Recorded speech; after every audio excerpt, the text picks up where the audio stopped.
Tantor Audio, a division of Recorded Books, presents Preacher and the Mountain Caesar by William W. Johnstone, narrated by J. Rodney Turner.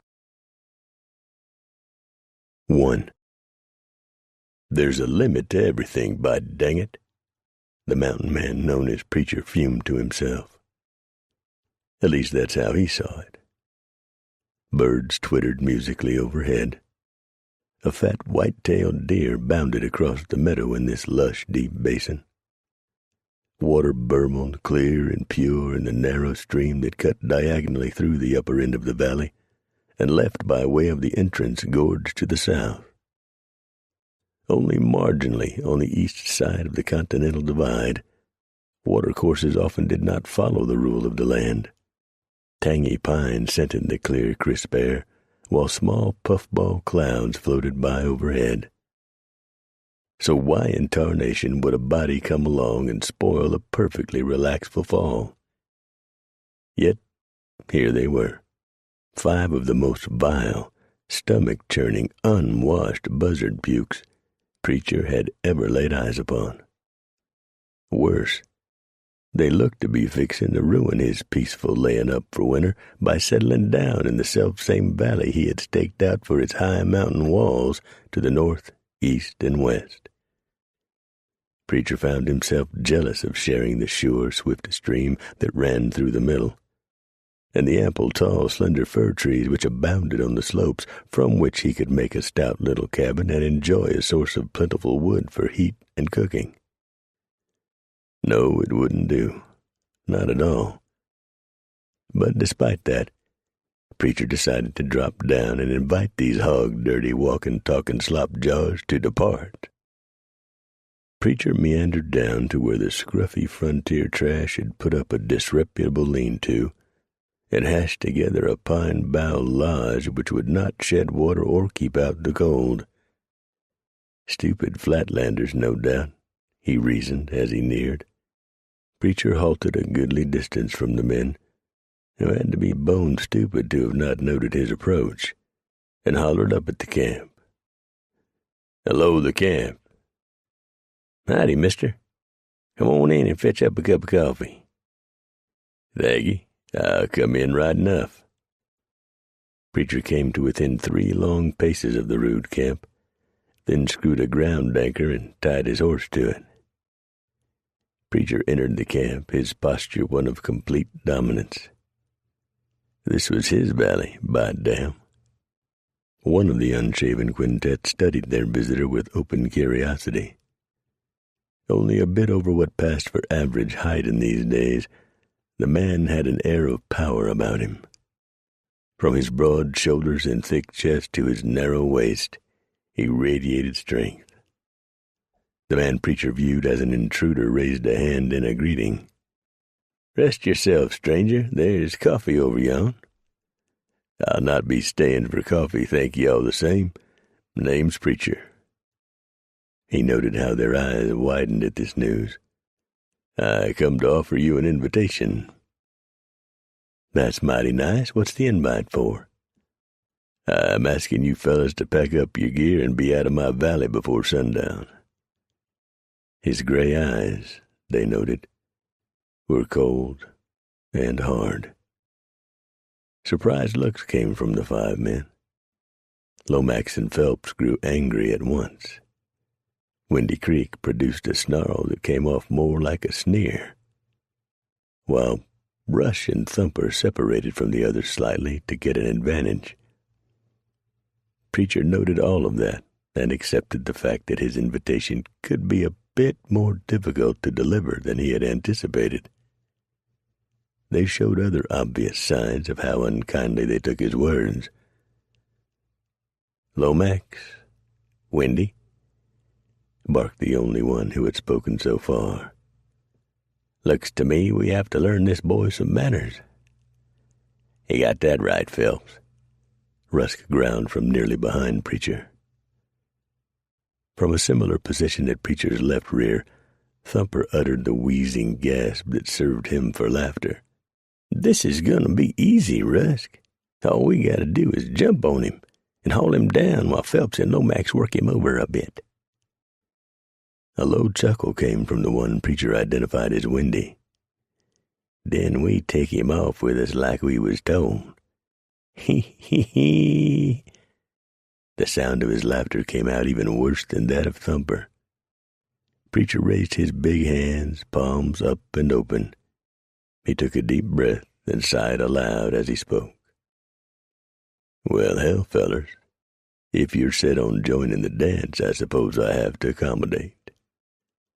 While they took time to digest the meaning of Preacher's fancy words, he exploded into instant, furious action. He whipped out with one big hand and popped Lomax along the jaw. The contact sounded like a rifle shot. Preacher kept his momentum and spun to snap a hard right fist into the bony chest of Windy Creek.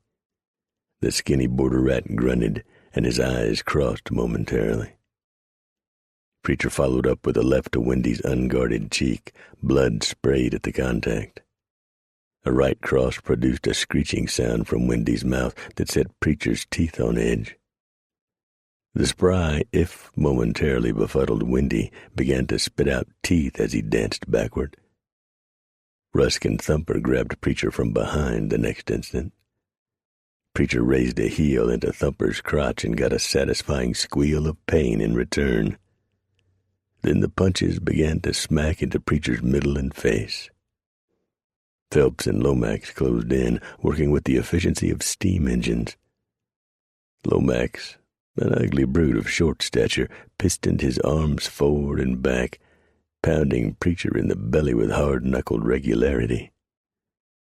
Phelps, tall and skinny, worked over his crime partner's head, driving cutting, jarring lefts and rights to the planes of Preacher's face.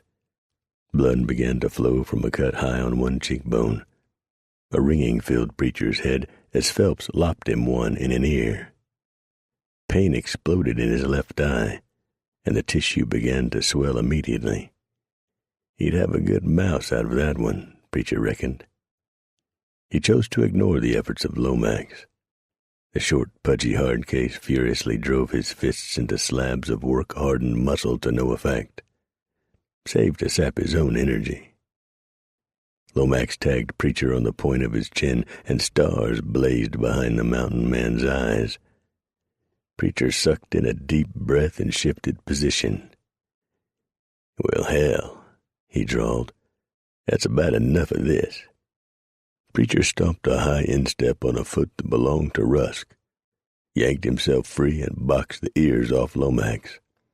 Howling, the squat piece of human debris clapped hands to both ears and spun away from Preacher, to receive a solid kick in the rear as for the reward. Eyes widening, Phelps took a step backward and tripped over a snub piece of granite protruding from the grassy turf.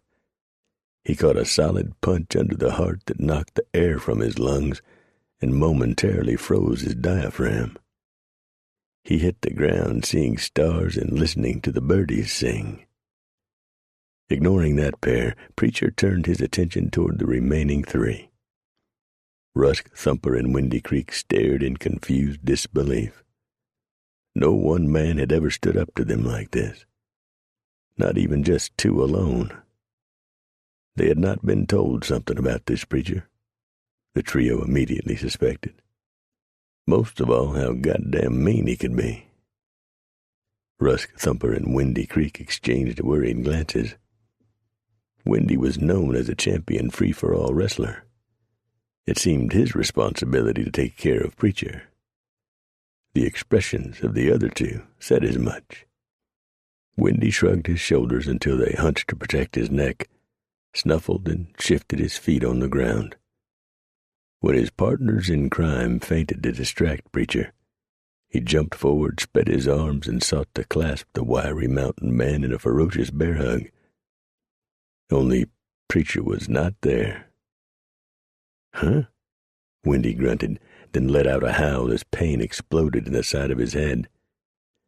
How had Preacher gotten over there without him seeing it? Windy turned to face the threat, feeling ready now. No time for finesse, he reckoned. He'd just plow right in and throw his man with one massive twist of his shoulders. or would he get clobbered in the head again? Much to his surprise, Windy got a good hold on Preacher.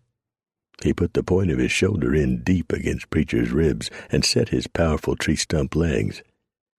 Arms locked at the wrist, he heaved and felt the sudden give as Preacher left the ground.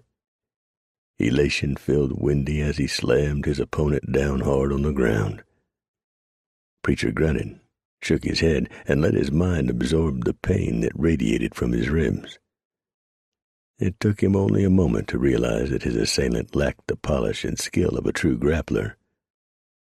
The ancient Greek art of wrestling was better understood by the Cheyenne and the Sioux than by most white men. That gave Preacher a decided advantage as he saw it. He had learned his wrestling from the Cheyenne. While Windy scrabbled to find new purchase, Preacher drew his legs up in front of him. When his knees reached the middle of his chest, he had Windy humped up like a bison bull mounting a heifer. The illusion lasted only a second, as Preacher put all his effort into violently thrusting his legs outward. A moment's resistance, and then Windy went flying. Preacher bounded to his feet in time to meet Rusk and Thumper. Rusk caught the brunt of Preacher's fury. Hard fists pounded his chest and gut until Rusk dropped his guard. Then Preacher went to work on the youthful, if dirty, face of the junior thug. Rusk's grunts and groans changed to yips of pain. Preacher spread the nose all over Rusk's face for a second before Thumper grabbed him. Thumper had only begun to pull Preacher around when he got hit low and painfully an inch above his wide trouser belt. The power in Preacher's punch lifted Thumper off the ground. Before he even had time to wonder where the blow had come from, Preacher sent him into a hazy twilight land. The big, thick-legged mountain man spun around to see what opposition remained. In that instant, he discovered that the fight had turned serious. Off to one side, Windy Creek held a .70 caliber horse pistol. To Preacher's front, Lomax stood hunched over, breathing hard, and he had a knife out, held low, the edge up in a ripping position. From behind Preacher, Rusk, coughing and retching, pulled a short, ground-down sword. That made the day look a little darker, Preacher reasoned.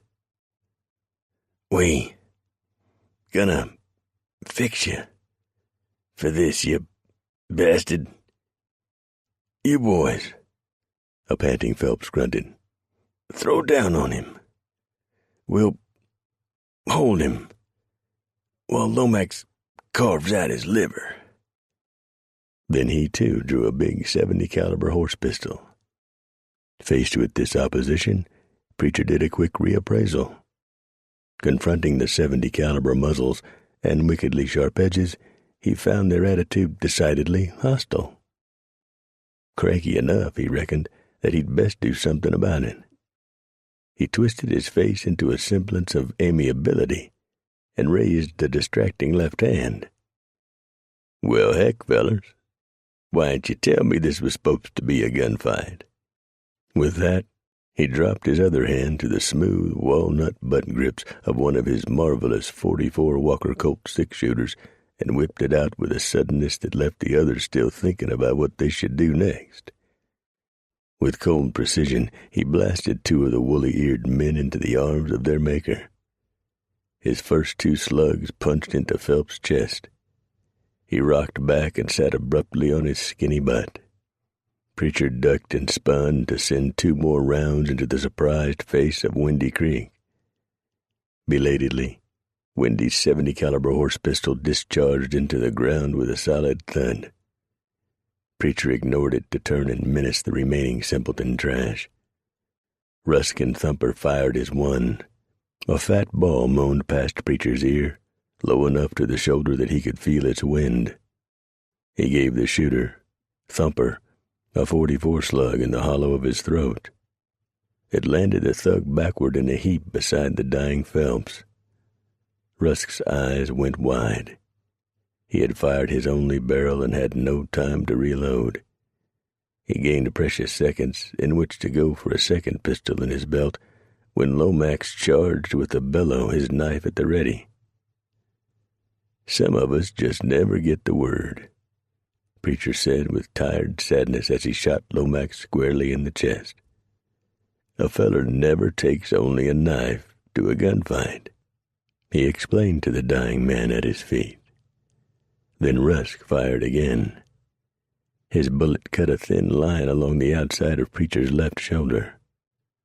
With an empty 6-gun in his hand, Preacher dived and rolled for cover behind a fallen tree trunk while he drew a second magnificent .44 Walker Colt, which he had taken off the outlaw named Hash Knife a couple of years earlier, and answered Rusk with fatal authority.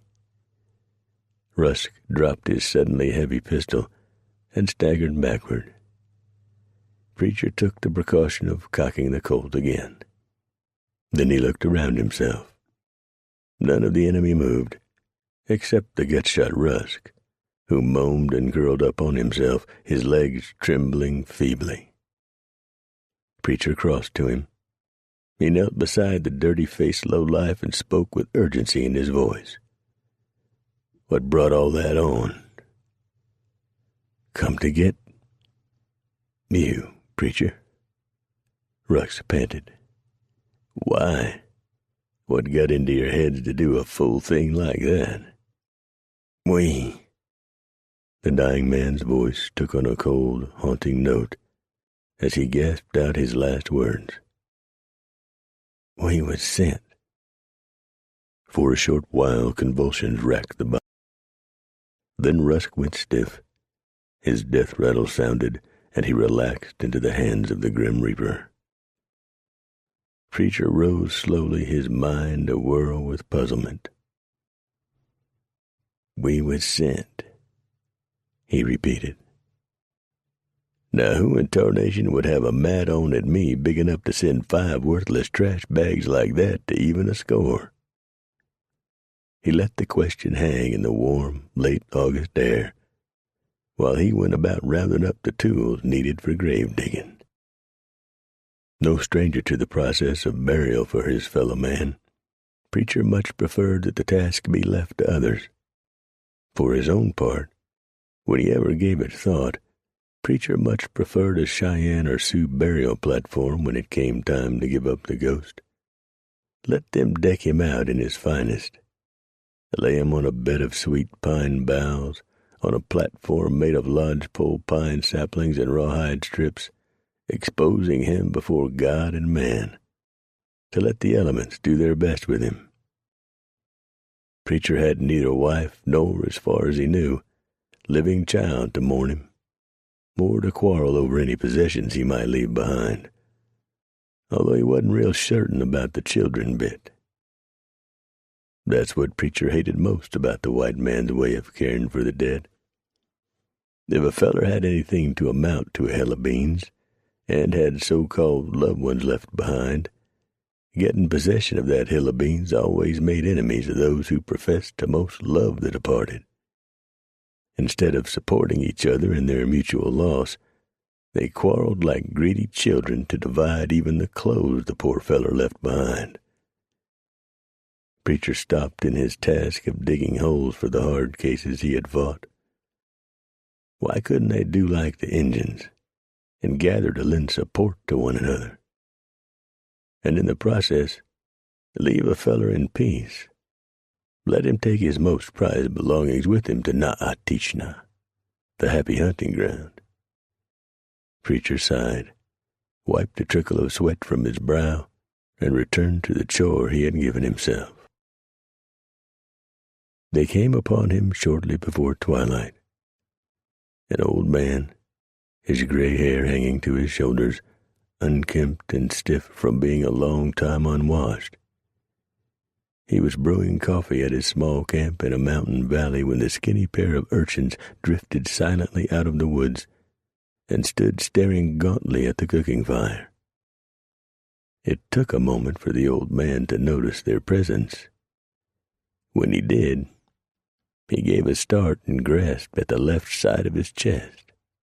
"Land of Goshen, young'uns, you gave me a real start. Don't you know better than to slip up on a camp like that?" His eyes narrowed with suspicion and unacknowledged alarm. There could be others out there, lurking, to attack when he became distracted.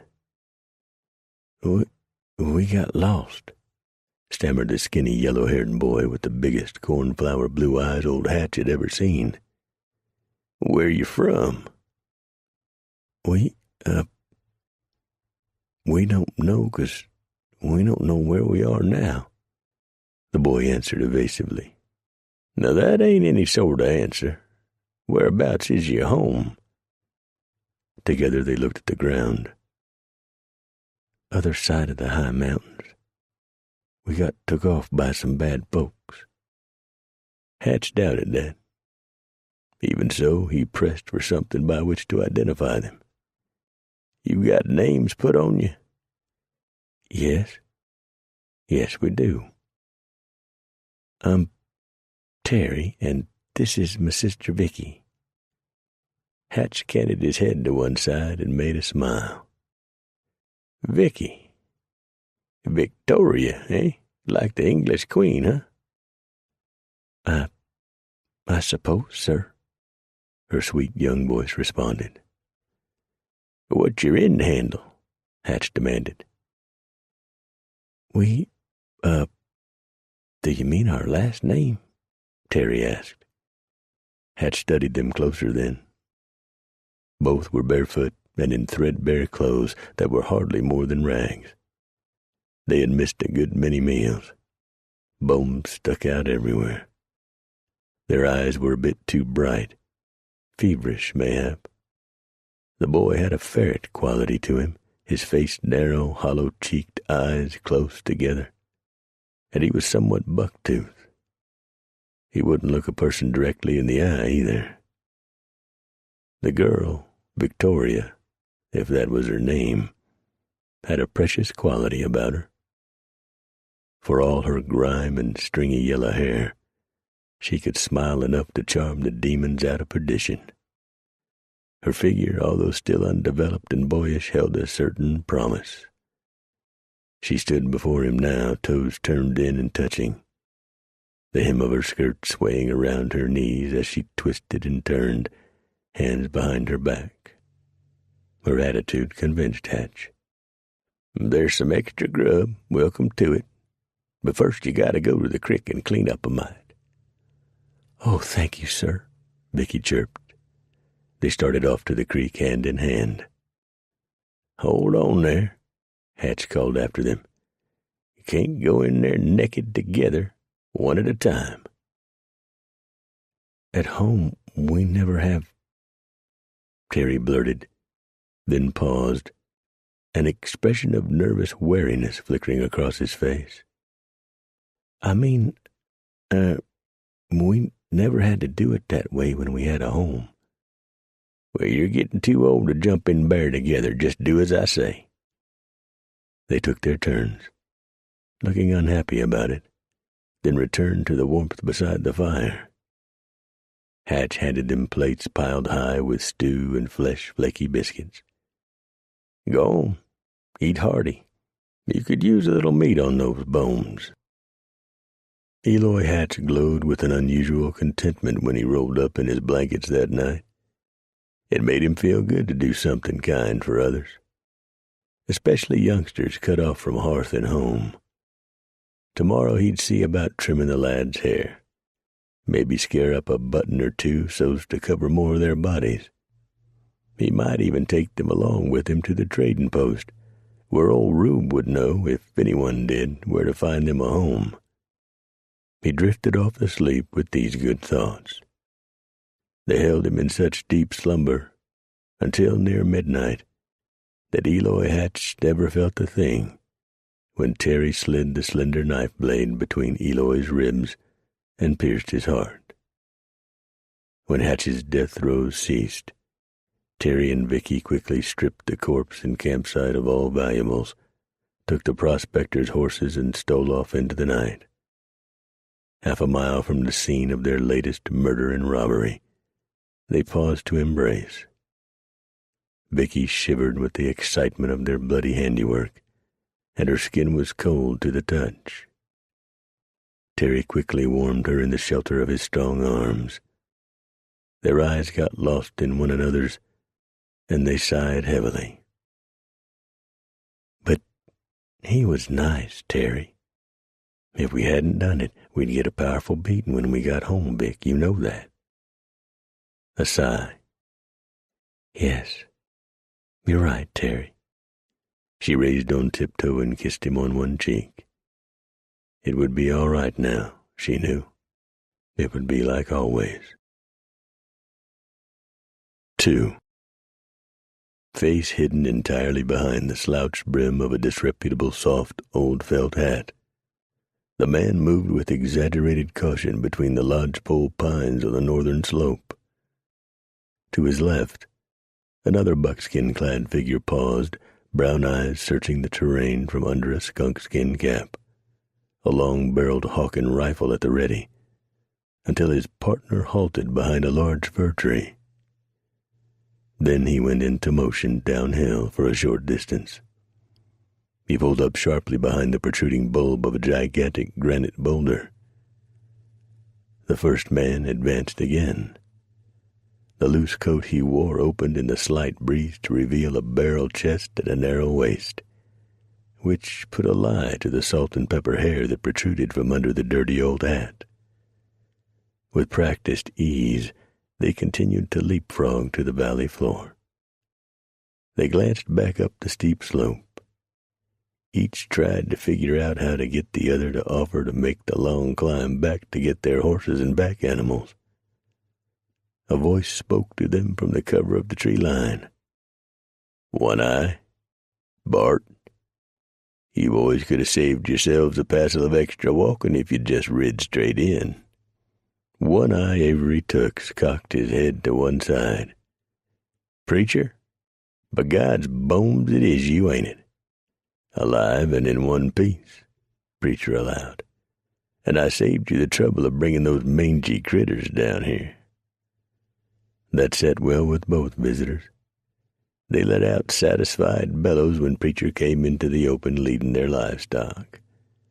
Then the one Preacher called Bart pursed his thick lips and appraised his old friend with soft brown eyes.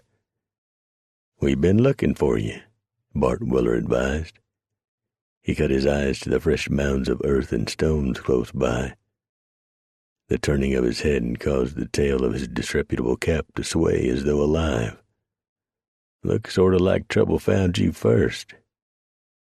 Preacher sighed heavily and rubbed his hands together. "That it did, and puzzlesome at that. But the telling will go better over a pot of coffee and a bit of rye." He led the way to his partially constructed cabin and added fuel to the fire in an Indian-style beehive oven-stove combination. He told his old friends about the 5 men and their actions in the valley. While he talked, the water in the pot came to a boil. Preacher added coffee and an eggshell. One Eye noted that the shell had considerable size to it and was of a bluish tint. Preacher spotted his curiosity. "Duck eggs. When I first come into this hole, I found some ducks that liked it rightly enough that they made it a year-round home. Every couple of days I'd nick an egg from each of the 6 nests. Ate the eggs, saved the shells for coffee. Nothing settles grounds quite so good. Now, as I was telling you," Preacher said, launching back into his account of the scruffy intruders. While he talked, he paid close attention to his visitors. He had known Bart Weller longer. Why, from way back at the rendezvous in 27, he thought. Didn't seem that his hair had a strand more of gray in it than the day they'd met. The quiet fellow, he had already partnered up with One Eye Avery Tux before the rendezvous. Been together ever since. One Eye Avery was a legend all to himself. Of an age with Preacher and, like that venerable mountain man, one of the last of the breed, he had not sacrificed an eye to obtain his high lonesome moniker. Indeed, he still had the clear light blue orbs with which he had been born. The first white man who, in a drunken rage, had attacked a then much younger Avery Tux had been bent on snuffing out the life of the adventurous youthful trapper. Avery had defended himself admirably until the huge brute got him in a bear hug. Not eager to kill the man, Avery had resorted to his only other line of offense. He had gouged out the man's eye with a long, thick thumbnail. Howling, the lout had given up, and Avery answered the questions as to why he had not finished the job with the remark that he reckoned one eye was enough. His newfound friend, Preacher, had promptly dubbed him Old One-Eye. That had been years ago, yet both men had maintained their health and strength.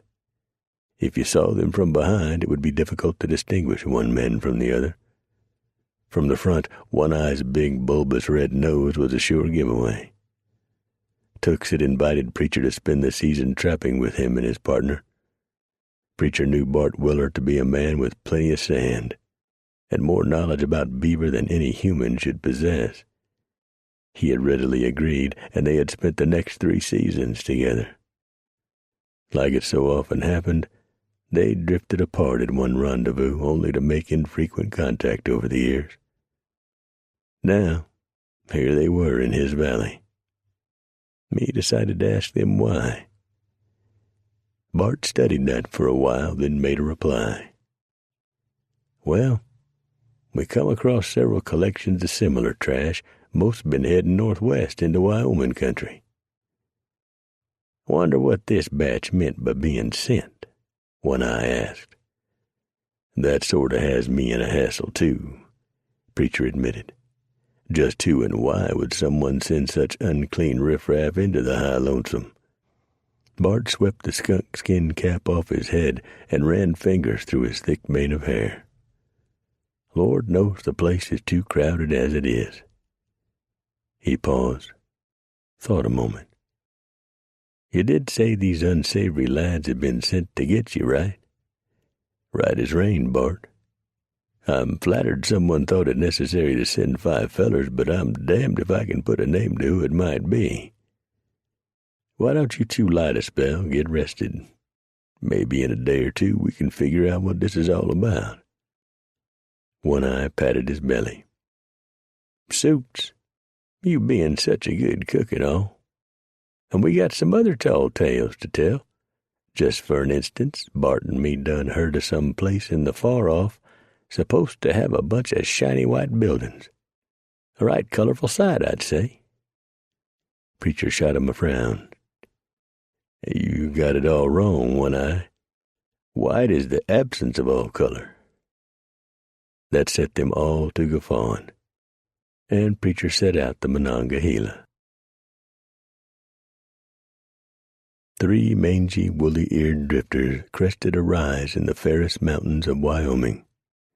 They had barely raised their heads to the horizon when they halted abruptly, thunderstruck by what they saw. The one in the center mopped his thick, gaping lips and smacked his mouth closed noisily. He shook his head in an attempt to clear his vision. He saw the 7 hills with their buildings in various stages of construction. All them purty buildings, the sallow-faced lout on his left said in an awed tone. What you reckon they's here for, Hank? Henry Claypool, the one in the middle, wiped his mouth again and stared across the wide, deep basin. Don't rightly know, Jace.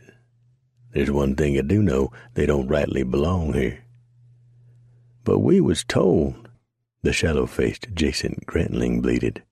I know what we was told, Idjit. I didn't expect nothing like this, though. But yep, this is the place, all right, the one we was told to find. Whoever saw a place like this? The flatland trash on Hank's right asked. Ain't got a clue. Have you, Turniphead? I'd say we done took a step back in time. Turniphead, whose real name was Alvin Wooks, and Jason Grantling stared at Hank Claypool as though he had lost his mind. How come you mean that? The slightly dumber Alvin Wooks asked. Impatient, Hank gigged his horse forward. I say we ride down and find out for ourselves. Negotiating the inner slope of the basin proved easier than had the ascent. The smell of rich, fresh grass made their mounts frisky, their tails up and flying in the stout breeze that blew from the far-off structures. It brought with it the tangy scent of raw pine boards. At the foot of the incline, Hank and his companions were forced to rein in abruptly once more. This time, a group of burly, hard-faced men confronted them. They all carried long poles that looked like spears and had funny round knobby leather hats fastened on their heads by thick straps with cheek pieces that had been shaped like large leaves. "Uh-oh, what kind of clothes is them?" Jason asked in a worried whisper. Silas Tucker peered nearsightedly at the trembling pair before him. Tobacco juice stained his full, pouting lips and discolored the scraggly beard that surrounded the ugly hole of his mouth. He cut his shoe-button black eyes from one child to the other, despising their pale complexions, fair hair, and cornflower blue eyes. Didn't look like any kids of his at all. At all. His gaze went over their shoulders to where Faith stood in the doorway of the tumble-down cabin he and his women had labored to erect 3 summers past. He'd managed sure enough to stamp every one of the brats he'd given her. How had that peaked purity managed to override his Dark Hill people's blood? Of course, what with Faith being his younger sister, the blood held true, didn't it? Then there were these two, Cottontops with their mother's coloring and eyes. But she sure was a good romp in bed. Still, Faith hadn't had that much energy since she had given birth to their oldest at 13. That was when Pop had run him and Faith off clean out of the Appalachian country. Cousins is fine and good, but your sisters are just for practicing your plowing, not planting a crop. The old man had bellowed when he shooed the shamefaced pair off the rocky hillside that constituted their farm. Well, hell, this place wasn't any better. Biggest crop each year was rocks. Now he had to make sure these ghost-pale kids of his and Purity didn't leave anything behind at the old man's campsite that could be traced to him. His expression grew stony, and he pinned the boy with his obsidian orbs. "Tell it again, Terry. You sure this pilgrim ain't gonna go to Trout Creek Pass and yap to the law?" Yes, sir. I done slid that pig sticker in betwixt his ribs like you showed me." "You thrash it around like I said?" Silas asked from the depths of his shrewdness. Silas knew himself to be a dimwit, due to the inbreeding in his family, or at least that was what that circuit-riding doctor had said about the whole passel of Tuckers in the hills back home. But he also knew he was as shrewd as the next feller. More so than a lot. Now he watched with a growing dread as the boy blanched even whiter with guilty knowledge. I forgot." Rough and horny from hard work, the right hand of Silas Tucker popped loudly off the downy cheek of the frightened cherub in front of him. Tears sprang to Terry's eyes. "Dang it, boy, how's we supposed to stay safe if you keep forgetting the most important part?" Long hours, days, even weeks alone in the wilderness had given Terry a new sense of self-worth, of independence. It prompted him to an unwise decision at this point. Maybe if you'd come along and do some of the dirty work for a change, we'd be a whole lot safer. Silas Tucker had the boy's trousers down and the child bent over his knee in one swift move.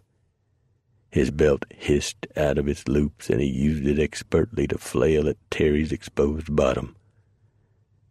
Bravely the lad resisted the impulse to scream out his pain and humiliation. Not so his sister. Vicky shrieked, stamped her small feet on the hard ground, and pounded ineffectual little fists on the back of Silas Tucker. Stop it, you're hurting him," she wailed. "That's what I damn well intend to do, missy. And if you don't shut up, you'll get yours next." He did stop, after 7 strokes that left angry red welts on the pale flesh of Terry's posterior. "All right, here's how it's going to be. We'll both go to bed without any supper for the next week. Bread and water twice a day is all you see otherwise. The next time you go out, you make sure you stick those fellers good and proper. Wouldn't do for word to go round that Silas Tucker's brood is doing sloppy robberies.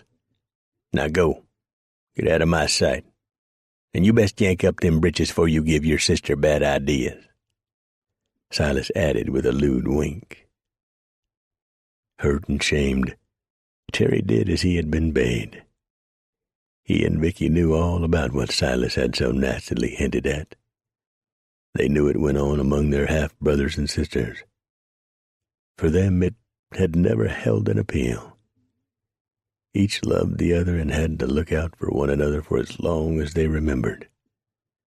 They didn't have time for that sort of foolishness. Besides, the good book said it was evil. Oh, they had read the Bible all right, only in secret. None of the rest of the Tuckers could string 3 letters together to make a word, let alone read. And Silas, Papa, hotly cursed the Bible and preachers in general all the time. He claimed that man had been put on the earth to take his pleasures where he wished, and that book learning and religion got in the way of that something fierce. Only went to show Silas didn't know everything about anything. Terry had wiped away the last of his tears by the time they got to the cabin. Their mama, Purity, stopped them and asked what had happened and what Silas had decided. "We got punished for not making sure of that last pilgrim we robbed. Papa says we get no supper for a week, and we have bread and water only for our other meals," Terry reluctantly revealed. Inwardly, he was thinking, if only there were some way we could leave here and not come back. If we could just be free forever. Terry had no way to know that his sister shared her version of the same desire, or that the opportunity to escape lay just beyond the next couple of ranges. One-Eye Tooks and Bart Weller bent over the large cast-iron skillet, biscuit halves in hand, to mop up the last of the pan drippings left from the fresh venison steaks Preacher had fried for their breakfast. The tender meat had gone well with cornmeal mush and fried potatoes and onions. Avery Tooks glanced up from his efforts and eyed the surroundings. "Mighty larrupin', Preacher. Course it would have been better if'n we had some eggs. Why don't you get some chickens and keep a store of eggs?" For a brief moment, Preacher eyed One-Eye, uncertain if he was funnin' or not. "I ain't no farmer, One-Eye. Ain't made to chase after some old Dominickers or Rhode Island Reds. Let nature provide, I allus say." Orneyness twinkled in the pale blue orbs of One-Eyed Tooks. "Couldn't be that you're too lazy to tend to some measly chickens, could it?" Preacher popped upright, spluttered, cussed, and slammed his hat on the ground. "Lazy, is it? Who cooked that breakfast to feed your worthless hide and bottomless belly?" One-Eyed patted the slight mound at his middle and produced a fond smile. "And right good it was, Preacher. I'm obliged I didn't have to wrestle you for it, like I hear some visitors got to do." Steam escaped from Preacher. "That ain't true, not a word of it. I've never begrudged a man a bite to eat if'n he be friendly." He drew up suddenly. "Say, who was it told you I made a body fight for his meal?" Tooks looked him straight in the eyes. "Bloody Hen Kruger, that's who." "That crowd is a liar, plain and simple, and I'd say it to his face if he was present to hear it. There's a bit of bad blood betwixt us. Has been for a few years now. I ride my trails and he rides his. We both like it that way." One-Eye wouldn't let it go. "Might be he knows something about these strange doings in the High Lonesome. Story is he's been up north the last couple of years. That being where all this riffraff is headed, he could be the key to what's going on." Preacher made a face. "I'd soon as kiss a wolverine as be beholden to Carl Kruger by asking him about it. Both guests came to their boots and ankled it over to their already loaded pack horses. They adjusted the cinch straps while speculating further on the meaning behind the recent intrusions. Took summed it up for the three of them. You ask me, it's gonna mean trouble. Too many of those light in the saddle types drifting up out of Texas ain't good for man nor beast. They all think they're good with a gun and proddy as Billy be damned. If we run across Bloody Hand, you don't mind if we ask him what he knows, do you, preacher? Nope. Go right ahead. If you ask me, though, I say we'll learn what's going on soon enough anyhow. Bart Weller, the worrier of the partners, agreed, then added, we should hope we don't learn of it to our regret. Arms tightly around each other, Terry and Vicky clung close together. Each could feel the warmth of the other through their thin nightshirts. There was nothing arousing about it, only comforting. They were too bony. Terry knew that for certain. Far too little to eat. He and Vicky were always treated like outcasts, as though they did not belong to the family. When he had been littler, they had both cried about that. Now he was too old for things like that. He had to find a way for them to get something more out of life than stealing and lying and sneaking around. He refused to think about the killing. He hugged his sister tightly and whispered in her ear, Are you awake? Yep, so are you, Vicky observed with the logic of a 10-year-old. I hate it here, Terry muttered softly. So do I, Vicky agreed. Terry gathered courage. Sometimes I think the thing we best do is to run away for real. Vicky stiffened, her eyes suddenly bright in the starlight that seeped through the tiny window in their loft room. Do you mean it, Terry? Really mean it? Yes, I do. Do you want to? We could try. When? Oh, when, Terry? Terry gave that considerable thought. Why not the next time Papa sends us out? We could go and just keep going. To where? Somewhere. Anywhere we could find something. Vicky had become quite agitated. Her slender form trembled against that of her brother. Let's do it. Please, let's do it. After a long moment, Terry answered in a hollow whisper, All right, we will. Chance decided it in the end. Philadelphia Braddock had been of several minds as to where to go for the approaching winter. He had a standing invite from two old friends who had a tidy cabin on the Snake River.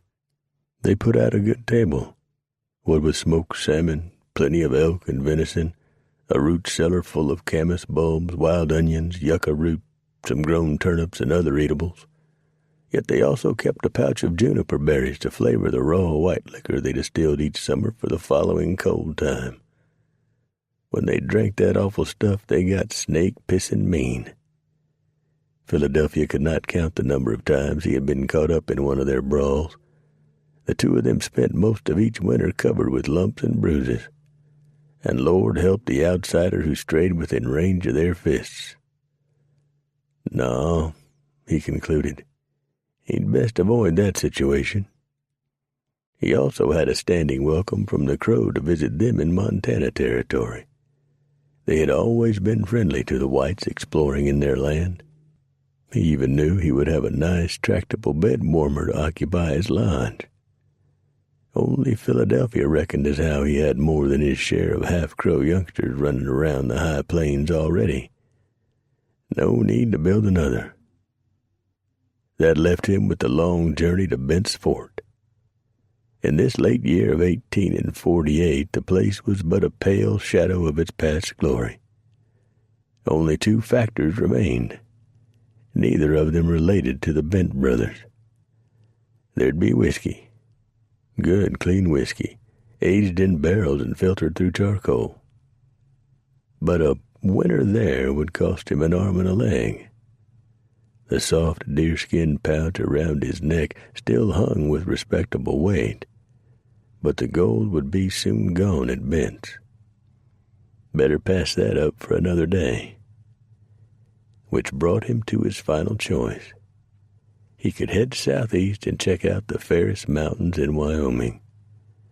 If that didn't suit and the weather held, he could go on south to Trout Creek Pass. There, he had heard, some of the good old boys had taken to hanging out over the cold months. He could jaw a little, play cards and checkers, and have a warm bunk to roll up in at night. No pliable Crow girl, nor any hard floozy for that matter, but a comfort to a man getting on in his years. By jing, that's just what he would do. Check out the rumors about a man willing to pay out real gold for fighting men in the Ferris Range. Then, if it didn't pan out, he'd go on to Colorado country and the high lonesome. He might even run into his old sometime partner, Preacher. Well, with the fur trade all but moribund, Preacher and some of the old boys had taken to hanging a mite closer to civilized living. Might be he could benefit by that, too. Philadelphia Braddock clucked to his pack horse and yanked on the rope around its neck.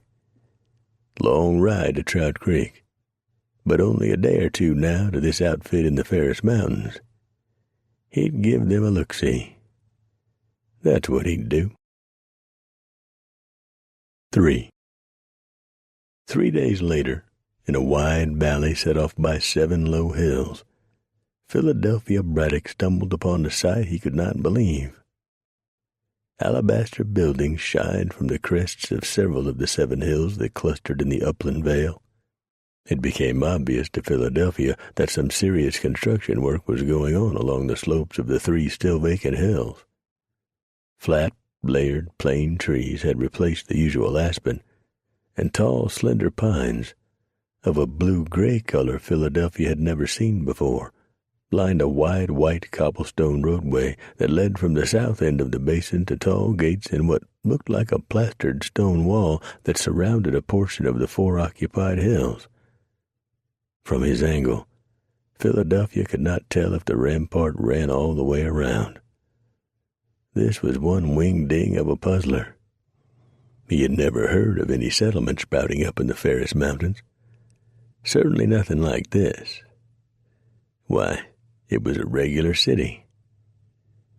"I'll be blessed," he said aloud to his horse. The animal replied with a snort and shake of its massive head.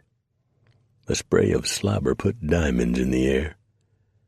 A peremptory stomp of a hoof drew Philadelphia's attention to a knot of men who broke off from the workers, one of them pointing in his direction. Too far off to see details, the former trapper decided to wait them out. When they drew nearer, he noted that the men wore bright red capotes. No, he corrected himself. Longer than the ubiquitous mountain man garb, more like cloaks. A horseman joined them. "Odd-looking fellers," Braddock advised his mount, while he patted the visibly nervous beast with one hand to calm it. When they came even closer, he saw that they wore overskirts of leather strips, studded with brass knobs. Below that they wore short skirts. For a giddy moment, Philadelphia wondered if they might be sissies. On their heads they had brown leather-covered pots of some sort. Odder still, he noted, they carried lances and shields like Injuns. He changed his examination of the approaching men to the one on horseback. Wasn't he a sight? He had an even longer capote, scarlet in color, with shiny brass coverings on his legs, chest, and helmet. For that's what it was, bright red roach of horsehair and all. The polished cheek pieces were shaped something like oak leaves. Then Philadelphia made out another feller, who jogged along behind the horse. He held some sort of long pole with a big metal banner on top. On closer examination, Braddock saw that it was an eagle, with spread wings, head turned in profile, and something written under it. Now, Old Philadelphia wasn't too strong on reading, but he could make out his letter as good as any man. These read, S.P.Q.R.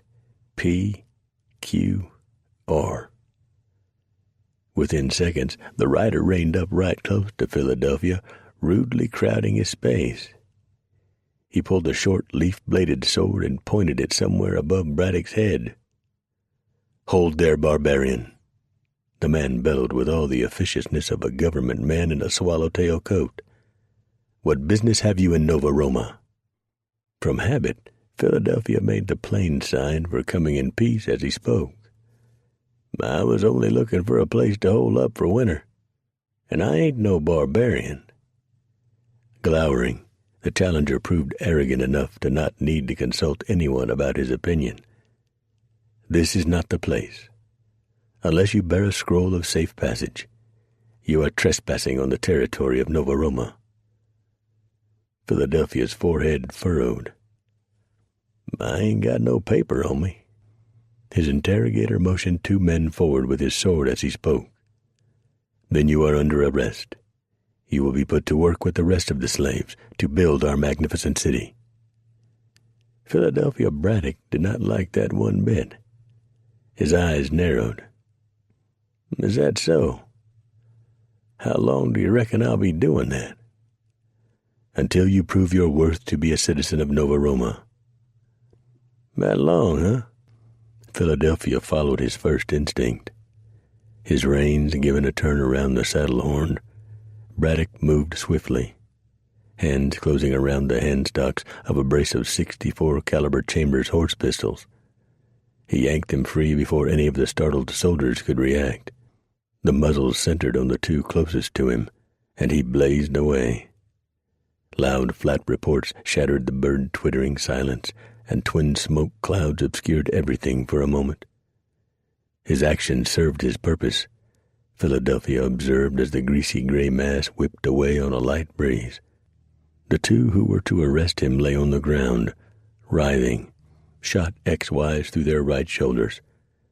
The footmen had scattered, and the snarling leader had been put to flight. "'Pears to me you need a lesson in manners, fellers," Braddock told them. Satisfied with the results, Philadelphia reholstered the discharged pistols and slid his Hawken rifle free of its scabbard. With a final careful appraisal of his would-be foe, he turned the head of his mount to the south and started off, away from this inhospitable place. By then, one of the footmen had recovered himself enough to spring up on his sandals and cock his arm, the hand holding his pilum behind his right ear. He let the spear fly with deadly accuracy. Sharp pain radiated through Braddock's right shoulder as the smooth point penetrated flesh and bone and pinned his shoulder blade to his ribs. Stunned by the sudden, enormous pain, Philadelphia nevertheless managed to swivel at the hips and bring up his Hawken.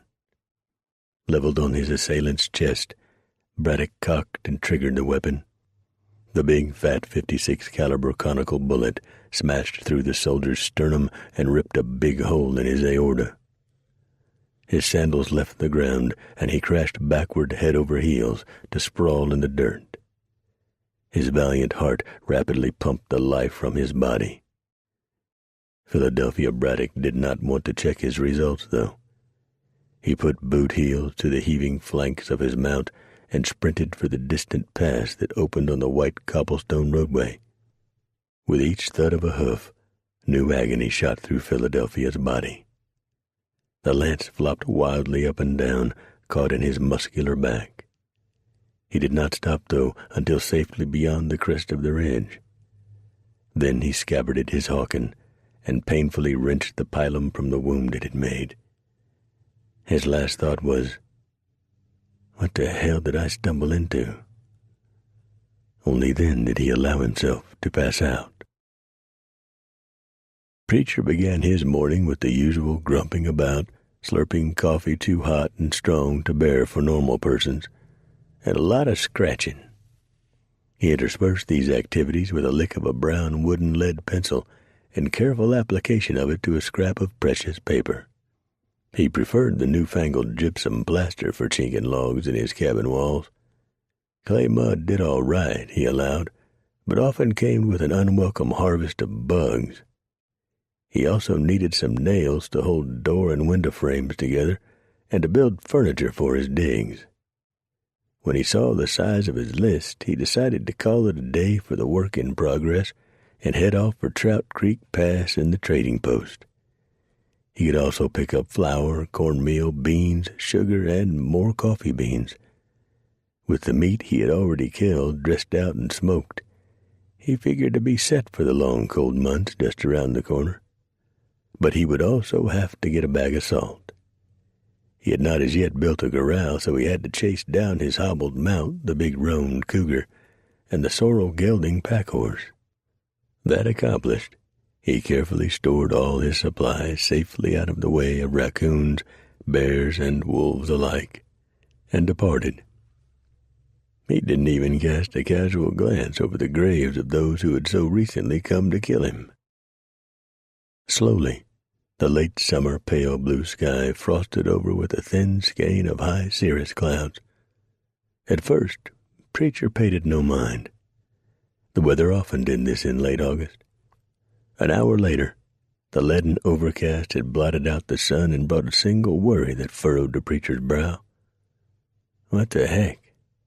It was too early to snow, he felt certain of that. Fat black bellies slid low over the highest peaks an hour and a half later. The temperature had dropped 20 degrees, and Preacher began to worry about how close winter really was with this harbinger of a late August snowstorm. Odd, he considered. Even a tenderfoot counted on snow not beginning in the high lonesome before September. Had his mental calendar slipped a cog? No, not likely. Shoot. The big gray Canadian honkers had not yet put in their annual appearance far below and beyond the eastern slopes of the shining mountains. What a joy they were to observe from on high, their heavily populated V formations winging their way south for the winter. With the same regularity they used to hail the approach of the cold, each spring they were also the first heralds of warm weather returning. Yet it seemed that this time nature had even outsmarted them. Tiny flakes, invisible to the eye, began to land on Preacher's face and the backs of his hands. Cold and wet they did not remain for long. Their bigger brothers and sisters would be along soon enough for that, Preacher reasoned. He began to take closer note of his surroundings. One of these northers could blow up in a matter of minutes, and a man caught in the open would soon be buzzard meat. Temperatures could and often did drop 40 degrees in less than 10 minutes. Given that this late in August the high for the day hovered around 48 to 50, that could have fatal results. Memory played its map pages in his mind. A ways farther south, he knew there was an old cabin, part of a failed mining attempt. Beyond that, in a rocky gorge, another small cabin fronted a natural cave. Preacher had often wanted to poke around in there, only to have circumstances get in the way. He would put his trust in his own instincts and see how far he got. For, no matter what he hoped for, he knew dang well it was going to snow. Best eat some ground, Cougar, he advised his trustworthy mount. The invisible flakes changed to freezing rain half a mile along the trail toward Trout Creek Pass. Preacher broke out a sheepskin jacket and bundled up, the collar pulled high. His breath came in frosty plumes. Cougar snorted regular clouds of white. No question, this one would be a heller. Fat, wet flakes drifted downward, twirled by the fluky breeze that sent them skyward again, or into spirals that danced vertically across the ground. Little cold pinpricks where they lighted on the exposed skin of Preacher, they grew steadily in number. Before he could account the time, Preacher observed that the horizon ahead of him had been curtained off by a swirling wall of gray-white. In a place where visibility usually stretched on forever, unless impeded by a mountain peak, Preacher could not see even half a mile off. and dang it, he'd been caught out away from any of the shelters he knew of. Better than 2 miles to the cave, about 3/4 of a mile to the mine. He took time to wrap a bandana around his head, tied it under the chin to protect his ears, plopped his hat on his head again, and turned up his collar. "Cougar," he advised his roan horse, "we're deep in the buffalo chips if we don't find shelter. Just keep 'em moving, boy." Over the next half hour, the snowstorm turned into a regular full-blown blizzard. Preacher remained silent through the ordeal, batting his eyelashes rapidly to blink away the clinging flakes that settled after icily caressing his face. Only the largest tree trunks stood out as black slashes in the thick, wild gyration of white. So dense was the downfall that he almost missed the cabin over the mine shaft when he at last came to it. Preacher saw the reason for that soon enough. Over the years, the abandoned place had sagged to a ruin that more resembled a raw outcrop of rock than a man-made structure. No relief from the storm here, right enough, Preacher regretfully realized. He must push on for the cave and hope that last year's thunderstorms and resulting fires had not destroyed the cabin there. Numbness had crept into Preacher's fingers and toes a quarter hour later when he stopped to pull a thick pair of wool socks over his feet and return them to the suddenly chilled boots. Fool, he chided himself. He should have thought to bring along gloves, or those rabbit fur mittens, a leftover from the previous winter. His world had become a wall of white now. To rely on dead reckoning to navigate from one place to another was to lead oneself astray, Preacher reminded himself. And to stay where he was invited a slow death by freezing. He had heard most of his life that it was peaceful going that way. Then he snorted with derision. Who in hell had ever come back to tell about how easy it was? "Just keep Mount Elbert on my right shoulder," Preacher repeated over and over in a sort of chant. For all its size, the mountain loomed a dark gray, rather than the usual green-shrouded black. In fits and starts, it disappeared entirely in the world of dancing snow. Preacher rode on, the comforting tug of the lead rope of his pack-horse against his left thigh. In that blind world, all sense of time abandoned him. Whenever he opened his heavy coat to check his timepiece, the resultant small movement of his hands jolted him. The numbness began again in his feet. Frostbite. The terribly real possibility of it ate at his vitals. His ears alternately burned and tingled with awful cold. They would be affected first. Preacher ground his teeth and urged Cougar onward. At last his fat old Hambleton registered the passage of an hour. His goal had to be near. Each breath of man and beast brought forth clouds of white. The wind increased steadily. Preacher found himself leaning into it and realized with a start that he must have somehow circled, for the wind had been at his back from the beginning of the storm. How long had he ridden away from the safety of the cave? Accustomed over long years in the high lonesome to suppressing desperation, he fought back the welling of panic from deep in his gut. Turn around, find Mount Elbert, and carry on. It sounded so easy, something a man could do in a fraction of a minute, but not in this raging blizzard. Preacher reversed himself easily enough. Then try as he might, he could not find the nearby peak. Lowering clouds scudded through the snow now and blanked out everything. All he could think of was to keep going. Another half hour crawled by, and Preacher began to note a lessening in the density of the snowfall. To his right, the dark gray mass of Elbert swam out of the maelstrom. Reoriented once more, Preacher struck off a couple of points to the west of Due South. At least by his reckoning, that's what he did. Within 100 heartbeats, a darker, regular shape showed itself intermittently through the gyrating clots of flakes. Preacher's eyes stung and burned, and he blinked away more snow that assailed his face. Was that it? Had he made it to his objective? A dark smear resolved into a straight black line. A few labored paces farther, another smooth slash joined the other at a steep angle. A roof line, by God! Reserves of strength sent a warm flush through the cold body of Preacher. He could not contain the anxiety of his tormented flesh. He leaned forward in the saddle and peered intently.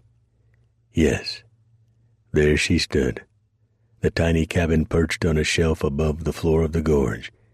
He had found his refuge. Straining his eyes, Preacher picked out the start of the ledge that led to the eroded cutback and the so welcome side of the tiny cabin. He kneed Cougar toward it, hardly feeling the touch of his legs against the ribs of the horse. They made 5 small paces forward, then Cougar floundered in a snowbank.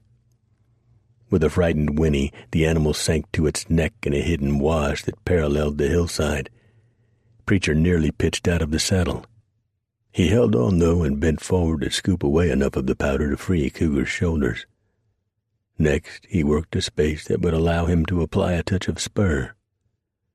Cougar responded with a burst of nervous energy that sent a plume of snow above his rider's head. The roan's rear haunches bunched, and he plowed forward in a succession of sheets of white. Gradually, Cougar gained a purchase and surged onto the narrow ledge. Squealing in confused fright, the pack-horse followed. In what seemed no time at all to Preacher, he reined up in front of the low, crudely made hut. Painfully, he dismounted. First, he eased an icy .44 Colt Walker from the holster and tried the small people's door. He found it unlatched and it opened easily. The whole front of the cabin swung outward, Preacher recalled, to give access to horses. He pulled the wooden pegs that held the structure together and eased the facing wall out enough to allow his animals to enter. Out of the direct wind, it felt a lot warmer. He used a lucifer to light a torch and took note of signs of recent occupancy. Dry wood had been stacked by a stone stove, which showed a residue of burned-out coals. The cobwebs had been cleared above a double bunk on one wall and over the single one opposite. He led his animals farther back, where he found evidence of more ancient residence. Petroglyphs carved and painted into the walls of the cave spoke of visits by early man, hunt stories, and some sort of ritual. They made the hairs rise at the nape of Preacher's neck. After he had secured Cougar and the pack-horse, unsaddled them and rubbed them down, he returned to the cabin portion. He quickly kindled a fire, retrieved his cooking gear from one of the parfleches on the pack frame, and set to boiling coffee, made from snow scooped up outside. Real warmth flooded the secure little shelter. When the first cup of strong black brew had become a thing of the past, Preacher shredded thin strips from a dry, cured venison ham into a skillet and brought out a scrupulously clean bandana into which he had tied 6 biscuits. He chose 2 and set them to warm on the rock beside the gridiron over the stove. A little grease from a crock, some dried hominy from a bag he soaked in a small Clutch oven, and Preacher considered himself to be in hog heaven. He poured another cup of coffee and settled back to enjoy it. Exhausted from his fight to resist the cold and battle the storm, Preacher's head began to droop. His chin all but touched his chest when he jerked upright suddenly. What was that he had heard? He thought chirping birds had disturbed his sleep. Yet the storm still raged outside and night was fast coming on. Birds did not twitter in such conditions. There. He heard it again. Preacher came to his boots and edged closer to the front of the cabin. A more careful listen, and the chirpings resolved into human voices. Small human voices. Little kidlet voices. Preacher reached up to wipe the astonishment off his face. What in Billy be damned would brat kids be doing wandering around in such a blizzard? Taking a covered kerosene lantern from his pack rig, Preacher lighted it and bundled up before stepping out into the storm. He found it greatly reduced, the wind down, and the snow light streaks in the twilight gloom. The voices came from below him. He could make out the words now. "Help! Someone help us! We're gonna freeze out here, I just know it. Oh, please help! Hello, someone? Anyone help us?" Preacher investigated the ledge and found it still passable. He raised his lantern on high and called to the youngsters below. "Hello. Stay where you are, I'll come to you." "Oh, thank you. Thank you, thank you, thank you," a squeaky voice babbled. Within 5 minutes, Preacher had descended and located the children. They shivered and shook and hugged him, fighting back tears. They stiffened, though, when Preacher asked their identity. I'm Terence," the slightly built boy replied in a gulp. "I'm Victoria." Preacher forced a scolding frown. "What are a couple of babies like you doing out here in this storm?" Terence shoved out a thin lip and a pink pout. "I'm not a baby, I'm 12. "Well, loo-dee-doo, what about you, girlie?" "I'm 10. Terence is my brother. We're cold, mister." "You can call me Preacher. Come on. Have a warm place up yonder and some victuals if you're hungry." Terence's eyes widened and he put a hand to his stomach. "Are we? We're starved." Preacher led them back, moving as swiftly as he could in the drifted snow. He had taken note in the lantern light of their pale skin and blue-tinged lips. Both children shivered so violently they appeared to be caught in some sort of seizure. Once secure inside the cabin, he poured them cups of coffee and urged them to drink. Their coats were threadbare, hardly more than rags. Terence had strips of cloth wrapped around his feet instead of boots or shoes. Recalling a pair of moccasins in his kit, Preacher rose and turned to both shaking youngsters. "Now you strip out of them clothes down to your long john and get close to the fire." Victoria flushed a deep red. "We ain't got no long johns, not any kind of underclothes." "Well, then wrap up in blankets and skin out of your clothes. They need to be warmed and dried. For you, boy, I got a pair of moccasins. They's a tad mite too small for me, and I figure you'll be able to swim in 'em, but they're rabbit fur-lined and a lot warmer than those rags." Terence lowered long blonde lashes over wide, pale blue eyes. "I'd be obliged, mister." "Call me Preacher. Everyone else does." Terence snapped his head upward at that. For all his furtive, rodent-like manner, he stared wide-eyed now at Preacher. "Gosh, you're famous." It became Preacher's turn to blush. "Some fool folks try to make it that way, but I's allus just trying to do my job as I saw fit. Let me get them moccasins, and then I'll rustle you up some grub." He turned away to do as he had promised. The fire's warmth, the food, and hot coffee did their job. The children became more animated. When Preacher considered them past the point of desperation and relaxed enough to answer sensibly, he opened a little inquiry into their background. "I know you said you were Terence and Victoria. Only what's your last name?" Terence gave him that now familiar ferret stare. "Are you a real preacher? A Bible thumper?" "Nope. I reckon I'm about as far away from that sort as a man can get, though I do consider myself on good speaking terms with the Almighty." "What's your name, then?" Terence challenged. Preacher hesitated a moment.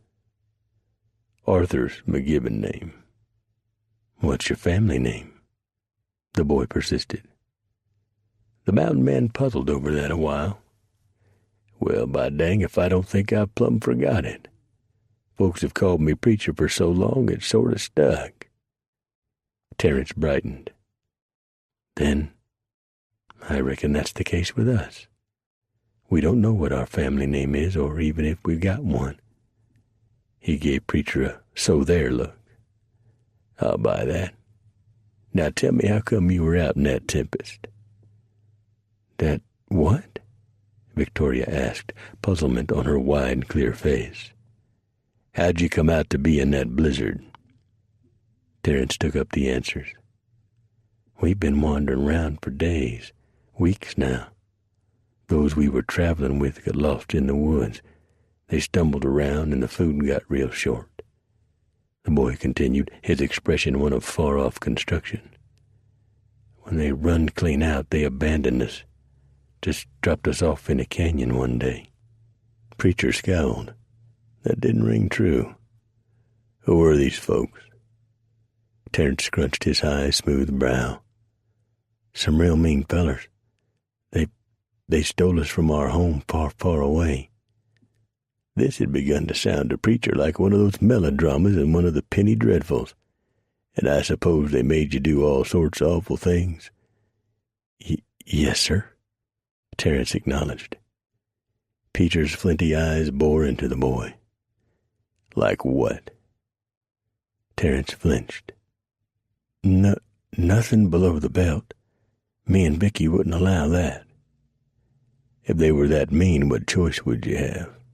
Preacher taunted, having not the least interest in pursuing the salacious topic he had introduced. He merely wanted a means of verifying the boy's truthfulness. They really weren't that mean until they got lost and ran short on food. One time they made us rob a cabin that the folks were away from. Another they offered to sell us to some Injuns." Preacher noted that Terence would not look him directly in the eye. The boy's own pale blue orb shifted nervously as he related his tales of horror. After half an hour of what Preacher considered the largest collection of fibs he had heard in a long time, during which Terence continued to stuff himself with venison ham, the lad's eyelids began to droop. Preacher took advantage of that to hustle them off to bed. "Time to turn in, I'd say. Snow'll be down enough by midday so we can head out.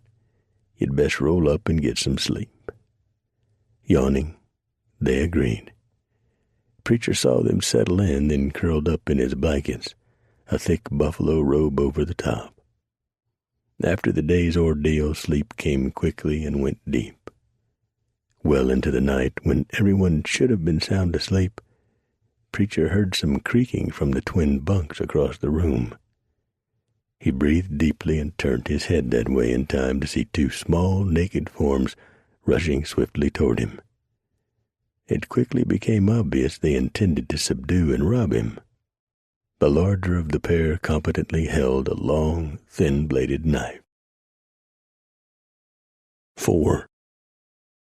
Although loath to harm children, Preacher had to fight for his life. For all her frail build and size, Vicky turned out to be a wildcat. Scratching and biting were her game. She raked Preacher's left cheek with bitten nails, hardly long enough to break the skin. She bit him in the shoulder when he attempted to throw her off him. Screaming a blue streak of obscenities Preacher doubted she knew the meaning of, she kicked him in the ribs with a bare toe. For all of Vicky's ferocity, Terry proved the greater danger. The knife he wielded flicked through the air an inch from Preacher's eyes, then whipped downward, a hair-breadth from the skin over his ribs. "Damn it," Preacher roared. "What's got into you? Leave be. I ain't gonna hurt you." "We want it all, everything you've got," Terry shrieked. Preacher grabbed his wrist behind the hilt of the knife and bent the arm away with ease. Vicky kicked Preacher in the groin. Hot pain exploded through Preacher's body. He gave a shake to Terry and flung the boy across the cabin. The kid cried out when he struck the rickety table and sent it crashing to the floor. He quickly followed while Preacher came to his feet. Small pebbles bit into the bare soles, and Preacher was thankful that he wore moccasins most of the summer and spent time barefoot. Vicky came at him again. She bit him on the belly, just above the drawstring top of his long john bottoms. "Ouch! Don't do that, damn it!" he barked. Preacher's thumb and forefinger found the nerves at the hinge of Vicky's jaw and pressed firmly. Her mouth flew open, and he yanked her off her feet. She instantly began to kick. Sighing away the last fragment of any regret, Preacher began to administer to her a solid, tooth-rattling shaking. It reduced the slender girl to hysterical tears in a matter of seconds. He gave her a single hard swat on her bare bottom and hurled her onto the upper bunk across the room. "Now you stayed there, hear?" he growled. Preacher turned in time to see Terry lunge at him. He sidestepped and smacked the youngster alongside the head. Stunned, Terry lost his grip on the knife. Preacher yanked Terry high in the air and shook him until sobs nearly choked the boy. With them both relatively calmed, Preacher lighted his lantern and sat them, draped in blankets, at the table. "Someone going to tell me what that was all about?" Terry and Vicky exchanged silent glances. Preacher leaned close to their faces. "You'd best one of you open up. I don't abide sneak thieves, nor those who abuse a body's hospitality. Turns out you're guilty of both. I promise it will go easier if you do. You," he nodded to Terry, "you said I was famous. Then you must know that if I am who I said I was, and you crossed me, I would squeeze the life out of both of you and never blink an eye. I could skin you alive and not feel a pang." He loomed over Vicky. "I could eat your liver." Vicky turned deathly pale, and her lips trembled. "Oh, no, no, please." "Then you'd best be telling me what's true and what's not." Terry mopped at the single tear that ran down his soft cheek. We were abandoned by our parents more than a year ago. They hated us, said we were even more violence-prone and bloodthirsty than they themselves. There weren't no other mean fellers. We've been out here ever since. We've lived since by taking things from unsuspecting travelers we come upon who were dumb enough to take us in." "Like me," Preacher prodded, his anger not entirely quenched. "No, not like you," Terry hastened to correct. "You're different altogether, not like them at all. I kind of like you, and I'm sorry we tried to rob you." "If I hadn't whooped you, would you be saying that?"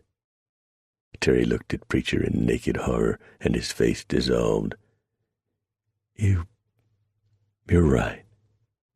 We're both awful ugly kids." He buried his face in his hands and sobbed wretchedly, no longer a would-be killer, only a small boy alone and frightened. Uncertain as to what to do, Preacher decided to hog-tie them for the rest of the night and take them along with him to Trout Creek Pass. Surely someone at the trading post would be able and willing to take charge of them. Pacing the polished granite floor caused the purple stripe on the hem of the tall man's toga to ripple like a following sea. Through the window, beyond his broad shoulders, the western peaks of the Ferris Range gave off a rose glow from the rising sun opposite them. The newborn orb struck highlights from the rings that adorned 6 of his 8 fingers and the gold and silver ornaments on his bare forearms. Anger gave his long, narrow face a scarlet hue that clashed with his sandy blonde hair. He reached the limit of the large, airy room and turned back. Before he spoke, he drove a fist into an open palm. 5 men have failed to return, and no one says anything about it. Why was I not told of this at once?" he demanded of the other man in the atrium. The centurion of the guard did not consider it an important event, first citizen. The sandy-haired man shook his head sadly as he examined the other. He saw a burly man with wide-set legs, thick and muscular, protected by shiny brass greaves. A barrel chest, encased in the brass cuirass of a Roman officer, rode above a trim waist and was topped by a full neck and large, broad-faced head. The horsehair-crested helmet tucked under one huge arm seemed a part of him. His white and red kilt was skirted by brass-studded leather strips. On his feet, the plain brown leather marching sandals. Taken together, these factors made him every inch the mighty general of the legions of Nova Roma that he was. Yet he allowed laxness and mistakes to weaken those powerful forces. Any newly made corporal would have known to see that such vital information be relayed upward. The first citizen sighed before he spoke. Gaius Septimus, I chose you as my constant companion and commander of my legions because you are awfully good at what you do. The years you spent with the barbarian army before leaving their ranks for a freer life are invaluable to Nova Roma. You must maintain the proper attitude among your subordinates. Is that not possible? Gaius Septimus Glaubier, whose real name was Yancey Taggart, responded with such vehemence that it shook the pleats of his kilt and rippled his long scarlet cloak. Not when all I have to work with is border trash and frontier riffraff, Marcus Quintus. They had been speaking in the classical Latin as taught at Harvard and other schools in the East. Gaius, Yancey, now changed to English for the benefit of the three men standing behind him as he went on. Speaking of which, I have brought the new men along this morning to introduce them to you. Then there is some rather bad news to relate. Marcus Quintus raised a hand imperiously. Spare me that for now. Bring these newcomers forward. Gaius gestured to the trio standing a respectful 3 paces behind the general. They came forward and made a half-hearted effort at the proper salute. Clenched right fist brought upward to strike the left breast. Gaius winced. Then he took on the formalities. First citizen, let me introduce our newest recruits for the legions. This is Claypool, Grantling, and Wooks. Men, the first citizen of Nova Roma, Marcus Quintus Americus. They saluted again, and Marcus Quintus smiled at them, rather like a shark contemplating an unguarded baby dolphin. You could not have come at a better time. You will be given proper Roman names once you have proven yourselves in the ranks and learned Latin. Until then your barbarian names will have to do. Gauls, aren't you? The names sound like it. Never mind. He hurried on. I am entrusting to you an important mission outside the realm of Nova Roma. Recently, 5 of your fellows were sent out to capture a notorious individual who might be a threat to Nova Roma. I have learned only this morning that they have failed to return with or without their captive, the legendary mountain man, Preacher. It is his destiny to fight gloriously in the Colosseum, Marcus Quintus continued. While he rambled on, Gaius Septimus let his thoughts roam over what he knew of the man who called himself Marcus Quintus Americus, and had the audacity to take the title first citizen. Glaubier, Taggart, considered Quintus to be more than a few flapjacks shy of a stag. Born Alexander Reardon, into the fantastically wealthy Reardon family of Burnt Tree Plantation, Duke of York County, Virginia. He'd had the best education affordable. Only somewhere around the end of his primary school, Yancey Taggart recalled, Alexander had begun to fixate on ancient Rome. As little Alexander grew, so did his mental disorder. By the time he had graduated from Harvard, he was, as the rough-and-tumble mountain men would put it, nutty as Hector's pet coon. When his father died in a riding accident, Alexander inherited. Alex quickly converted everything into gold and set out to establish his dream. Nova Roma, the new Rome. Yancey saw Alexander as some sort of combination of Caesar Augustus and Caligula. For, oh yes, Alexander had a vicious sadistic streak, and his sexual appetite would have shocked even the Emperor Tiberius. In addition to a number of slaves he had brought from the old plantation, Marcus Quintus had enslaved many Indians, and the hapless victims of raids on cabins or wagon trains. These he had put in the charge of Abel Wade, now named Justinius Bulbus, master of games and owner of the New Rome's gladiator school. Over the years, Quintus had constructed a replica of the Circus Maximus and the Colosseum of Trajan, and he had revived the practice of throwing Christians, in this case cougars, Septimus corrected himself. The physical appearance of Quintus lent to his persona as a Roman emperor. Although tall and broad-shouldered, Quintus was built close-coupled, with a bit of a pot-belly and a balding pate fringed with yellow-brown hair. In a toga, with his gold-strapped sandals and golden circlet of laurel leaves, he looked every inch the emperor. Gaius Glaubier reflected bitterly that he had deserted from the United States Army for something far better than this madman. Yet he never sought to put it all aside. He yielded far greater power and enjoyed far more comfort and luxury now than even the product of his wildest dreams. He jerked slightly to free his mind as he realized that Marcus Quintus had been addressing him. "Yes?" he asked coolly. "I want you to see that these men have everything they will need for a long journey in the wilderness and send them on their way." "Right away, of course." Septimus gestured for the 3 scruffy drifters to leave the room. "Now I have something else. I regret to say it is also the doing of Centurion Lepidus." "Go on," came Quintus's icy invitation. Quickly, Septimus outlined the situation in which 2 legionnaires had been wounded and a 3rd killed, and how the mountain man who had done it had managed to escape. He concluded lamely with the familiar remark, "The centurion saw nothing in that threatening enough to report it until this morning. It happened 2 days ago." Rage boiled in the face of Quintus. "He is Legionnaire Lepidus as of now. I'd have him in the arena if he weren't a citizen. By Jupiter, this is outrageous. I want you to put out cavalry patrols at once to find the trespasser. He must not be allowed to carry his story to the outside world.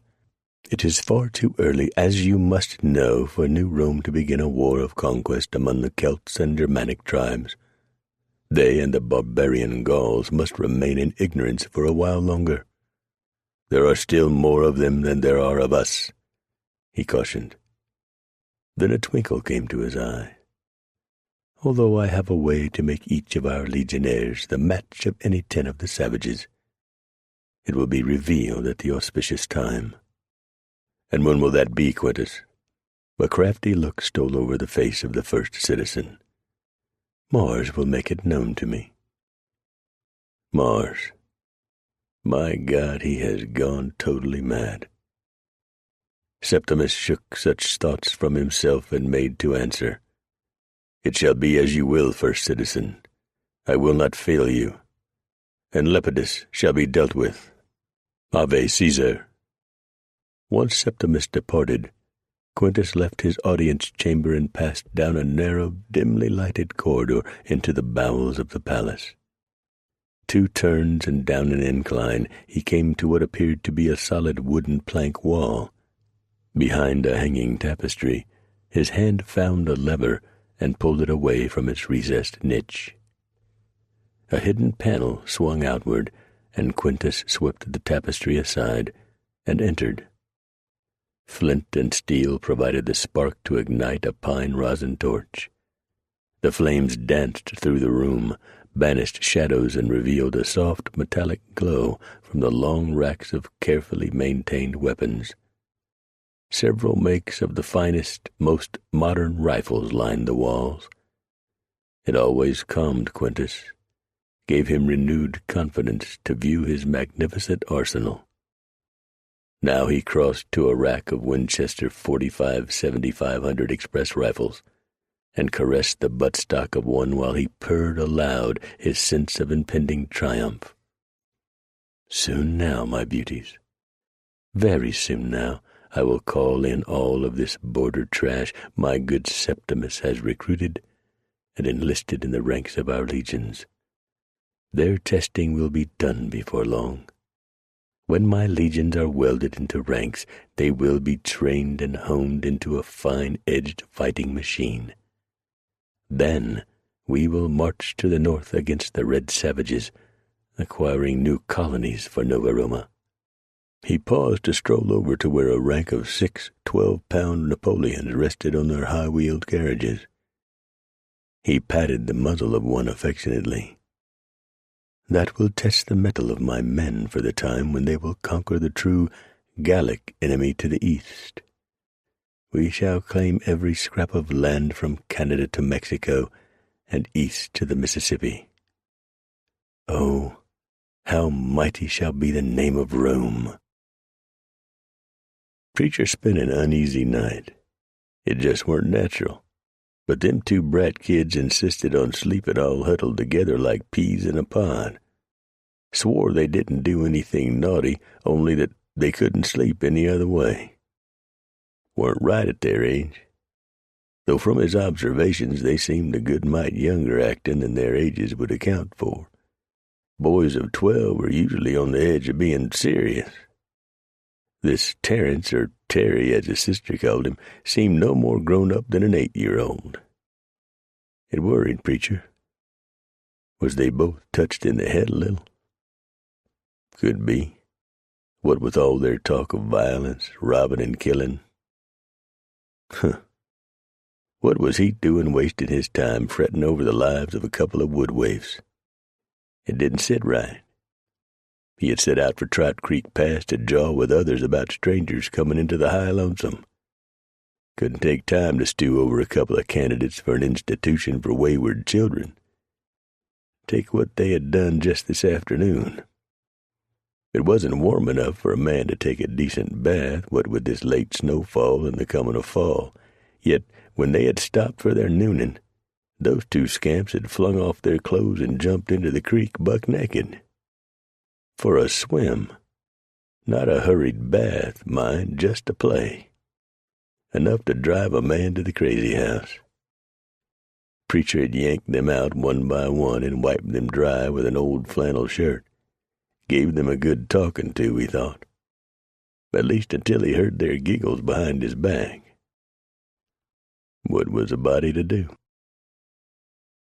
Hunkered down in the brush, Philadelphia Braddock hid on the edge of a stand of golden aspen and watched the strange men from the valley search for him.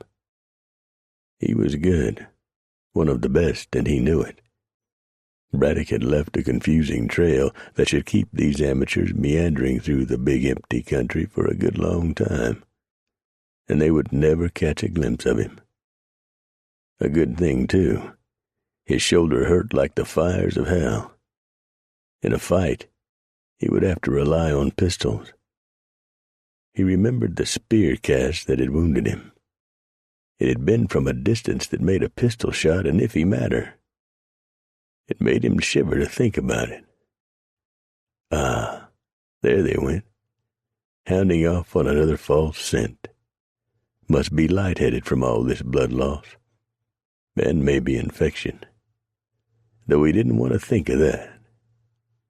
Thing was, those fellers all seemed to be in some sort of uniform. And they acted like soldiers. But whose? He'd never seen the likes in all his born days. Not live ones, anyhow. He had to get back to Bent's Fort and tell someone what he had stumbled onto. Through the haze of fatigue and weakness, Philadelphia Braddock recalled that Trout Creek Pass lay a lot closer. That would have to do, he decided. He couldn't hold out much longer than that.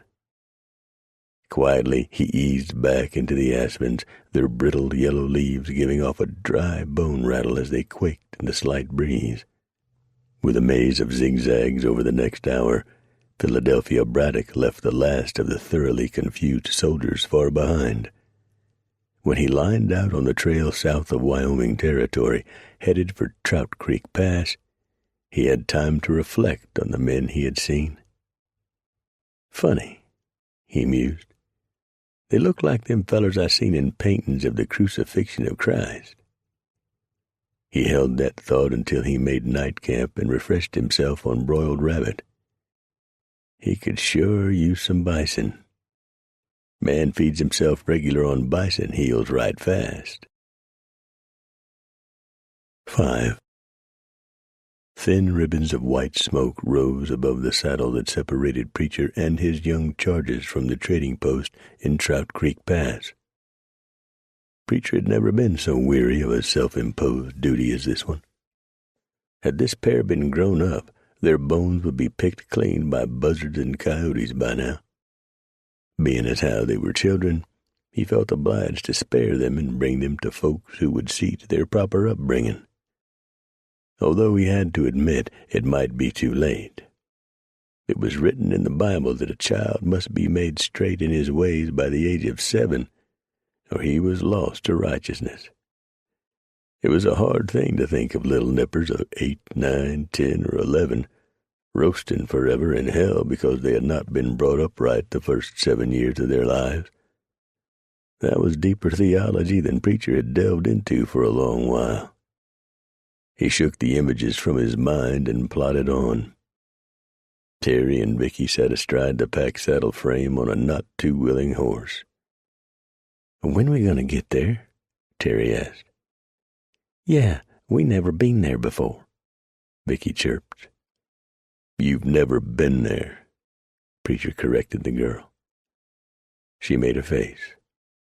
"That's what I said." Preacher calculated the angle of the sun. "We'll be there by mid-afternoon. Those are the noonin' cooking fires and old Kevin Murphy's smokehouse you see beyond the rise. He makes the bestest smoked hams, and his bacon will melt in your mouth." Terry blurted. "I wouldn't like that. I like to chew mine. Is it spoilt or something?" "Just a figure of speech. Means that his bacon is delicious. Now you two quit pulling my leg. I've got a sudden bodacious thirst a building, and I figure to tend to it as soon as I get you all settled in." "Where are we going to stay?" Vicky demanded. "I've been over all that before. You'll go to whoever will take you in." Fear showed in both their faces. "You won't split us up, will you?" Terry asked nervously.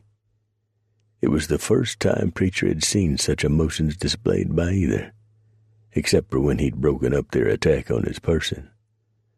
"I'll try not. No telling." "We won't go to different folks." Terry grew stubborn. "If you send us, we'll run away." Vicky cut her eyes to her brother for confirmation. He nodded solemnly. Preacher lost hold of it for a moment. "Dang, can't you blessed tadpoles ever make things easy for a feller? I can't guarantee anything, because I don't know what situation we're going to come into. Put a rein on them jaws until we get there." Terry and Vicky resumed a sullen, sulking silence. Terry's pink underlip protruded in a pout. Preacher snorted in disgust. Preacher reached the trading post at 2:15 that afternoon. Tall Johnson, as opposed to his cousin and partner, Shorty Johnson, greeted Preacher from the roofed-over porch of the saloon half of the Frontier General Store. "Preacher, you old dog, I heard that you were holed up for the winter." His eyes widened when he took in the children. "You a family man now, Preach?" "Not for any longer than I can help it, Tall," Preacher grumbled. "You wouldn't happen to be in the mood to play father, would you?" Tall Johnson wheezed out his laughter. "Shorty would never hear of it. He sees kids as something like warts. Feller needs to cut them off his hide as soon as possible. Besides, brats need women. We ain't got no women. Decent ones, that is, just a couple of Utes." Preacher faked a disapproving glower. "Utes is ugly, Tall. Not this pair. Now you just take that back, Preacher, or you buy the first drink."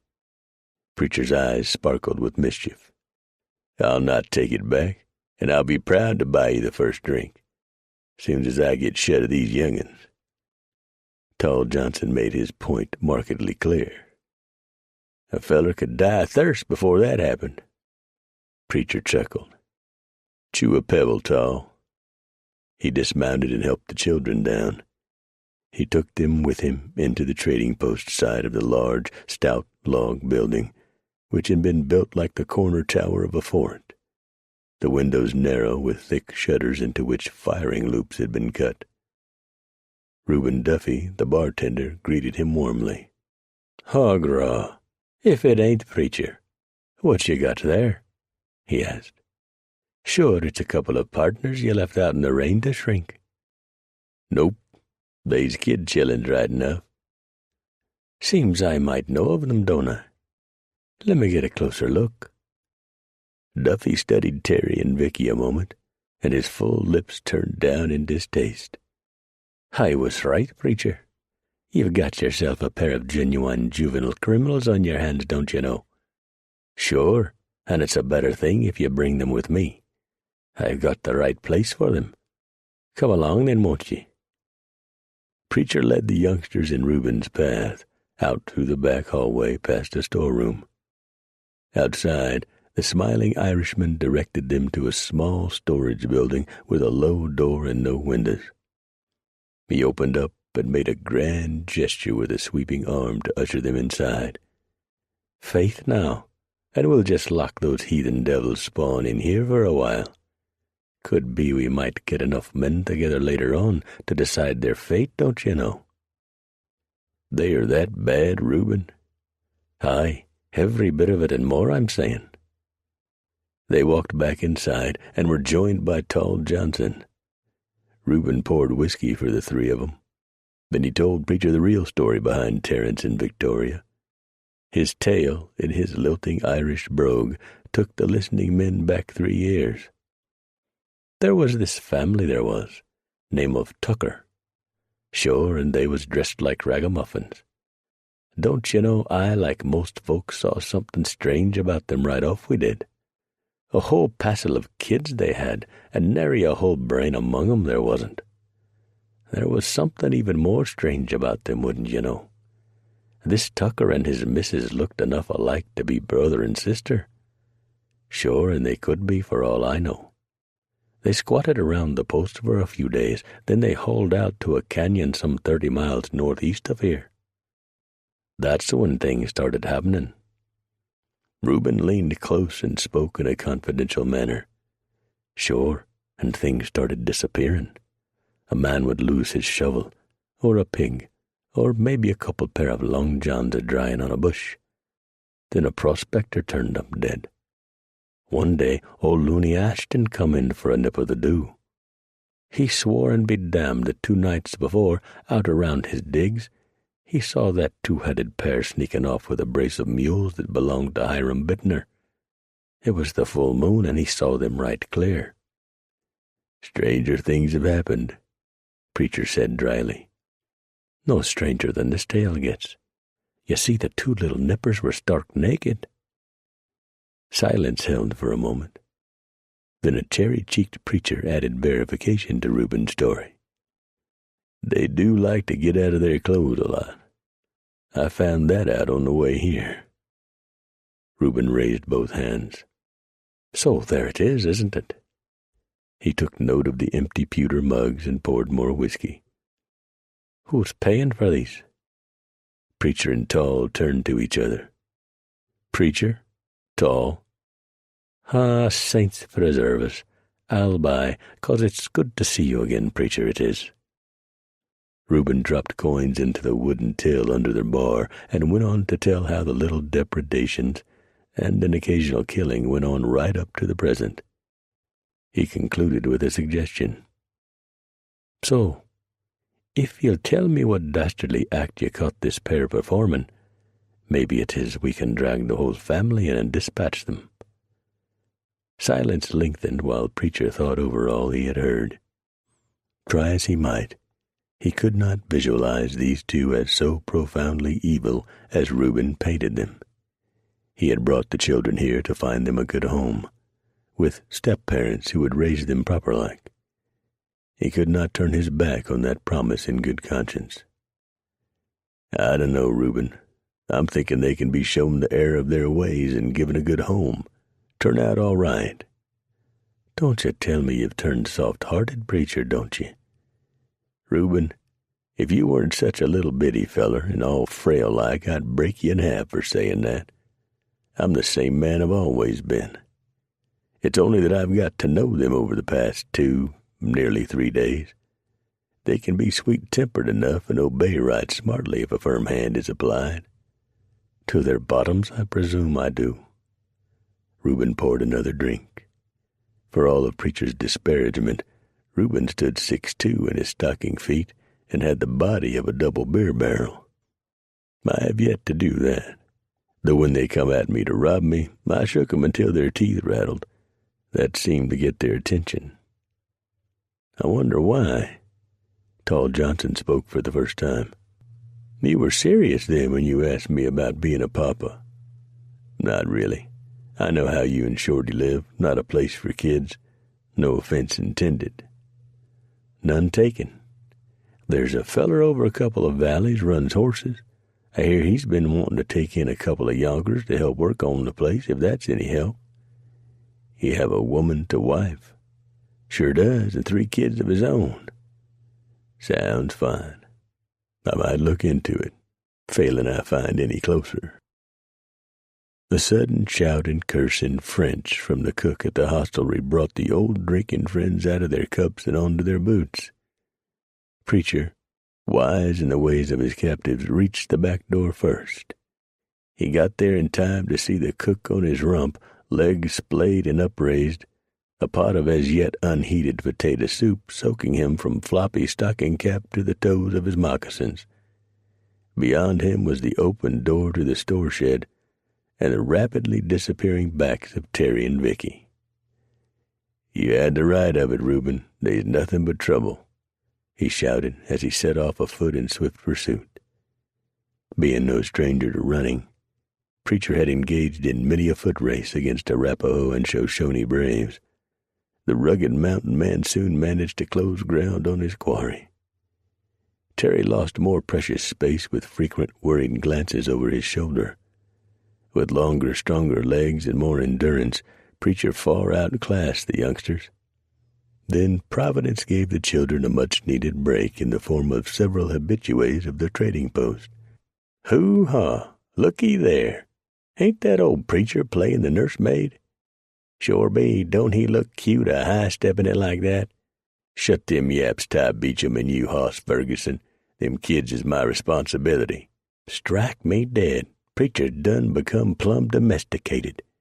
Tyrone Beecham rubbed salt in Preacher's wounded pride. Nextest thing we know, he'll take to wearing an apron and skirts. That did it. Preacher slammed to a stop and whirled to confront his detractors. No man, unless he was a tad light in the upstairs, ever suggested that a denizen of the high lonesome might have sissy inclinations. To question a fellow's manhood most often called for a shooting. Preacher did not want to kill these old friends and sometime partners, but Beecham had stepped over the bounds. The least that would satisfy now was a good knuckle-drubbing. And Preacher was just the man to deliver it. He stepped in without a word and popped Beecham flush in the mouth. Surprise registered in the dark, nearly black eyes of Tyrone Beecham as he rocked back on his boot heels. He swung a wild looping left at Preacher's head, which, much to Beecham's regret, missed. Because Preacher did not.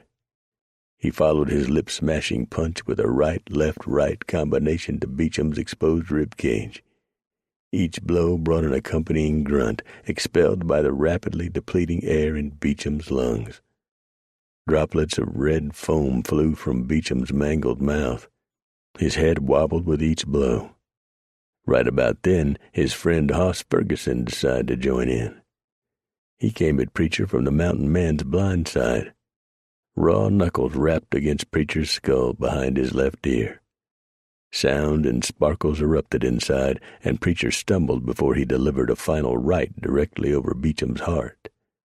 Then he spun, his left arm already in motion, and drove his back fist into Hoss Ferguson's nose. Blood spurted, although nothing had been broken. Preacher continued his punishment with a right uppercut that cropped Ferguson's surprised jaw closed. Ferguson stomped on Preacher's right instep. Preacher gritted his teeth and ignored the pain. He still didn't want to hurt these two badly, only drive home the lesson that there was still a lot of spit and vinegar in this old coon. Everyone witnessing their battle had seen 2-on-1 plenty of times, sometimes even 4 or 5. Most had seen Preacher handle those odds with ease. It didn't take long for the betting to begin. "I got a cartwheel says Preacher pounds them both onto their boots," Tall Johnson declared. An old-timer next to him elbowed Tall in the ribs. "I got me a nugget that says as 1 1/4 ounce pure, says those young fellers will plain bust his bum for him." $35, Tall thought. A regular fortune. Temptation and his confidence in Preacher overcame his usual prudence and his near-empty purse. "You're on, old man." Preacher made to dodge between his opponents, then stopped abruptly and reached out to snag the fronts of their shirts. He thrust himself backward on powerful legs and slammed his arms together at the same time. A coonskin cap went flying from the top of Ty Beecham's head as the two noggins clocked together. It was time for them to see stars and hear birds sing. Preacher did not let up. He shook both combatants like small children and then threw them away. Ty Beecham bounced off the ground and started to get back on his boots. Preacher reached him in 2 swift strides and towered over the fallen man. "Don't." All at once, Beecham saw the wisdom in this and remained down. Not so Hoss Ferguson. He came at Preacher with a yodeling growl. Preacher mimicked it and danced around like an Injun, flapping a hand over his mouth in time with the sound that came out. Somehow that further enraged Ferguson, who, blinded by the taunts, abandoned all semblance of a plan. He walked into a short, hard right to the chest, which he had left unprotected in order to grapple for a bear hug. Unkindness followed unkindness for Hoss. Preacher stepped in and pistoned his arms into a soft belly until Hoss hung over the arms that punished him. Preacher disengaged his arms and stepped away. Hoss fell to his knees. "You'd do yourself a favor if you stayed there, Hoss. I wasn't fixing to do any real harm. Push it, and by dang, I surely will." "You win, Preacher. You win," Hoss panted. Tall Johnson looked to the old man. Grudgingly, the graybeard dug under his grimy buckskin shirt and pulled out a small pouch. From it, he took a large gold nugget crusted in quartz. Tall reckoned it to be worth what the old feller said.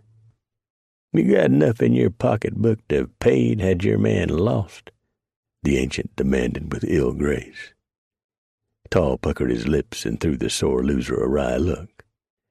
"Well, now, we'll never know, will we?" "Don't get another hidey-ho going, Tall," Preacher admonished. "I still have to go after those brats." "So you do," Tall answered cheerily, "and I wish you the joy of it. Dang it, Tall, if my knuckles weren't so sore, I'd knock some of the dust off 'em on that ugly puss of yours." So saying, Preacher stomped off for the front of the trading post and his trusty cougar. Preacher reined in and dismounted. The troublesome pair had found a stretch of slab rock that made it impossible to track them. Instead of crossing directly over, Preacher skirted around the edge counterclockwise, leading Cougar. He had gone only a quarter of the way when he found traces. Something about them bothered him. Then he saw it clearly. These prints had been made by moccasins, right enough, and Terry had been wearing the pair Preacher had given him. But these were of a different pattern than those the boy had. These marks had been put down by an Arapaho. Preacher continued his search and found no sign of where the children had left the wide stretch of exposed granite. Had the Indians taken the boy and girl? One way to find out. He set out to follow the trace left by the Arapahoes. An hour later, he encountered their evening camp. Among them, he soon found old friends. Bold Pony was an age with Preacher, and in fact they had spent several summers together as boys in their late teens. Now the Arapaho settled Preacher down to a ritual sharing of meat and salt. Bold Pony had held his age well, Preacher noted. He still made a strapping figure, his limbs smooth and corded with muscle. He wore the hair-pipe chest-plate of a war chief and proudly introduced Preacher to his wife and 3 children. His boy was 11, with a shy, shoe-buttoned-eyed little girl of 8 next, followed by a small boy, a toddler of 3. "Makes a feller know how many summers have gone by," Preacher confided. "Last I saw you, that biggest of yours was still peeking at me from behind his mama's skirts." "You have weathered the seasons well, old friend," Bold Pony complimented. "Yep. Well, beauty is as beauty does." Preacher's observations didn't mean a damn thing, but Bold Pony nodded sagely, arms crossed over his chest. "What brings you into the hunting place of the Arapaho?" Bold Pony got right to the point as he pushed aside his empty stew bowl. Preacher described in detail his encounter with Terry and Victoria, described them and recounted how they had managed to bowl over Frenchy Pierrot and make an escape from the trading post. Bold Pony nodded several times during the explanation, then sat in silence as he lighted his pipe. After the required puffs sent to the 4 corners of the world and the 2 to the Sky Father and Earth Mother, Bold Pony drew one more for pleasure and passed it to Preacher. "We know of these children," he said with a scowl. Preacher repeated the ritual gesture and sucked in a powerful lungful of pungent smoke. "Do you now? Any idea where they might be right now?" Bold Pony accepted the pipe back, puffed, and smoked. "I may know that. My son and his friends," he nodded to the other lodges in the small encampment, "rage far on their boyish hunts. It is possible they saw these young white people not long ago. It is possible that they are with their no-account family in a canyon not far off, one that is hidden from the unskilled eye." "Is it also possible," Preacher asked after another drag on the pipe, "that you can give me directions on how to find that canyon?" A hint of a smile lighted the face of Bold Pony. "It is possible, old friend. I could tell you simply to follow your nose. They are dirty, an unwashed lot. You can smell them from far off. Or I could tell you to follow your ears. There are many children there, and they seem to squabble all the while, very noisy. Or I could tell you to journey half a day to the east until you come to a big tree blasted by the thunderbird. There you would find a small stream that comes from a narrow opening to the north. Follow that, and you will find them. I am grateful, old friend." "It is good. Now we must eat more, or my woman will be unhappy." "I'd rather to be off right away, but—" He looked up at the stout, round-faced, beaming woman and waggled one hand in acceptance. "I reckon another bowl of that stew wouldn't do no harm. Half a day will put me there a mite after the middle of the night. I can hardly wait," he said to himself with sarcasm. 6. 8 men, who were dressed in traditional diaper-like loincloths and spike-studded sandals, marched out of a stone archway after the clarion had sounded and the portcullis had been raised. 4 of them looked entirely unwilling. They had every reason to be, considering that they were captives from an ill-fated wagon train, not professionals, as were their opponents. When the 8 reached the lavish curtained box, they halted, then raised their weapons to salute the Imperator in the sanctioned words, "Ave Caesar, morituri te salutamus." And right here on the sands of the Colosseum of Nova Roma, they really were about to die. At least the 4 pilgrims were, who possessed a woeful unfamiliarity with the odd weapons they had been given. One had a small, round Thracian shield and a short sword. The second had the spiked-knuckled cestus of a pugilist, a fist fighter. The third had the net and trident of a retiarius. The fourth bore a pair of long daggers with small shields strapped just below each elbow, in the style of the Midianite horsemen. The professionals bore the appropriate opposing arms. They looked expectantly beyond their soon-to-be victims of the Imperator. Marcus Quintus Americus rose eagerly and gave the signal to begin with his gold-capped ivory wand. At once, the gladiators ended their salute, each squared off against his primary opponent, and the fight commenced. Shouts of encouragement and derision rose from the stone benches filled with spectators. Many of these people, the citizens of New Rome, had been here for years. Not a few had formerly been the inmates of prisons and asylums for the insane. Whatever their origins, they had acquired a taste for this bloodiest of sports. That pleased Quintus, who resumed his seat on the low-back, X-shaped chair beside his wife, Titiana Pulchra, the former Flossie Horton of Perth Amboy, New Jersey. Rather a good lot this time, eh? Quintus asked the striking blonde beside him. Pulchra, Flossie, tossed her diadem of golden curls and answered in a lazy drawl, "Come, Quintus, you know the games bore me. They're so gruesome." From her far side, the small voice of Quintus Faustus Americus, her son, piped up. "But that's what makes them so exciting, Mother." Pulchra gazed on him coolly. "I was addressing your father, Faustus. Really, Quintus, for a boy of 10 years, he has truly atrocious manners." 11, my dear," Quintus responded. "He'll be 11 on the nones of September." "Which makes it all the worse. He needs a proper teacher. There's geography, history, so many things, including manners he should be taught." 11 is a good enough time to begin formal education," Quintus countered. "A boy needs to be free to indulge his adventurous spirit until then. Doesn't he, son?"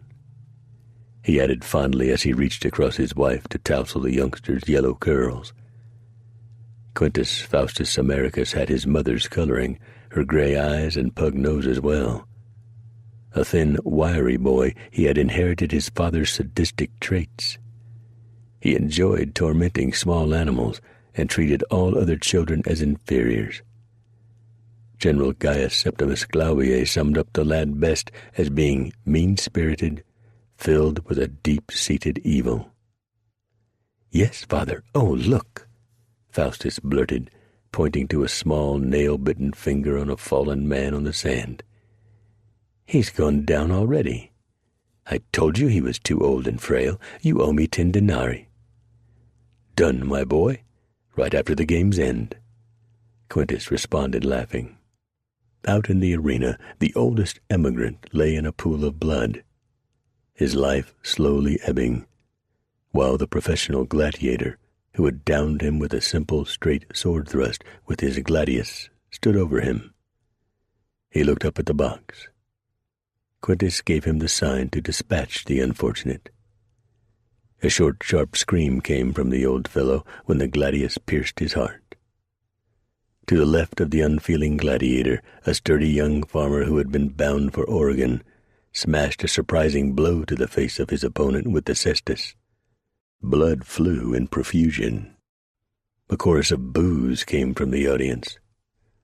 "I say, rather good," Quintus cheered on the amateur. "Smack him another one." Before the brave farmer could respond, his opponent's length of his chain with the spiked ball at the end lashed out and struck him solidly in the chest. Yanked off his feet by the effort to extract the spike point from the deep wound, the farmer fell face first to the sand. His opponent closed in and stood above his victim while he swung the wicked instrument around over his head. The farmer rolled over, eyes wide with fright, and lashed out with his blade-encrusted fist. The tines dug into the partly protected calf muscle of the professional gladiator, who leaped back with a howl. "He's going to die anyway, isn't he, Father?" The small hand of Faustus tugged at the edge of his father's toga. "Yes, of course, they all are." Gray eyes alight and dancing, Faustus clapped his hands. "Oh, good." Two attendants rushed from the gladiator entrance portal to help the wounded professional off the sand. Another, armed like a Nubian, complete with zebra-print shield and long spear, took his place. He quickly finished off the second of the 4 pilgrims. With the farmer dead, that left only 2. Faustus grew more excited with each feint and thrust of the 4 men before him. He stuffed his mouth with popped corn, a feat made difficult by the broad, wet smile that exposed small, white, even teeth, like those of a wolverine. A great shout came from the crowd as one surviving immigrant stumbled over the body of the first man slain and went to one knee. "Oh, splendid!" Faustus squeaked as the gladiator in Thracian armor swiftly closed in on the off-balance amateur. With cold deliberation, the Thracian swung his curved sword and cleanly decapitated the downed outsider. Faustus bounced up and down on his cushioned chair, his breathing roughened as little gasps escaped his lips. His eyes grew glassy. He moaned softly as the headless corpse toppled sideways to flop on the sand. To his right, his mother gave him alarmed glances. "Hasn't it been quite a good day at the games, my dear?" Quintus remarked idly to Pulchra. "Yes, I suppose it has. Apparently, Faustus thinks so." Faustus licked his lips repeatedly now and groped for more popped corn, while he fixed his leaden-colored eyes on the death throes of the last captive. A low, soft moan escaped as the hapless man breathed his last. Quintus spoke in low, confidential tones to his wife. "I only hope the men I sent will be successful, and that they get back in time for the birthday games for Faustus. We will have the spectacle of spectacles when that living legend, Preacher, is on the sand. What a crowning event that would be for the boy's birthday." Preacher had other things on his mind at the time. Slipping unseen through the woods in late afternoon, he spied out the Tucker compound shortly before sundown. To grace it with the name of compound, Preacher reasoned, had to be a gross exaggeration. It consisted of a low, slovenly cabin, the second story of which seemed to have been added as an afterthought. A rickety corral stood to one side, partly shaded by a huge old juniper.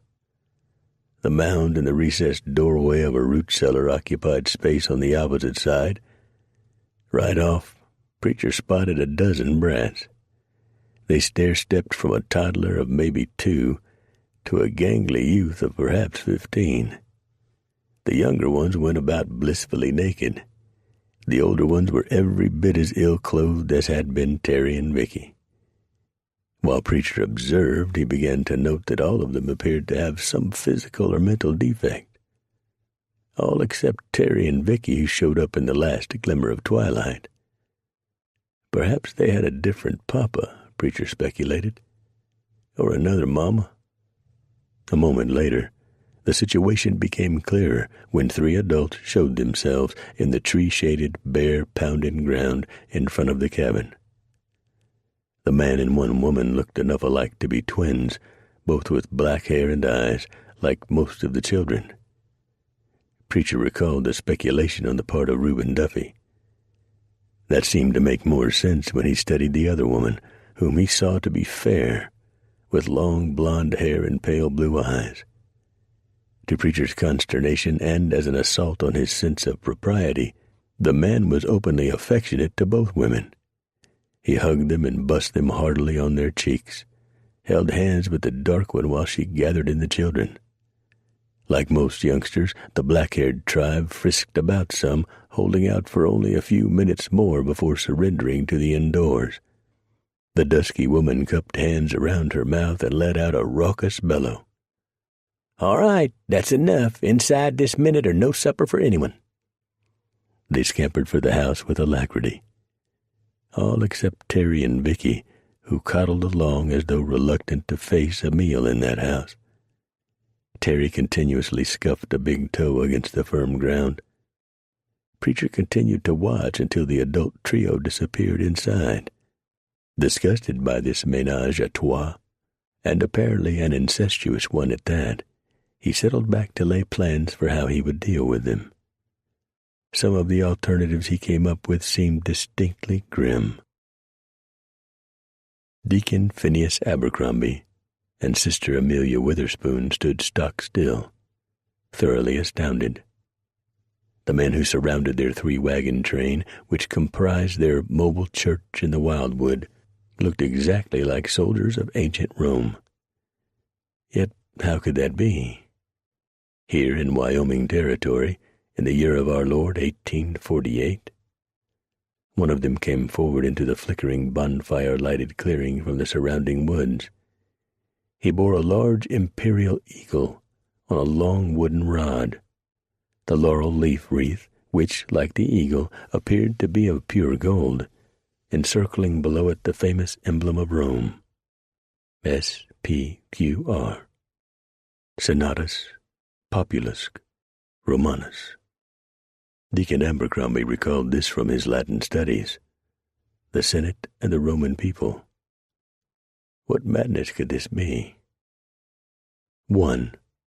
Obviously their leader stepped forward, haughty, fierce-eyed, every inch the domineering Roman centurion in his crested helmet, cuirass, kilt, and greaves.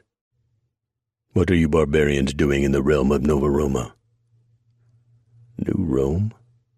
The stunned deacon echoed in thought. That accounted for it, then, his dizzied mind supplied. Still unsettled by this apparition, he spoke in a near babble. "Why, we are not barbarians. We are Christian missionaries. We have come to spread the word of God to the heathen lands, to do the work of the Lord." Cutting his eyes to a subordinate, the centurion commented, "Good Christians, eh?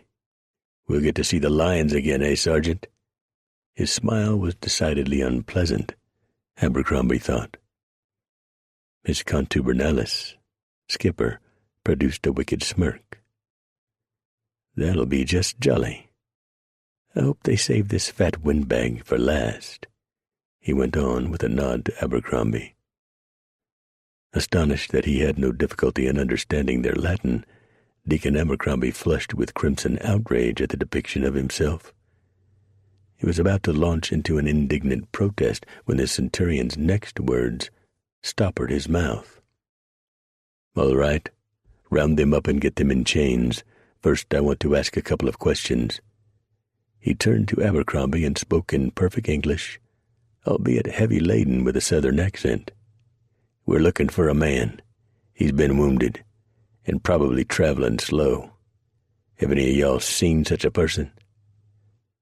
While Deacon Abercrombie struggled to frame a reply that included a protest, a startled yelp from his right silenced him. "Take your hands off me," Sister Amelia snapped. "I'll not abide any man to touch me, let alone a rude stranger." A hard-faced legionnaire barked at her. "Shut up, lady. The contubernalis says we put you in chains. That's what we're going to do." "Why, the very idea! The nerve! How dare you treat us like this?" "Sister, please," Abercrombie interrupted in an attempt to defuse the situation. The soldier acted as though he had not heard a word. "Because we've got weapons, sister. Now cooperate or suffer for it." Quickly the 20 men and 16 women were rounded up and thrust into chains. Few voiced protest. Several women began to pray aloud or to sing hymns. The crude legionnaires laughed among themselves and made nasty comments. Soon the job had been completed.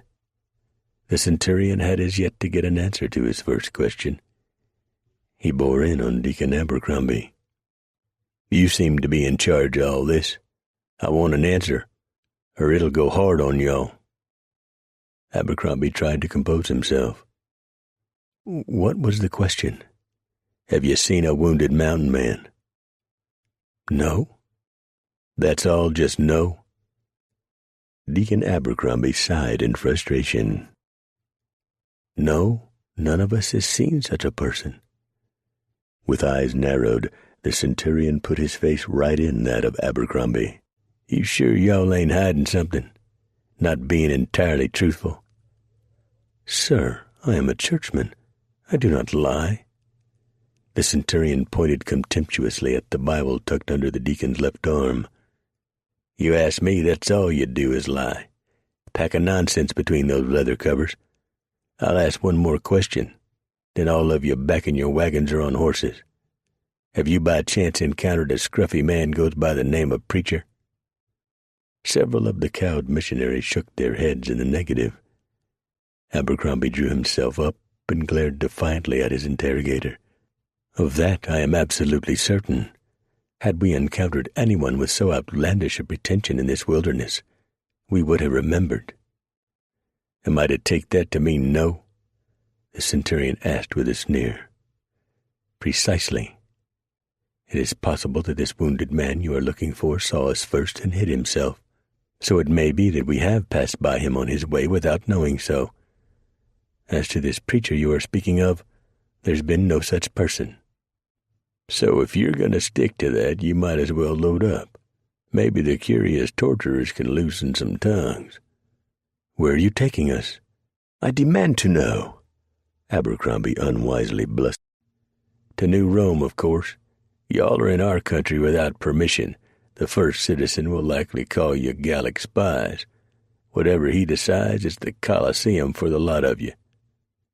At the news of this, wailings and lamentations rose among the faithful.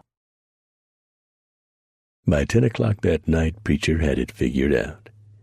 He waited until midnight, then glided out of his place of concealment. Bent low, walking in moccasins for quiet, he crossed the clearing to the tumble-down cabin. A stench of neglected, spilled food and unwashed bodies leaped out to assault him. His nose wrinkled. The shambles of an outhouse behind the log structure gave evidence of being a total stranger to quicklime. He had been upwind of the wretched hovel, Preacher recalled as he closed on the rickety front porch. He made not a sound as he crossed the warped, weathered gray boards to the front door. There Preacher paused while he reached for the latch string. Strangely, considering where the cabin was located, it hung outside as a welcoming. Preacher eased it upward and winced at the slight scraping sound the bar made as it raised. When it came free, Preacher waited tensely, one hand on the butt of a Walker Colt. After 100 heartbeats, with no alarm shouted from inside, he eased the door inward. Another mistake in wild country. The hinges should provide added resistance against anyone trying to break in. Sucking in a breath, Preacher edged around the open portal. He made not the slightest sound as he entered the smelly structure. He eased the door shut behind himself. A long wait to allow his eyes to adjust to the dimness within. Slowly objects began to define themselves. A counter along one wall, with crude cupboards above. A cast-iron stove, tilted rakishly because of a broken leg. A hearth and fireplace mantel. A large leather-strung bed beyond a gauzy curtain. Satisfied, Preacher ghosted past the slumbering adults lying together in a tangle of naked arms and legs. Carefully he tested the rungs of a ladder that gave access to the loft where he surmised the children slept. He gingerly put weight on the first and thrust upward. No squeal betrayed him. Preacher took a second and a third step. Surprising for the slipshod construction in general, the ladder still did not give off a single betraying squeak. In due time, Preacher brought his head above the level of the elevated flooring. Here and there in the starlit darkness he made out the huddled forms of sleeping children. Beyond their relaxed bodies, he found Terry and Vicky, asleep together as usual, fully clothed, their arms around each other. With that accomplished, he went back down to take care of the adults. What a ruckus that caused. Perhaps Preacher had not chosen the wisest way of extracting brother and sister from the family bosom. What he picked to do was stand in the middle of the cabin floor, by a large table, and bellow his intentions to the parents. "All right, folks, I want you to stay tight in that bed. Don't even twitch an eyeball. I've come to take those tow-headed young'uns out of here to someplace decent." In the next instant, the women erupted in a hissing, spitting, nail-clawing catfight mode. Bare as the day her mother birthed her, the blonde one hurled herself at Preacher with fingers arched into wicked talons. He deflected her with his raised left forearm, but not before she raked his cheek with sharp nails. "You bastard, keep your filthy paws off my babies," she howled. "They're as much mine as yourn, Purity.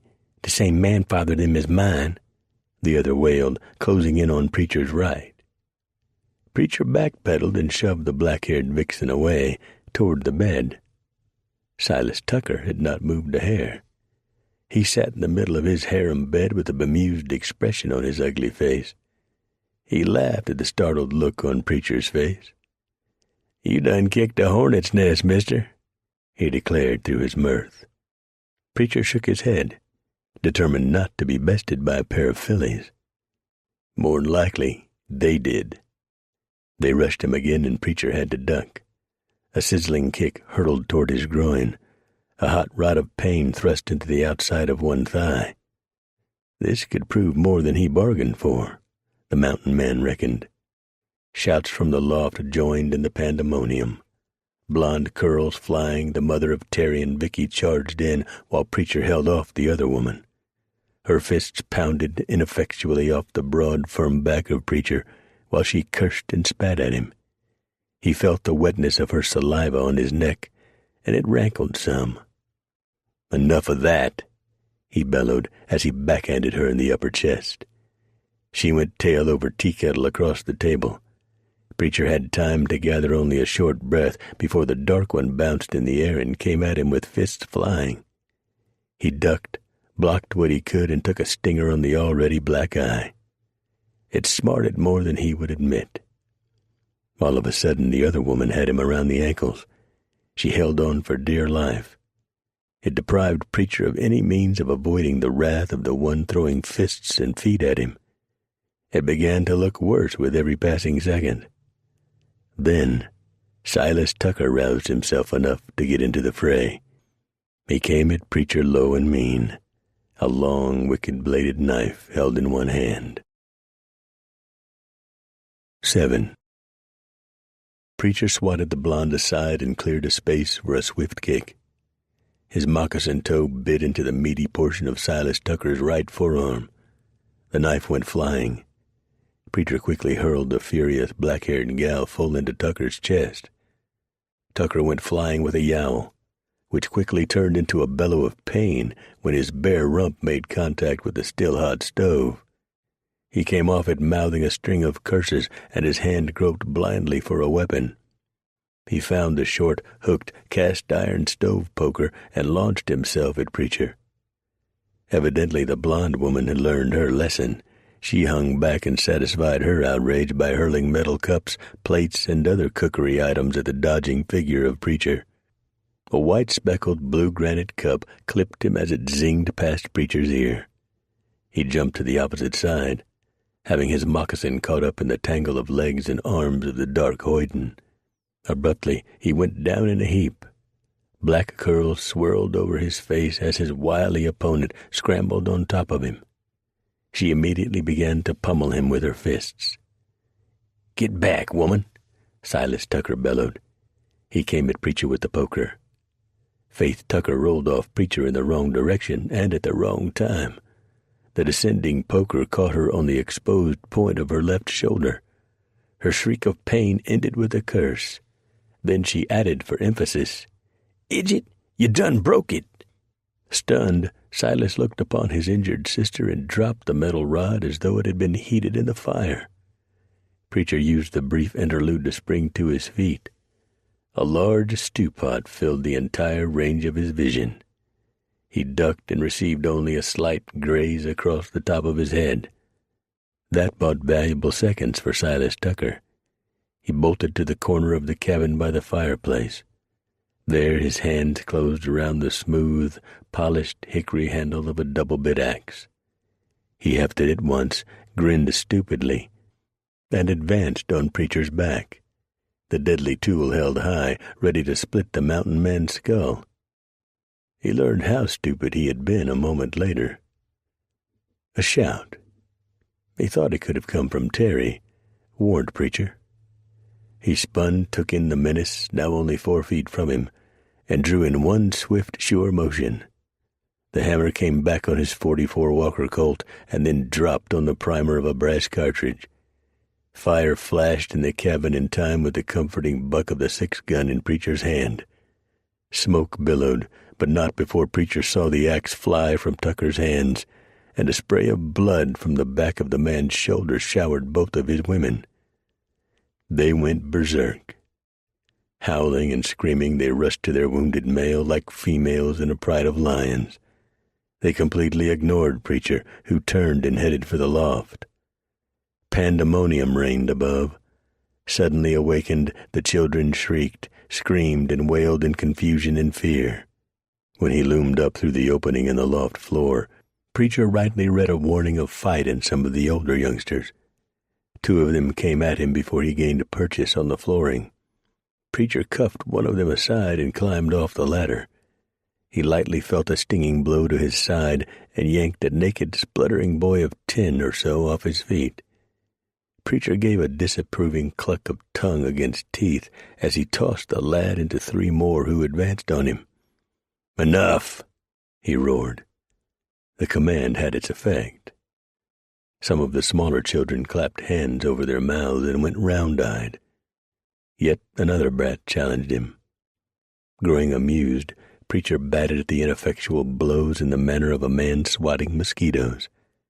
His diversion lasted only a moment until the sturdy boy of about 13 snapped a kick at Preacher's groin. It connected before he could block, though without striking any vital targets. Preacher popped the youngster high on the cheek in reply and sat him down on his bare butt. The rest drew back in fear. Preacher advanced toward the dormer alcove where Terry and Vicky had withdrawn.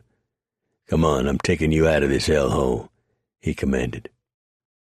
Accustomed to mistrusting all adults, Terry responded with defiance. "What if we don't want to go?" Preacher cocked his head to one side. His expression clearly declared that he would not take a lot of that. "Do I have to hog-tie you like before and drag you out of here? It can be easy or hard, your choice. Either way, we gotta move fast, 'cause them she-cats down there are like to recover from their weeping and wailing over their head he-coon and come after me with a vengeance." "One of them is our mama," Terry said as he continued his challenge. A flint edge turned Preacher's eyes, and sarcasm his words. "You got any idea which one?" Terry had not expected that tack. Why, the yaller-haired one, of course. If you expect to see her go unharmed, then you'd best move fast. There's knives and forks and things down there that can do a feller real harm. I don't intend to stand around and let her poke any of them into me." His head of steam deserted Terry, and his frail chest deflated under the raggedy shirt. "We'll go." "Yes, Preacher, we'll go with you any time," Vicky added, her cobalt eyes dancing in starlight. "Now, that's more like it. Besides, you'll be better off where I'll be taking you, better by far than living with this sordid riffraff." Terry produced a pout. "She's still our ma." Enough had come and gone for Preacher long ago. His face clouded, and his words rang in a hollow command. "Get down them stairs. Grab what belongings is yours, especially any coats." "Coats? You flung the only ones we had in the fire," Terry protested. Nonplussed, preacher could only shrug. Rags. They was mostly rags. He defended his action. Now scoot. Oblivious to the deep chill, the youngster scampered barefoot down the ladder. Preacher followed. The 13-year-old, still smarting from the punch preacher had laid on him, shouted after, "Paul's gonna wring your necks once he catches up to y'all." Preacher turned his iron gaze over one shoulder. "You tell him to come on, as I reckon it'll be me does the ringing." On the ground floor of the cabin, the women still whooped and hollered over the wounded Silas Tucker. Silently, preacher wished them the joy of it, then led the way to his horses. "I don't want to sit still," Terry Tucker sassed preacher from atop the pack saddle at mid-morning the next day. "It hurts my behind riding like this." "You spook that pack critter and I'll show you a hurt behind," preacher warned. Terry tried his repertoire of the cutest.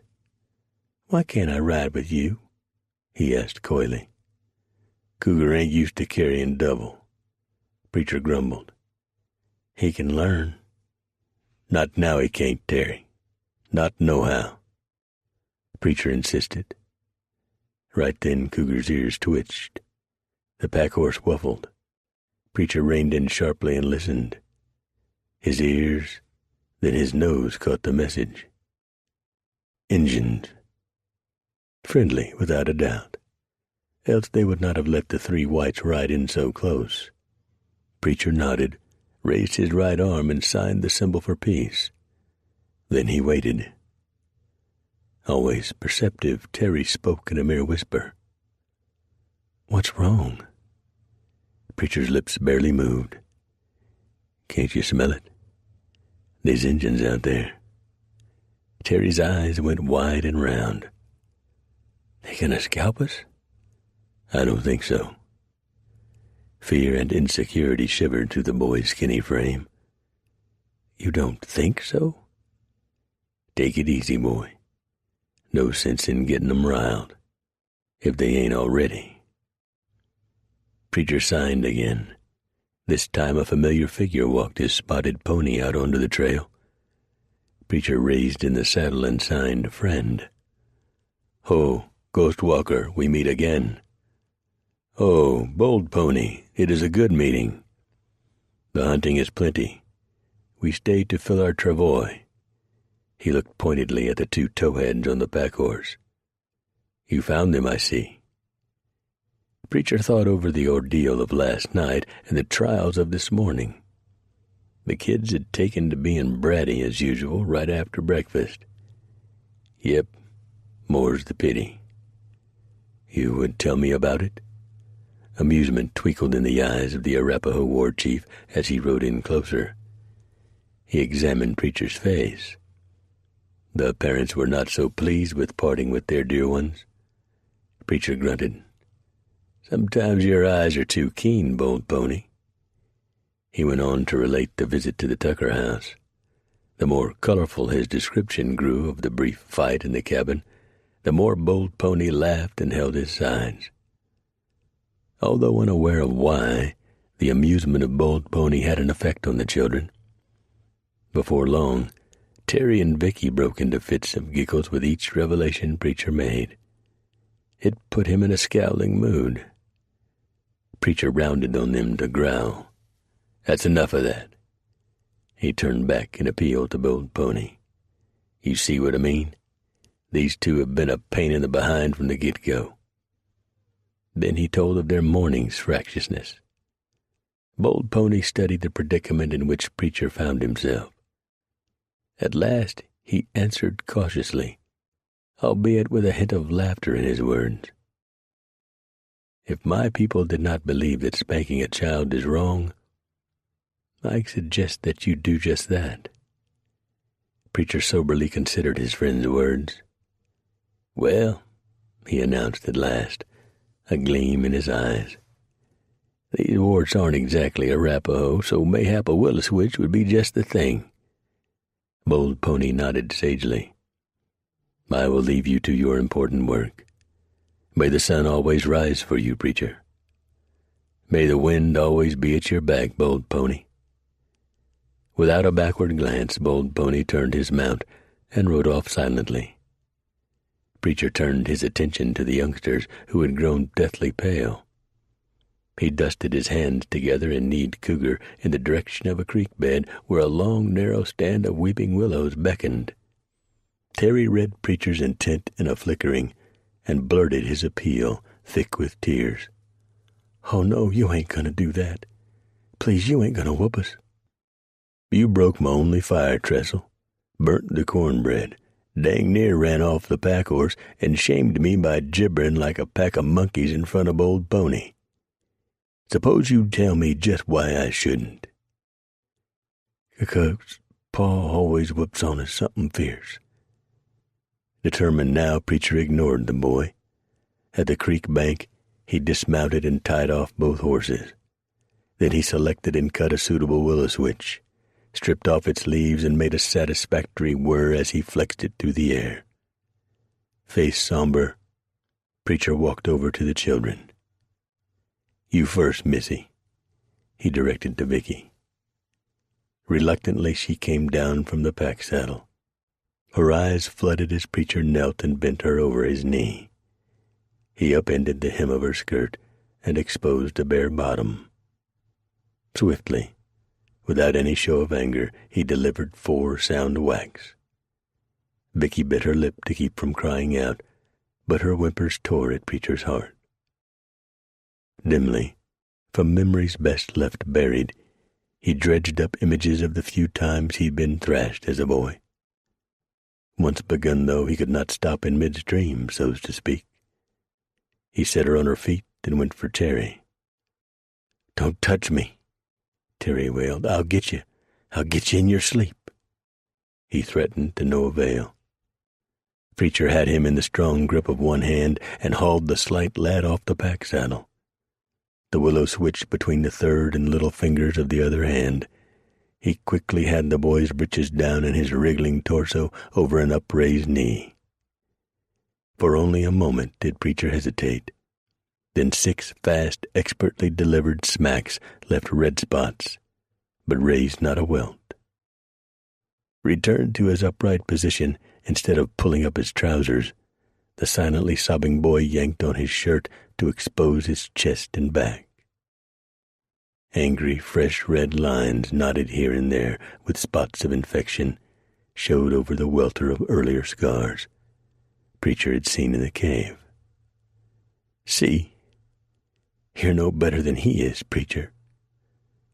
Then Terry broke into a gushing flow of tears. Vicky joined him. Seeing the terrible punishment meted out by the animal who called himself the boy's father, and hearing their pitiful sobs, tugged at Preacher's heart. Impulsively, he reached out and hugged them to him. He held them tightly while their blubbering subsided. Nah, that's all right, Yonkers. You ain't hurt that bad this time. And a feller's got to learn that he does wrong. He's gonna get punishment, swift and sure. It's what distinguishes us from the animals." The Preacher stopped and jerked his head back, a surprised expression on his face. "Listen to me. Speak in words with more syllables than my tongue can tickle over. Next thing you know, I'll be taking to Bible thumping." Out of their anguish came laughter. Preacher continued to press his case. "Understand, I want things to go right for you. I promised I'd find a home for the both of you with someone who will love and care for the both of you. And I'm going to do it." Sniffling, Terry and Vicky dried their eyes and padded barefoot back toward the pack horse. Vicky spoke first. "I promise not to give you a hard time any more, Preacher. Really, I won't." Me too, Preacher," Terry croaked hoarsely. "It's hard. After so many years of being bad, it's a habit." Preacher answered gruffly, his own throat constricted by a lump of memory. "See that you tend to your P's and Q's, and we'll get along just fine." He restored them to their perch atop the pack animal and mounted up. Preacher led the way out, much relieved, the children considerably subdued. Preacher crouched by the hat-sized fire he had built in a protecting ring of stones. He looked up from the skillet of fat back and beans, savoring the aroma that arose. He had found some wild onions, added dried chili peppers, salt, and a dab of sugar from his supplies, and water from the creek that flowed soundlessly 100 yards away. Only a fool, or a greenhorn flatlander, camped right up beside a noisy mountain creek that burbled and gurgled over rocks and made musical swirls as it rounded sandbars and bends. A whole party of scalp-hungry Blackfeet could sneak up on such a foolish person. Preacher had learned that before his voice changed. It had saved his hair on numerous occasions. He paused in his cooking duties. "Terry, go fetch that folding bucket full of water for the horses." "Why didn't we just camp by the creek?" Terry offered, in a revival of his earlier attitude. "There you go," Preacher thought to himself. "Flatlanders and fools." He drew a breath, ready to deliver a blistering rejoinder, then mellowed. "Because it's foolish, even dangerous to camp where the sound of water fills your ears and you can't hear anyone sneak up on you. Didn't I explain all that to you before?" To Preacher's surprise, Terry flushed a rich scarlet. One big toe massaged the top of the other. He cut his eyes to the ground right in front of him. "I reckon you did. I forgot." "Well and good. You owned up to it, and that's what counts." Unaccustomed to praise for any reason, Terry glowed, his eyes alight and dancing, his cheeks pink for a far different reason. Preacher gave him scant time to rest on his laurels. "Get on now. Gonna be dark before long." After her brother scurried off on his errand, Vicky came to Preacher. With all the natural wiles of a woman, she draped one forearm on his shoulder and bent toward him with an expression of earnest absorption. "When will we be at the trading post, Preacher?" "Sometime in the morning, providing you two carry your end. We get up, eat, clean up, and get, all before the horizon turns gray." Vicky made a little girl face. "Why do we have to wake up so early? I like to sleep until the sun is up far enough to shine in the loft and I could smell breakfast a-cooking." "There's no loft here, and we be in a hurry," Preacher answered shortly. "What's the hurry for?" Vicky asked in sincere ignorance. Preacher studied her a moment. "You don't think your papa and them Haradans of his'n is going to kick back and say, 'Old Preacher done stole our prize pupils, ho-hum'?" Vicky's eyes went wide. "You mean they's a-comin' after us?" "Count on it. Sure's there's stink on a skunk." 20 minutes passed, with Terry not yet back from the creek, when Preacher's prediction proved true. His teeth gritted against the constant pain in his shoulder. Silas Tucker had held steadfast to his determination to exact revenge upon the crazy man who had broken into their cabin and stolen his best earners. Why, them two could steal the gold from a man's teeth without him knowing it. And the boy, even though Silas had no intention of letting him know it, was turning into a right capable killer.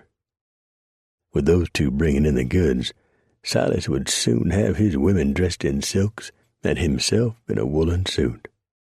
Regular nabobs they'd be. Then along comes this mountain wild man and spoils it all. Silas's brow furrowed, and he flushed with mounting anger as he looked down into the small valley where Preacher and the children had made camp. They'd soon see, Silas decided. He turned to Faith and spoke in a whisper. "Be sure not to hit them brats. I know you're a good shot, my love. Allus was, That's why I want you to stay back up here and give cover fire, you hear? I know, Silas, I know. It's that Purity can't shoot for beans. Silas gave her a broad wink. That's why she's coming with me. I can sort of keep an eye on her. He paused and gave consideration to something that had been gnawing on him since Terry and Vicky had been stolen. You know, I've been thinking maybe I should get a couple more brats offen her. They's whip smart, her git. Faith hid the jealousy that nearly gagged her. What's wrong with me? We gotta face facts, woman. Those young'uns of ourn ain't travelin' with full packs. Some'at wrong with 'em. They're kin and kin to our kin, Faith defended stubbornly. Silas ground his teeth. So be it, woman. Now you just get ready. Preacher had poured himself a final cup of coffee when a bullet cracked sharply over his head. He lunged to the side and rolled to where he had rested his hawken against the trunk of a grizzled old pine. The finely made weapon came into his hand with fluid ease. He turned back to the direction from which the shot had come. His eyes took in a flash bright enough in the twilight to be readily seen, and a puff of gray-white powder smoke.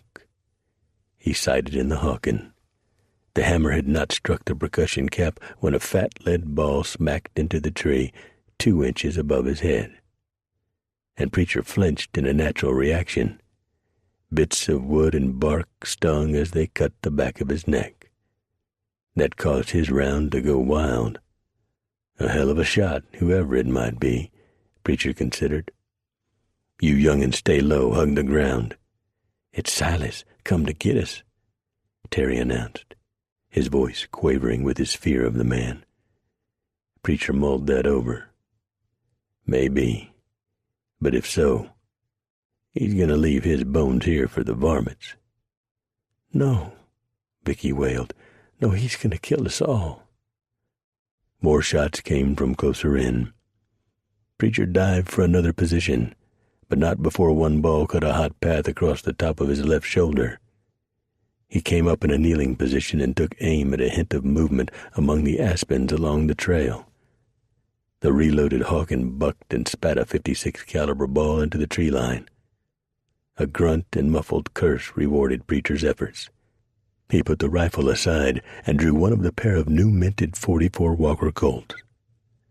Another shot came from uphill and forced Preacher into a nest of rocks at the edge of the camp. Vicky yelped, and Terry uttered words that should never be in the mouth of a 12-year-old. Preacher fired into the aspens and moved again. Emboldened by Preacher's apparent retreat, Silas Tucker came into view.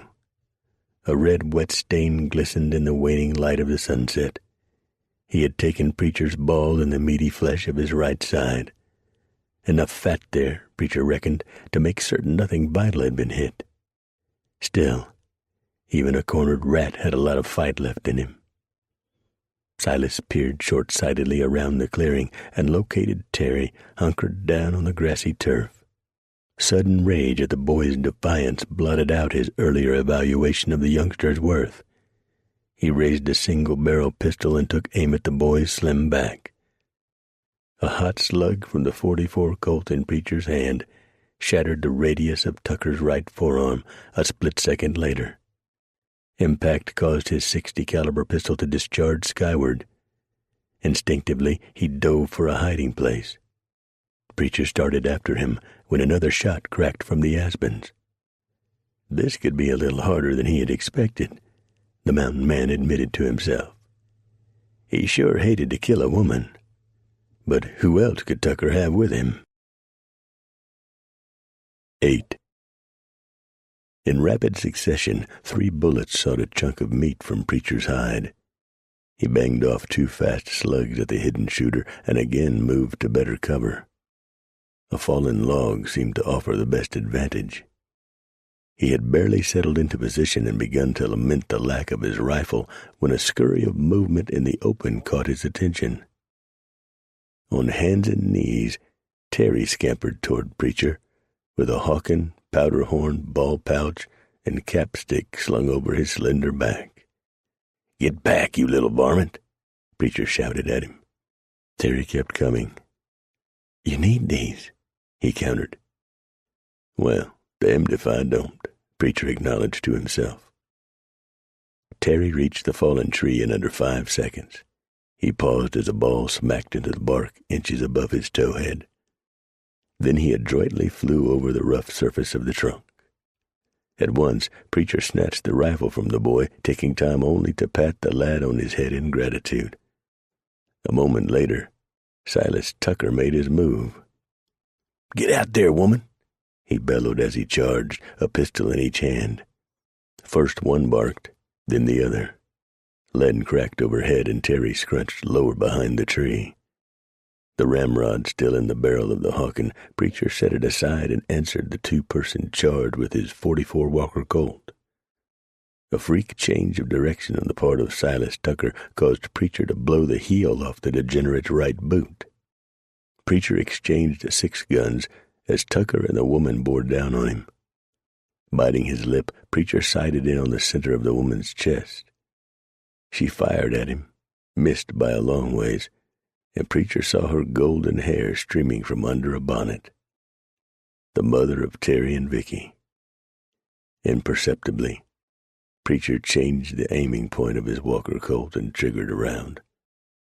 Hot lead tore a shallow crease along Purity Tucker's ribcage.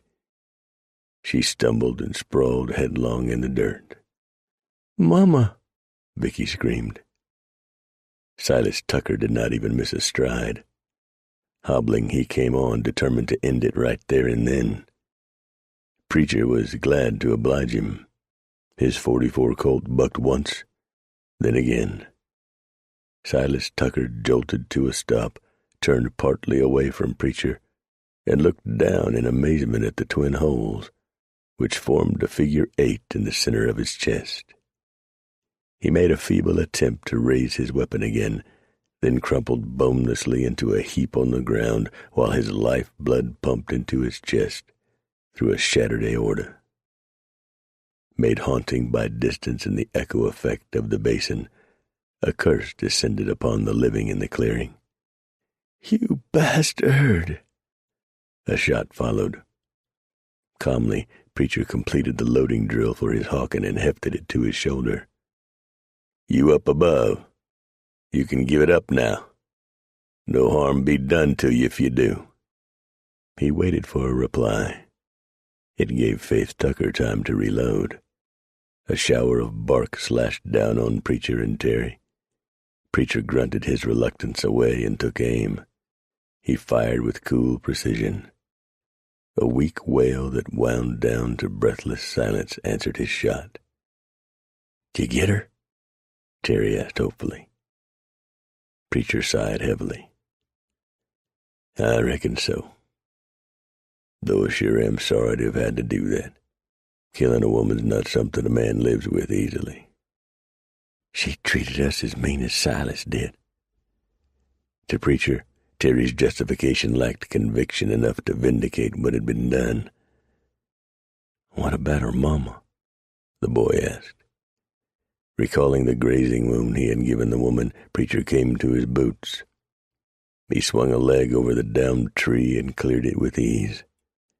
Terry quickly followed. Rapid steps brought them to the side of the fallen woman. Preacher knelt and felt her wrist for a pulse.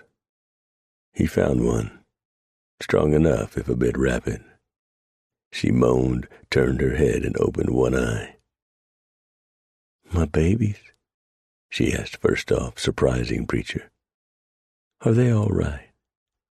"Sure are, ma'am," Preacher assured her. "Terry's right here beside me." Silas would have killed him. Sure enough, that black-haired bitch sister of his would have. Preacher broke the news with the usual mountain man's lack of delicacy. "She won't be doing no killing any more." "She's dead?" A straight face hid Preacher's feelings. "Yep. She was trying to take my head off with that rifle." "She was a good shot." "Shooting downhill throws a body off some.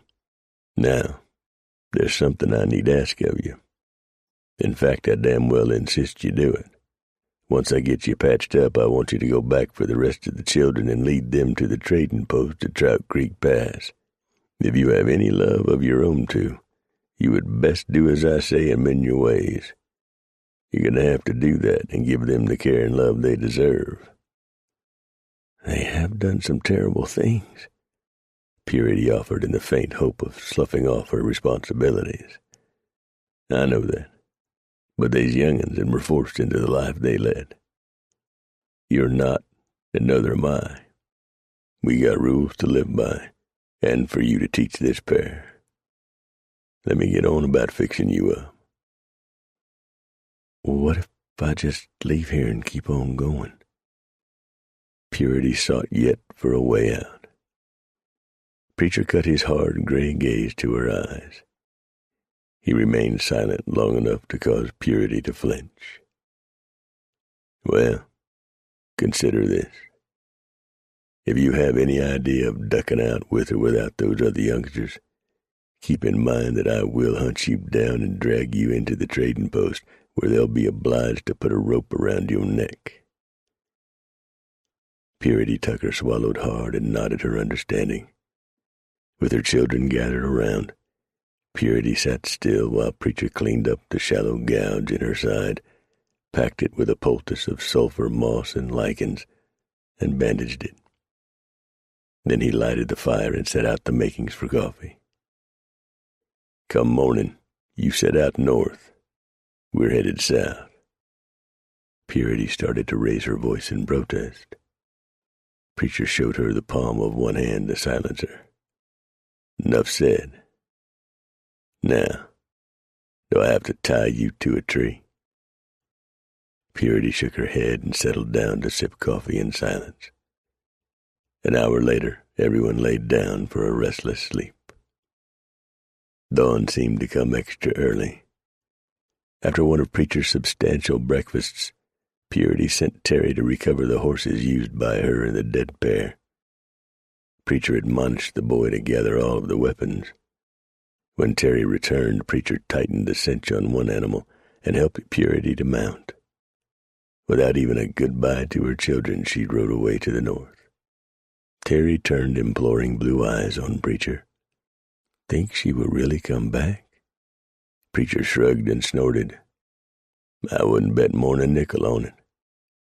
With that, he assisted the boy and his sister into the saddles of the newly acquired mounts, and the three rode off toward Trout Creek Pass.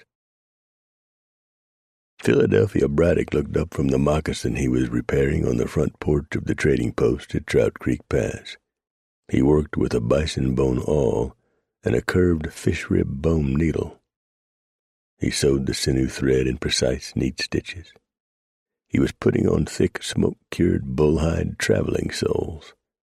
The soft, distant sound of approaching horses had attracted his attention. Philadelphia squinted his bright green eyes. The brown flecks in them danced in the tears this produced.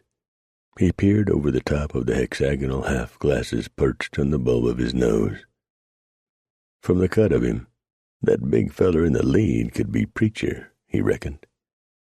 Philadelphia ignored a small twinge in his shoulder wound, which was mending nicely under the care of an unlicensed doctor who had journeyed west, turned to trapping, and later to hard drink. To his credit, the pill roller abstained religiously whenever he had a patient who needed the best of his professional skills. Yep, he saw more clearly now. Couldn't be anyone else. Philadelphia shook his long auburn hair in eagerness, which made his overlarge ears, with their long floppy lobes, flutter like wings. He snorted his impatience as it seemed to take forever for Preacher and the smaller folk with him to descend the high grade to the northern saddle out of the pass. Did his eyes play tricks, or did this folk ride some ways behind Preacher? No, he realized a minute later, as Preacher drew near enough to make out his face. They were kid folk. Preacher with a pair of brats? And whose at that? Be they his? Philadelphia literally danced with urgency, yet he knew he would learn the answer soon enough. Preacher swung clear of the main trail and entered through the gateway of the palisade that surrounded the trading post compound. Already his keen vision had identified Philadelphia, and he waved enthusiastically to his old friend. "Woo-wee! Preacher, as I live and breathe!" Philadelphia exploded, unable to contain himself. When Preacher reined in and dismounted to tie off his big-chested roan stallion, Philadelphia rushed forward with a wild war-whoop. Preacher spun and met him midway. Both had their arms extended and charged into a chest-banging embrace that raised a cloud of brown around them. At once they started a toe-stomping fandango that raised more dust. The longer they went on, the more violent their greeting became.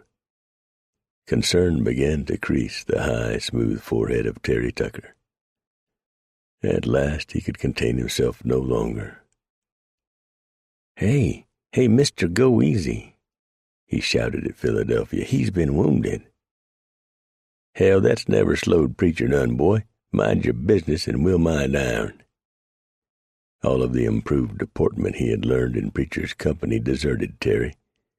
He looped the reins around the saddle horn and jumped off the back of the horse acquired from the Tuckers.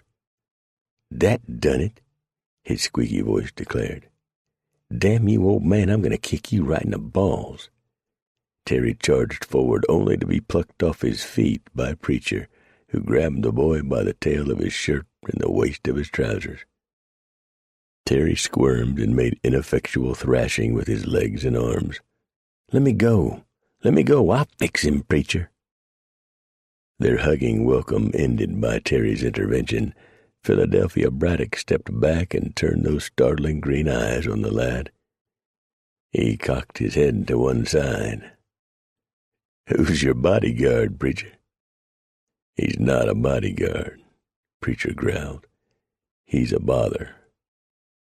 Philadelphia gave Preacher a fisheye. "Since when you be traveling with children?" "Ain't the first. Won't be the last time, nuther," Preacher rumbled.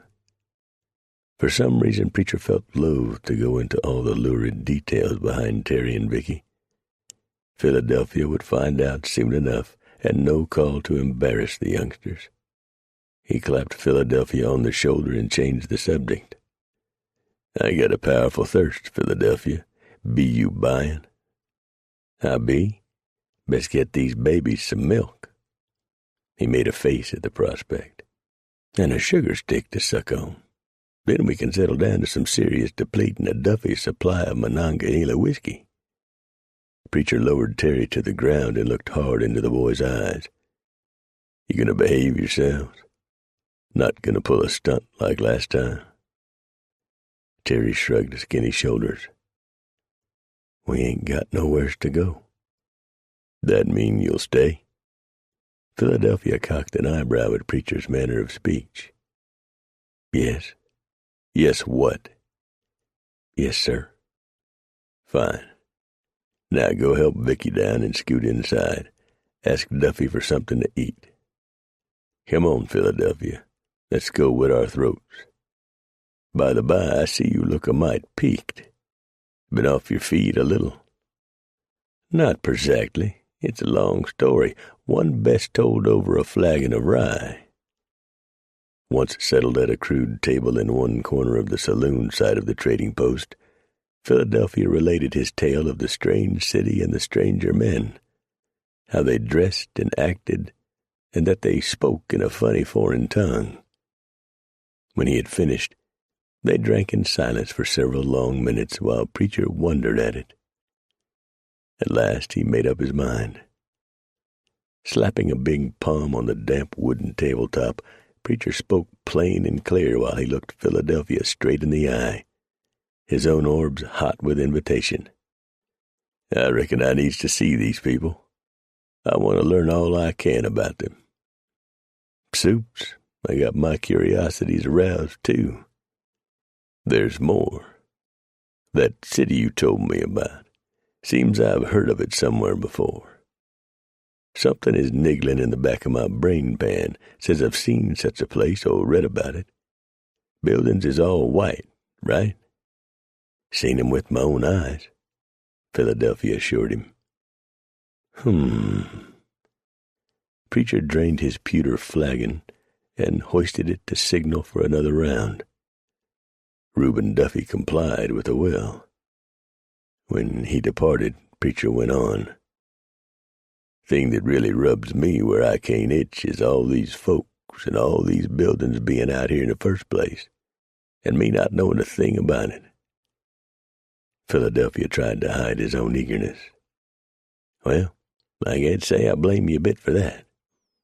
Tell you what, Philadelphia, when that shoulder wound you got from them downright unfriendly fellers' heels, I'd be mightily beholden if you were to lead me to this strange city growing in the wilderness. For an instant, relief flashed in those brown-flecked green eyes. You got yourself a deal, Preacher. That you surely do. Chariot wheels rattled noisily over the smooth, nicely set cobbles of the wide Via Iulius, which led to the foot of the Pontus Martius, the Hill of Mars, and the gladiator school of Justinius Bulbus that nestled in its shadow. Swelled with pride, young Quintus Faustus Americus held the reins as he stood beside his father. Although usually the task for slaves, driving the chariot had made the day into a golden one for the patrician boy. His bony chest swelled even more when he slowed the horses at the proper time and received a fond pat on the head from his father. He halted the animals in good order and stopped the vehicle without incident, due to the handbrake, an improvement over the original design. Bulbus stood in the gateway to welcome them. Born Abel Wade, Justinius Bulbus looked the ideal director of a school for gladiators. His thick, burly body, low brow, jutting jaw, and hairy ears made a clear statement of his past as a brawler and a thug. Cunning and ruthlessness lighted his pale blue eyes, rather than intelligence. When recruited out of the dockside slums of Boston by Marcus Quintus, Abel Wade had been more than enthused by the proposition made to him. He had babbled on and on about various weapons and fighting styles of the ancient gladiators. It became clear to Quintus that Wade had likewise shared the benefits of a classical education.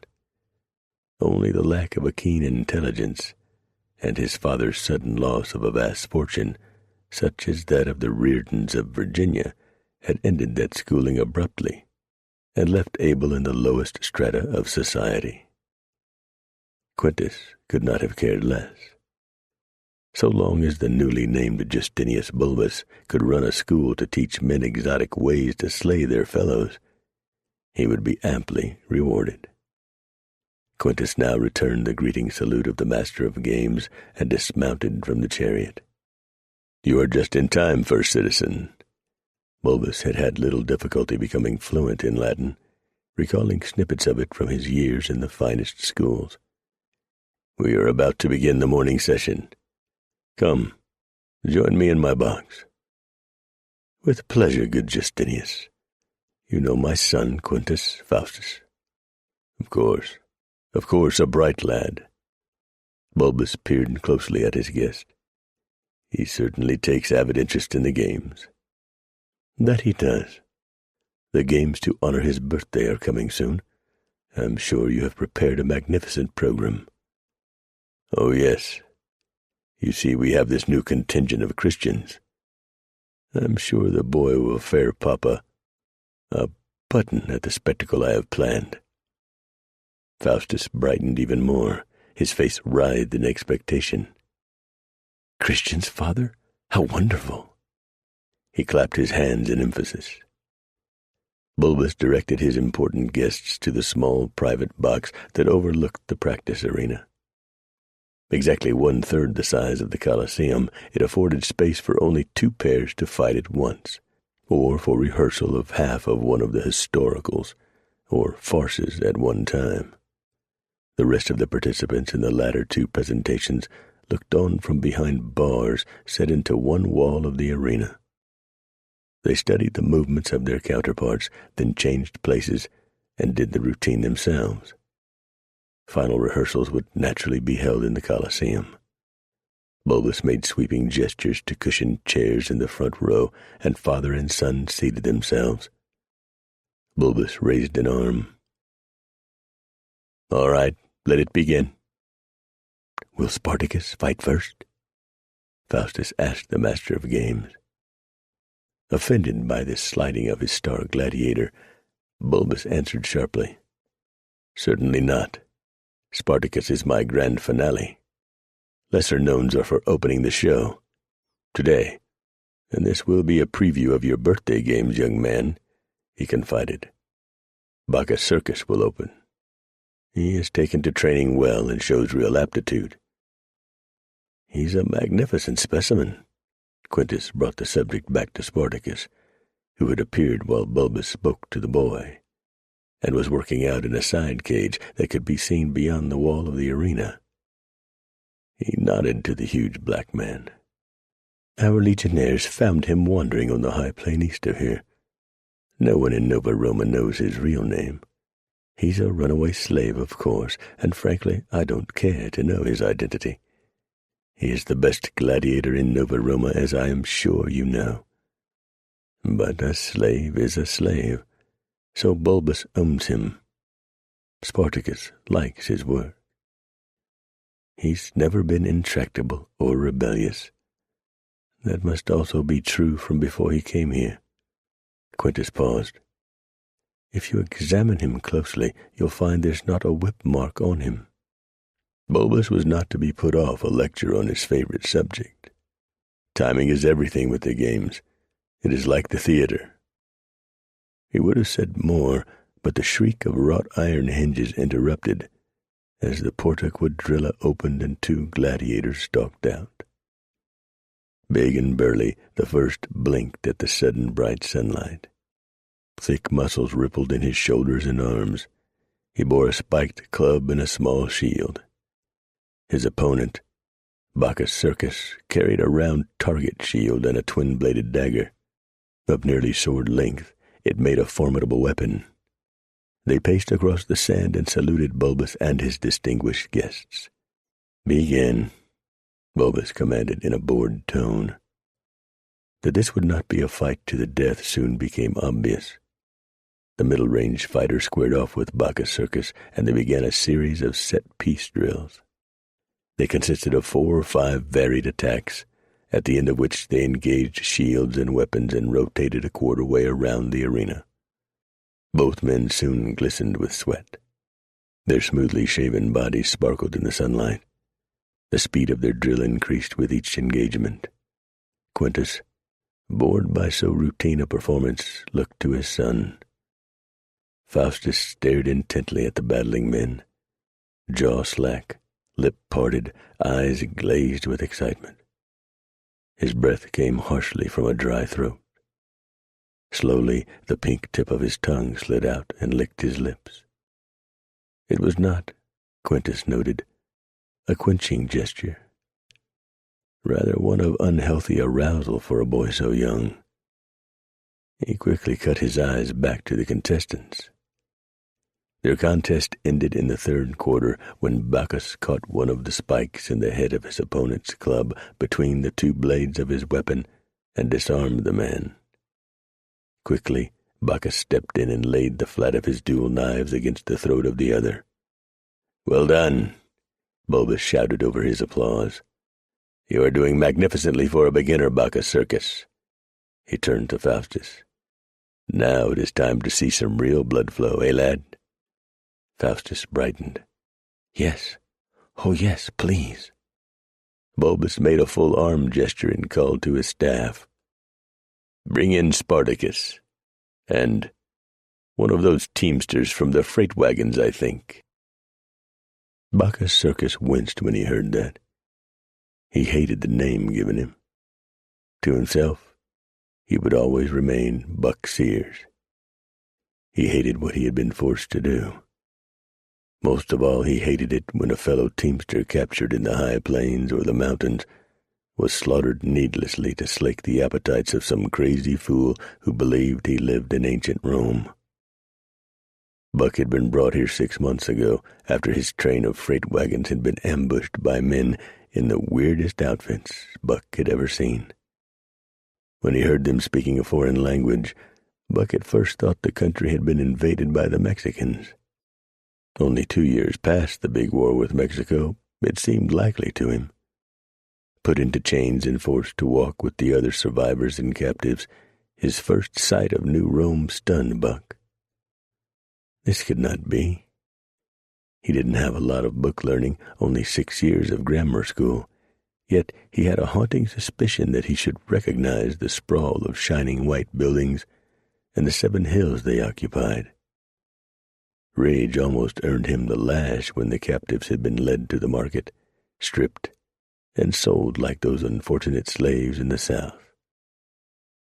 He and half a dozen others had been purchased by a man whose function he did not then know. Then he had been taken to the gladiator school. No stranger to fighting, the idea did not bother Buck until he discovered that the contests were to the death. For all his moral objections, eventually he became resigned to it.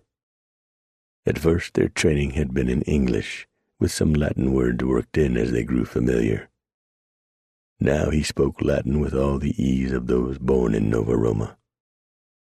Buck glanced up as they neared the portal and passed through with the first sensation of regret he had known in a long time. Against his better judgment, he quelled his reflections and remained at the iron lattice to watch the slaughter of his brother teamster. Spartacus gazed coolly at the sorry specimen standing beside him. This wouldn't take long. The best Spartacus could recall, this one had not been at the school more than a month. What could he have learned in that time? Oh well. The white boss says, you do this, you sure enough do it. He says, do that, you do that. He shrugged it off and raised his arm. Ave maestro, morituri te salutamus. Give us a good show, Spartacus, Bulbus told the big black gladiator. Now, that would be a hard one. Spartacus lowered his arm and prepared to step into position. Frightened to desperation, the shivering teamster did not stand on formalities. He struck swiftly and without warning. Only by the barest of margins did Spartacus elude death. Bis dat, qui quito dat. The spoiled little boy jeered down at Spartacus. He gives twice who gives quickly, Spartacus thought angrily. That was supposed to apply to charity, snotty little brat. He made a quick lunge. His opponent dodged clumsily. Spartacus pressed in on him. With wild slashes, the hapless teamster defended himself. Metal shrieked off metal. A spark flew, then another. The clash of blades became a constant toll of chimes. In a surprisingly short time, the teamster's wrists began to weaken. Spartacus played with him like a cat with a mouse. Small cuts began to appear and stream blood from the chest, arms, and belly of the amateur. Eventually, the big black man grew bored with his sport. Swiftly, with a confusingly intricate movement, Spartacus struck again. The short Etruscan sword went flying. For all his furious action, the teamster went pale. Spartacus loomed over him. Tasting defeat, his opponent lowered his shield and let his chin droop to his chest. Spartacus looked up at the box. Before Bulbus could signify the fate of the teamster, Quintus interposed a request. Since it is close to his 11th birthday, and he will be imperator at the games in his honor, I'd like to make a present to Faustus at this time. Go ahead, your illustriousness. Faustus, you may have the honor of deciding the fate of this wretch. Faustus gaped. Thank you, Father. Then young Faustus leaned even farther over the arena and thrust out his arm, the fist closed, thumb extended. With an exalted expression of ecstasy, he made a quick, jerking movement and turned the thumb down. 9. By the third day after their return to Trout Creek Pass, Preacher had to admit he had all he could handle to keep up with Terry and Vicky. Much of it centered around behavior they considered entirely ordinary, yet that which most of society frowned upon or saw as outright immoral. If ever he was to find a family to take in the youngsters, he had long since given up on the return of their mother. Preacher felt obligated to instruct them in manners and other socially acceptable conduct.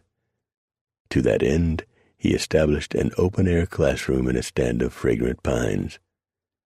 Squirrels chittered and birds sang from above, while the children sat on the low stumps of trees harvested to build the trading post. It was going the same way it had during the past morning and afternoon sessions.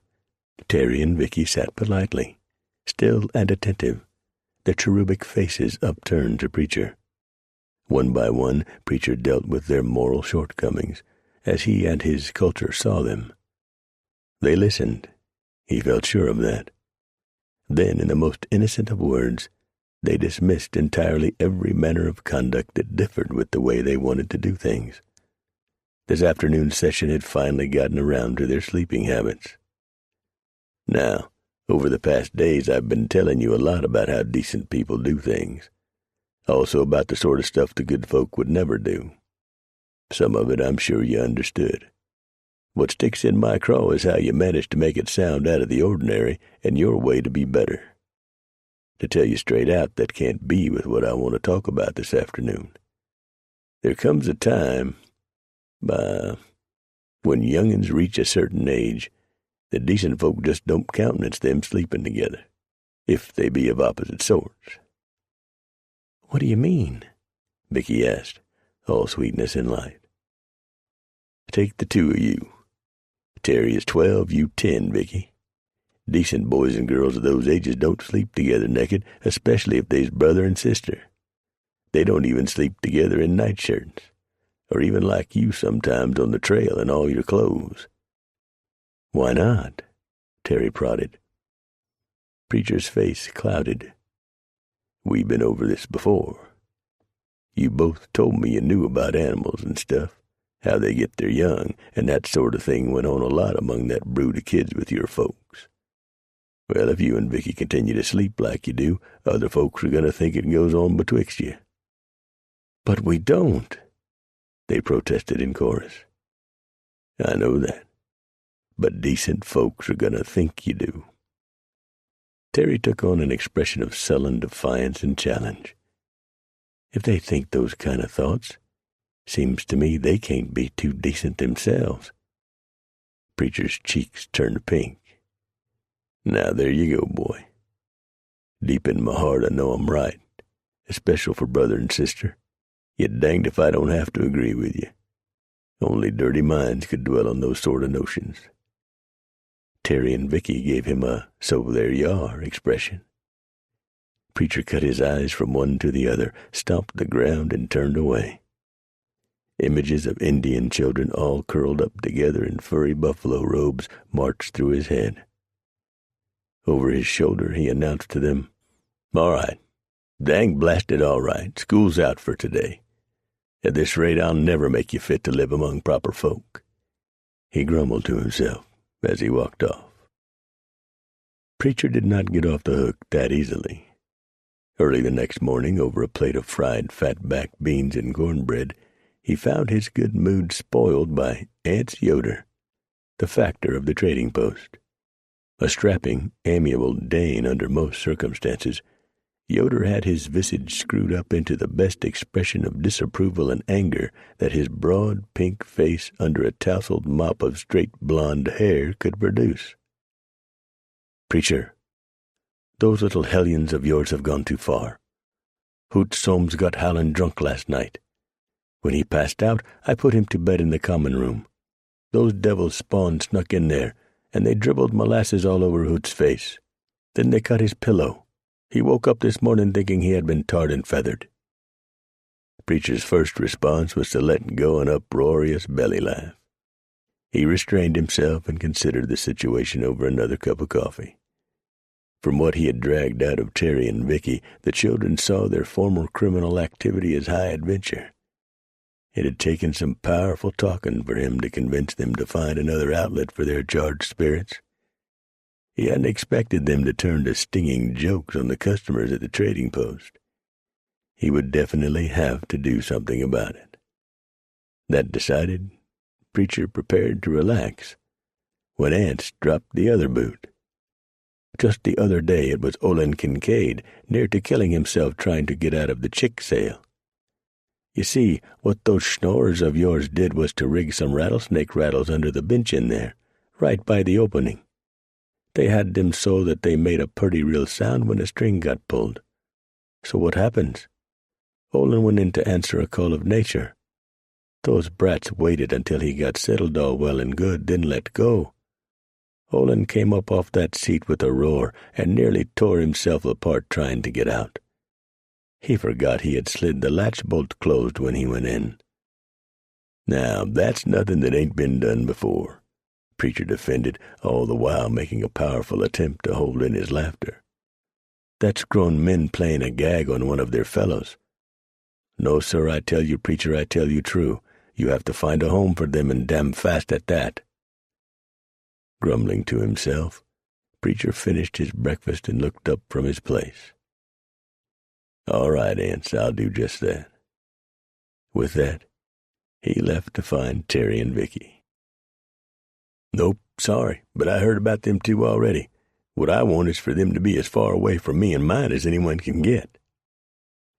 Preacher found the story the same wherever he went. Not a single household wanted anything to do with Terry and Vicky Tucker. After one silver-tongued effort to beguile a thickly set timber cutter and father of four, the man rounded on him, double-bit axe in hands made hard by work. No, sir. I'd as leave have the devil himself move in. Why, that pair would pollute my young'uns faster than a man can say go. Those Tuckers was nothing but trash. Plain old hill trash from the west part of Virginia. They just natural have the morals of an alley cat and the urges of a three-peckered belly goat. It's those mountains they growed up in, I think. Even the Injuns called them Big Medicine. The Cherokees, before they was removed from Carolina and Georgia, wouldn't set up a camp there. Only went for religion things. Whatever it is, it's done twisted those white folk that live there. Say what you might, Preacher, I just ain't gonna have them here. After they rode off, Preacher's keen hearing hadn't any difficulty picking out the faint sound of sniffing. The children had dropped back slightly, so he turned to see what caused it. Tears filled the eyes of Terry and Vicky. Caught in an embarrassing moment, Terry took a quick swipe at his nose with the back of one hand. There ain't anyone wants us, is there, Preacher? Vicky asked, her voice shaky with weeping. Preacher roughly cleared his throat. We ain't seen everyone yet. Don't matter, Terry fretted. No one's gonna take us in. Eyes squinted, Preacher challenged the boy's conviction. I wouldn't be taking any wagers on that, Terry. He sighed and looked back at the roof peak of the cabin they had just left.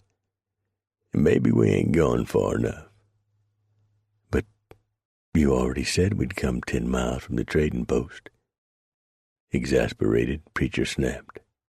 Right enough. Only maybe that ain't far enough, considering the reputation you Tuckers has hanging on you. Then he softened his harsh words. We'll look some other places.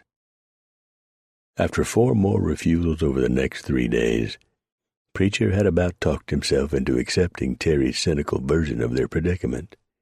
He had even agreed with his doubting side that given another turn down, he would return to Trout Creek Pass and keep the kidlets with him, at least until he had time to journey to Bent's Fort and hopefully hand them off to some unsuspecting pilgrims.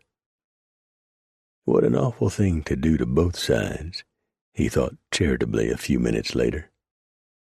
He had crested a low saddle and saw beyond a tidily built, inviting-looking cabin of 2 stories, complete with isinglass windows that sparkled in the afternoon sun.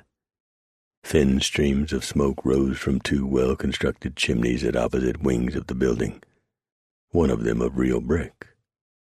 A lodgepole rail fence surrounded it and defined a generous kitchen garden to one side of the front. A corral of the same material featured high sides, and a side lean-to for sheltering stock from summer's heat and spring's rain. A half barn abutted it, no doubt the remaining portion dug into the hillside. Then, on another small knoll with a huge gnarled oak shading the plot, he noted 3 small fresh mounds of dirt behind a split rail fence that guarded the final resting place of those who had departed. Preacher confounded the youngsters by removing his battered, floppy old hat and holding it over his heart as he rode past. At 100 yards he halted and hailed the house. "Hello, the cabin." "Howdy yourself," came the answer from the doorway to the barn, where a man appeared, a pitchfork in one hand. "We be just the 3 of us. These young'uns and me are friendly, oncest you get to know us." Their host squinted, then nodded. "I know you right enough. Know of ye, anyway. You're preacher, right?" Terry groaned. "We might as well ride on," he said under his breath. It didn't escape Preacher. "Now hold on there, boy. Let him tell us that." To the stranger he answered, "That I am." "Right on in, then. My wife's bound to have coffee on the stove, and there's buttermilk or tea for these 2, he added. "My goodness, tea as I live and breathe," Preacher said from the corner of his mouth. It brought a giggle from the children. "Mighty obliged, mister." Down at the cozy large cabin, Preacher learned that they were Cecil and Dorothy Hawkins. 2 rug crawlers clung to Dorothy's skirts and peeked shyly at the mountain man, their eyes widening when they saw Terry and Vicky. Tears sprang into Dorothy's eyes as she studied the tow-headed youngsters. "Are they yours?" she asked in a low, grief-roughened voice. "No, ma'am, they're not. You might say they's orphans, at least for sure on their pappy's side." Cecil interrupted in an effort to spare his wife more sorrow. "You can tell us about it over some plum duff and coffee, Preacher." "Obliged, Mr. Hawkins.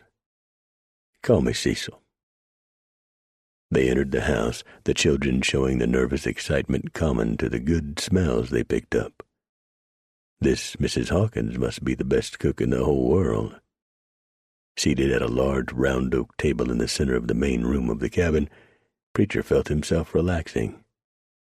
This was a house full of love. This was also a house that had experienced a recent tragedy. He longed to ask about it directly. Good manners prevented him from doing so. "What brings you this way, Preacher?" Cecil asked, as though their earlier conversation had not occurred. Preacher took a big bite of the plum duff that had been set before him. "Well, like I said, Cecil, I'm looking for a home for these tadpoles." His hosts lowered their eyes. Preacher made a note of that.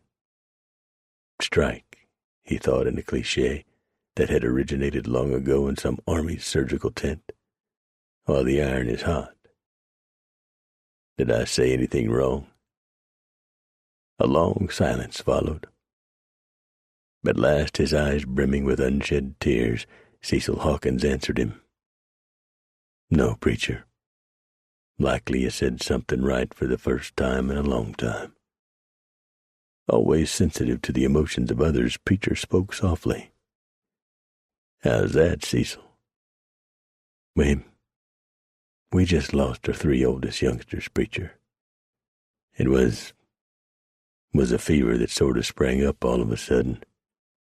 There ain't any doctors anywhere around here, not for 1,000 miles.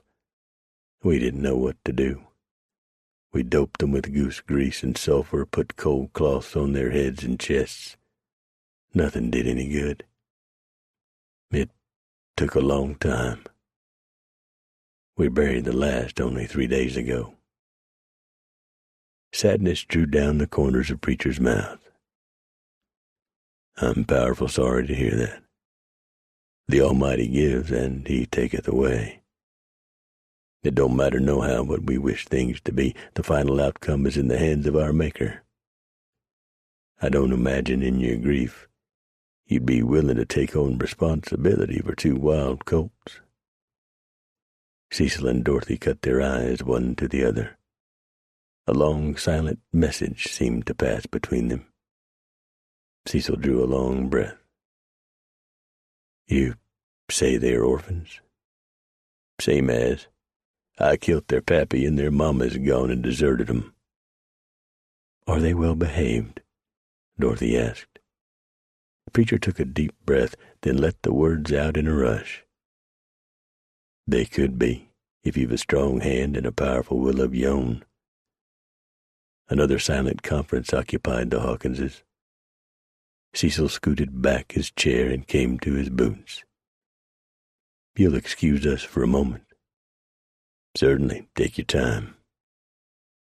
Preacher drummed his fingers on the table while the pair left the cabin. Their muted voices came from outside. He could make nothing of what they said. At last they returned. Expectation lighted Dorothy's face. Cecil cleared his throat, his hands doing nervous things with one another. We talked it over, Preacher. Losing those babies almost destroyed Dorothy. Our oldest was about an age with this boy. You're Terry, right? Terry nodded, his face blank. We know that you could never completely fill the place in our hearts that Tommy held, but will you try? He turned to Preacher again. We want them to come live with us. We need their help, and we believe they can help us. Our other 2 are so young, and Dorothy says she is in a family way again. With a new baby, she'll need someone to help with the chores. So if it's all right with you, Preacher, and you children, we'd like to make you part of our family. Beaming, Preacher came to his boots.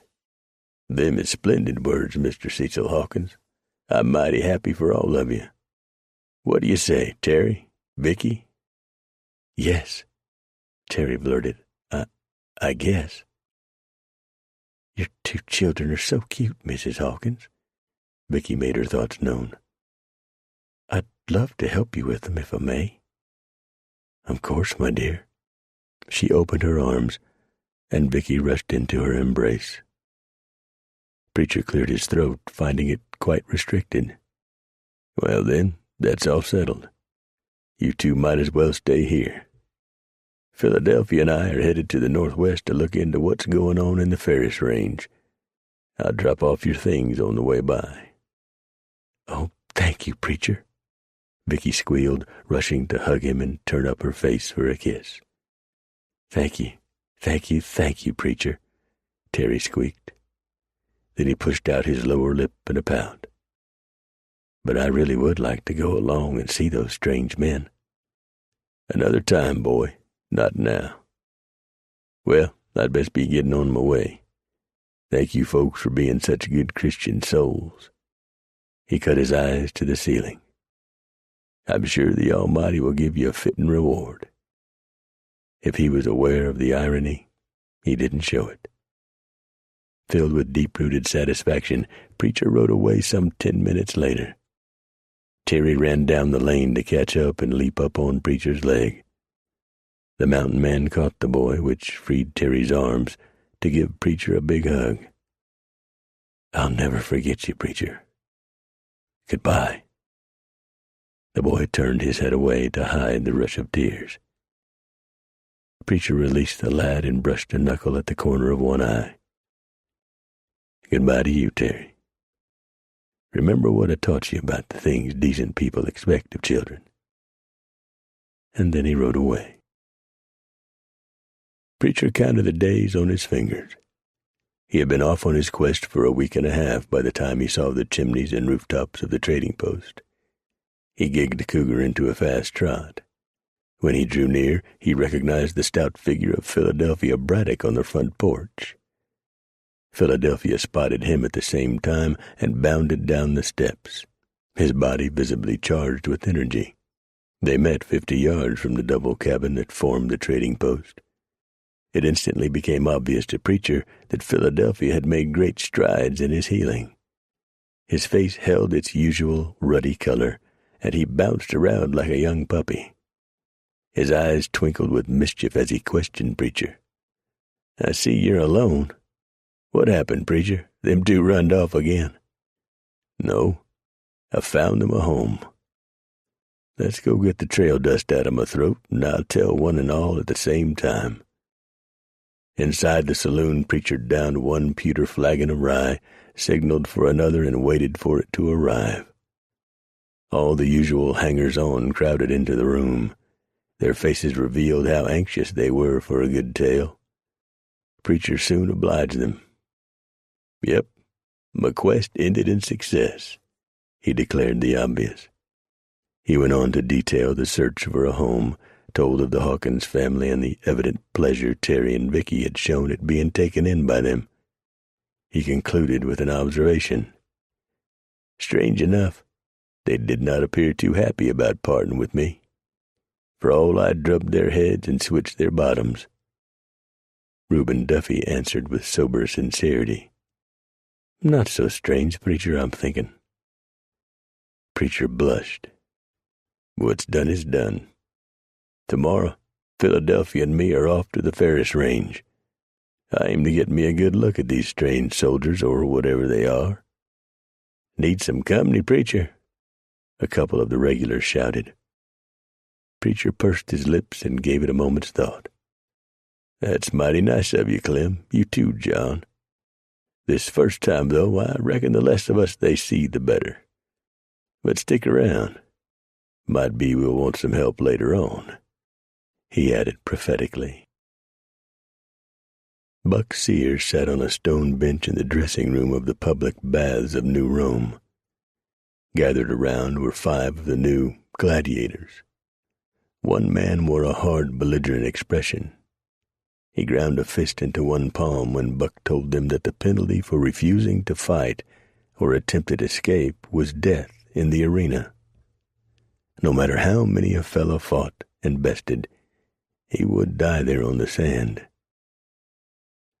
"I don't want to go back to those cells they keep us in, filthy, smelly, with rats and other critters running around at night. I'm willing to risk death to get out of here." "Good. That's one of you." "What are you getting at, Buck?" the pugnacious one demanded. Buck studied him a long moment, while all 5 leaned toward him in anticipation. "I found a way out of here. I need me some good men, ones with enough fire and fight in them to make an escape." "But you just said yourself that the penalty for attempted escape is death," one pilgrim with a receding chin and pop eyes protested. Buck stared him down. "That's only if you get caught. I don't intend to.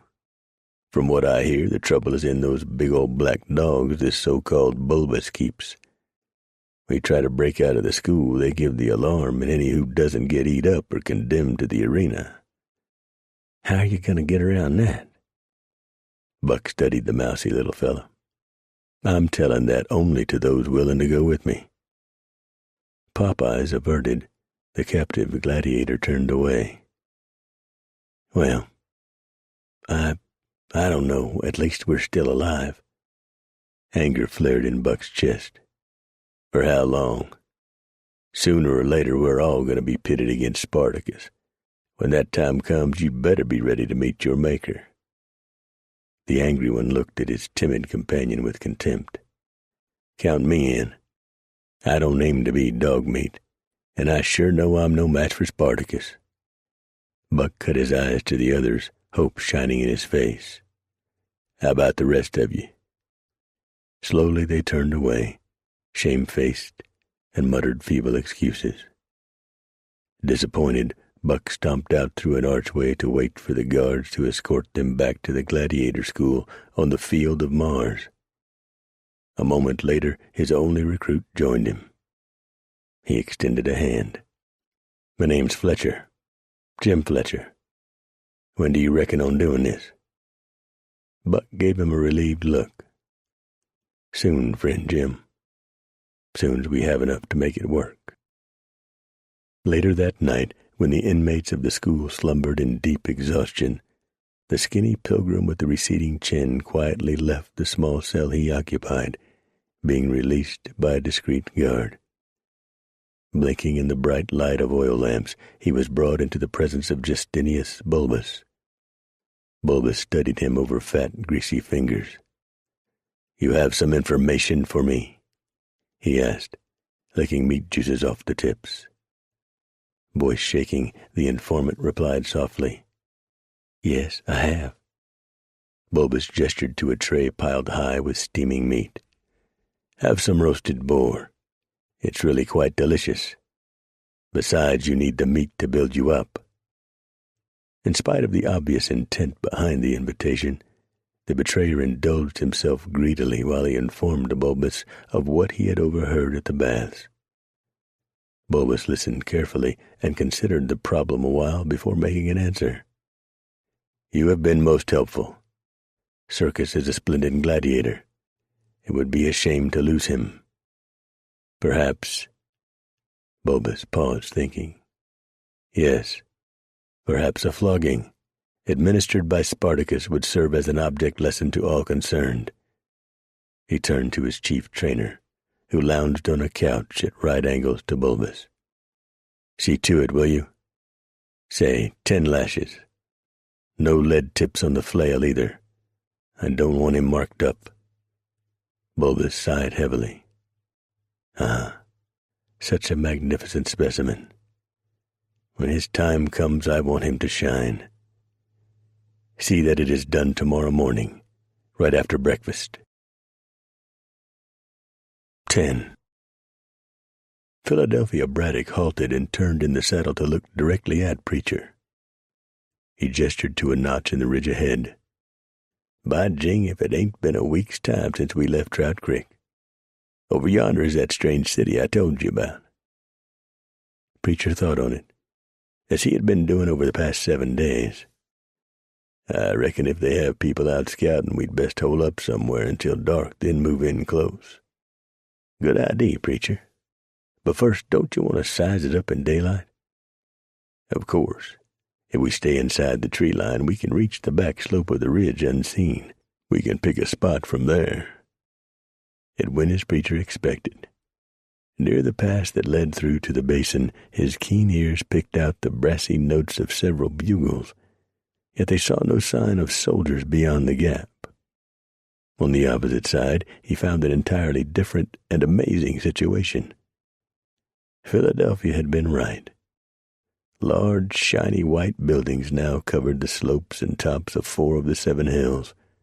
Construction, even at this distance, could be seen to go on at a feverish pace.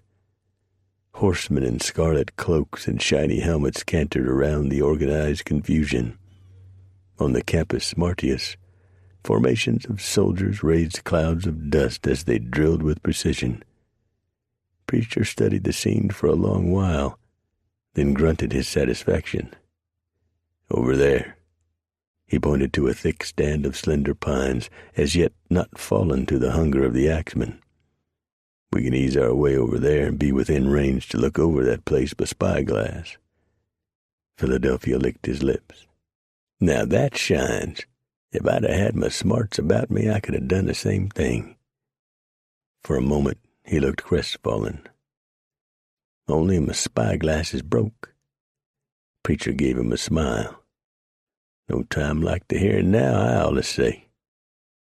Silently and with the great skill of the mountain men, they worked their way to Preacher's suggested vantage point. They left their horses muzzled with feed bags to silence them, and crept through the undergrowth which crowded the stand of lodgepole pines. Preacher settled in, his hawking rifle across his lap, and extracted a long, thick bullhide tube from his possibles bag. From that he slid a brass telescope. He fitted the eyepiece in place and peered at the scene below. Men dressed in only sandals and diaper-like loincloths sweated in the warm afternoon sun. Many, Preacher noted, had scars from a heavily applied lash on their backs. Overseeing them were men in tunics and rough leather aprons. Here and there stood uniformed soldiers. Preacher blinked and pursed his lips. Danged if they don't look just like them old-timey Romans. But that can't be. 'Tweren't any Romans got to the New World. That's what I thought, Philadelphia whispered back. Then I reckoned my wound had got infected and I was seeing things, but by gol, if you see 'em too, then they must be real. Only too real. We can't learn too much about 'em from here. We'll wait until night, then go down among them buildings to see what they're up to. That suited Philadelphia fine. He settled back for a comfortable afternoon snooze. Preacher continued to study the oddly dressed men. He saw what he believed to be a chariot, pulled by a pair of sparkling white horses. Some big shot, no doubt. 20 men in uniform marched down a wide avenue toward the largest hill. They all carried long, slender spears. An hour shy of sundown, a shrill note sounded, as though from a reed flute, and the men quit working. They lined up and had chains fastened on their arms and legs. Then the men in tradesmen's aprons marched them away, out of Preacher's sight. Slaves, Preacher thought with disgust. Preacher did not hold with slavery. Far from a frothing-mouthed abolitionist, he still did not think it right for one man to own another, like a horse or pig or cow. Quite a few Indians had slaves, mainly captive women or children from other tribes. Most times, once they had learned the ways of those who captured them, the children were adopted to fill the place of a child that had died, or the women married men affluent enough to afford 2 or more wives. Somehow that didn't seem to Preacher to be so harsh a system. What was going on here, though, rankled. Mayn have to do something about that, he whispered to himself. Time edged toward sunset. Preacher stretched out the kinks in arms and legs and munched a strip of jerky. An hour after dark, he awakened Philadelphia. He bent close and spoke lower than the serenade of cicadas. Eat yourself a bit of something and we'll move out in another half hour.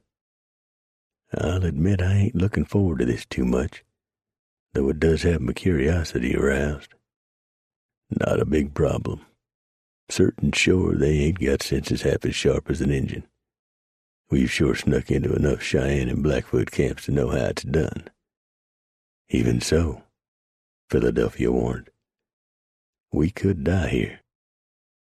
Silent as ghosts, Preacher and Philadelphia crept through the streets of New Rome. Every block brought new marvels. In moccasins, with rifles at the ready, pistols loaded, primed and waiting in their wide belts, they accosted marble statues. Tall alabaster columns of the same material supported high porticos over stately porches. Philadelphia pointed a finger in amazement when they came upon a large bronze brazier flaming with the eternal fire before the Temple of Vesta. "Looky there," Philadelphia whispered in awe. "I'll bet you someone is paid to keep that going all the time." "More likely a slave," Preacher amended in a sour note, his mind on the shackling of the workmen at quitting time. "Costs less that way. Any way you look at it, somebody has to tend it. It must be some sort of church. More likely a pagan temple if this is what we think it is. Better and better." Philadelphia rubbed his hands in anticipation. "That's where they hold them orgies, huh?" Preacher and his friend had no time to contemplate that vision. They rounded a corner in the forum and came face to face with the night watch. Armed with cudgels, flaming torches held above their heads, the city guards reacted instantly. With a shout of alarm, they dashed to the two surprised mountain men. "Looks like the folks know we're here," Philadelphia declared flatly as he flung away one of the watchmen. Preacher saved the talking for later. Two burly sentries closed on him, their cudgels swinging with competence. When they raised them to strike, Preacher ducked low and stepped in under the weapons. Quickly he popped one with a right, the other with a left under the chin. They rocked back on their heels. The chubbier of the two sat down abruptly, eyes wide with wonder. Preacher turned to finish the other one when a cudgel caught him in the side. He grunted out the pain and shock, then delivered a butt-stroke from the half-moon brass butt-plate of his Hawken that broke teeth and cracked the jawbone of his attacker. The clatter of fast-approaching sandals on the cobbles sounded like hail on a broad-leafed plant. A swift check of the immediate area told Preacher that between them they had accounted for 4 of the 6. With a little luck, they still might make it. Good fortune deserted the mountain men. A dozen more of the night watch rounded into the Via Sacra and pounded down on the Temple of Vesta. Preacher caught a blow from a closed fist in the side of his head that made lights flash and bells ring. A short sword flashed in the hand of one watchman, and Preacher forgot all about his determination not to use firearms. The Hawken barked. Burning powder sparked in the wake of flame that erupted from the muzzle. Smoke rose in front of Preacher while his opponent twisted his mouth into an ugly gash, stumbled backward, and clutched at his ravaged shoulder. Then the other guards arrived, and the great square of the Forum became a welter of struggling human shapes. Many of the blows delivered by the sentries fell upon their fellows. Enough found their intended target to bring an end to the battle. A ringing, thudding pain exploded in Preacher's head, and the Hawken slipped from numbed fingers. Shooting stars cut through the darkness that gathered in his head. He tried to turn, to put his back to that of Philadelphia, though he knew it to be already too late. Philadelphia had sunk to his knees, hands around his head to protect it, while the heavy blows of cudgels rained on his bent back. The next smash with the thick-ended nightstick made the darkness complete for Preacher. Early the next morning, Preacher and Philadelphia awakened in a small, damp, slimy cell. The odor of human vomit hung heavily in the dank, still air. Preacher's head throbbed, and he located 4 separate goose-egg-sized lumps on it. The sour taste in his mouth told him who had vomited. Beside him, Philadelphia groaned. "Where are we?" Preacher answered glumly. "In the lockup. Damn, my head hurts." "So's mine. My back, too. They tried to turn my kidneys into mush. I'll be piddling blood for a month. Be glad it ain't running out your ears." Philadelphia quickly forgot his own misery. "You hurt that bad, Preacher?" "No, but no thanks to those fellers." Footsteps tramped loudly in the corridor outside. A jingle of keys came to Preacher's ears. They sounded sharp and tinny through the buzzing in his head. A key turned noisily in the lock, and a low, narrow door banged open. "Come out, you two," a voice commanded in clear English. "Where are we going?" Philadelphia wanted to know. "You've got a hearing before the first citizen." Preacher scowled. "I don't like the sound of that. If I recollect, I've heard that before. It escapes me what it means." Outside the cell, each man was given a bowl of water and a crudely woven towel with which to freshen up. Then the indifferent turnkey passed over a lump of coarse bread and a clay flagon of sour wine. Heat up, he snapped. "We don't have all day." Preacher shot him a flinty gaze. "Maybe you don't." 3 uniformed soldiers joined the procession at ground level. In short minutes, they found themselves once more in the open area of the Forum. At this early hour, few citizens filled the walkways and steps of the temples. They were directed to a building next to the Senate. Above the columns inscribed on the portico of the Capitol was the single word, Curia. The preacher saw it and shrugged. Looks like we get our day in court. Inside they were rudely shoved through a curtained archway into a brightly lighted room, a hole in the domed roof to allow smoke out and sunlight in. Before them, 3 men sat on a marble dais. The one in the middle had a wide purple band around the hem of a toga. The ones flanking him had 2 thin lines on theirs. "Who brings charges against these men?" the burly man in the center demanded. "The Tribune of the Watch, Your Excellency." "What are those charges?" A tall young man, his head swathed in bandages, stepped forward from a stool to one side. The preacher recognized him as one of those he had smacked with his rifle butt.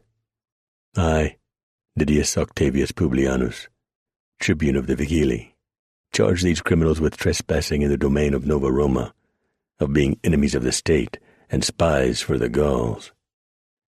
Gauls? Preacher thought. How silly could someone get? He could not let that one lay. "Why, your worship, this whole thing is crazy. Downright ridiculous, in fact. What Gauls? There ain't any Gauls anymore, and this sure as hell ain't ancient Rome." Quintus raised a restraining hand. "Ah, but it is, my talkative spy. It is Nova Roma, New Rome. Let me introduce myself. I am Marcus Quintus Americus, first citizen of Rome. These are my fellow judges, Publius Before he could complete the introductions, Preacher exploded. "By damned, I remember now. First citizen means dictator." Quintus displayed a surprised, impressed expression. "Why, that's quite correct, my good fellow. Duly elected to that honored position by the Senate. You seem quite learned for such a rough and rude specimen of the frontier." "Just because I've spent most of my days out here, don't mean I didn't get any learning. I studied history, including ancient Rome at the University of the Shining Mountains." "How odd. I've never heard of it." Preacher eyed Quintus suspiciously. "Small wonder. From that accent, I'd say you got your book learning way back east somewhere. Maybe Princeton or Harvard." Quintus widened his eyes at this astuteness. An amused twinkle lighted the gray orbs. "You amaze me. It's quite remarkable." Harvard it was. Class of 36. "I would really like to take some time to talk with you about this university of yours," he sighed. "But the duties of office and your crimes make that impossible. Tribune, are you ready to put on your case?" "Yes, Your Excellency." Quickly the Tribune outlined the encounter in the Forum the previous night. His version markedly differed from Preacher's recollection. He made note to dispute them when his turn came. The opportunity came too quickly for him to marshal his arguments. "Is there anything possible you can say in your defense?" Quintus leaned forward to ask condescendingly. "Only that it ain't so, not the way he tells it. We was just taking a little stroll through your fine city, seeing the sights, so to speak. We come around this corner and these fellers jumped us right off. We had no idea who they might be, so we had to fight back. I will admit he was right about how many we downed before it was over. Must have been a baker's dozen or more." He gingerly touched his head. "And I must say they got in their legs, too. And no real harm done and no hard feelings, I say. Now, to that being an enemy of the state," Preacher went on, "we ain't enemies of no state, not at all. And we come here on our own. We don't spy for anyone. At least not any more, nohow. There was a couple of times we done some scouting for the dragoons. I suppose Summers would call that spying." Preacher put his hands behind his back and began to pace. "Like I said, there ain't any Gauls any more, so that charge is out the window, too. Taken all in all, we'll just say we're sorry about busting up your watchman here and bid you a peaceable farewell." I think not. The voice of Marcus Quintus cracked like a rifle shot. My fellow judges and I will confer and render our verdict. Jailer, take them away. Preacher and Philadelphia found themselves in a small, windowless room with a sobbing young girl. Curiosity prompted Preacher to ask her what had brought her here and caused her distress. I'm to be branded as a runaway, she wailed, her English rusty. But I didn't really run off. I was caught by a terrible thunderstorm and had to stay over the night at the farm of Decius Trantor. It wasn't my fault, but the watch caught me before I could reach home and explain to my master. Why, that's hardly fair, Preacher commiserated. What brought you here in the first place? My family, were on our way with some others to the northwest. Our wagons were attacked. They had their way with me, and then I was sold into slavery. Why, them black-hearted devils, how long you been here? It seems forever. At least 2 years. I remember my last free birthday was my 14th. We had a party right on the trail. There was music from a violin and a squeeze box. She put her head in her hands and began to sob wretchedly. Preacher cut his eyes to Philadelphia. When we get out of this fuss, we're going to have to do something about that. Yep, Philadelphia agreed readily. If we get out. Shortly before the noon meal, the guards came for Preacher and Philadelphia. Hustled into the trial room of the Curia, they again faced Marcus Quintus and his fellow judges. Quintus looked at them sternly. It is the considered decision of this court that you are guilty as charged. You are to be scourged, then sold into slavery for life. Give your names to the clerk. Preacher gave Philadelphia a quick wink first. My name's Arthur. I don't rightly know what my last handle happened to be. I've been out here since a boy, not yet in my teens. Eyes suddenly aglow with interest, Quintus leaned down toward Preacher. That's most interesting. Come now.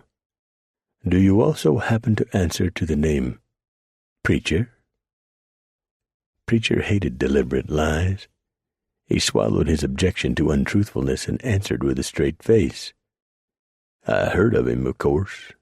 Why is it you ask? I'm most interested in this wild man, Preacher. I've sent men after him to have him fight in our arena, but none have returned. With good reason, too, Philadelphia answered sharply. Preacher's the wildest, woolliest, ring-tailed he-coon in the high lonesome. Lest you send about a dozen or more, you'll never see hide nor hair of Preacher other than he wants you to. Anger tightened the skin around the eyes of Quintus so that they became flinty points. You'll learn manners as a slave, or you'll be dead at a young age. Tribune, have the guards take these men off to be scourged. Quintus paused and sighed. It is too bad you are not, Preacher. What a glorious fight we would witness on the sand. See, they are whipped quite soundly, but do not mark them. And notify Justinius Bulbus of these splendid fighting men we will have on the sail block. 11. Everything is turned topsy-turvy in this dang city, Preacher lamented, as their escort conducted them to the small square off the forum, where a raised platform filled the center. A crowd of men pressed close to the edges, faces turned up, eyes fixed on the shapely young woman standing there beside a burly fellow with a coiled whip over one shoulder.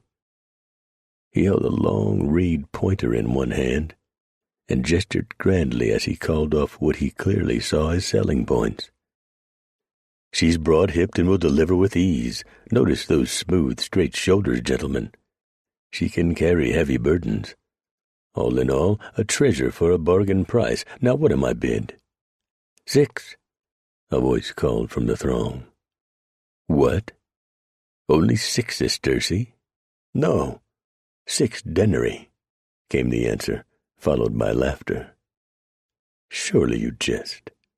Why, I would gladly pay 10 talents for her myself." "Then you buy her," the heckler taunted. A more serious buyer bid himself in.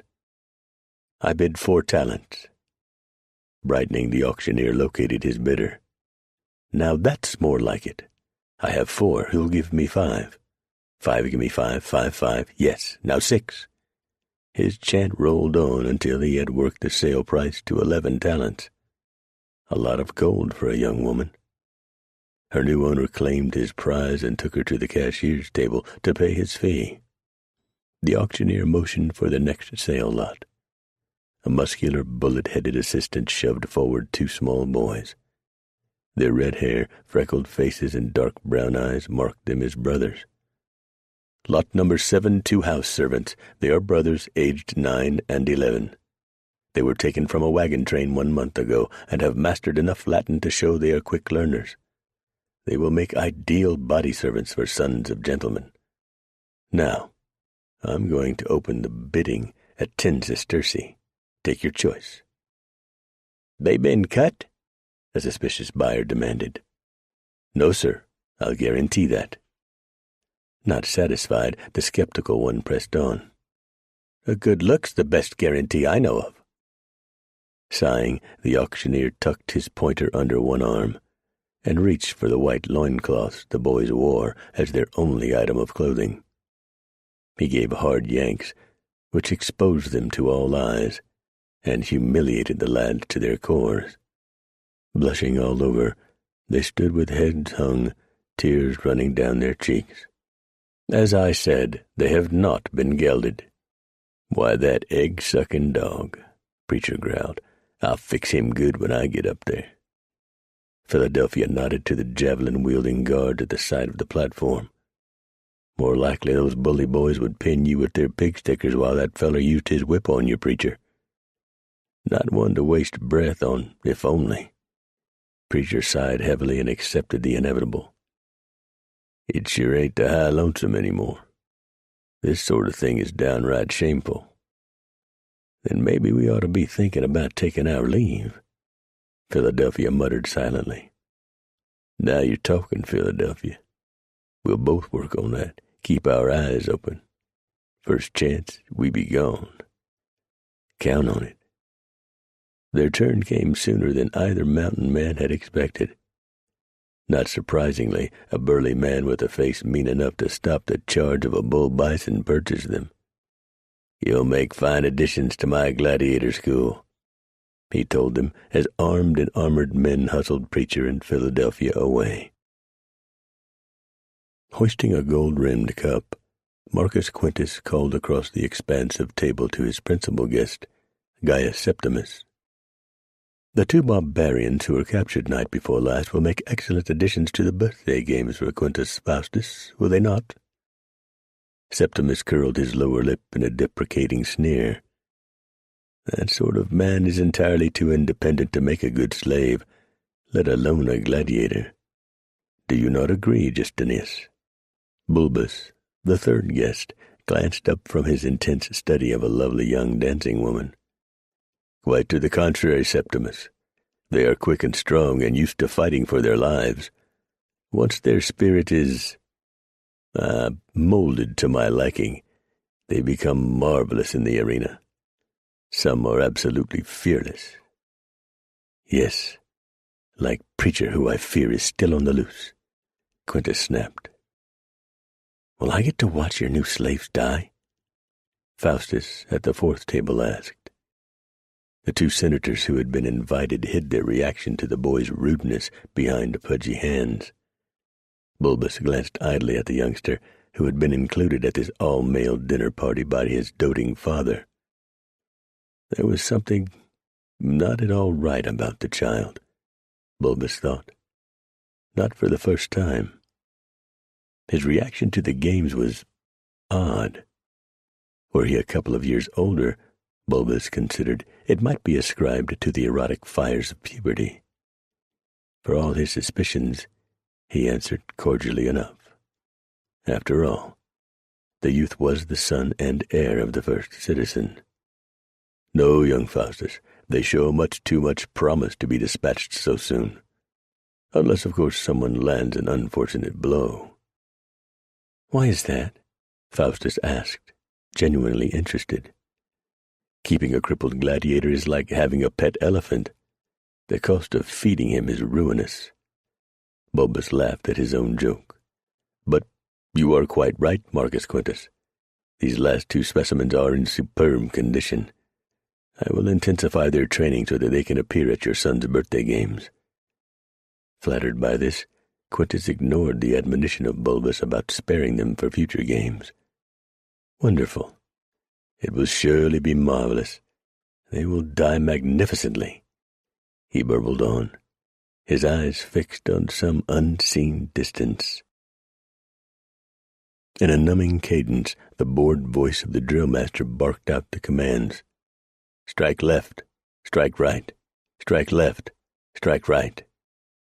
Another chanted to his victim of the moment. "Shield up, parry, strike target, parry, damn it." "Duck, duck, you idiot," quickly followed as the heavy wooden ball on the opposite arm of the practice frame swung around and clobbered the hapless former immigrant. His dreams of the Northwest had long been abandoned in the rigors of the gladiator school. He looked up pitifully as Preacher and another gladiator stomped by, trading sword blows with weighted wooden weapons. The metronomic throb of the drumbeat used to mark movements accelerated to a rapid roll and ceased. At once, the student gladiators ceased and headed for the large fountain in the center of the training yard. Dripping with sweat, they plunged bare torsos into the waist. Preacher found himself a place beside Philadelphia. "To carry off that escape we talked about," he observed to Braddock, "we must first get out of this dang blasted gladiator school. And I don't allow as how I've figured out a way to do that as yet. What with them big dogs? We'd best find it soon. We've been here the better part of a week now. I've got bruises where I didn't know a man could get them." Standing to Philadelphia's right, Buck Sears listened with interest. Here was a pair who sounded like they still had some grit left. A quick check over his shoulder showed Buck that the trainers were occupied elsewhere. He decided to take a chance. "Don't worry about that. I have it all figured out. And believe me, it's the only way you can get out of the school." He paused to check on their overseers. "If you promise to take me along, I'll show you how." Philadelphia gave him a gimlet eye. "Got it all figured out, huh?" "Yep." A smug smile brightened by sudden relief bloomed on the face of the teamster. "I'll tell you all about it at the baths after tomorrow's training session." "Mighty decent of you, Buck," Preacher said agreeably. "We'll be obliged for the help. And sure you can go along." "That's a relief. I can't stand it in here much longer." Preacher nodded and smiled back. "None of us can, son. Not a one." Due to his lifestyle, Arthur proved to be a magnificent standout at gladiator training. In early afternoon the next day, a bemused Justinius Bulbus stood in his private box watching the ripple of muscles in the arms and shoulders of the big mountain man. He could not believe his good fortune. Bulbus had his doubts that the legendary barbarian, Preacher, who so preoccupied the thoughts of Marcus Quintus, could be much better.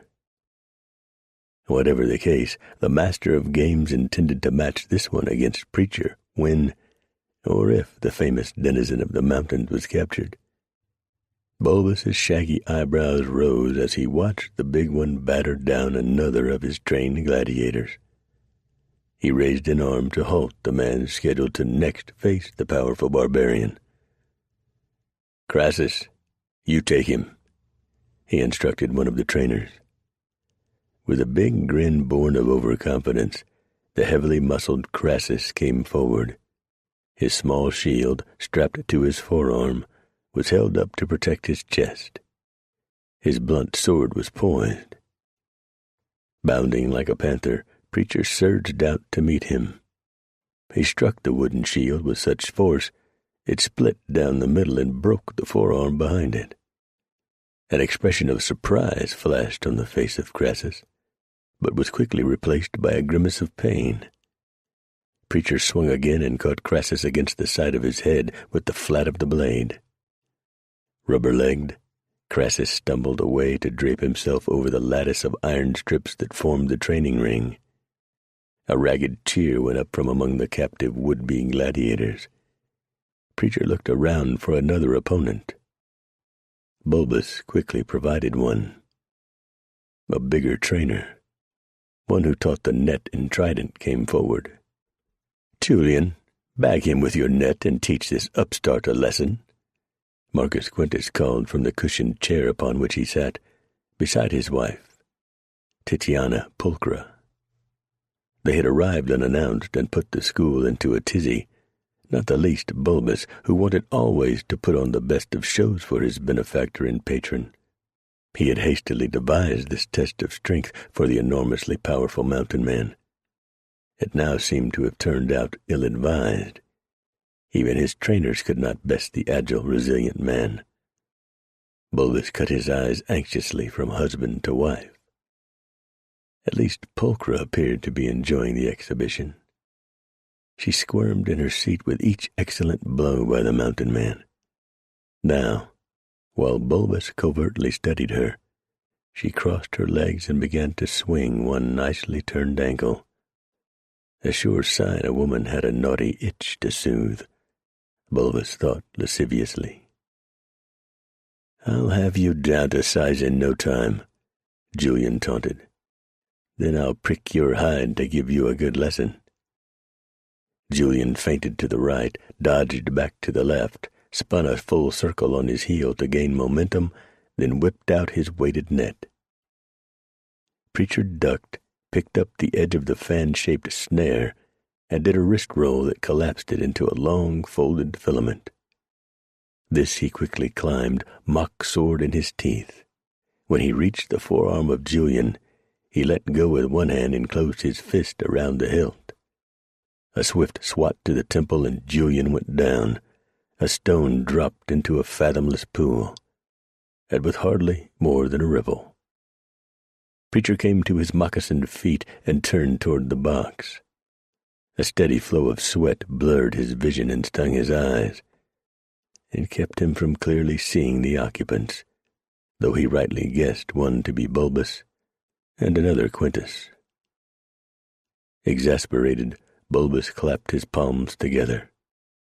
"I'll have an end to this at once. Two of you, have a go at him at the same time."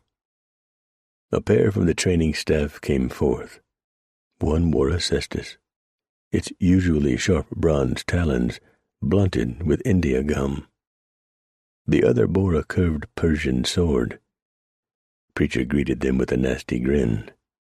Above him, Pulchra veritably writhed in her chair, her legs swinging ever faster, small beads of perspiration breaking out on her upper lip.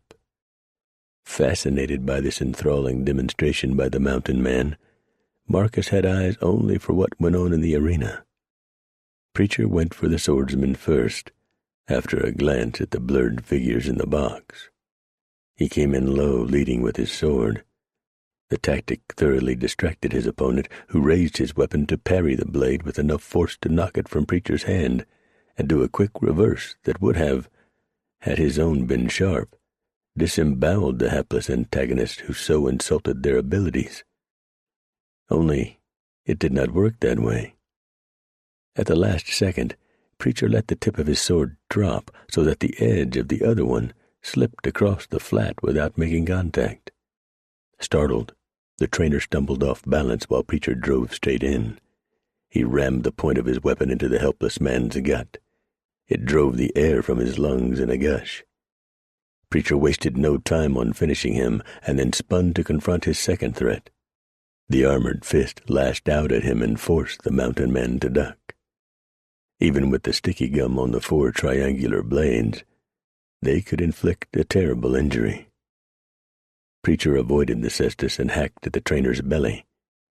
Far quicker than the man with the sword, the trainer dodged the blow and tried to backhand Preacher in the head. In a flash, Preacher went down at his knees and extended one leg. With a powerful push-off from one hand, he spun on his heel and swept the feet from under his opponent. A startled yelp came from twisted lips as the burly brawler left the ground and painfully landed on his rear. Preacher jumped to his moccasin soles and towered over the dazed man. He reversed his hold on the practiced sword and rapped the trainer soundly at the base of his skull. Preacher stepped back and let him fall. Then he placed one foot on the unconscious man's chest.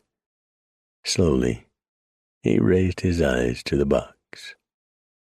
"Blast and damn! Enough! You are through for the day, Arthur," Bulbus bellowed angrily.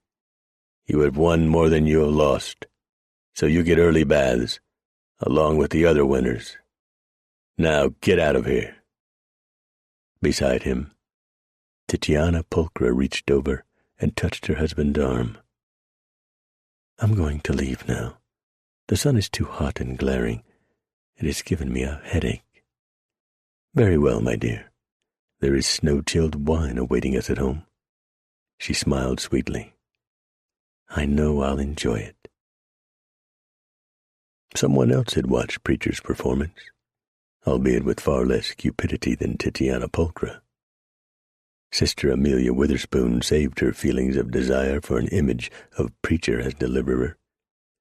When they had arrived in this horrid New Rome, they had been condemned to die in the arena, thrown to the lions. Now, Sister Amelia was quite familiar with the heroic stories of Christian martyrdom in the days of the mad Nero. Yet, deep in her heart, she knew that she was not ready to be fed upon by beasts for the sake of her faith, if it could be reasonably avoided. She saw no conflict between her retreat from the martyr's role and the depth of her belief. Amelia had a healthy respect for life, and she wanted to escape from this horrid place like all get-out. From the first time she saw this magnificent specimen of male prowess, Amelia just knew he was the answer to her prayers. Arthur would save them. Like her captors, Sister Amelia did not know that this brave, strong man was the legendary Preacher. She knew him only by the name those hated Romans called him.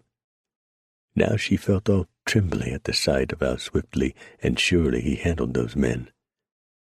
How could she make her plight, and that of her brothers and sisters of the mobile church in the Wildwood, known to him? She hurried off to make her thoughts known to Sister Charity, and to seek her advice. Thick steam rose from the surface of the large pool in the caldarium room of the Thermae Publicus of New Rome. Preacher gratefully sank his bruised hide and aching muscles into the hot depths. During his 6 days in the gladiator school, while he learned the ways of the strange new weapons, he had taken his share of punishment.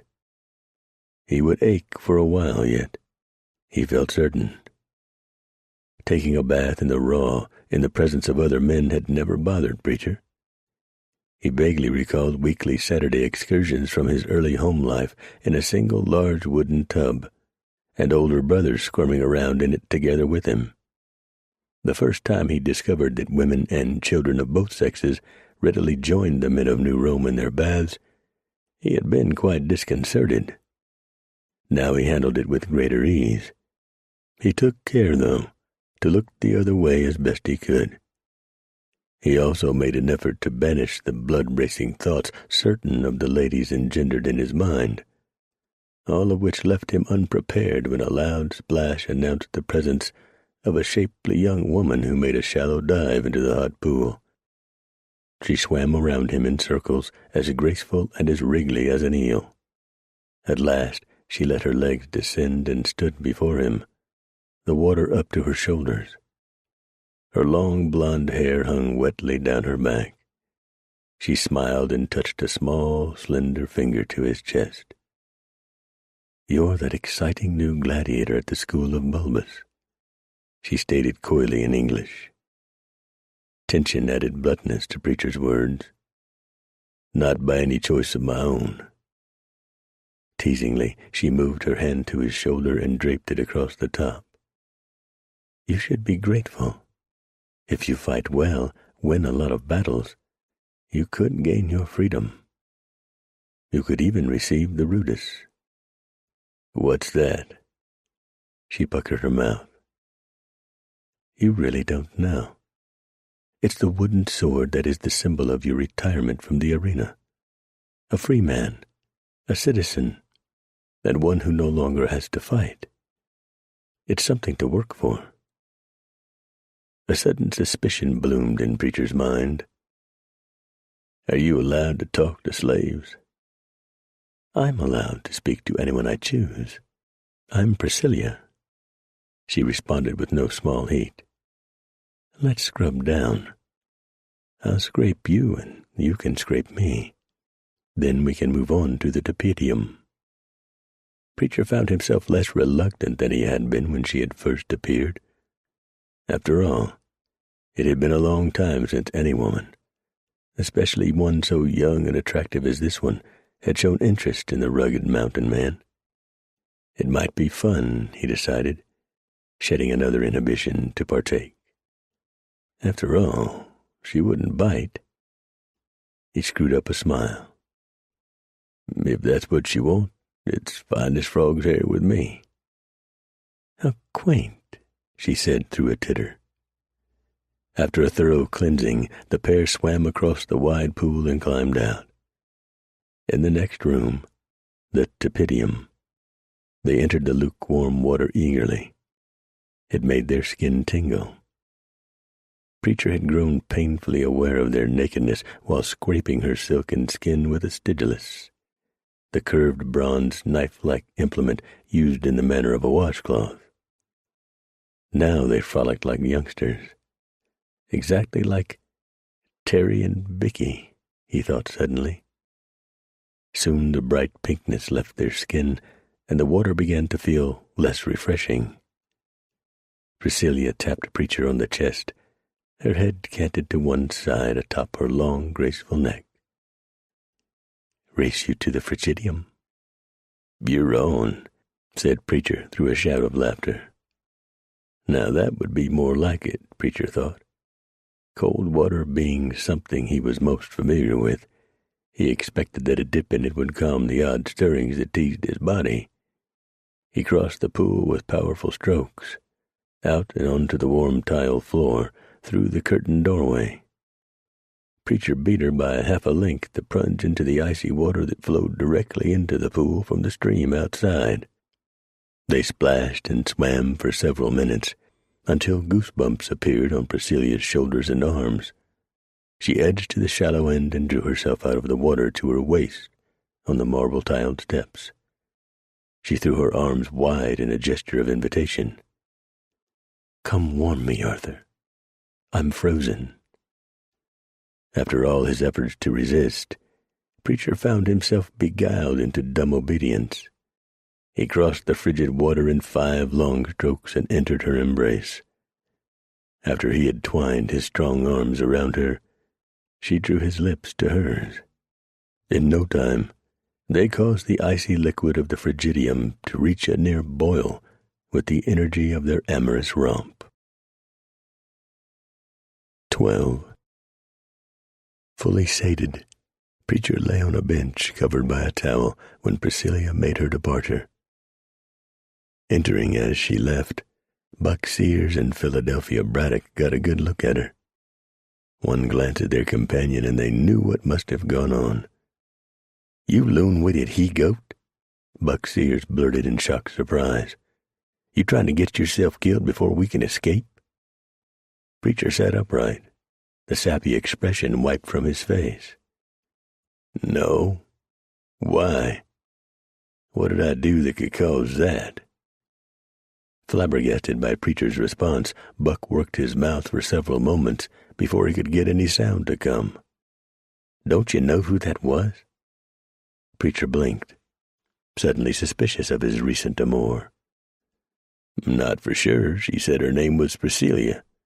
She was quite friendly." "I'll just bet she was.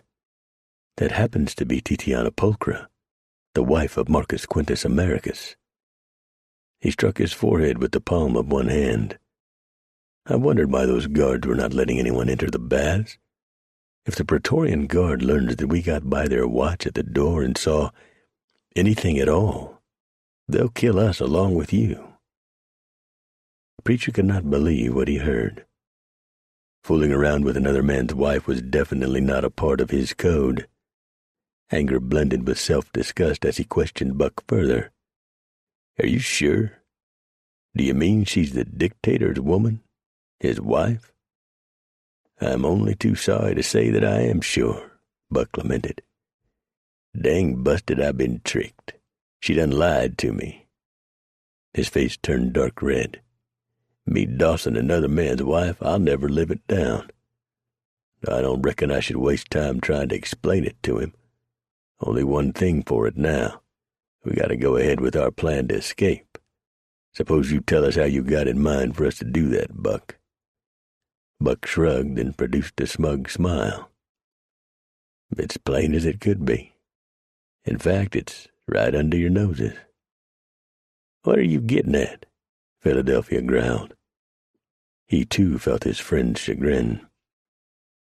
We all agreed we could not escape from the school, so that leaves having to be outside the school to make a break.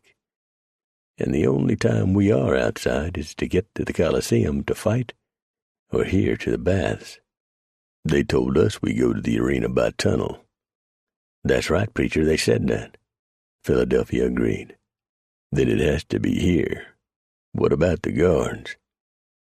Buck gave a slow answer, his expression one of awe and bemusement. You are the preacher? That I am, Buck, but there's no time to talk about that. How do we get out? What about the guards? Buck produced a sunny smile. They are a sufficiently lazy lot. They're convinced there is only one way in and out of this place. I found out better before I was sold to be a gladiator for hitting my so-called master. Preacher exploded with curiosity. Go on, tell us. I worked here at the baths. Part of my job was to clean out anything that got caught in the water system. The water comes in big tunnel-like things. There is a way to get to them from behind the wall of the cold room. All we have to do is get to there, then walk and swim our way to freedom. Because all the water that comes in has to go out. That shines. I like it. Don't stand there, show us the way. You mean right now, today? Buck seemed uneasy. Do you want to wait around until that Marcus feller finds out I rode his filly? Buck grimaced at that graphic depiction. All right, come with me. Preacher stopped him with a hand on one arm. One thing, though. I don't figure to leave without my brace of Walker Colts. Buck dismissed him. We'll deal with that when the time comes. First thing is to get away from here and out of the far end of the entrance tunnel. Preacher squared his shoulders and reached for his clothes. I'm game. Let's go. At first, progress came easily. Ledges had been cut into the tunnel walls, a good 2 feet above the water that flowed with regularity into the Frigidium pool, and beyond into those of the heated tanks. After some 30 paces, Preacher estimated that they had reached a place somewhere out near the middle of the forum. Only the single long covered opening presented itself to them. Preacher, Philadelphia, and Buck followed it beyond what must have been the southern edge of the forum. The walls grew wet and slick. Thick hanks of roots hung down above their heads. From his spyglass reconnoiter, Preacher recalled a garden with bushes and hedges trimmed into the shapes of animals. That had to be what they passed under now. Their pathway became narrower and closer to the water. The latter swirled by in oily blackness, its surface alone illuminated by the torch in Buck's hand. He had taken the lead, naturally enough, since it had been he who discovered this way out of Nova Roma. Preacher came next in line, with Philadelphia bringing up the rear. Little light reached the big-eared mountain man, and he stumbled occasionally, with a muffled curse for each time. Philadelphia had about run out of cuss words when an even worse situation came to them. Buck halted his companions and gestured ahead with the torch. "We walk in the water from here. At about what I guesstimate to be 100 yards from the inlet, we have to swim for it. So nice, this route of yours," the preacher told him acidly. Buck removed his slave's tunic and wrapped it atop his head, then stepped off into chest-deep water as he spoke. "Be glad there is any trail out of here, preacher. These New Romans are damned thorough in everything they do." One by one they followed him. Chill water swirled around them. Buck reasoned aloud that once out, so long as they moved through the city with an air of going about their usual business, their slave costumes would not be a danger to them.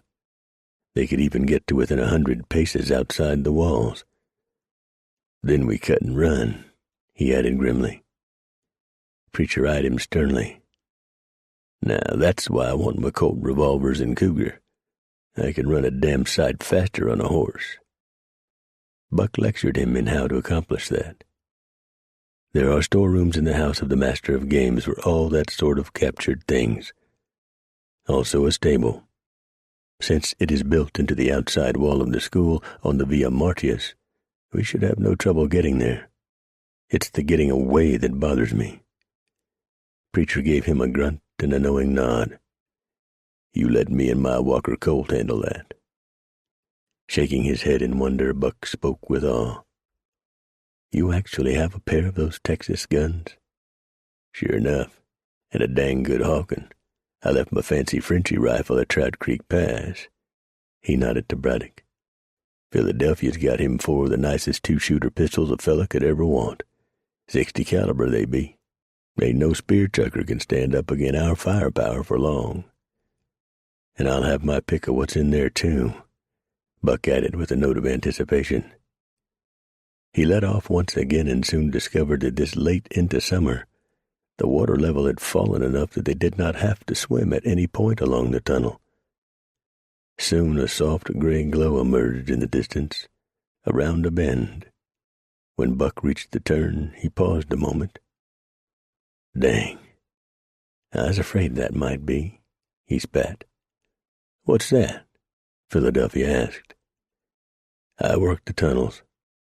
All we ever dragged out was small bits of wood, a dead rat or two, some other animals caught in the water. Stood to reason they had a way of keeping bigger things out of the water course. See up ahead? There are bars across the opening to the river itself." "Then we're stuck here?" Philadelphia demanded. "Not necessarily," Preacher advised. "First let's get a look at them bars." To Preacher's delight, they found them old, rusted, and neglected. The current was stronger here and threatened to sweep them off their feet. Preacher gauged the weakest appearing ones and took hold. He dug his feet into the sandy silt on the floor of the tunnel and heaved with all his might. A bit of rust flaked off, nothing more. "You two get in place to the sides. Each take a hold of one of these and pull when I do," he instructed. This time a faint groan could be heard above the rush of the water. The muscles in Preacher's bare shoulders bunched as he exerted even greater effort. Philadelphia braced himself and heaved again. Opposite him, Buck planted his feet against a smooth rock and strained against the resistance of the worn iron bars. At first, nothing happened. Then a mighty shriek came from the grommets into which the rods had been fitted. Small chunks of stone and mortar rained down on the heads of the escapees, and the first bar popped free. Philadelphia flopped backward in the water. "Consarn it," he yelped. Preacher eased it into the hands of his friend and turned to put his full force on the iron rod in Buck's grasp. Together, they tore it loose with seeming ease. A gathering of driftwood floated through the opening in a lazy spin. Preacher studied the situation. "Another one." Facetiously, Philadelphia added, "Make it 2 more and we can drive a wagon through there." "All right." Preacher agreed readily. 2 it is. Your side seems weaker. We'll take those next in line. Aw, Preacher, 1'll do. Philadelphia retracted his attempt at sarcasm. Fate turned a jaundiced eye on the fleeing men. The next barrier held stubbornly in place, refusing to pop out of its header or footing. Buck and Philadelphia lined up on one side, Preacher on the other.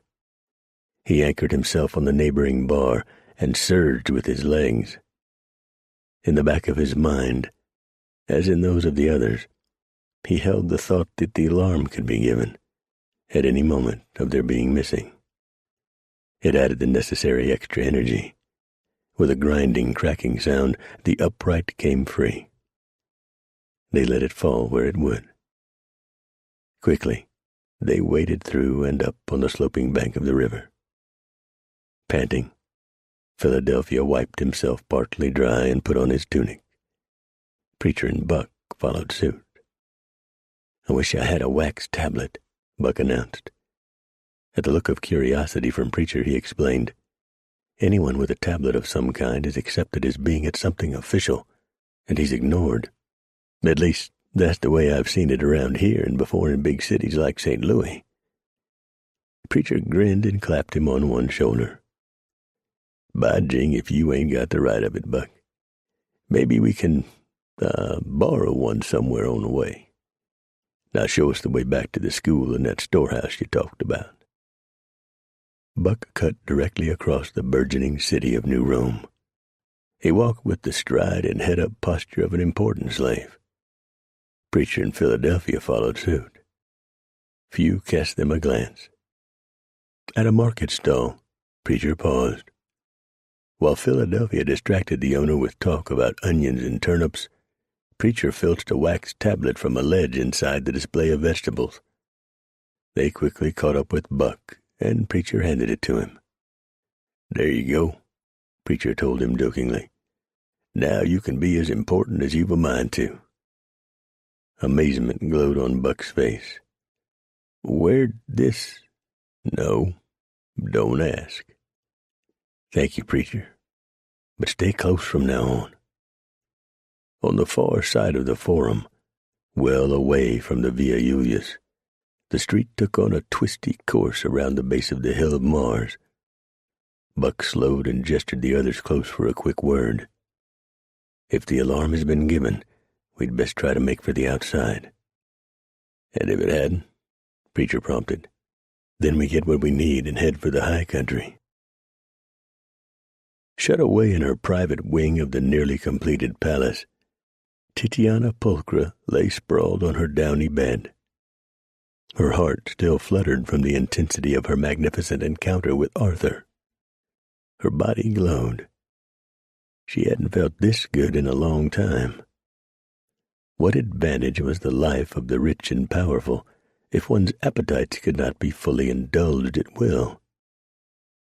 That thought brought her mind to the disturbing topic of her son's recent conduct.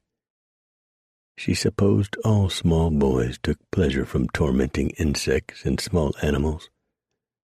Her own brothers, in another life, another world, had often gleefully tormented cats. That violent aspect of the conduct of Quintus Faustus did not unsettle her, although being on the cusp of 11 seemed awfully old for such behavior. No, it was something else. Since that time, 3 weeks past, she had paid careful attention to his conduct at the games. Reflection on the hour just past made all too vivid images of how he had responded to the nearly naked bodies and violent deaths of those who lost on the sand. In her memory, his gasps and quiet moans had sounded utterly too much like her own strident ones in the strong arms of Arthur. She stifled a thrill of horror. Surely Faustus could not be so twisted. She forced a change of subject. Would she enjoy Arthur's presence soon again? Could she possibly risk it? Her husband was entirely too dense to ever suspect her. This wasn't the first time that a handsome gladiator slave had aroused her beyond caution. Pokra was practical-minded enough to realize it would not be the last. Silently she offered a petition to the gods that Arthur prove a really good gladiator and last a long, long time. An anxious, if servile, scratching at the doorpost diverted her. "What is it?" she demanded. A clearly agitated slave entered, his forehead and upper lip bedewed with oily, fierce sweat. He advanced awkwardly. "A message for your husband, my lady. He is occupied elsewhere." "May I ask where?" "You may not. He is not to be disturbed. At least not until she had bathed. You may give it to me." "It's a matter of state, my lady." Temper mingled with sudden guilt flared. "Damn it, must you be so obstinate? Give me the message." Trembling now in fear of the arena, the slave stutteringly complied. "3 of the slave gladiators are missing, my lady." Alarm stabbed at Pokra. "Really? Their names?" "Philadelphus, Bacchus, and the champion of the day, Arturus." "Oh, God," Pokra thought in pain. "I am alone, utterly alone." Duty demanded she rally herself. She girded her frazzled nerves. "Have the games master organize a search. I assume he has already conducted a roll call." "Yes, milady." "Good. He's not the lackwit I suspect him of being. Tell Bulbus to have the city searched first, top to bottom, then the surrounding fields. They are not to be allowed to get away. More lives than theirs depend upon it." She cast a quick glance into a mirror, evaluated her posture while reclining on her bed. Her pride swelled as she saw the steel she had in her when she needed it. 13. Ahead lay the entrance to the home of Justinius Bulbus. 2 professional gladiators stood outside in light armor, with a pilum at the ready. Behind them, along the Via Julius, Preacher Philadelphia and Buck heard the sounds of a search being organized. That told them they had been found out. They had to move fast. Preacher came up with a rudimentary plan. "Wait here. I'll go up and get the attention of those 2. "How do you figure to do that?" Philadelphia inquired. "By telling them what they expect to hear." With that he set off. Preacher approached the 2 sentries with a blank slave expression plastered on his face. "I have a message for your master," he announced. "He is out." "Where is he?" "In the city. You need know nothing more." "Yes, I do. Look, I have it right here. Do either of you read?" Preacher bent low, groping in a fold of his tunic. Automatically, the 2 guards leaned with him. When Preacher had them where he wanted them, he balled both fists and slammed them hard at that sensitive point under the jaw. Both men went down in a clash and clatter of bronze. Philadelphia and Buck came on the run. "Quick, put on their gear and take their places." Preacher went in like a wraith. He slid silently past the steward's office and followed Buck's directions down a long hall to a tall, thick double door. An iron ring served as an opener. Preacher yanked on it, and it swung on well-oiled hinges. He went through and pulled the door to behind him. He found himself in a roofless courtyard. From one side he heard stable noises, and his nose identified it at the same time. Hugging the slim concealment afforded by the balcony overhang, he skirted the wall that enclosed the yard from the house. A 2-piece door yielded easily. Inside he located Cougar and Philadelphia's mount and the pack animal. He picked one for Buck, saddled all, and led them from the stalls. Outside he took the animals at an angle across a tiled area where a fountain splashed musically. He ground-reined them while he opened the portal that should lead to a treasure trove of belongings and weapons. Buck's description proved to be right on the money. Preacher quickly found his .44 Walker Colts and Hawken rifle Philadelphia's weapons came next. Dressed in buckskins again, Preacher fastened his wide leather belt around his trim waist. He stuffed his knife and warhawk behind it, adjusted their position, and added 2 .60-caliber pistols, then covered it all with his slave tunic. Padding softly along the line of firearms, he selected a serviceable rifle and 4 pistols for Buck. Then he set about loading all. He doubled up on powder horns, boxes of percussion caps, and conical bullets. He added sacks of parched corn, a big bag of jerky, another of coffee beans, flour, and a final of cornmeal. Salt and sugar concluded his shopping list. Outside again, he packed away all his booty and started for what had to be the gateway that led outside. Its latch gave with a mild squeak. Then the hinges squealed with noticeable protest. Preacher winced. At once, a wizened little clerk appeared through the doorway to the steward's office, the scroll clutched in one hand. His eyes widened and showed a lot of white when he saw the man in slave's clothing with 4 horses. "What are you doing here?" he demanded in Latin. Preacher looked blank, and the clerk gestured toward the horses, changing to English. "What are you doing here with those animals?" "Oh, I come to get them for a master of games." Preacher bent the truth slightly.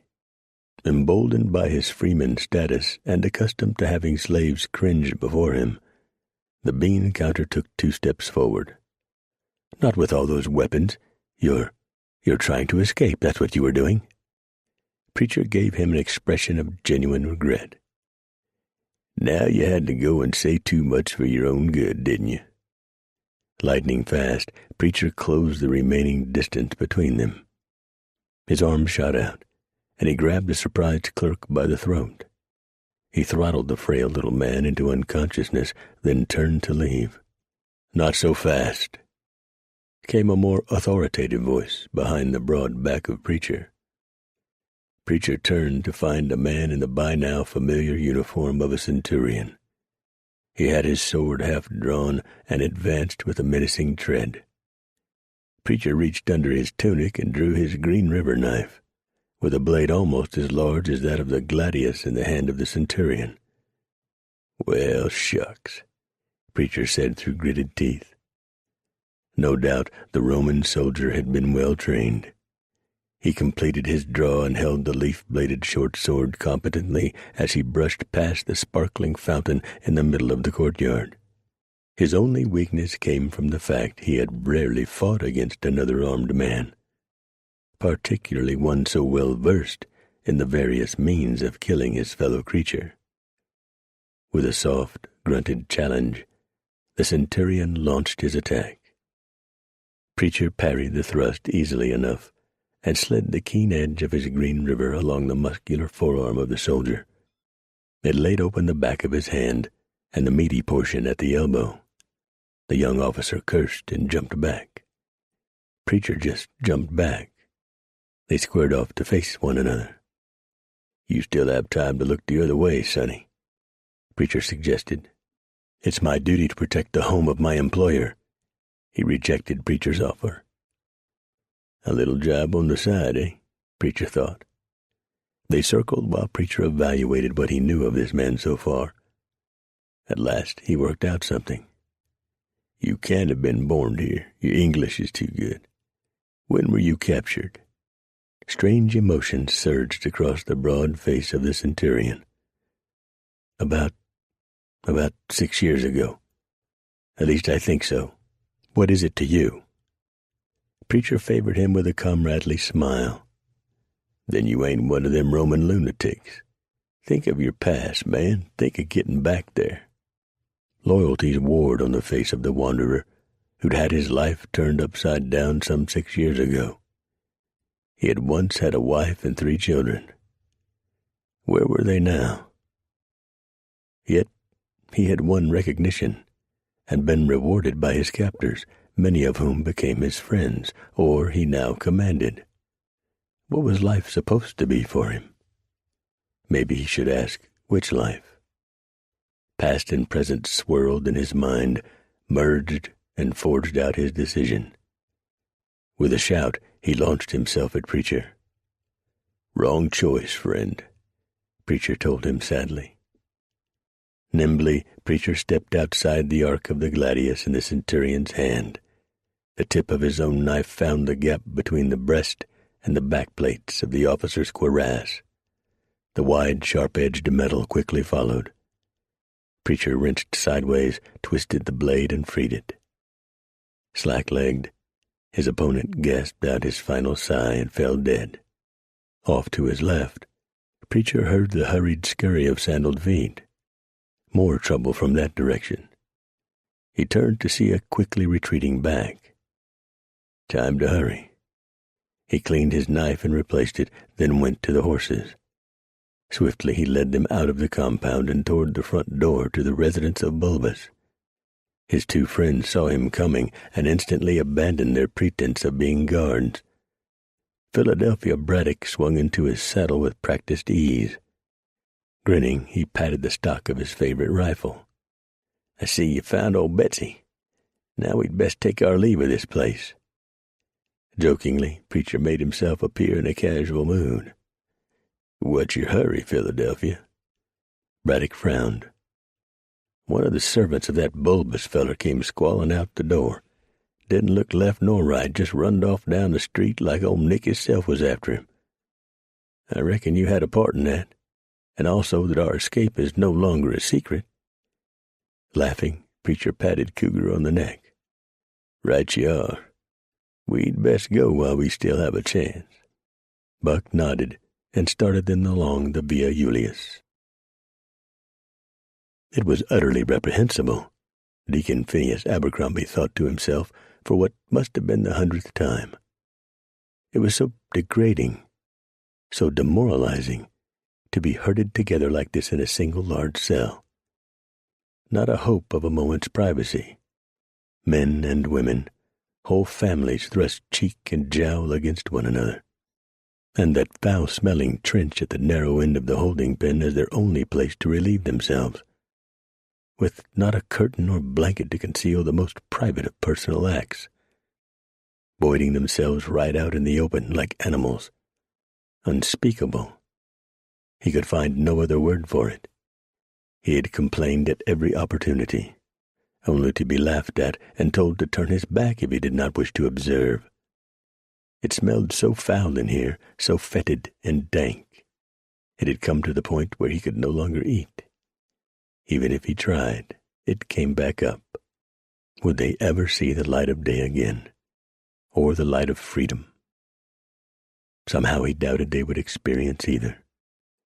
Sighing, he turned to hear the appeal of young Mrs. Yardley.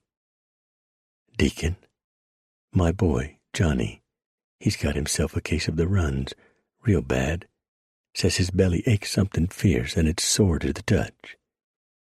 Deacon Abercrombie followed the woman to where a small boy of 8 lay on filthy straw near the center of the herd of missionaries. The child whimpered when Abercrombie knelt beside him and lifted up his tattered shirt. At least no unusual swelling, the untrained man diagnosed. That could bode even worse if cholera got loose among them. Well, he would have to tell the Yardley woman something. "I'm afraid you are right, Sister Yardley. See that he gets all the fluids you can find for him. Keep him covered, and all we can do beyond that is pray." For a moment, anger flared hot and red in the eyes of Mrs. Yardley. "We've been praying, Deacon, all of us, day and night. As yet, it appears the Lord has not seen fit to hear us." Abercrombie's eyes widened.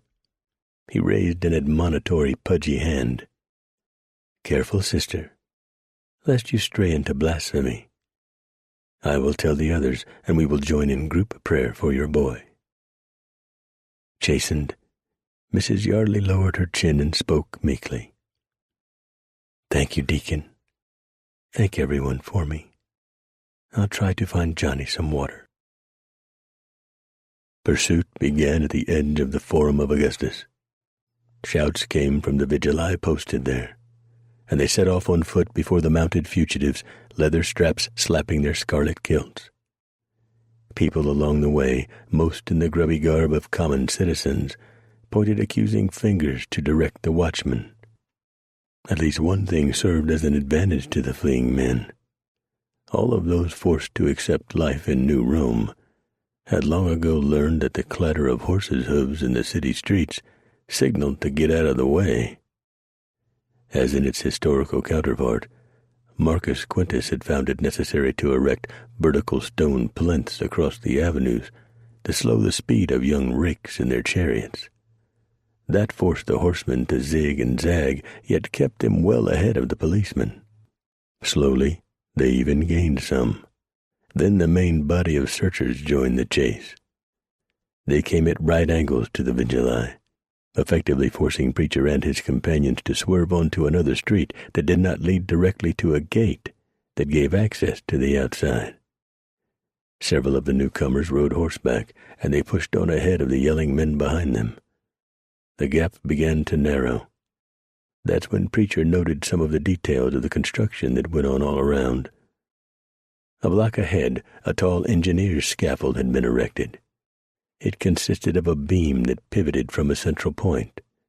Equipped with a counterweight, it allowed large blocks of stone to be lifted by ropes and lowered into place by means of pulleys. The mechanism was operated by a horizontal capstan, manned by sweating slaves. At present, Preacher noted, a huge rectangular slab of marble hung suspended over the street.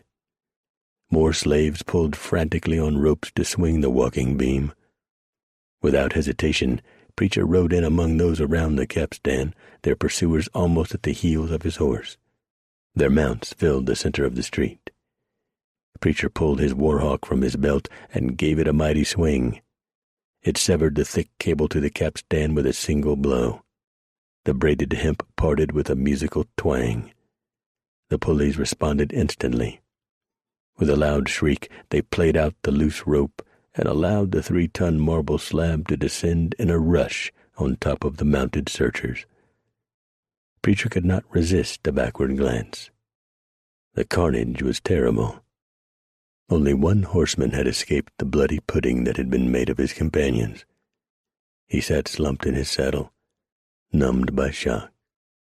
Once more, the gap between fugitives and hunters widened. Preacher estimated another 3 blocks, once back on the Via Ostia, the main route to the gate and freedom. He led the way around one corner, then a sharp turn to the right on the Via Sacra. With only a block remaining, Preacher discovered that the word had gotten to the soldiers. The Legion cavalry had joined the search. They thundered forward to cut off Preacher and his friends along the Via Ostia. Ahead, the sentries labored to shut the heavy gates. Preacher held back in the small plaza formed directly inside the gate to empty a cylinder load from his .44 Walker Colt. It slowed the cavalry considerably. Preacher exchanged his marvelous 6 guns and watched as Philadelphia, then Buck, streamed through the narrowing gap in the gate. His turn now. He spurred Cougar and bent low over the animal's neck. They hit the opening at a full gallop. Preacher further slowed its progress by blasting one guard into eternity with a .44 ball. Outside, the trio did not slacken their pace until they had ridden beyond the last cultivated field. Gasping in excitement, Philadelphia slapped one thigh. "We got away. By jing, we done it." Preacher looked beyond him at the nearly closed gates. "I'd not break my arm patting myself on the back just yet.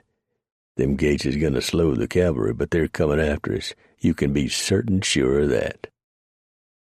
At the crest of the southern pass, Preacher called another halt. He and his companions looked back. Far back among the plowed fields they observed hurried movement along the roadway. Preacher took out his telescope and extended it. Peering through it, he made out the billowing scarlet cloak and dancing plume of a centurion. Behind him, the mounted troops of New Rome were strung out in a ragged formation that more resembled men fleeing for their lives than determined hunters. He nodded, satisfied at the lead they had created by the confusion at the gate. They won't be catching up any time soon. Well, boys, what's your pleasure now?" Philadelphia considered that a moment.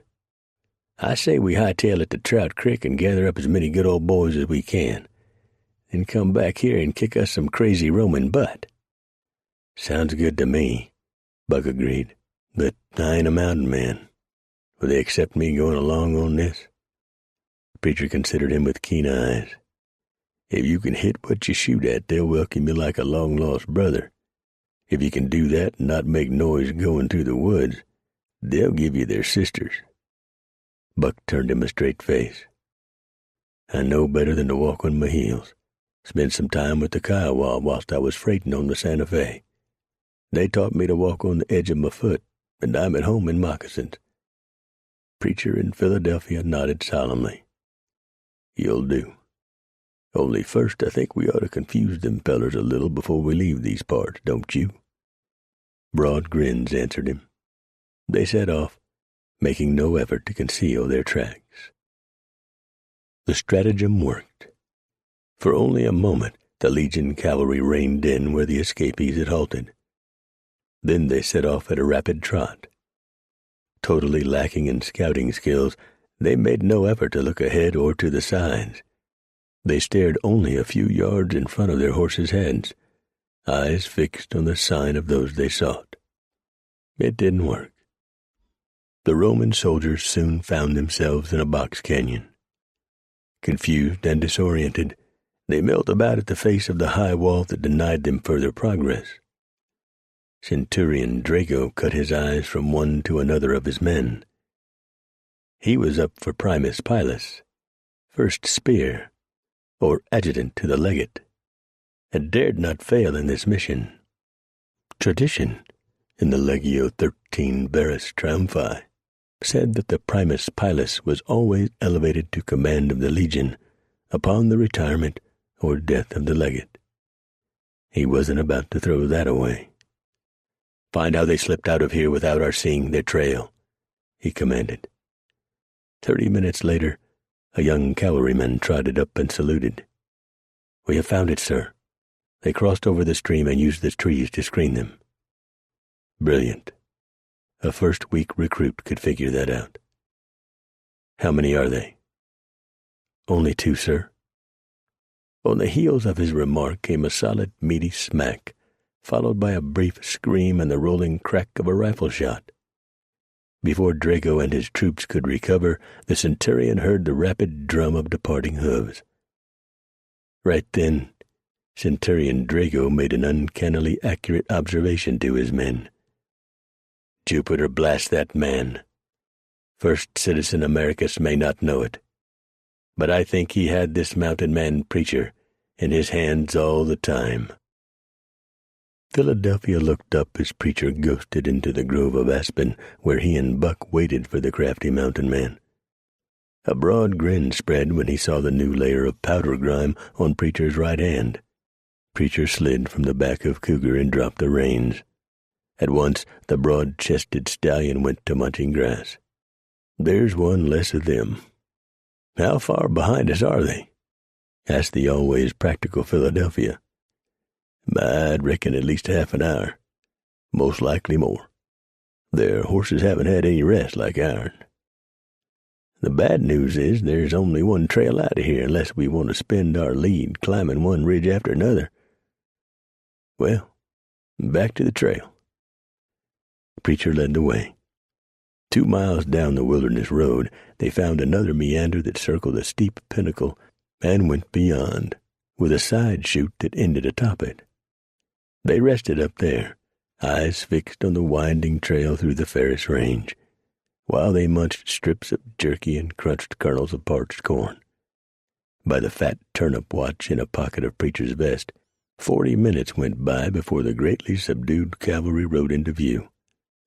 At once they put away their eats and reached for rifles. Preacher homed in on the third from the last man in the column. Philadelphia took the second, and Buck the rear soldier. They fired almost as one. Swiftly, Preacher and Philadelphia began to reload. Below them, the trio of legionnaires jerked in their saddles and fell sideways off their horses.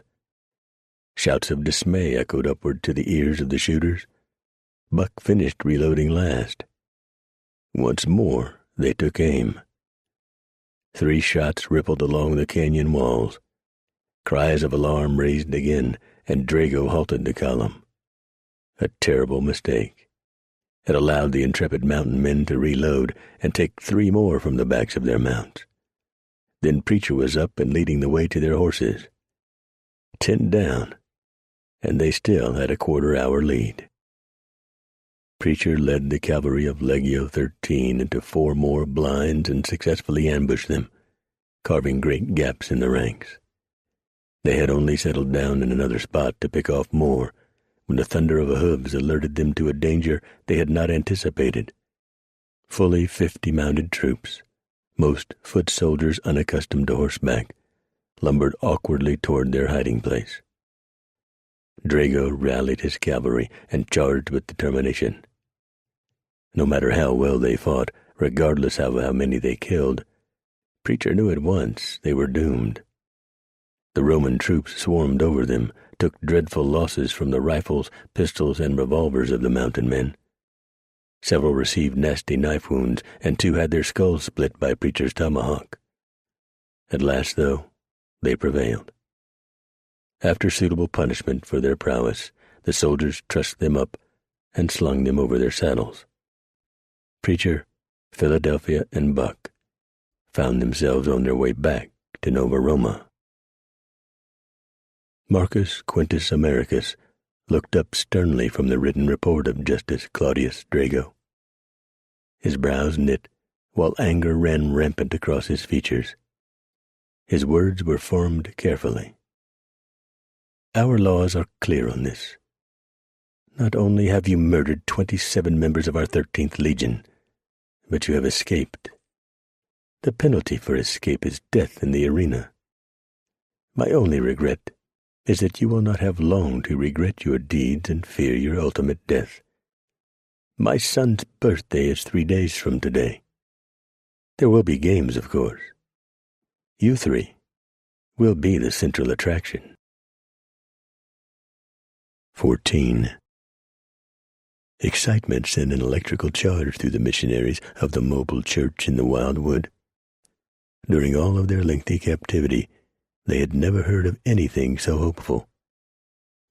Blue eyes shining, her long golden curls a-bounce under the fringe of her modest, white-trimmed gray bonnet, Sister Amelia Witherspoon hastened to take the latest news to her friend, Sister Carrie Struthers. "It's a sign from God," Sister Amelia declared confidently. "If someone can escape from this dreadful place, then someone else can as well." "But you said yourself that they were men," Carrie complained, her freckled face agitated below a wreath of auburn curls. "What can we possibly do? Mere women." Amelia looked at her friend, blinked, and answered sharply, "What can we do? We can put our foot down, that's what. Demand that the men in this company make some effort to effect our escape." "Well, I'm not so sure." Demure Carrie began, long coppery lashes lowered over dark brown eyes.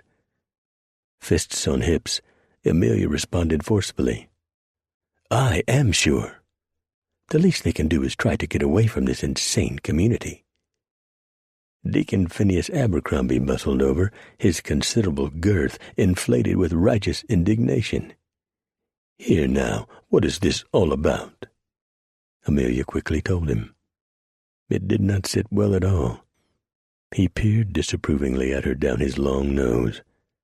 At last he spoke his mind. "I am sure you will agree. If it is God's will that we become martyrs, then so be it. Who are we to question him?" Stubborn, Amelia continued to press her point. "What sort of martyrdom is to be killed by lunatics who believe this wretched place is some rebirth of ancient Rome?" Abercrombie dismissed that reasoning. "That is for the Lord to decide, sister. I am afraid I must forbid you to discuss this topic with any others of our flock. Besides, I hear that the men who escaped have been recaptured. It is really all so futile." he concluded, with a bored sigh. Not one to be easily intimidated, Amelia Witherspoon flounced off to speak with others of their small congregation. In open defiance of the deacon, she urged them to join in making some sort of plan to effect an escape. Watching her from a distance, the deacon grew angry at the impertinent young woman. He made a casual, angled course to the bars at the front of their communal cell. There he made a covert signal to one of the guards. A few minutes later, with Sister Amelia still urging at least resistance if not actual escape, a centurion arrived outside the iron gate to their prison. "Which one is Deacon Abercrombie?" he demanded. "I am he," the deacon volunteered. With a curt gesture, the centurion sent 2 burly guards into the holding pen, and they roughly dragged Deacon Abercrombie out into the stone corridor. Without another word, the centurion started off with his prisoner in the firm grips of the pair of thugs. Buck Sears looked across the dining table in the gladiator quarters at his new friends. "We're going to be taken over to the Coliseum tomorrow. There are to be rehearsals for the spectacles." Preacher looked up, lines of concern etched in his forehead. "How do you rehearse being fed to the lions?" "It's them Bible thumpers, ain't it?" Philadelphia asked. "You're worried about them." "There's women and children among them," Preacher explained. "Fools for coming out here, I say, and told you just a short while ago." Preacher sighed. "You're right, Philadelphia, on both counts. It's only with them being young'uns. It's also so uncivilized being a cougar's light lunch. No matter, there ain't a thing we can do about it." "Right again. Only keep your wits about you. And if an opportunity comes too, well, just be ready, here." Philadelphia pulled on one large earlobe. "Oh, yeah, for certain, sure. I don't know what some sort of weapon they might give me, but I sure would like to wet it in a little Roman blood." Preacher forced a laugh he did not feel. "That's the spirit. How about you, friend Buck?" Buck shrugged. He had been giving that question considerable thought since their recapture. "I'd rather be dead than forced to fight every time they have some sort of holiday." Preacher rubbed dry, calloused palms together. "That's settled, then. We'll look to give them a show like they've never seen before." Philadelphia's sour expression belied his enthusiastic words. "Beats daylight out of sitting around wondering which one of them professionals is going to do us in." Bejeweled fingers aglitter, Marcus Quintus Americus caressed the gold wine cup he held, then set it aside as the centurion from the gladiator school entered with a portly, pompous-looking man with graying hair and the eyes of a prophet. The first citizen had dined sumptuously on roasted bison back ribs, stuffed quail, and an enormous fish. Recalling it made Quintus salivate. Then a flicker of annoyance shot across his face. Why could they never get the wine just right? It always tasted more like vinegar than a vintage selection. After a protracted 3 minutes, he raised his eyes and spoke. "Yes, what is it?" "He claims to have information for you, first citizen." Quintus studied the prisoner in silence, sipped from his wine goblet, and motioned the captive forward. "Bring him forth, then." Given a not-too-kindly shove, Deacon Abercrombie staggered forward. I've come to you with a plot for an escape." Quintus threw back his head and laughed loudly. "Did you now? Would it surprise you to learn that they were captured earlier today and returned to Nova Roma?" Although quaking internally, Deacon Abercrombie stood his ground. "No, not in the least. I'm not referring to those 3 men. This has to do with some of my own flock. They are talking about overpowering some of your guards and making a break for it. A young woman, Sister Amelia Witherspoon, is behind it." Quintus narrowed his eyes. "When is this to happen?" am not certain, though I would imagine it would be when we are taken to the Colosseum tomorrow." Considering this, Quintus jabbed a ring-encrusted finger at Abercrombie. "And why is it that you have come to me?" Abercrombie drew himself up, an otherworldly light illuminating his face. "I have reached the conclusion that it is our destiny to be martyred. Our Lord wishes to call us home." Quintus despised these sanctimonious churchmen for their weakness. He could not keep the sarcasm out of his tone of voice. "How very convenient for your Lord that we have such efficient means to accomplish that. However, I am not clear as to why you slunk off to inform me of this." For the first time, Abercrombie looked embarrassed. I have come to the conclusion that while martyrdom might be a suitable end for many, and sacrifice for our Lord is always desirable, I simply feel that I have much more important work to accomplish during my time here. I have years of good works ahead of me. So all I ask is that I be spared. My wife and I, that is." Quintus feigned surprise.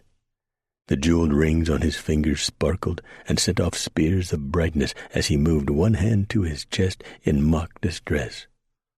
"What is this? Do you mean to say you want special treatment?" "Well, yes, I suppose you could say that." "Oh, you'll get special treatment, all right." Quintus produced a wolfish smile. "You will have the privilege of fighting your way to freedom. After all, the rudis, the wooden sword of retirement, is a cherished custom of the games. Think of it, my dear deacon, if you manage to fight and claw your way over the bloody, broken bodies of your fellow Christians, you will be a free man, a citizen of New Rome, and able to do whatever you wish." A low cry of anguish came from deep in Abercrombie's chest. His knees sagged, and the men who held him tightened their grip. Quintus gestured to the centurion. "Take him back. No, take him right now to the Colosseum. Put him in one of the small holding cells alone. It wouldn't do for him to have pangs of remorse and confess all to his followers." As the guard's frog marched a stricken Abercrombie out of the dining chamber, Quintus looked across the room to his son, reclining on a dinner couch. "By the gods, how I hate such craven villains! They haven't one drop of the sap of manliness." Those words stung Phineas Abercrombie, although what followed utterly humiliated him.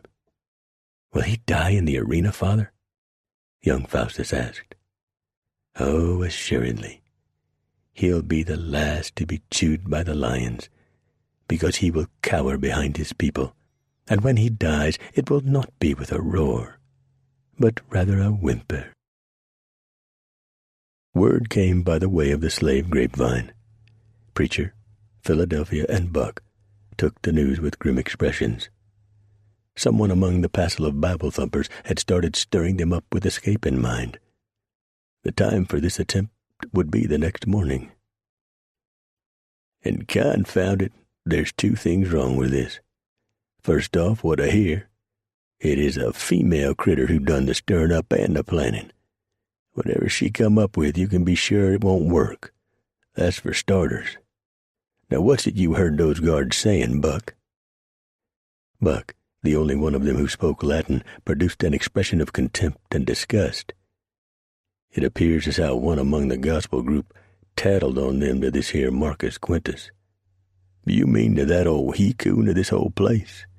Preacher asked. "The same. Thing is, what can we do about it? They're due to be thrown to the lions at the games 2 days from tomorrow." "Yes," Philadelphia agreed. "That looks like the end for them." Preacher took over. "Simple. There's little we can do about whatever they have in mind for tomorrow. What we have to concentrate on is to defeat our opponents in the arena, force our way out of there, and take these soul savers along with us. Philadelphia gave him a blank face. "Oh, you make it all sound so easy, preacher."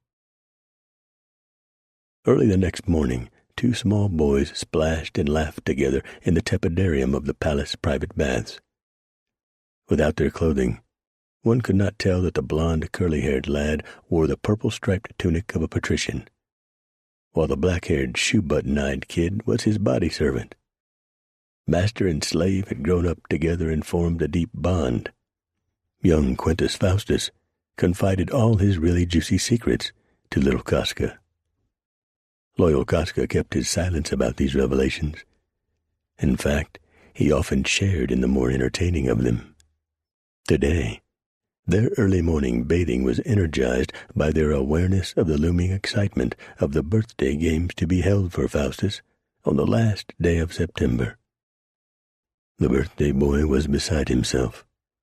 He jumped and surged in the water, splashed his whole arm, flopped like a seal off the slick tile of the edge, and dived between his only friend's legs. Casca did the same. Then they swam the length of the lukewarm pool and climbed out with their arms around the shoulders of one another. Light danced in Casca's eyes. "Is it for sure, Faustus? Your father is going to let you be imperator? All by yourself?" "Certainly. I will be 11, you know," he added solemnly. "Yes, and I will be in 2 months. You're coming to the games with me. I have just decided. You can hand me ices, feed me grapes. We'll sit under the awning, and you will have a parasol to shade us both." "It sounds wonderful." Faustus put nail-bitten fingers on his servant's shoulders. "It's the least I can do, considering you can't attend the birthday feast as a guest." Casca produced a brief pout. "Yes, I know. And I understand. I really do." For a moment, Faustus looked like he might cry. "You're a true friend, Casca. You're the best friend any boy could ever have." "You're my best friend, too, Faustus." His eyes twinkled as he tapped a finger on his friend's wet knee. Will you sneak me a bowl of your birthday custard?" "Of course. This time it is a new kind of custard Mother learned about. It is called ice cream."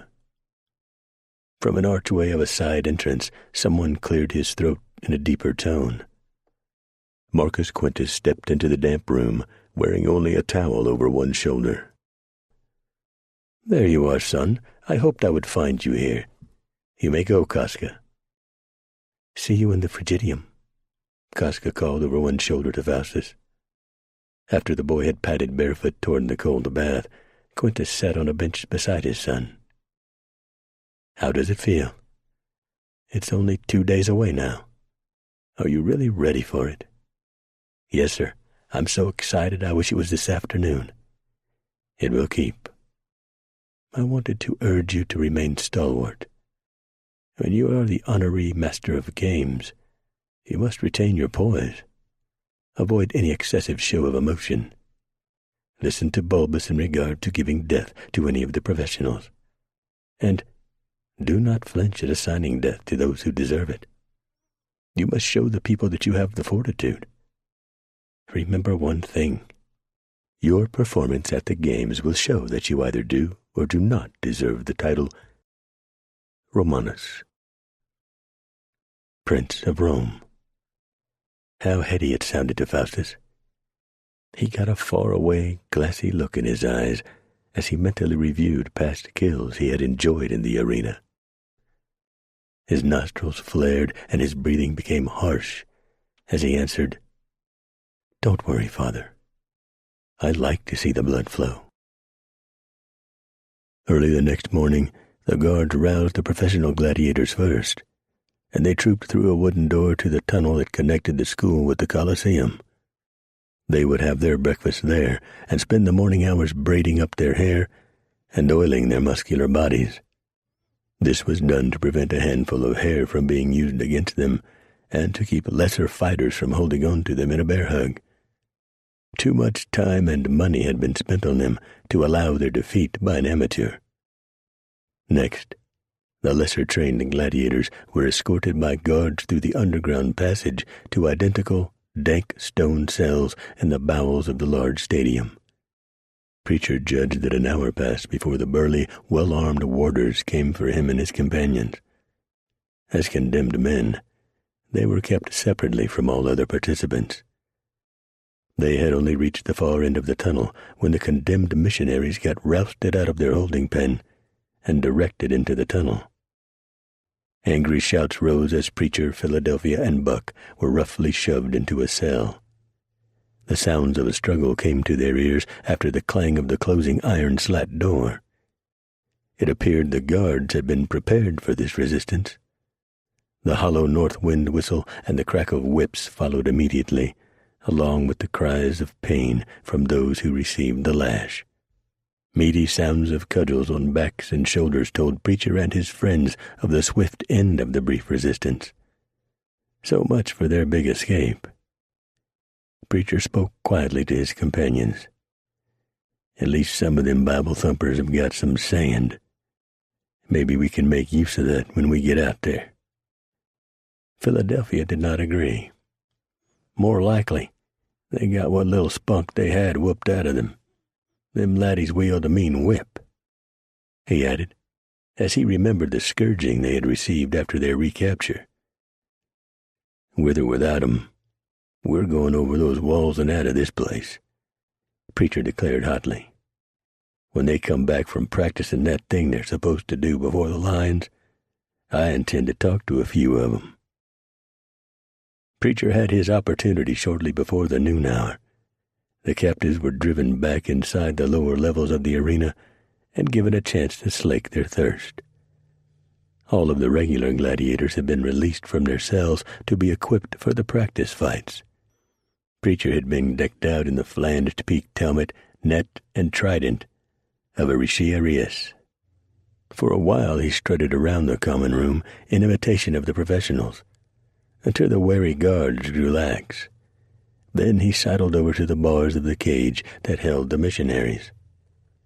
Quickly he outlined his intention to make an escape and reviewed the plans with several of the younger men. He concluded with a logical suggestion. The more of us that makes the try, the better chance we have of getting away. A middle-aged Bible thumper stepped close. It sounds like you have given this considerable thought. Only we cannot be a part of it. We are non-violent. Surely the government has learned of this dreadful place. They will put a stop to it. Preacher studied the man like he would a strange insect that had just crawled out of his shirt sleeve. No man ever got free by whining about it until the government gave him freedom as a handout. Government don't give people freedom. They take it from them. You don't mean that. Our government ain't no different in that respect from any other. That's why I spent most of my life out here. With a self-righteous sniff, the pilgrim announced, Our trust is with the Lord. Preacher cocked his head to one side, a twinkle in his eyes. Might be you need to look a little further into that Bible you're so fond of quoting. Seems it's written there somewhere that the Lord helps them what helps themselves. Without another word, Preacher turned on one heel of his fighting sandals and walked away. From a short distance off, Sister Amelia Witherspoon looked after him with a longing that was not the least bit sexual. She had been wondering about the whereabouts of Deacon Abercrombie when he had begun to talk with the men. What he said made her completely forget the deacon. She hungered for a man of courage like this one. Someone who would lead these timid souls to freedom. Sounded to her like this could be the one. 15. 2 days went by swiftly. Preacher took Buck and Philadelphia aside for a final discussion on their plan to escape from the arena. His words were as grim as they were low. We can't know when or how we'll do this. I figure we hoss one another up the inner wall and make a run to the onlookers. They won't be armed, and most of them will plain panic when we swarm in among them with weapons dripping blood. That'll keep the guards away. Overhead, the Coliseum was filled with noise as early spectators filled the rows of stone benches. Concessionaires could be heard hawking their wares. To Preacher, it sounded like something they would do back east. A 4th of July celebration or something. I think the best thing is to do it right off. Go after that brat kid of Marcus Quintus and use him as a shield. Buck opined. Preacher slowly shook his head. No, the guards will be watching right close at first, when we're fresh and all. If we can string it out until the gospel spouters are brought in, we can probably get half a dozen or so to come along. We've all been in enough tussles to know when's the best time. Use your judgment, but keep an eye on me. The long, valveless trumpets soared, announcing the entries of the day's master of games. The crowd roared. Another fanfare, and then the other musicians joined in. Metal creaked and grated as the portcullis raised enough to let out a party of clowns. The preacher watched them with divided attention. They did somersaults and cartwheels, ran into one another, took pratfalls, and rolled in the sand. One, with an animal bladder filled with water, pounded on his companions until the skin broke and soaked the victim. The crowd howled in merriment. When the last buffoon scampered back inside the dark interior of the Coliseum, the attendants went out to smooth off the killing ground. That accomplished, the trainers came to line up the whole company of gladiators and condemned prisoners. A moment later, the trumpets sounded again, clear and crisp. The gate rumbled upward, and the lead fighters in the company of the dead stepped out onto the sand. Young Quintus Faustus Americus entered the Imperator's box with the first fanfare, dressed in a snowy toga with a broad purple hem stripe. He wore a circlet of gilded laurel leaves with gold-strapped sandals. Followed by his body servant Casca, he went directly to the center seat of the front row and raised his right arm. In his hand he held an ivory staff with a gold eagle on the top. He turned from side to side, as he had been instructed, and waved to the cheering crowd. Some stomped their feet, others cheered and whistled. Led by the paid clique, they chanted his name in a wave-like roar. Eyes sparkling in pleasure, he nevertheless maintained his composure while he seated himself and stared serenely across the sand at the giant portal, behind which the gladiators and condemned prisoners waited. Casca popped a grape between the lips of Faustus. His father and mother joined him and took seats at either side. Bulbus came next, followed by a dozen patrician boys who had been invited by Faustus. When the box had been filled, Faustus rose and elevated the wand. The trumpets roared again. The auguries are good. The gods are pleased.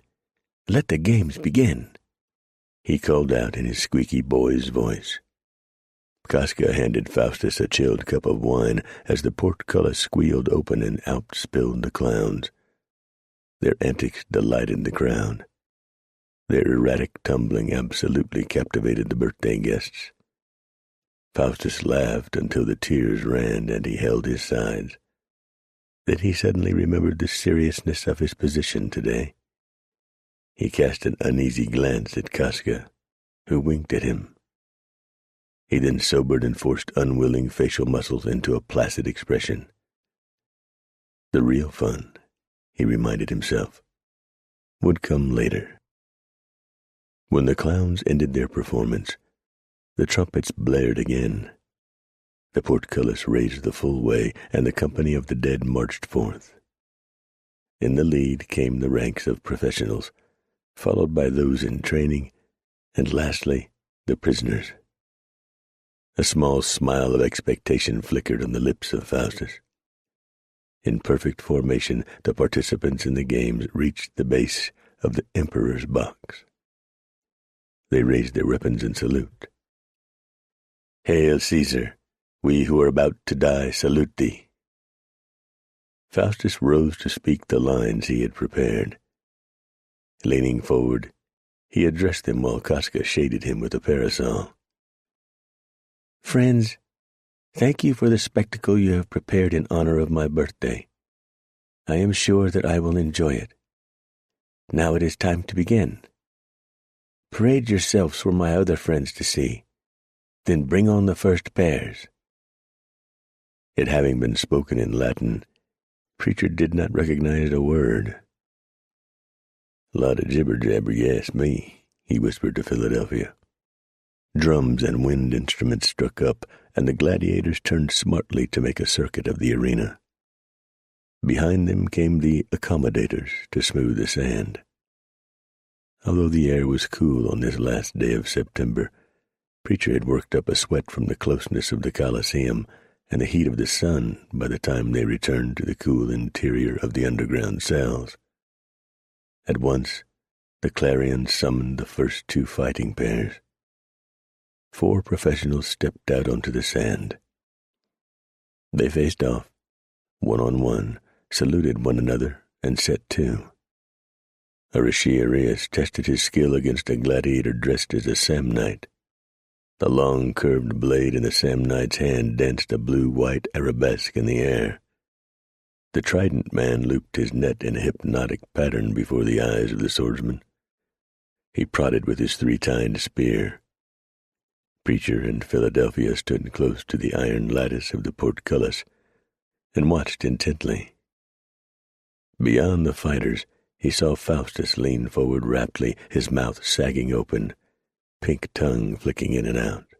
There was a grunt as the Samnite lunged with his sword. A moment later, the crowd roared as the Aristeus flicked out his net and snared his opponent's blade and right arm. The trident darted toward his exposed bare belly. Dancing on tiptoe, the Samnite turned to his right, away from the spear and free of the knotted lines of the net. A mighty shout came from the spectators. Lightning fast, the Aristeus came after the retreating gladiator. The Samnite's sword slashed through the air and bit deeply into the wooden shaft of the spear. "Gotta remember to keep from doing that," Preacher said to himself. "What's that?" Philadelphia asked. "I was talking to myself. That feller almost got his spear chopped in half, careless." "There's a lot to learn for this kind of fighting," Philadelphia agreed. On the sand, the net flared outward and fluttered down over the head and shoulders of the Samnite. At once, the Aristeus ran around his helpless opponent and secured him in the snare. Then, with a powerful yank, he jerked the swordsman off his feet. He pounced on the supine body and raised his trident for the fatal blow. He hesitated at that point and looked up at the box. Faustus, lights dancing in his eyes, leaned forward and shot out his arm. At the last moment, his father reached over and touched him lightly on his bare knee. Disappointment painted the boy's face momentarily. Then he turned his thumb upward. The mob shouted its approval. When their bedlam subsided, a scream came from the lips of a gladiator with a spiked ball flail. He had taken his eye off his opponent for a split second. That was all it had taken. With blurring speed, the gladiator with a gladius made a diagonal slash from the incautious fighter's right nipple to his left hip. Howls of approval and jeers for the wounded man. "It's Brutus. Stupid Brutus. Brutus has never been any good." More insults came from the audience, though Preacher did not understand them. "Finish him!" a woman's voice shrieked. Brutus shuddered as he walked more into Preacher's view. Blood streamed down his torso in a shimmering curtain. He brought up his shield to cover his vulnerable body and began to swing his flail back and forth. The sword came at him again. Brutus blocked it with his shield and converted his sideways motion into a circular one. When the heavy spiked ball reached a position directly behind its handle, he lashed it forward. It struck with a clang on the small shield of his opponent. With a powerful yank, Brutus jerked the protective disc out of the other gladiator's grasp. At once he tried to free his weapon. That proved his undoing. The opposing gladiator came at him with a blizzard of varied attacks. It ended with a horizontal slash that opened the belly of Brutus an inch above his navel. Brutus sucked air deeply and dropped the handle of his flail. He sat abruptly. His eyes grew wide, and he worked frantically to stuff his intestines back inside his body. "That's dumb, Brutus," a critic directly over Preacher shouted. Preacher looked over at the box along with the victorious gladiator. Panting in his excitement, Faustus wore the mask of a child demon as he eagerly thrust out his arm and turned his extended thumb downward. The swordsman quickly stepped over and struck the head from Brutus's shoulders. The crowd went wild. Shoulder to shoulder, the 3 surviving gladiators marched to salute the young boy in whose honor this display of gore was being held. Then they returned to the gate, which rose to admit them. The trumpets blared, and 4 more professionals came out. A quartet of confused, frightened men followed. They saluted the Imperator from the center of the sand and set to it with speed and energy. This round of combats lasted only a short time, and the blood flowed freely. 2 of the half-trained fighters died within a minute, dispatched by the downturned thumb of Quintus Faustus. The survivors strutted back to the holding pens. Another fanfare brought out the clowns. Only these were not the same frisky children who had performed first. They appeared to be dazed, uncertain of where they were or what their purpose might be. Handlers quickly goaded them into fighting one another. Some were armed with tubes of sewn skin filled with sand, others with air-filled bladders. Another group carried straw-stuffed objects that Preacher could only guess at being animal parts. He watched them with a growing frown as they began to flail away at their companions. Philadelphia approached him and nodded toward the grotesque performers. "I hear around that those poor folk are captives who have been tormented into states of craziness. They're supposed to whoop it up out there for a while. Then comes the really bad part." "What's that?" Preacher asked him. "Wait, and you'll see." "Sounds grim. Might be you and Buck can get more cooperation out of those Bible thumpers. Why don't you go in among them and give them a little backbone?" "Suits. I'll get Buck." Philadelphia turned away and went to find the teamster. Preacher soon saw them talking earnestly among the missionaries. He looked away, back at the sand, when gales of laughter filled the arena. "'Pears to me that it's them that's watching and laughing that's got the sick minds," he grumbled to himself. The sorrowful clowns had milked their antics for all the laughs they could generate.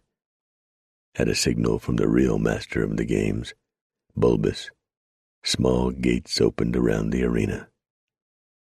Out rushed huge, ferocious, starved mastiff dogs.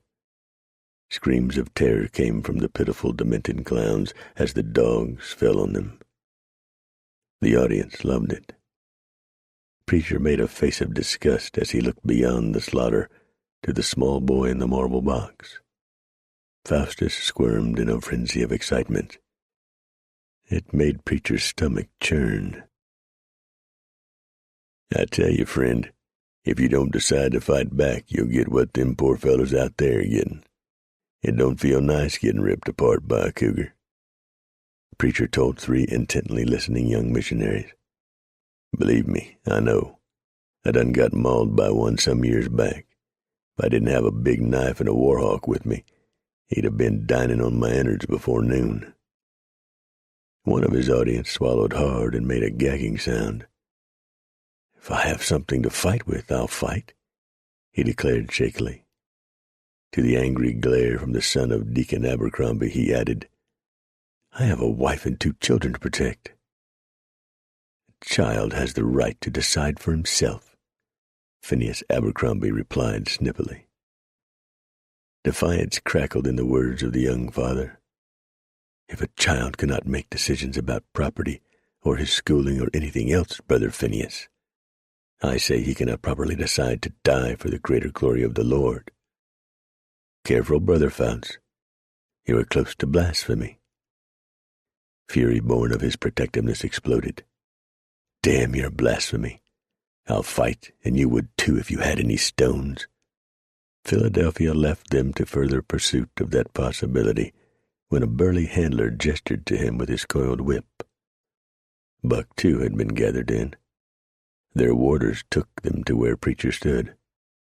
3 of the toughest professionals joined them a moment later.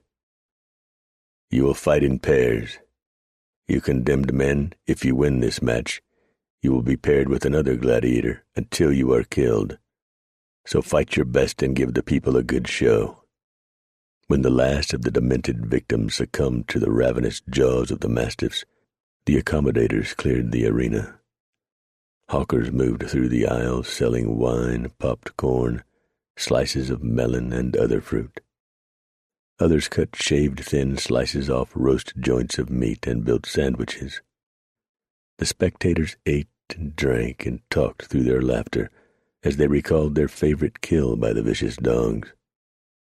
It all made Preacher want to drive the 3 tines of his trident into their guts and twist while they shrieked in agony. With the cleanup completed, the clarions brayed again, and the 6 fighters stepped out onto the sand. They advanced in 2 ranks, with Preacher, Philadelphia, and Buck behind the professionals. At the center, they halted and saluted the boy imperator. Faustus rose and addressed them, his voice husky with barely suppressed emotion. You 3 who defied the authority of New Rome will die here today, and I will take great pleasure in watching your blood soak into the sand. So do not slack. Give us a good fight so we can thrill in your agony. He pointed his ivory wand at Preacher. Especially you, my magnificent specimen. I expect great things from you. Now, let the fighting begin. Trumpets shivered the air. All 6 fighters squared off. Preacher knew he had to make this quick. He began to circle his opponent, the net held loosely in his left hand. He feinted tentatively with the trident. Suddenly the gladiator opposite him burst forth with a frenzy of furious blows. Tall, lean, and muscular, Vindex bore in on Preacher with a smooth network of thrusts and lashes. He smiled grimly as Preacher gave ground. He batted the trident aside and pressed forward with a springy right leg. Blinding hot pain erupted in his thigh as Preacher recovered from the beating and drove 2 of the 3 tines of his weapon deeply into the flesh of an exposed thigh. A fraction of a second later, he hurled the net, ensnaring Vindex. With a stout yank, Preacher hauled the gladiator off his sandals. He drew the small dagger from his belt and knelt beside the fallen fighter. I'll make this quick to spare you pain. Vindex smiled through his agony. That's what I intended for you. No need for us to provide entertainment for that sick, twisted child. Preacher looked up at the boy to see an expression of fury on the soft features. You were too fast. That's not fair. Spare him, Faustus's squeaky voice commanded. Preacher replaced his dagger and offered a hand to Vindex to help him come upright. The crowd cheered. Vindex was a favorite. Preacher spoke softly to him. You live to fight another day. Vindex gave him a grim smile, face contorted with pain. More's a pity. He limped away to be replaced by another gladiator. This one bore the spiked mace. He came after Preacher in a rush. Philadelphia had been matched with a squat, brawny brute who took particular pleasure in maiming his opponents before finally finishing them off. Despite the lingering discomfort of his old wound, Philadelphia Braddock danced lightly away from the gladius that darted before his eyes. Sweat began to trickle down from his temples. He concentrated on the eyes of Asperus and the tip of his sword. So quickly that Philadelphia almost missed it, Asperus widened his eyes in anticipation of a slash that would sever the mountain man's left arm, leaving him without a shield. With a swift jerk, Philadelphia raised the round metal protector, and the iron blade in his opponent's hand rang loudly against it. Philadelphia swung his right leg forward and pivoted to smash his armored cestus into the point of the left shoulder of Asperus. The triangular blades bit deeply, and blood flowed in a gush when Philadelphia withdrew his cestus. He shifted his weight and kicked Asperus in the belly. Numbed and bleeding profusely from the shoulder, Asperus doubled over, and Philadelphia clubbed him with the armored fist. Unfortunately, it left him vulnerable for a moment, during which Asperus drove the tip of his sword into the meaty portion of Philadelphia's side. Fire flashed through the muscles of Philadelphia's torso. Biting his lower lip, he hauled back and rammed the spikes of the cestus into the sides of Asperus's head. The gladiator went down in a flash. A low groan came from deep in his chest, and Asperus began to twitch his arms and legs. Philadelphia knew what he had done, and wasted no time checking with the pouty-faced brat for the signal to finish Asperus. Behind him, the portcullis clanged again, and another contender entered the arena. Philadelphia turned to see that it would be Arischiarius. "More trouble," he grunted. Buck Sears faced a gladiator done up as a Nubian warrior, complete with zebra-painted shield, towering headdress, and assegai spear. Braided elephant tail hair and feather anklets circled his legs above bare feet. They rippled hypnotically as he bounced and jounced up and down in an advance punctuated by sharp cries from a mouth ringed by a wide smear of black grease paint. Buck took this all in and lowered the tip of his sword to the sand. He threw back his head and laughed. "Now ain't you just the silliest damn critter I've ever seen?" The gyrations abruptly ceased. "Huh? I said you look like a fool," Buck called out.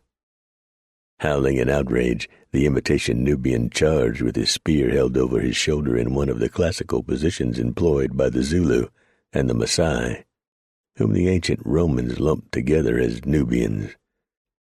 Buck lunged out of the way of the advance. He swung the flat of his blade and smashed it into the ribs of his opponent. Laughter rose from the stands. Buck began to enjoy himself. Before the Nubian could turn, Buck booted him in the seat of his pants. He stumbled and lowered his shield. Buck thrust with his sword and cut a line along the gladiator's forehead right below the gaudy headdress. A sheet of blood poured out. The mob loved it. Even that evil-minded brat had started to giggle and clap his hands, Buck noted. He quickly found out he had paid too much attention to such matters.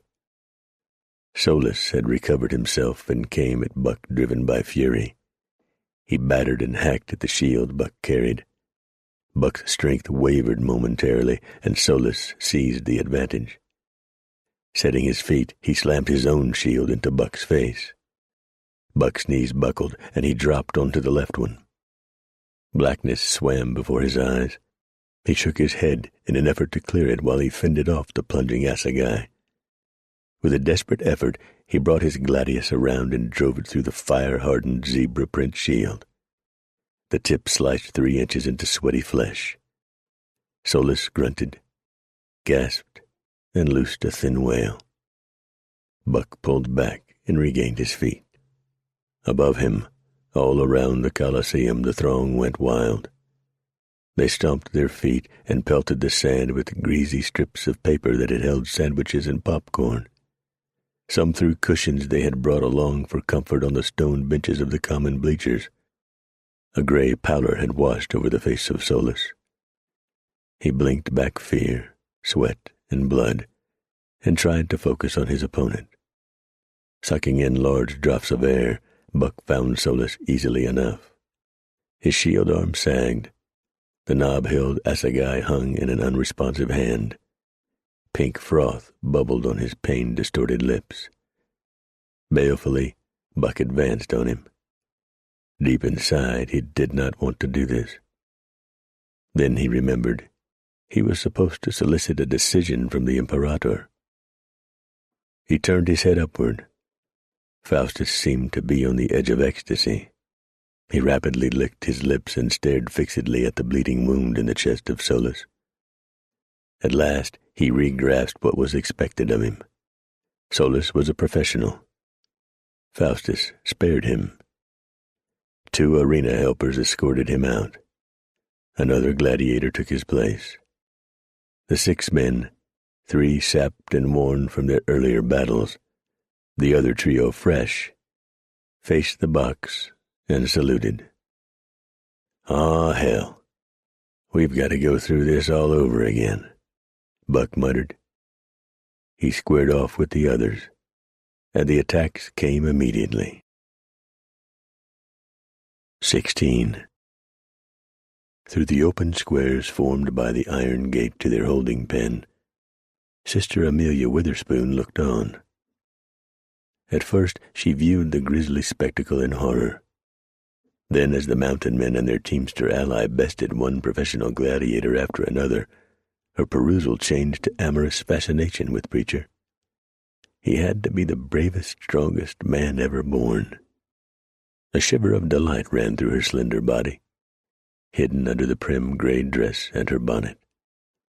If what he did before her very eyes were not so absolutely terrible, she might suspect that she was becoming enamored of him, possibly even falling in love. Stuff and nonsense, she told herself. Cries of trepidation came from others among the missionaries. One of the young men convinced to put up some resistance by Philadelphia spoke quietly beside Sister Amelia. "Is any of them going to be around to lead the way to freedom?" An unusual light sparkled in Amelia's eyes. "I'm sure that one will. Arturus. He has finished off 3 gladiators so far, spared the lives of 2. He is a true champion." With an indulgent chuckle, the young man nodded toward Preacher. "Arturus, is it? That may be what these crazy folk call him, but the one named Philadelphia told me is really the mountain man we were questioned about, Preacher." Amelia's eyes widened. "I knew it. I knew he had to be the best there is.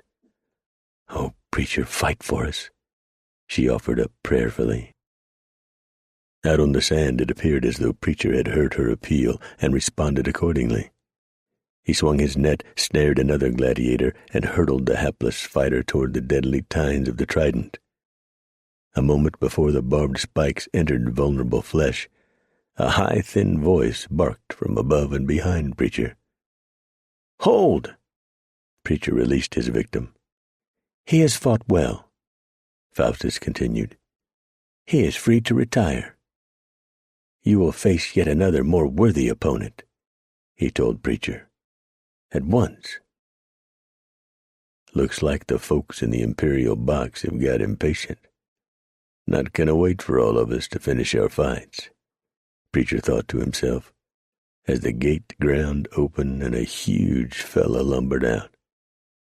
Taller by a head than Preacher, he was armed with a cestus and a twin-bladed dagger.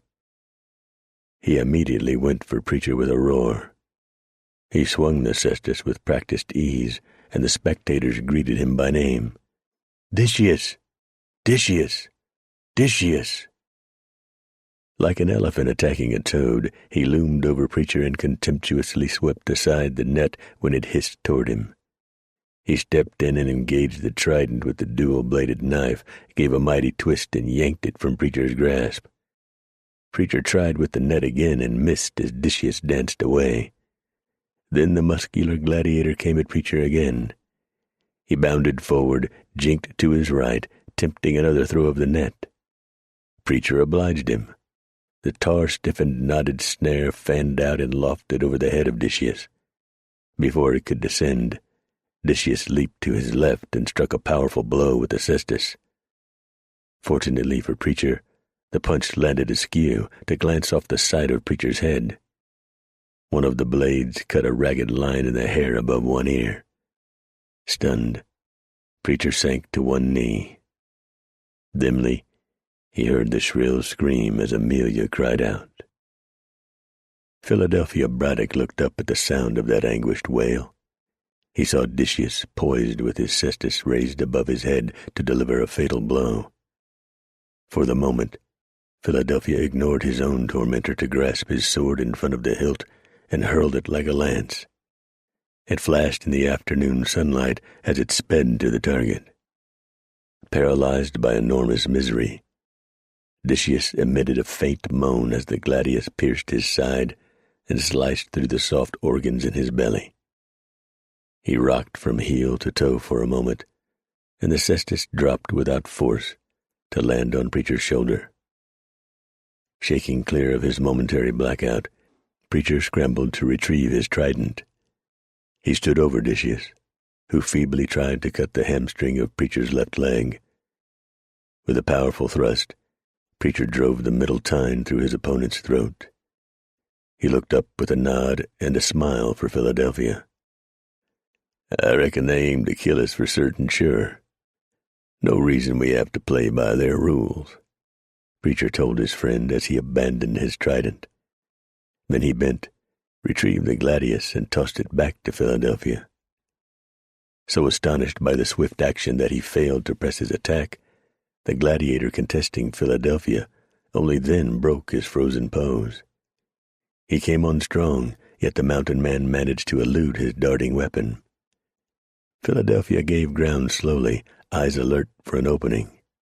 While he did, Preacher retrieved the spiked mace of an earlier opponent and looked to the portcullis, where his next enemy would appear. It turned out to be Spartacus.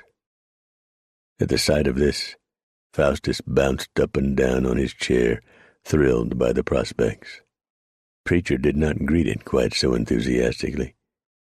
He gave a tentative swing of the spiked ball at the end of its chain and advanced on the huge escaped slave.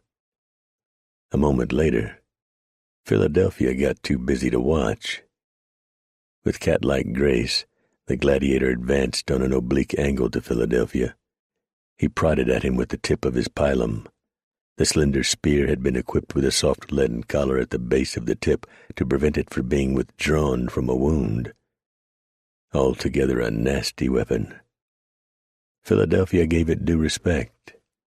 His opponent's advance forced him toward where Buck had just dispatched his latest enemy. Weakened by his recent wounds, Philadelphia could not maintain his balance when he backed into the supine body of the dead gladiator. His knee buckled and he stumbled. At that critical moment, the professional thrust the javelin toward him. Only at the last possible moment, Philadelphia covered himself with his shield, turned the pilum, and regained his balance. He hacked at an exposed knee, and the blades bit into flesh at the bottom of the gladiator's thigh. That let Philadelphia recover completely.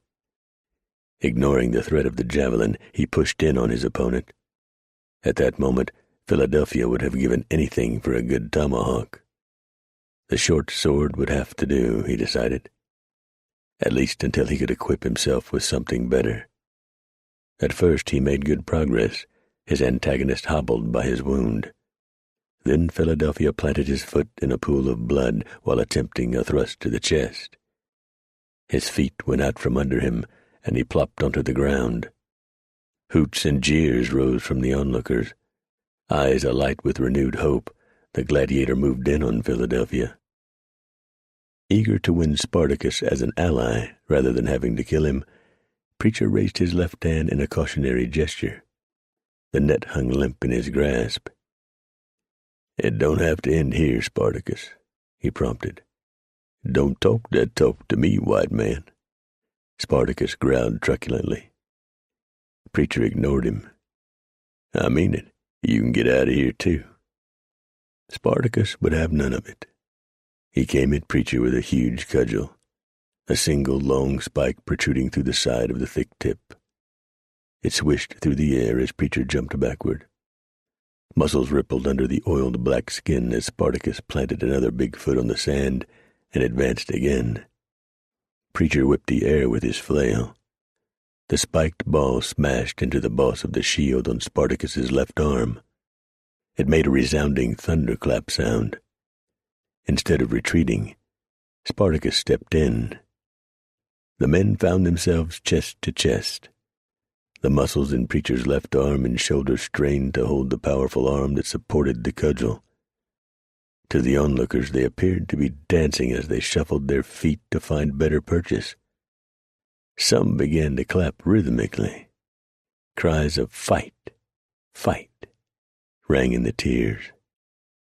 Preacher spoke quiet reason to Spartacus. "Even though slavery is the law of the land, it don't amount to a hill of bison dung out here. If you join us in winning free and taking them helpless missionaries with us, I'll personally guarantee that you can make a new life for yourself in the High Lonesome and live a free man." Spartacus curled his lips in a sneer and snarled his reply while he cuffed Preacher with a backhand blow with the cudgel. "What do I want that for? I'm due to earn the rudis soon. That'll make me a wealthy man and free. Why should I risk all of that for a passel of white folk who probably owned slaves before they got captured?" Preacher gave it another try. "They're Bible thumpers, mission folk. Their kind don't hold slaves. Knowed me a preacher man down south. He owned hisself 3 house slaves. I'll be a big man round here after I kill you and retire." Unable to obtain dominance above, Preacher used an old Indian trick. He shifted his weight to one leg, shot the other forward, and hooked his heel behind the ankle of Spartacus. With a swift yank forward, he toppled the big black gladiator off his feet. At the last second, Preacher rolled away as Spartacus crashed to the ground. Impact forced grunted words from Spartacus's mouth. "You're good, I give you that. Who are you anyhow, Arturus?" Preacher decided to gamble it all. He turned his flinty gaze straight into the eyes of his opponent. "They call me Preacher." An expression of respect, flavored with awe, filled the gladiator's face. "For Jesus, I didn't know." They had come to their knees now.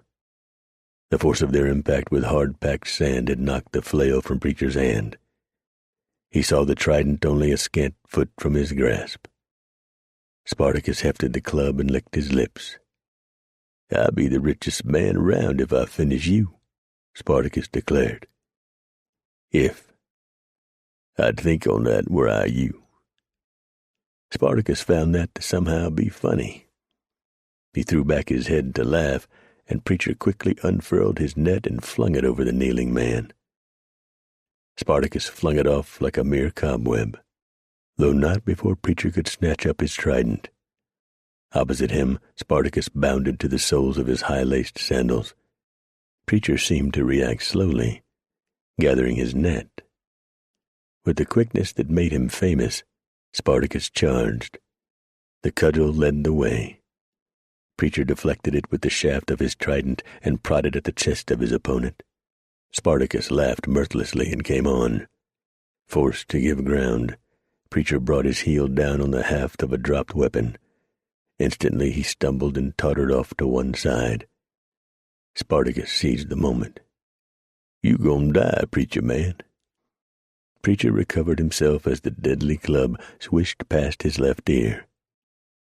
The heft of the lethal object slammed painfully into the top of his shoulder. Already directed to its target, the trident cut a ragged gash in the lean side of Spartacus. Dizzied by repeated injury, Preacher missed an opportunity to end it. Pain made his next cast erratic. The net slid from the oiled skin of his opponent and fluttered to the ground. Goaded by the press of time, Preacher hastily gathered it. A blur of movement told him Spartacus had anticipated the miss. The black man bore down on him and forced another retreat. Feeling the effects of blood loss, Preacher stumbled again. Seized by a frenzy, the crowd howled and stomped their feet. Spartacus acted at once on the tiny break given him. Overconfident now, he stepped in for the kill, only to have Preacher let loose the net again, this time tightly furled. Using a technique he had learned from the instructors, he sent it out like a sinuous snake to coil around Spartacus's ankles. Immediately he recovered his balance. Preacher ran swiftly around the black gladiator and bound his legs together. Then a hefty yank took Spartacus off his feet. In a staggered rush, Preacher closed with him and held the trident poised to drive 2 tines into the man's thick neck. Slowly, reluctantly, he looked up at the imperial box. Quintus Faustus had bounded to his sandals moments earlier. He jumped up and down in agitation, his face white, eyes wild, his small red mouth twisted grotesquely.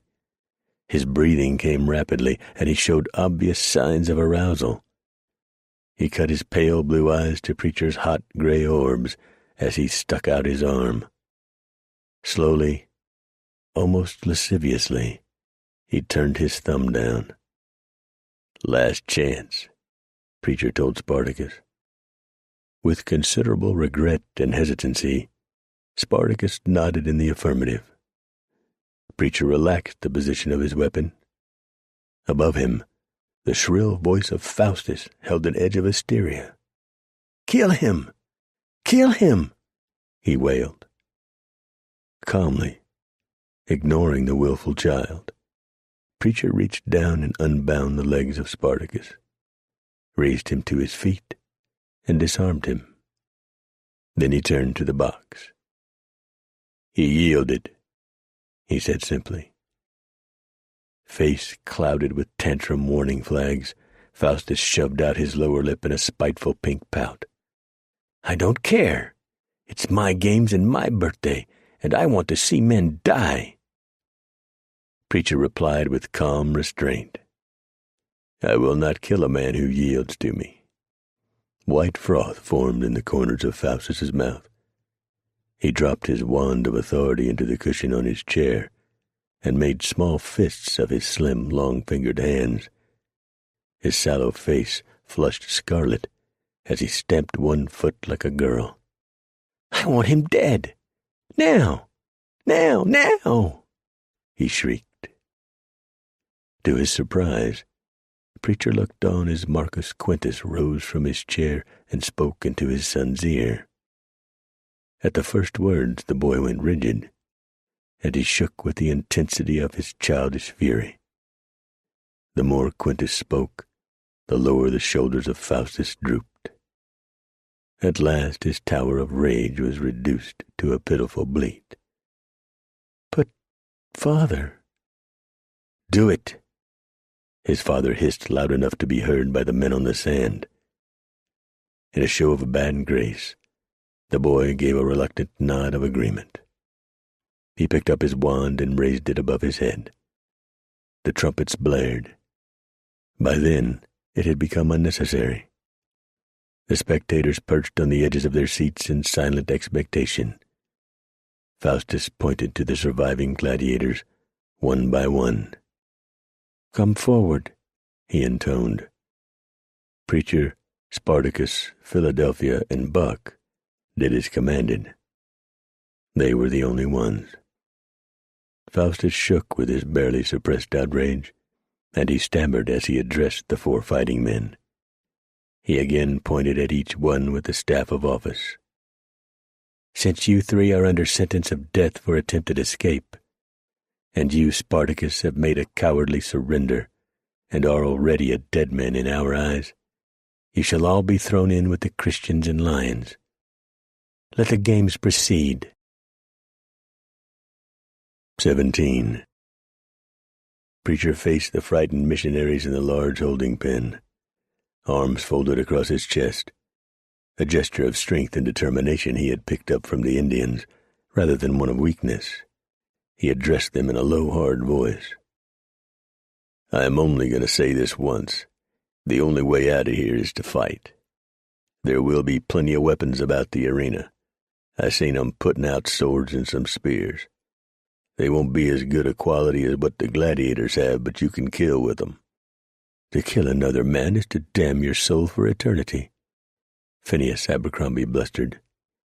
Not a one of us will do that. Preacher cocked his head to one side and eyed Abercrombie with a cold eye. I was thinking on them mountain lions. They're fixing to eat you before you have a chance to turn a sword on a man. You'd best be willing and able to stop them before you go worrying about facing a man. Raising a stubborn chin, Phineas answered stubbornly, If it comes to that, we'll be martyred with a hymn on our lips. Where's your pappy, sonny? Best be hiding behind his skirts. Preacher grunted, then turned to the others, ignoring the pompous Abercrombie. Your best bet is to fight back to back, 4 of you together. Protect your women and children inside the squares. That way no lion can come at you unexpected. When the last one is finished off, that's when we go for the walls. Help one another up and over, and then we make a dash for it. Encouraged by Preacher's positive outlook, Sister Amelia Witherspoon came forward. Do you think we really have a chance? If you do what me and my friends say, you have a lot better chance than following this feller here who seems hell-bent on dying for no reason. Seems to me he's a few straws shy of a haystack. For the rest of you, I reckon you know what to do when the time comes. What if we do kill the lions only to be faced by men? The preacher gave them a nasty smile. Well, there ain't many of them left. Or didn't you watch us out there? But by damn, if that's the case, you kill them too. It's the only way. Tingling notes sounded the final fanfare. Out on the sand, the missionaries stood in blinking confusion. Boos and insults greeted Preacher and his fellows. Ignoring them, the 4 fighting men quickly armed themselves. Catcalls and jeers rang down on the terror-stricken gospel shouters. Tentatively, Sister Witherspoon began a hymn. That brought gales of raucous laughter. More mocking retorts came from the audience. One bloodthirsty spectator pointed at Amelia. Hey, that one's good-looking. Wonder how she'd be in. Why aren't they in the buff like usual? Inquired another. Where's that fat one I saw brought in? A smaller low gate swung open, and one of the handlers gave a mighty shove to the back of Deacon Abercrombie. He stumbled out onto the sand, bare to the waist. His pale, bleached-looking skin and flabby condition produced a windstorm of scornful sniggers. His wife ran to him, tears bright in her eyes, face aflame with embarrassment. Cover yourself with my shawl. Shame encrimsoned the deacon's face. You might not want to be kind to me, my dear. I betrayed you all to that monster Quintus. I only wanted freedom for you and I. I fear I may have prevented your one good chance to escape. She draped the shawl over his shoulders and patted him consolingly. There is a strange man, one of the gladiators, who says we still have a way to get out of here. Where is he? Abercrombie asked eagerly. Over there. Agatha Abercrombie pointed to Preacher. Phineas Abercrombie scowled. The troublemaker. I'd not put much stock in him, my dear. And then they let out the lions. At once, Deacon Abercrombie began to edge toward Preacher. The spectators cheered and shouted. They rose and clapped their hands in a wave-like motion around the tiers of seats. At first, the cougars seemed as confused and blinded by light as their intended victims. They padded about without direction, sniffed the air, and uttered menacing growls. Tension built while the short-sighted critters sought to locate their prey. 2 met head-on and traded swats and snarls.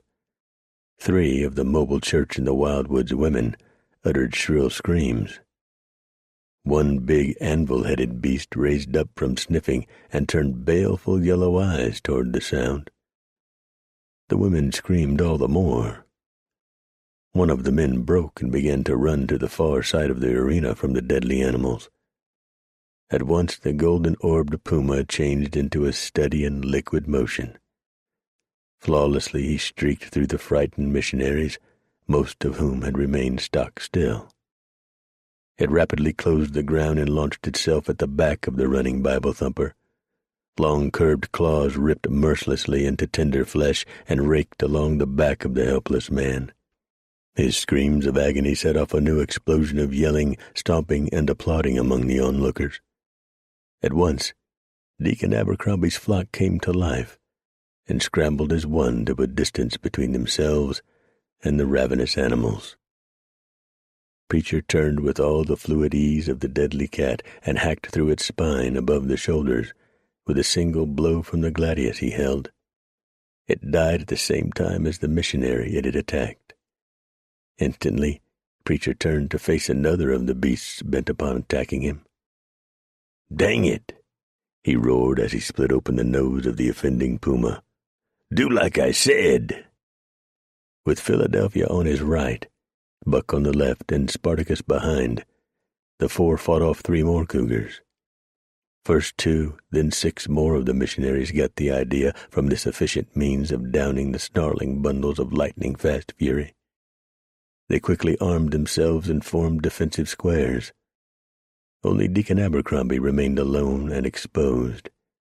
One big cat soon discovered this. While his wife screamed with terror and the deacon made squawking noises, the cougar pounced. "Stop! I command you in the name of the Lord!" Abercrombie found voice to thunder. Then he was shrieking out his life. The sand soon pooled with red. A woman among the missionaries screamed when a mountain lion dragged her out of one formation. Only a short distance away, Preacher took 2 fast steps forward and plunged the leaf-bladed gladius to the hilt in the animal's chest. It released the woman, shivered mightily, arched its back, and fell dead as Preacher drew out the sword. Fickle as always, the crowd went wild. Now the spectators cheered the beleaguered missionaries. They had thought to be amused by the pitifully useless antics of the condemned wretches, only to find objects of admiration in the sudden courage displayed by desperate people. Preacher took note of it and spoke to his companions. "Imagine that. All of a sudden they're on our side. Reckon that'll jerk the jaw of that bloody-minded boy brat."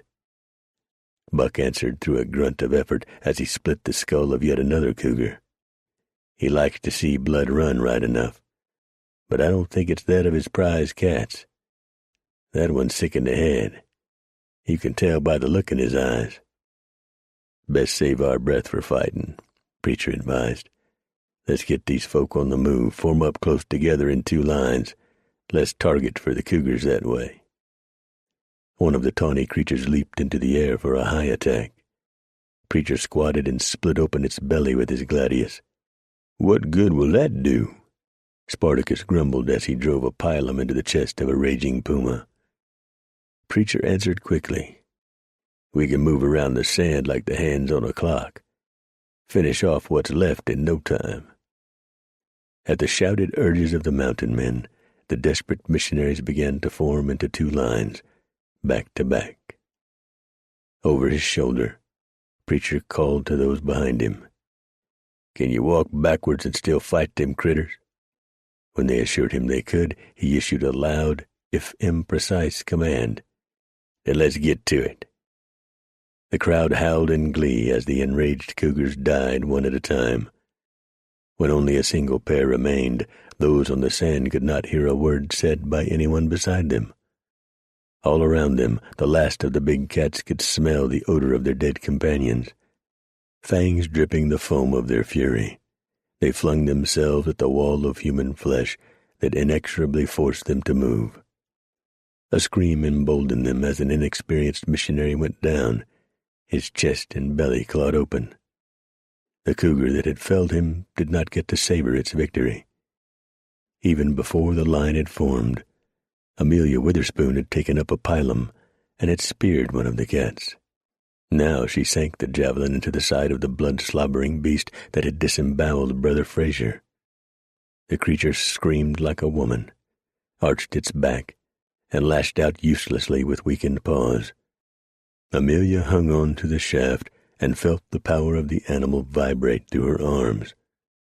The hind feet left the ground, and she had to let go quickly to keep from being dragged down onto the dying cat. "Good girl," Preacher said, though no one could hear him over the roar of the mob in the stands. "I knew she had some pluck." An instant later, he had to defend his life against the last of the beasts. It hurtled at his part of the line with a mighty bowel-watering roar. Preacher buried his gladius in its chest, though not before it had its forelegs wrapped around him and the claws bit agonizingly into his back. Then half a dozen swords, javelins, and tridents sank into the golden coat to drive the last of life from the animal. Pressure eased in Preacher's back, and he felt the gentle touch of Philadelphia as his friend pried the claws from him. "It's all done." "I doubt that, Philadelphia." Once assured that no more mountain lions lurked to spring upon them, the surviving force turned as one to face the blighted little boy who ran the games. Preacher saw through the haze of pain and the sting of sweat in his eyes that Faustus's face had been twisted into a mask of evil. With a sudden-born smile of such sweetness as to melt the hardest heart, the boy made a signal with his imperial baton. First came the cleaning crew. They hauled off the carcasses of the dead cougars, spread fresh sand over the pools of blood, then exited. It gave everyone time to catch their breath. It also allowed the timid among the missionaries to exercise their imaginations on what might come next. Preacher, Philadelphia, Buck, and Spartacus considered the same thing, though not colored by fear and trepidation. "I reckon that little monster's going to throw something else at us," Philadelphia opined. "Why ain't we moving?" "He'll have to do something. He's got his neck stuck a whole ways out saying how we would all die," Preacher agreed. "Whatever it is, it will maybe give us better opening." Preacher turned to the black gladiator. "What do you figure, Spartacus? And, it'd be kind of nice to know your real name." Spartacus flashed a white smile. "It's no better than the one they hung on me. You won't laugh, Cornelius." Preacher fought the quirk of a smile. "Then Spartacus it is. Obliged. I expect as how that little bastard will send the whole rest of the gladiators. They'll finish these weaklings fast. Then it'll be up to us." "Not if I can come up with something better," Preacher promised. "It'd best be good," Buck put in his bit. Above them, the trumpets brayed, the portcullis raised to admit the 20 remaining trained gladiators. Their weapons were of the serious type. No gaudy costumes or colorful shields. They carried workmanlike swords, flails, javelins, and 2 had bows. They advanced, their arms at rest, to salute the box. That's when Providence handed Preacher a large portion of good fortune. "I gotta make this fast. All of you sheep listen up. Whatever we do, you do, and that starts now. Run at them." Preacher shouted as he set off at a fast trot toward the unprepared gladiators. With their weapons aimed more or less at the advancing gladiators, the missionaries followed in the wake of Preacher and his companions. Preacher let out a caterwaul as the unexpected charge closed with the newcomers. It froze them for a vital moment. Preacher smashed one to his knees with the flat of his blade and shoved through to stab another in the gut. Beside him, the arms of his friends churned in deadly rhythm.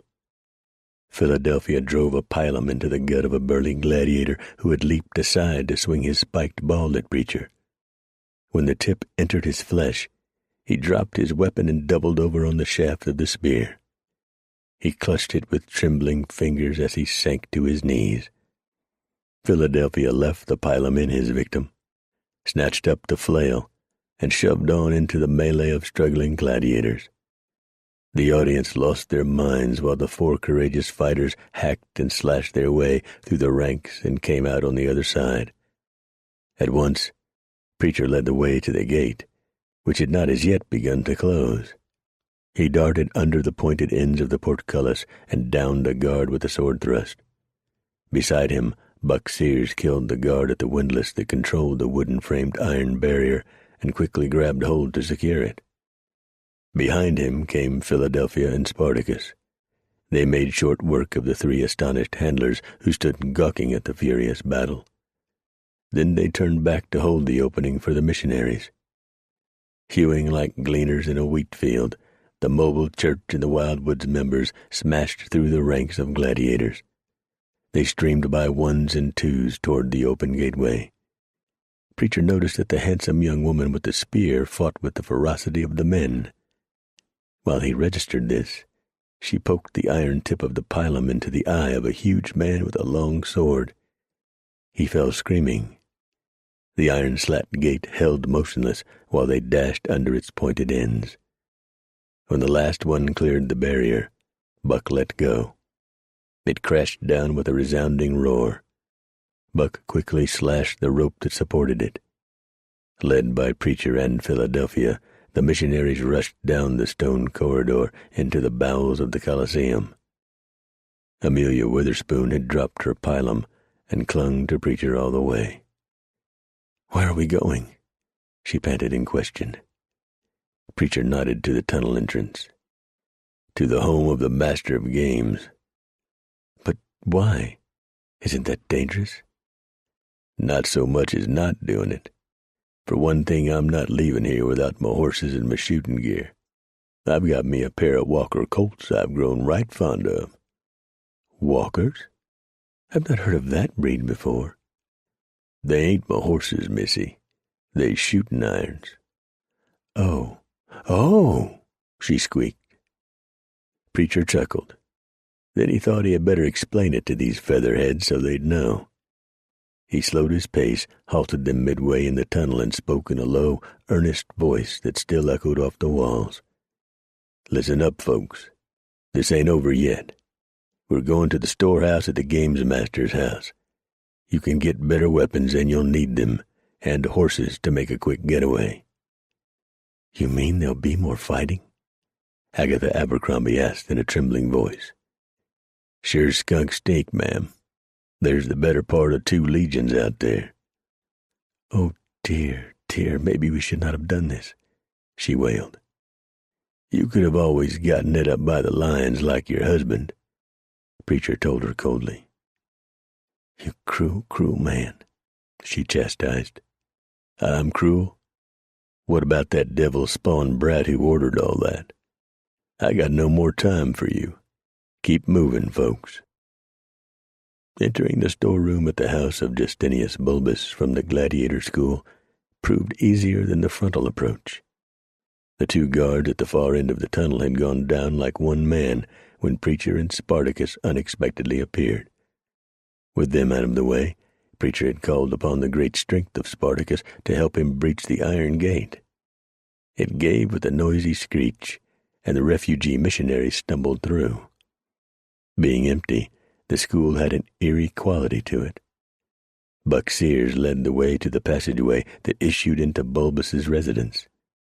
Preacher took the point with long strides past the colorful tile murals that lined the hallway. The subjects being gladiators in various forms of killing and maiming, he paid them scant attention. He signaled for a halt when he reached the far end. A wooden barred gate closed off the passage. Preacher gave it a try, and it swung open on well-oiled hinges. He found himself again in the courtyard with its tinkling fountain. This time, the steward happened to be out picking posies for his master's table. He saw Preacher and let out a yelp that could have been heard at the Temple of Vesta. Had there not been such an uproar from the Colosseum, it did serve to summon 3 burly sentries. They soon showed that they did not lack the courage to engage the gladiators who boiled out of the passageway to the school. For all their willingness to fight, they did not last long. Their leader, an off-duty conturbonalis from Legio II Britannicus, took on Preacher, much to his regret, as it turned out. By far not a skilled swordsman, Preacher had nevertheless learned tricks in the gladiator school that were foreign to this stolid soldier. The sergeant lost his sword hand in his first precipitous rush. Preacher nimbly sidestepped him and chopped downward with his gladius. The hand, and the weapon it held, appeared to leap from the end of the legionnaire's arm. Desperately, he clutched the blood-spouting stump with his other hand, while he sucked air in a muted whoosh. With the shield lowered, Preacher got a shot at an exposed neck. A swift cut ended the life of the sergeant. Preacher looked to his left. Spartacus held one of the guards over his head, straightened out like a man asleep on his back. The startled yelp that came from him broke the illusion of slumber. His scream ended with a loud crack when Spartacus hurled him against the lip of the stone fountain. At once, the huge black gladiator strode across the courtyard to where Buck held half a dozen more sentries at bay in the doorway of the guardroom. Preacher looked the other way to check on Philadelphia Braddock. To Preacher's right, Philadelphia let go a bear growl and smashed the shoulder of the last guard. Stunned, the man went to one knee, his shield up to protect his head. Laughing, Philadelphia swept the soldier's supporting leg out from under him and crowned him solidly on the top of the head with a heavy cudgel. "Spartacus, stay there with Buck. We'll bring you weapons, food, and a horse." "Sure enough, Preacher." Spartacus grinned and rippled the muscles of his shoulders and arms. In the arms store, the more aggressive among the young missionaries acted like kids in a vacant candy store. Preacher 3 times had to caution one or another about taking too many rifles. "Takes too long to reload. Tires your horse, too. Take 4 or 6 pistols instead." He quickly found his favorites and loaded them all.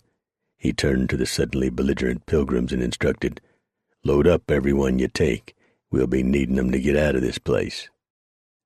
That prediction proved only too true the moment they reached the street. 2 conturbernii, 20 soldiers, trotted their way in formation down the Via Julius. Shields up, their pili aligned perfectly, the legionnaires advanced, only their shins and grim faces visible. In his insane state as Marcus Quintus Americus, Alexander Reardon had made only one mistake. He had insisted on accuracy in arms and armor, and the Romans had fought long before gunpowder came into being. Preacher knocked the sergeant of the first rank off his feet with a .56 ball from his Hawken, then laid the smoking rifle across his lap. He let fly with one of his .44 Walkers. In rapid succession, 3 more soldiers fell. His friends, Preacher noticed, accounted for themselves rather well also. Philadelphia dumped 2 in the second rank and went for another pistol. A legionnaire yelped, and blood flew from a scalp wound as a .36 caliber squirrel rifle in the hands of Amelia Witherspoon barked to Preacher's right rear. He decided the time had come to depart this place. Setting spurs to Cougar's flanks, he led the charge on the dismounted men. Their advance became a rout. Shot through the shield and chest, one soldier staggered to the side to lean on the wall of the gladiator school. He died before the last of the escapees rode out of sight. Panic broke out in the streets. Women screamed and men shouted in angry tones until they saw the thoroughly armed band that thundered down on them. Then they gave way rapidly. In seemingly no time, the fugitives reached the gate. Preacher took aim and shot down the guard who wrestled to draw close the thick, heavy barrier. Then he shouted good advice. "Come on, folks, don't dally. We've lots of miles to put between us and them." 18. Confusion and surprise turned to panic when the order to shut the gates was taken too literally by the stadium staff. Spectators swarmed into the aisles, only to find the entrances to the Colosseum barred against them. They began to push and shove, then to fight among themselves. In the imperial box, his face a flaming scarlet in childish fury. Quintus Faustus shrieked impotent demands and threats. Robbed of his bloody climax, he lost what tenuous hold he had on his reason. Marcus Quintus saw the trembling boy with slobber and foam flying from his lips, and rose to confront his son. He put a hand on Faustus's shoulder and squeezed gently. Frenetically, Faustus jerked away from his touch. Exasperated and embarrassed beyond endurance, Quintus lost his grip for a moment. He swiftly raised an arm and delivered a solid backhand slap. A red spot appeared on the pallid skin of his cheek, and Faustus bugged his eyes. "Control yourself," his father snapped. Faustus sat down abruptly and buried his head in his toga. His thin shoulders shook violently as he bawled like a baby. Marcus Quintus knew at once that he must take command. He raised cupped hands to the sides of his mouth and shouted over the tumult. "Open the vomitorii. Clear these people out of here." In stentorian tones, he brayed for his army commanders. "Bring Legate Varus. I want his cavalry after that vermin at once. Bring me Legate Glaubii. Start a search of the city. Do it now." Varus appeared beside Quintus and saluted. "Get out of here. Use the private tunnel. Organize your cavalry and get after those people." Quintus screamed at him. Varus saluted again and departed hastily. Gaius Septimus Glaubii came next, his face flushed with the effort of climbing the steep steps to the box. Quintus raised his arm casually to return his salute. He leaned slightly forward and screamed in his general's face. "I want the legions organized at once. Outfit them for a long time in the field. They are to search for the escaped prisoners. I want them back, all of them." "Do you believe they have gotten out of the city?" Glaubii asked. Quintus's eyes narrowed. "They will have by the time order can be restored." Then he began to scream at the panicked crowd. He was still screaming orders when the escaping prisoners swarmed out the southern gate. Preacher led the fleeing prisoners at a fast pace down the Via Ostia, named for the port to the west of ancient Rome. Why the madman who had created this place had picked that name for the road to the south, Preacher did not know. He doubted that this Marcus Quintus feller knew either. 2 miles beyond the corrupt city, he slowed the pace to a quick walk. He grumblingly noted as they began to chatter among themselves. "We've lost everything," wailed Agatha Abercrombie. "Our wagons, our portable organ, even the pulpit." "Be thankful we got out of that place alive," Sister Amelia Witherspoon told her coldly. That pleased Preacher mightily. That little gal had some pluck. She was learning fast. For the first time, Preacher looked at her in another way than as a nuisance. "Pretty little thing," he mused. "Clean her up a little, get some clean clothes on her." He suddenly had to cover his mouth to hide a broad grin and suppress a hearty guffaw that bubbled in his throat as they continued their exchange. "Excuse me. I am unaccustomed to accepting such criticism from anyone, especially from my inferiors." Sarcasm dripped from Amelia's words. "Oh, that's quite obvious. Only I don't see myself as your inferior. I didn't see you raise a hand to defend yourself, let alone anyone else back there." Outrage painted Agatha's face. "How dare you?" She looked around herself for some support, only to see a laughing Preacher. His shoulders shook with his mirth. She redirected her anger. "This is all your fault, you heathen barbarian," she lashed out. Nodding, Preacher choked back his hilarity. "Yep, it sure is. And right proud of it I am. Weren't but 5 of you folks got harmed. Might be if you'd lent a hand some of them would be with us now. As for this fine young woman, She carried her share of the load, fought bravely, and did for a couple of cougars, 2 gladiators, and a soldier. On my tally sheet, that puts her head and shoulders your better, ma'am. Danged if it don't."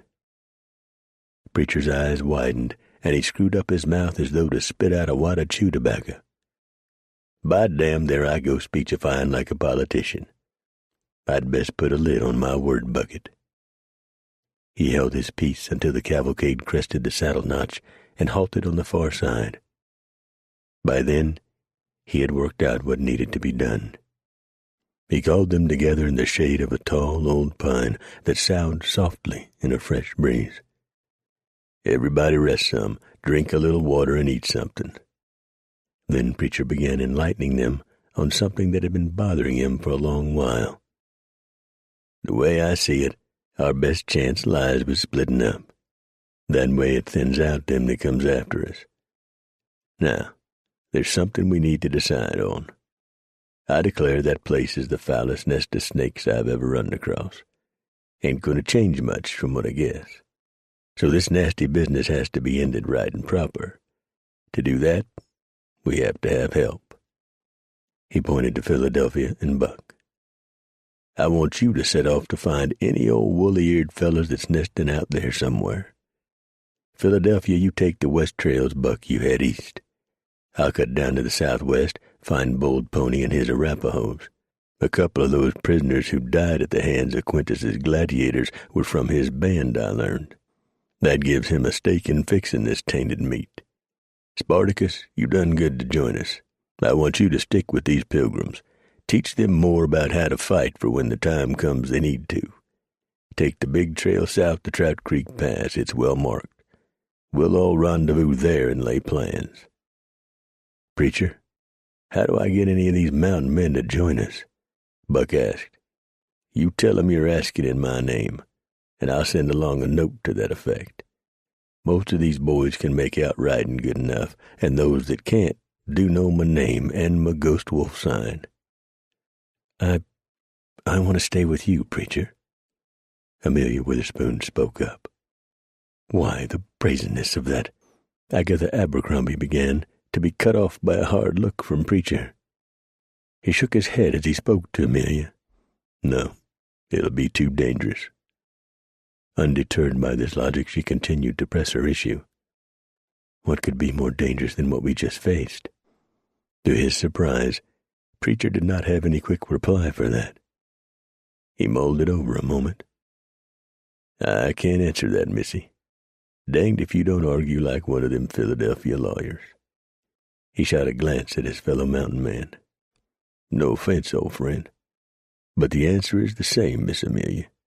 Where I'm going, the Injuns mightily favor a long lock of yeller hair on their scalp poles.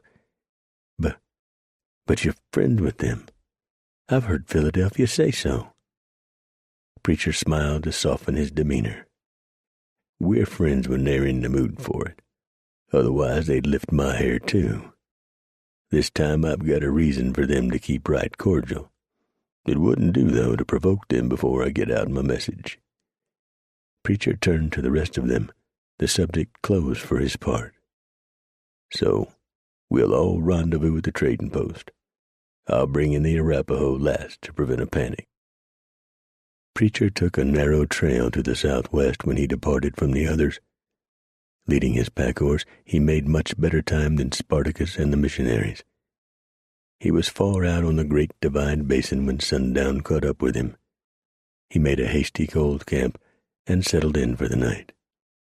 He doubted he would see anything of the soldiers from New Rome, yet he did not want a fire to betray his presence. No, he'd not see the legions of New Rome again, not until he wanted to. Far off in the rolling hills behind him, he heard the musical call of a timber wolf. "Hang in there, old feller. We's a pair, we be," he said softly to his distant brother. That night, Preacher slept well under a blanket of stars that frosted the night as the harbinger of the coming winter. Marcus Quintus Amerigus hurled a gold-rimmed wine cup across the room to splinter on the plinth of a bust of Augustus Caesar. Thin red wine washed over it and stained the first Roman emperor purple. Shocked, Legate Varus of the cavalry watched as the liquid pooled on the marble floor. "Are you totally incompetent? How can you come to me with a report like this?" Varus answered mildly, "Because it is my duty, and it is the truth. Beyond the territory of New Rome we found no trace of them. A large body of the fleeing prisoners rode south on the main trail for some while, then their tracks faded out." He did not know of the drags that Spartacus had rigged on the last horses in the column, which spread out from side to side on the trail and obliterated every trace of their passage. It was an old trick Spartacus had learned on the Underground Railroad. It would not have fooled a Blackfoot, Cheyenne, or a Sioux, but it did confound the inexperienced trackers of the cavalry legion. Quintus fumed a long, silent moment, then turned partly away from Varus. His voice dropped from its previous furious bellow. How could 4 barbarians and that lot of pitiful Christians defeat professional gladiators and outwit my well-trained soldiers to make good this escape? Varus was smart enough to remain silent.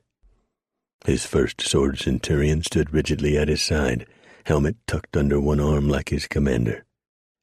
He cut his eyes to Varus and grimaced. Quintus collected himself after his rhetorical question. "Well, they'll not get away with it. I want you to get out there by an hour after sundown. Best possible speed. Catch up to those vermin, kill only those you must, and bring back the rest. Take what supplies you need and don't leave any area unsearched. Now leave me. I must talk with the commanders of the other legions." Glaubia and Bruno entered together. Quintus eyed them coldly, arms folded over the front of his toga. When they both grew uneasy enough, he poured wine around and handed each general a cup. "Your health, gentlemen. I must compliment you on the thoroughness of your search of our city. Unlike that incompetent ass, Varus, who lost all trace of the fugitives, you did come up with 3 escaped slaves. That they were not involved with those from the Colosseum is not important. Given that those condemned prisoners had already ridden out of the gates, you did the best you could. Now I have to ask more of you. I am not convinced that we have seen the last of those miscreants. Here is what I want you to do." He began to pace the floor as he spoke. "I want you to establish watchtowers completely around the rim of this basin. Staff them with enough men to be alert around the clock. Also, set up heliographs and signal fires. Have horses so a messenger can reach the city well ahead of whoever comes back." His pacing grew faster. "Set your engineers to manufacturing ballistas, catapults, and arbalests." "You are certain they will attack us?" Gaius Septimus asked. "Of course," Quintus snapped. "I have learned only this morning that there are enough of these barbarian mountain men with savage allies to form a force that will outnumber us. The important thing is not to let the Senate and the people know that. If we are prepared, if we have advance warning, the quality of the legions and the power of some, weapons I have provided will assure our victory." That caught the interest of both generals. "What weapons are these?" Quintus answered guardedly. "Some firearms. Also a few cannons that will far outperform our other artillery." A wicked smile illuminated his face. Septimus and Bruno caught up his enthusiasm. "How many firearms? What sort of cannon?" Septimus urged.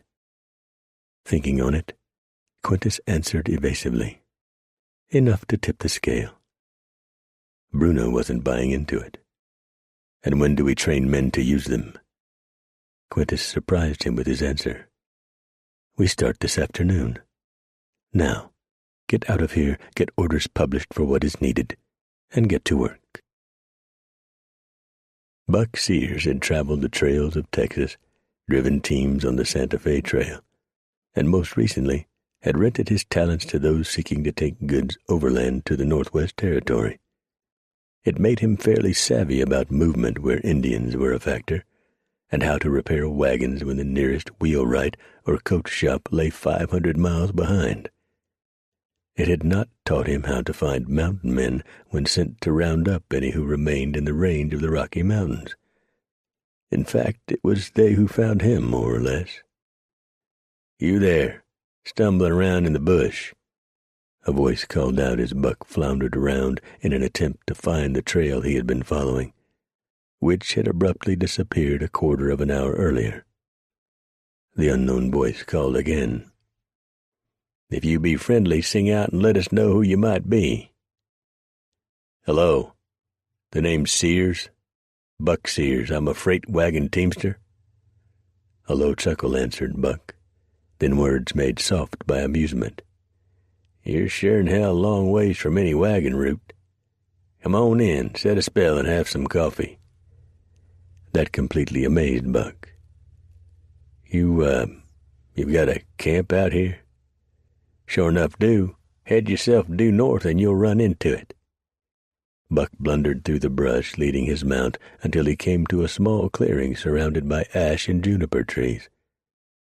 3 men sat around a stone-guarded, hat-sized fire over which a coffee pot steamed. Buck ground-reined his horse and came forward. "Well, here I am, Buck Sears." The one who had called out to him spoke first. "My name's Abel Williams, but folks most call me Squinty. This here's Jack Lonesome, and that other feller's Three Finger. Get yourself around some arbuckles," he invited, with a gesture toward the blue granite pot. "Obliged," Buck responded. Settled on a mat of aspen leaves, Buck sipped the strongest coffee he had ever tasted, worried for the lining of his stomach, and exchanged incidentals with the 3 mountain men for several minutes. Then, when Squinty Williams hinted delicately at what business brought Buck into the mountains, he unveiled his story of New Rome. They listened in amazement, doubt written plainly on their faces. Buck noted this and concluded his personal story to get to the heart of the situation. "The thing is, 6 years after I was taken by these lunatics, 2 of you mountain men were captured, Philadelphia Braddock and Preacher." "Naw, couldn't be," Jack Lonesome rebutted. "No amount of fellers running around in skirts could best Preacher." "All the same, it's true," Buck insisted. "He said I might run into some, resistance. Sent along this note." He dug into his shirt pocket and produced the scrap of paper upon which Preacher had scribbled his appeal. Squinty took it and peered intently at it. At last he nodded. "That's his name right enough, and his ghost wolf mark. What's it say, Jack?" Jack Lonesome took the message and read it aloud. "This is to advise any fellers contacted by Buck Sears that we has us a large problem needs solving right fast. Buck will explain it to you, and I ask you to come fast to Trout Creek Pass and lend a hand.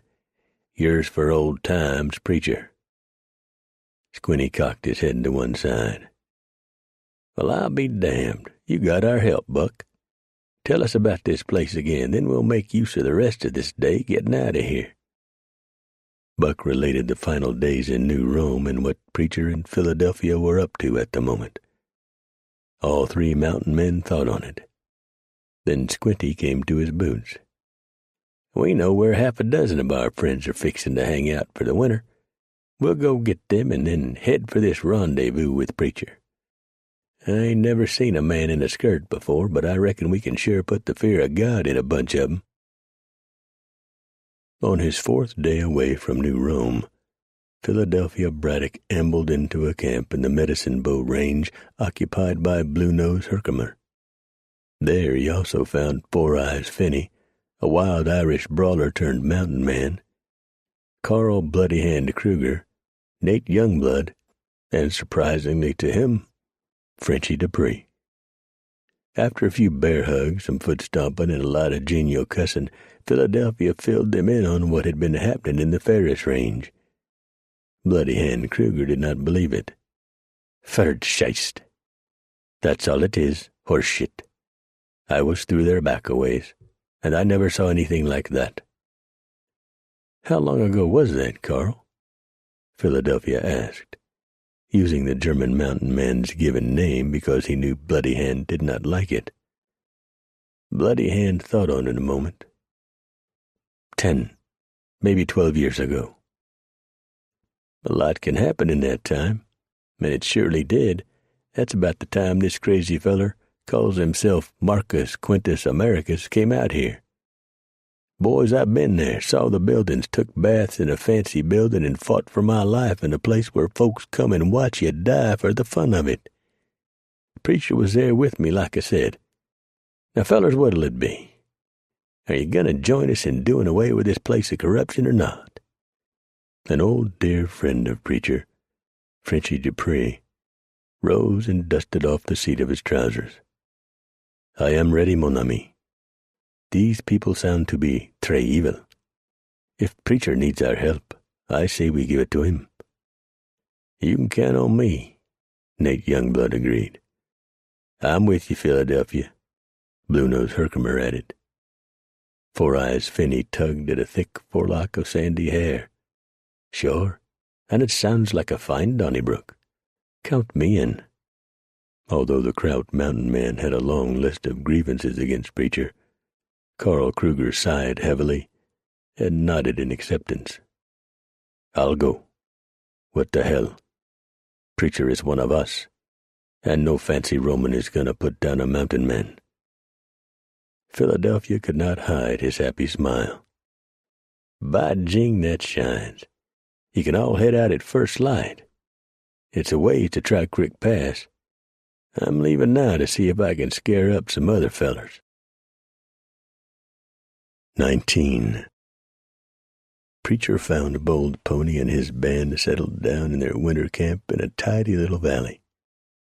He was welcomed with stately courtesy. Then Bold Pony noticed Preacher's injuries. He sent at once for the medicine man. "I could have taken care of that for myself," Preacher protested without sincerity.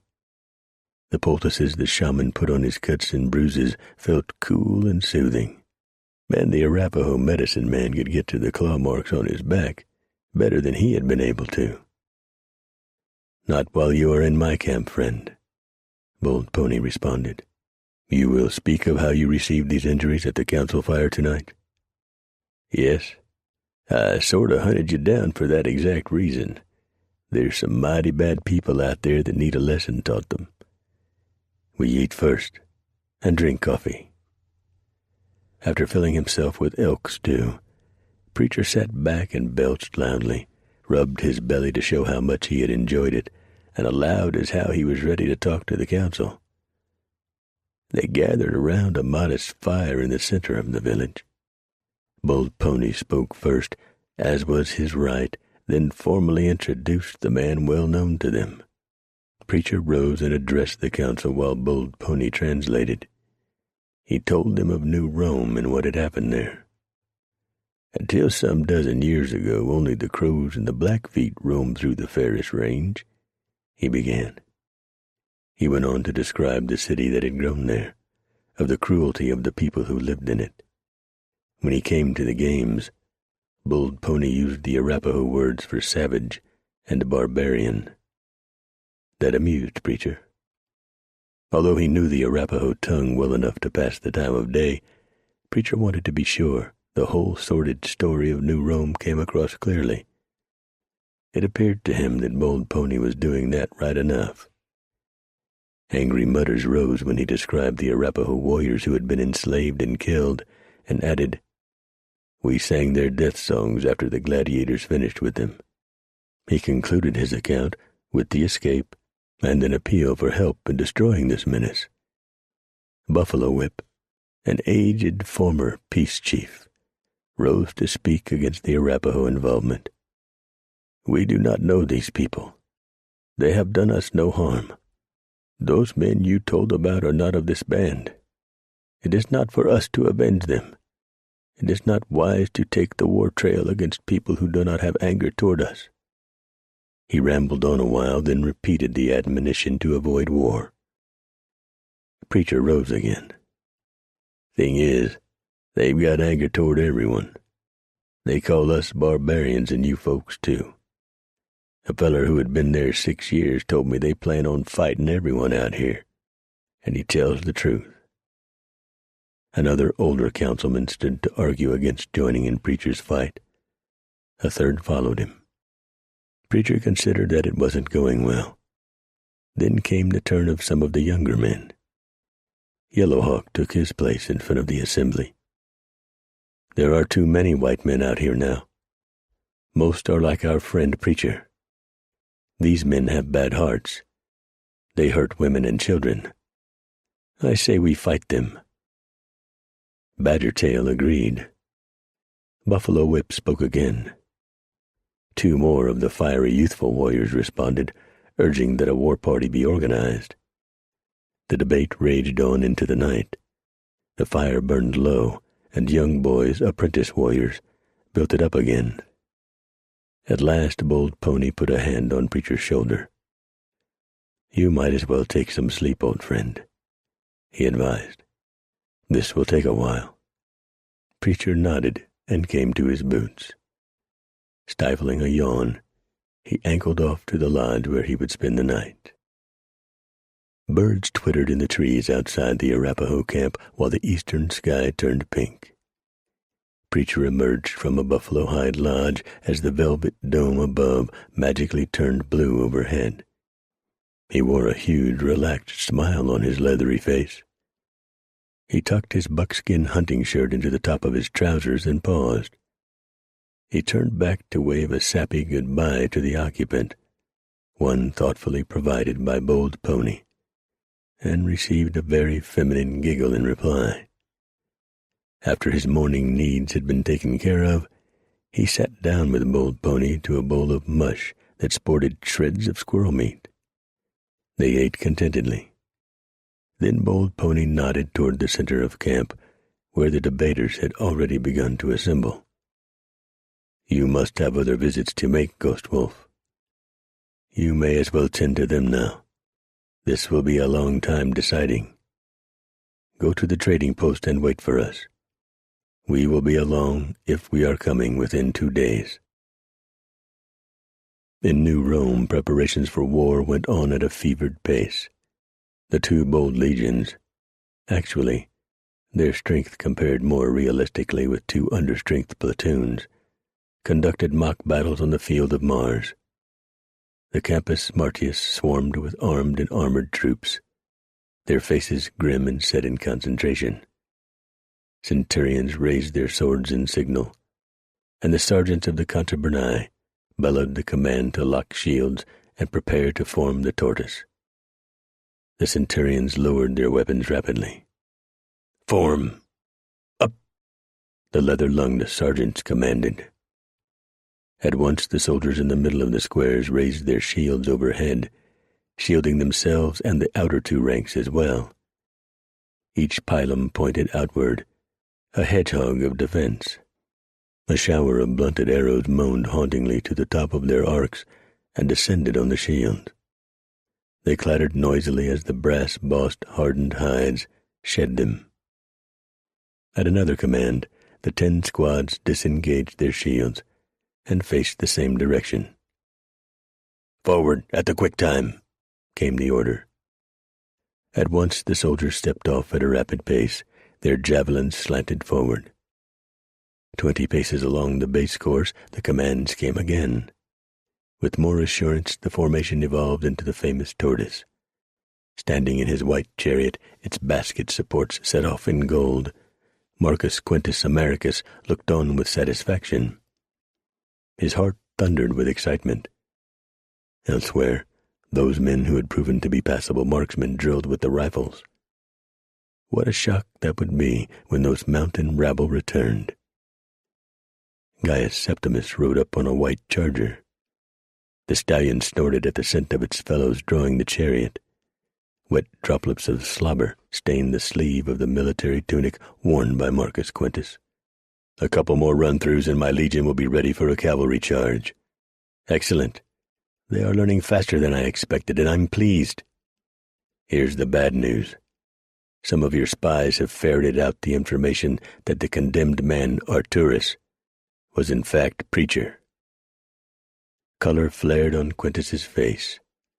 By all the gods! All that while I had my hands on Preacher and did not know it? How could that have happened? Septimus looked embarrassed. I suspected it when I saw him fight at the school, yet I had nothing to prove it. Who verified his identity? Quintus demanded. Bulbus, for one. He overheard one of the other gladiators call him that. Quintus scowled. The fool! He should have reported it. We could have kept him in a cell alone and fought him differently. None of what happened would have been possible. And we wouldn't be running around like chickens with our heads cut off trying to prepare for war. Septimus muttered to himself. What was that? Nothing, Quintus. I have to get back to my Primus Pilus. His need to meet with his first spear, his adjutant, was a convenient excuse to avoid the wrath of Quintus. Half an hour later, a messenger came from Glauii to say that his troops were ready for the cavalry.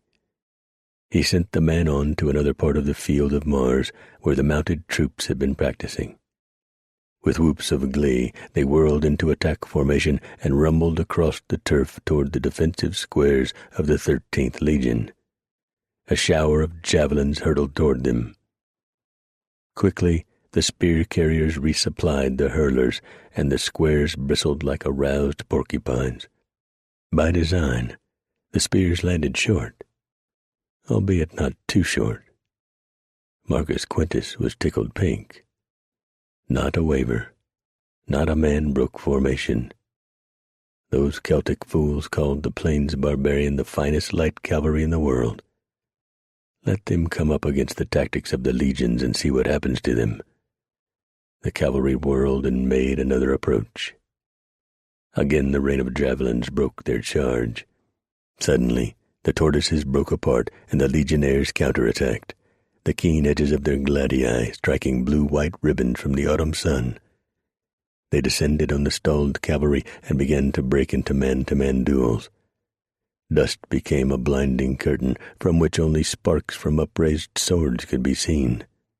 Quintus knew that Septimus and his officers would be judging the effectiveness of both forces and was not surprised when a bucksona sounded to end the battle. Proud of their ability, Varus, the cavalry legio, trotted his men forward to salute the first citizen. Marcus Quintus was beaming with satisfaction, thrilled with how well this mismatched rabble had welded themselves into a disciplined army. That pleasure ended quickly when he recognized his 11-year-old son, in full armor, in the front rank of cavalry, face begrimed, sweat trickling from under his helmet. It instantly struck him that the boy had been fighting among all the others. Riveted by that thought, he advanced to the next obvious revelation. He could have been killed. For all their well-conducted performance, the legionnaires were only partly trained. One could have gotten carried away, gone farther than orders allowed, and Faustus could be lying on the ground, bleeding, or headless. It chilled his blood and brought an imperceptible shudder to his burly frame. Before he could control himself and rethink the situation, he burst out with a bellow. "Quintus Faustus, get out of there!" Faustus could not believe what he had heard. "But, father, Imperiously, Quintus pointed to the driver's position in his chariot. "Get off that horse, come over here, and get in this chariot." "But, father, Varus said it was all right, that I would be safe." Blood boiling, Quintus narrowed his eyes. "There is no such thing as safe in a battle. Even in practice mistakes happen." Faustus's voice rose to a near whine. "Father, please. I'm not a baby anymore." "Come here now." Faustus swung a bare leg over the neck of his mount and hung from the saddle to drop to the ground. He walked stiff-legged across the space that separated him from the chariot. With each step, his face turned from white to a deeper red. His lower lip slid out in a pout until he discovered it. Then he sucked it in and bit it with small, even teeth. The first tears slid down his cheeks as he reached one large wheel of the two-person vehicle. The driver stepped to the ground, and Quintus snapped at him. "Bring that horse and come with me," he commanded. To a thoroughly frightened Varus, he growled, "I'll see you later at the palace, Varus." He said not a word while he drove straight to the palace. There, he started to lecture Faustus, who bolted and ran off sobbing to cry his heart out. Still disgruntled by how he had handled the situation, Quintus found little sympathy from his wife. Titiana Pulchra stared unbelievingly at her husband. Small, slim hands on her hips, she stamped one slender, sandaled foot. "How could you, Quintus? To humiliate the boy in front of all those soldiers like that is unconscionable. It could have a terrible effect on my son. It could even make him into a sissy." Burning with his own demons, Quintus turned deaf ears to his wife's protest. This impending war would be the ruin of him yet. "God damn you, preacher," he thought furiously. Vicky reached across the darkened room and lightly touched her brother on the arm. "Terry, preacher's coming back," she whispered. "Who told you that?" Terry asked crossly. "Nobody. I just know." "You and your knowing things," Terry heaped in scorn. "It's like you saying he was in real big danger. A body can't know those sort of things." Vicky defended herself staunchly. "Well, I can. I sort of feel things. Preacher's been hurt, too. I know that, so there." "How'd he get hurt, smarty?" Tears threatened in Vicky's words. "Oh, Terry, I can't tell you that. I don't know how I know these things." Terry pondered that a moment. "What do you suppose we should do?" The tears leaked through this time. "Don't ask me. That's for you to figure out." Pausing a long moment in the dark night, Terry turned that over in his head. "Why don't we go to meet him?" "We don't know where he's coming from," Vicky objected. "Yes, we do. He went north from here when he left us our new clothes. We'll just go north." "Really? Do you think it'll work?" "We won't know unless we try, and we can't tell anyone." "When do we go?" "Tomorrow." Sister Amelia Witherspoon stood in the center of camp. Another 2 days to reach this trading post. She remembered one they had come upon along the North Platte River. Low-slung buildings with crude thatch roofs, smelly and dirty inside. Hardly more than a poor excuse for a saloon. It reeked of stale beer, spilled whiskey, greasy food, and human sweat. She had almost gagged when she entered. If they had not needed supplies so desperately, she would have prevailed upon the new Deacon Abercrombie to pass this pestilential palace by. Thought of their former leader, and how he had died, brought a pang to her heart and a lump to her throat. She swallowed hard, hoping she would not break into tears, because she also recalled that he had betrayed them when the first attempt had been made to escape, and that brought her to Preacher. Oh, how handsome he had looked when he left them on the trail. She remembered him as a shining knight in buckskin on that day he rode off from them, for all his disreputable appearance. She wondered how he would look when he had washed off all that blood, dirt, grease, and powder grime, and had a chance to shave. She would find out when he reached the trading post and rejoin them. She could hardly wait. A sharp report of a pistol from across the campsite drew her away from her favorite subject. Laughter followed. "Brother Lewis, you're supposed to take that thing out of the holster before you pull the trigger." A thoroughly shaken, crimson-faced young missionary stood with a group of those who had elected to continue to fight. Smoke ringed his knees, and Amelia saw the splintered leather at the bottom of the holster, fastened at his waist. Poor Louis Biggs, she thought. He had always been so clumsy. Only now he could get seriously injured, or even killed for it. If only Preacher were here to teach them. That brought back images of the lean mountain man. His eyes normally held a far-off look, as though he saw things 1,000 yards away. She really knew so little about him. Although she had heard plenty of wild stories from Spartacus, her practical side found little of it credible. Like wrestling with a bear and killing the beast with a knife, or leading a wagon train of women from Missouri to the Northwest Territory. No one man, no matter how able and clever, could do that alone. Which got her to wondering how Preacher had resisted the charms of so many unattached ladies. With a shiver of delight, she thought how much she would like it if Preacher succumbed to her charms. Her missionary zeal abandoned, Amelia imagined those strong arms around her holding her tight, his full lips pressed to hers. She wondered how her somewhat bony, angular body would be fitted to his hard, muscular frame. Oh, when would they reach the trading post? When would Preacher join them?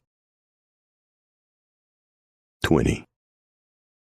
Trot Creek Pass looked mighty good to Preacher when he reached the trading post there 3 days later.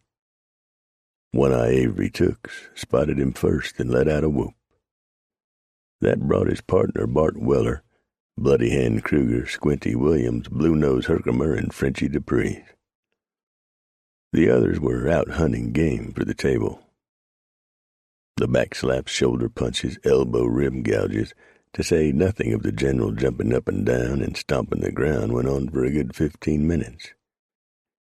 "We heard you was looking for fellers to join a real ring-tailed mix-up, Preacher," One-Eye Avery Tooks declared when the welcoming calmed some and the participants had repaired to the inside of the saloon. "That I am, Ave," Preacher allowed. "Philadelphia and me got ourselves in one hell of a fix up north in the Ferris Range." 3 of the mounted men rounded up mugs and dispensed whiskey and foaming flagons of beer, while the others pressed close around. Frenchy Dupree spoke for them all.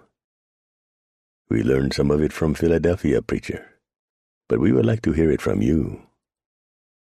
Preacher studied on it a moment, downed half a mug of beer to soothe the trail dust from his craw, then launched into the story of New Rome. "Seems there's this feller, 'bout 3 beavers shy of a lodge, who's took it in his mind that he's the Emperor of Rome. Built him a right accurate copy of the ancient town in this big valley in the Ferris Range." He went on to describe the highlights of the stay he and Philadelphia had endured. Several times one or another of the mounted men would interrupt with a question. Through it all, only Carl Bloody Hand Kruger maintained a skeptical expression. When Preacher concluded, he spoke slowly through a thick German accent. "Dat don't sound right. Why have one of us not seen this place in the 12 years you say it has been there?" Preacher gave him the benefit of a one-eyed squint. "How many pelts have you taken in the past dozen years, Bloody Hand?" he asked mildly. "For that matter, how many of us has been in the Ferris Range in the same time?" Shaking heads answered him. It urged Preacher to push on a little further. "You all know the fur trade is dead as last year's squirrel stew. There ain't a one of us would have made a living entire off of taking beaver. Shoot, there ain't even enough beaver for us to harvest them like we used to." He paused to pour off the last of the beer. "Monongahela ride, Duffy," he called to the barkeep. Then he turned back to Bloody Hand Kruger. "Now you listen to me, Bloody Hand. I seen all that with my own eyes.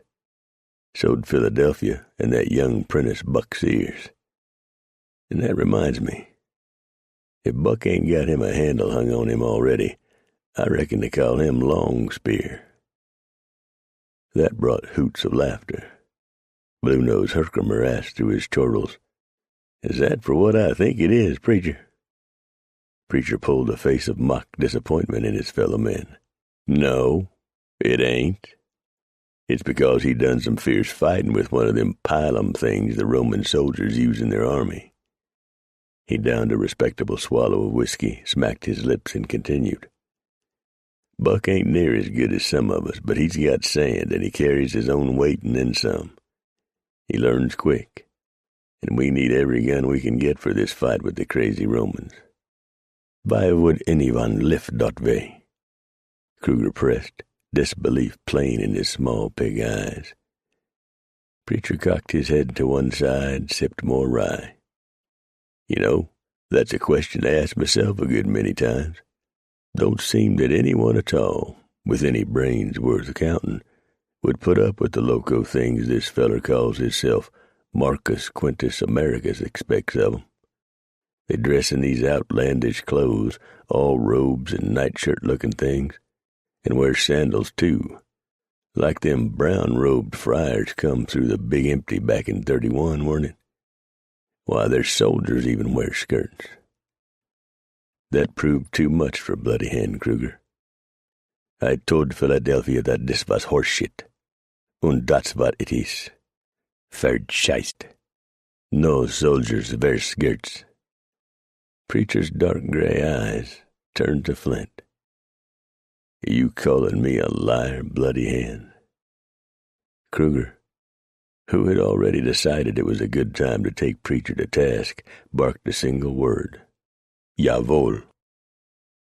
Preacher downed the last of his Pennsylvania whiskey and dusted dry palms together. "Well, then, let's get to the dance." "Outside! Take it outside!" a nervous Reuben Duffy shouted from behind the bar. "More'n glad to oblige, Duffy," Preacher told him amiably. He started to rise, then shifted his weight and lashed out his booted foot in one swift movement. The dusty sole caught the chair in which Kruger sat at the center lip of the seat and spilled it over backward. Preacher got on him at once. He grabbed the confused and startled German by the back of his wide belt and scruff of shirt collar and made a speedy little run toward the front door.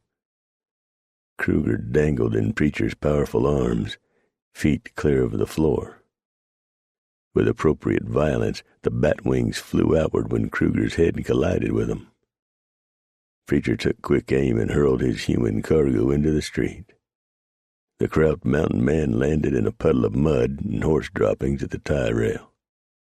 Immediately, Kruger let the world, and Preacher in particular, know his opinion of being so used. "Verdammen unehrlich geburt." "Oh, now, Bloody Hand, you know better than to call Preacher a damned bastard," Frenchy Dupree observed dryly from the porch of the Trading Post saloon. A few chuckles went the rounds, then the fight turned serious. Kruger came to his boots, shedding road apples and urine-made mud. Before he could locate his enemy, Preacher walked up from behind him and gave him a powerful shove that sent Kruger back into the quagmire. Hoots of laughter ran among the mountain men. Kruger's face went so darkly red as to look black. On hands and knees he crawled toward the dry, hard-packed ground. Unwilling to lose an important good shot in so critical a battle as the one he visualized coming, Preacher determined to go easy on Kruger. He knew the cause of some of the bad blood between them, yet had not seen the man in some while and could only guess at what other grievances and faults the German had assigned to him. On the other hand, Kruger sincerely believed this to be the time to tumble Preacher from his high perch, to show him to be no more than any other man. Through the red haze of his fury, he spotted his foe. Springing quickly to his boots, Kruger swung a looping left that connected with the point of Preacher's shoulder. Preacher shed it easily, then wanged a hard fist that mushed Kruger's mouth. Blood flew in a nimbus that haloed Kruger's head.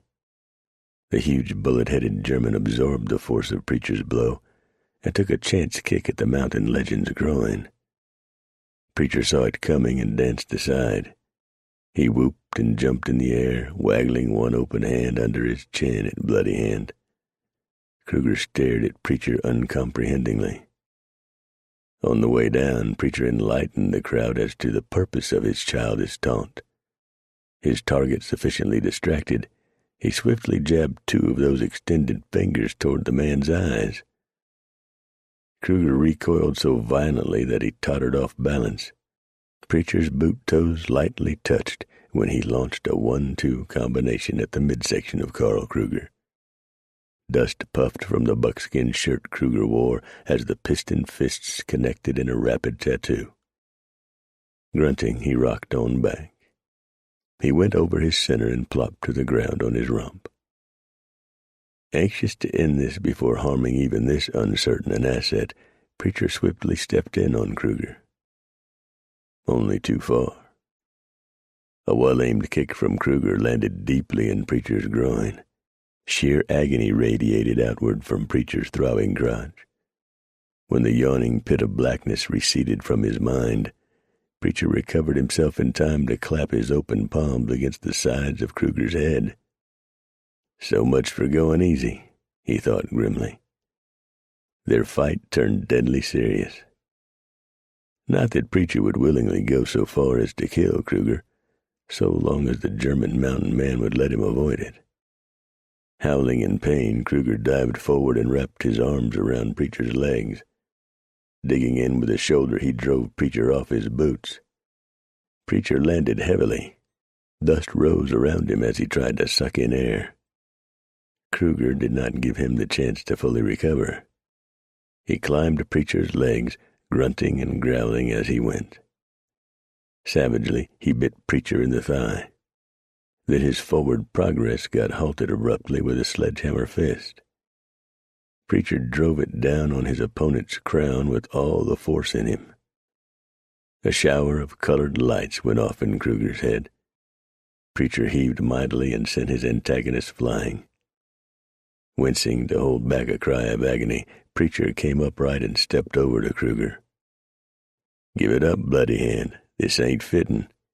We got us a whole wagon load of trouble out there we need to be facing together. You go to hell, Preacher."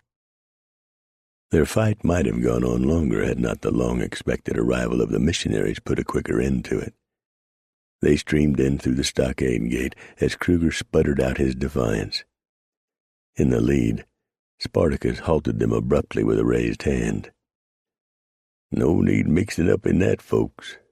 Preacher, he got everything in hand." And indeed it appeared he had.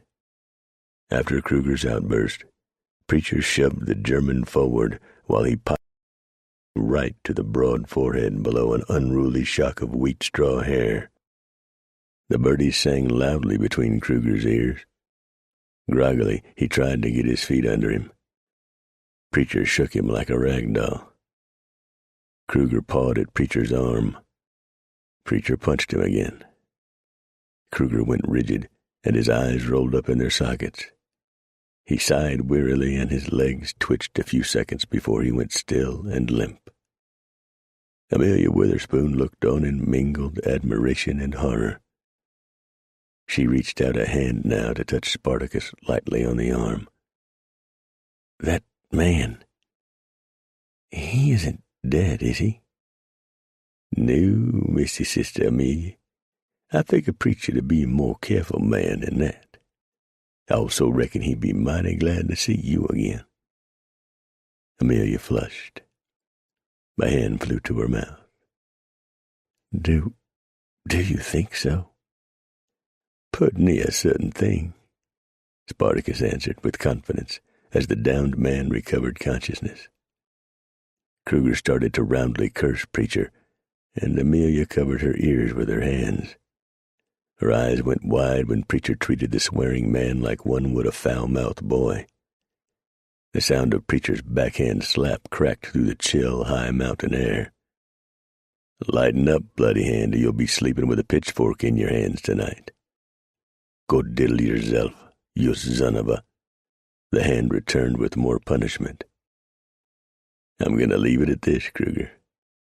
Someone dump a bucket of water over his sore head. It'll cool him off." Preacher turned to walk away, only to stop in surprise. "Well, I'll be. You folks been there long?" "Long enough," Amelia Witherspoon responded snappishly, only to stop and blush in confusion as she realized how in conflict were her spinsterish words of criticism and the emotions in her heart. Preacher cut his eyes to a spot on the ground somewhere between them. "I apologize for what you had to witness. That man's got him a mean one like a boil. You folks got here without any trouble?" "We did," she responded, then gushed out her true feelings. "And I'm so glad you're here." It became Preacher's turn to be embarrassed. "Oh, that's kind of you to say, but I ain't nothing special." Crimson glowed in Amelia's cheeks. "I think you are," she gushed out. She reached out a hand, and to her surprised belief, Preacher took it. Without another word, the lean, powerful mountain man led her away into the woods behind the trading post. "I'm cold." Terry looked at his sister seated across the small fire from him. "So am I." "It will be winter soon," Vicky added meaningfully. "I know that. We've just got to find Preacher." Vicky offered an unwelcome suggestion. "We could always go back." "No, we can't. We stole and lied to those folks. It wouldn't be fitting." "They'd understand, Terry. I'm cold and hungry and so tired. Why haven't we found Preacher yet?" Frustration at his failure goaded Terry. "I don't know. Leave it alone, will you?"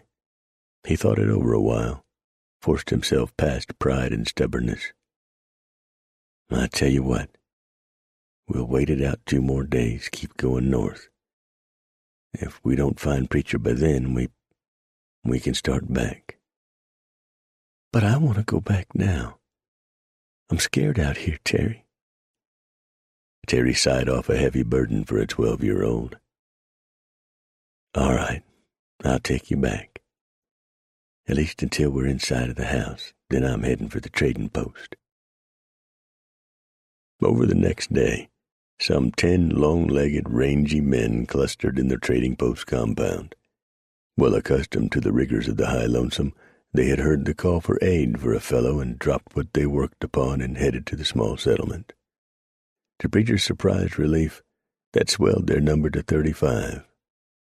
Now, if only the Arapaho came in, they stood a chance, he reasoned. Amelia Witherspoon provided him pleasant distraction from the preparations for war. They sat under a huge juniper, redolent with the scent of rosin and ripe berries. There had not yet been a sharp frost, so the small round balls which served as the base flavor in what the English called Geneva had not turned their characteristic dark blue. Amelia had brought a picnic basket, and they lunched on cold fried chicken and boiled turnips.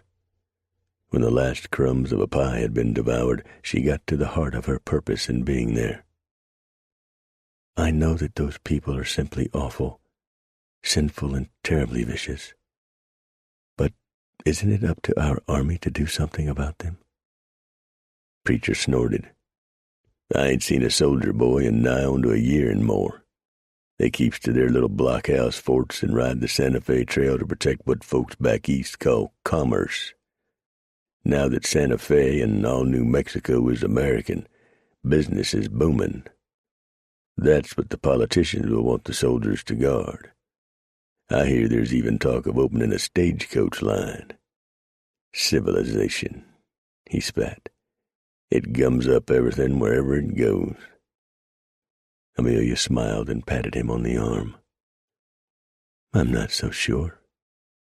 People are so much more tranquil in the East." "Controlled, you mean? I've been there. It's like one great big prison. A feller can't carry a shooting iron down the street without being gawked at or even arrested in some places. Folks that live like that ain't free. But they are safe and protected. Preacher looked long and hard at her.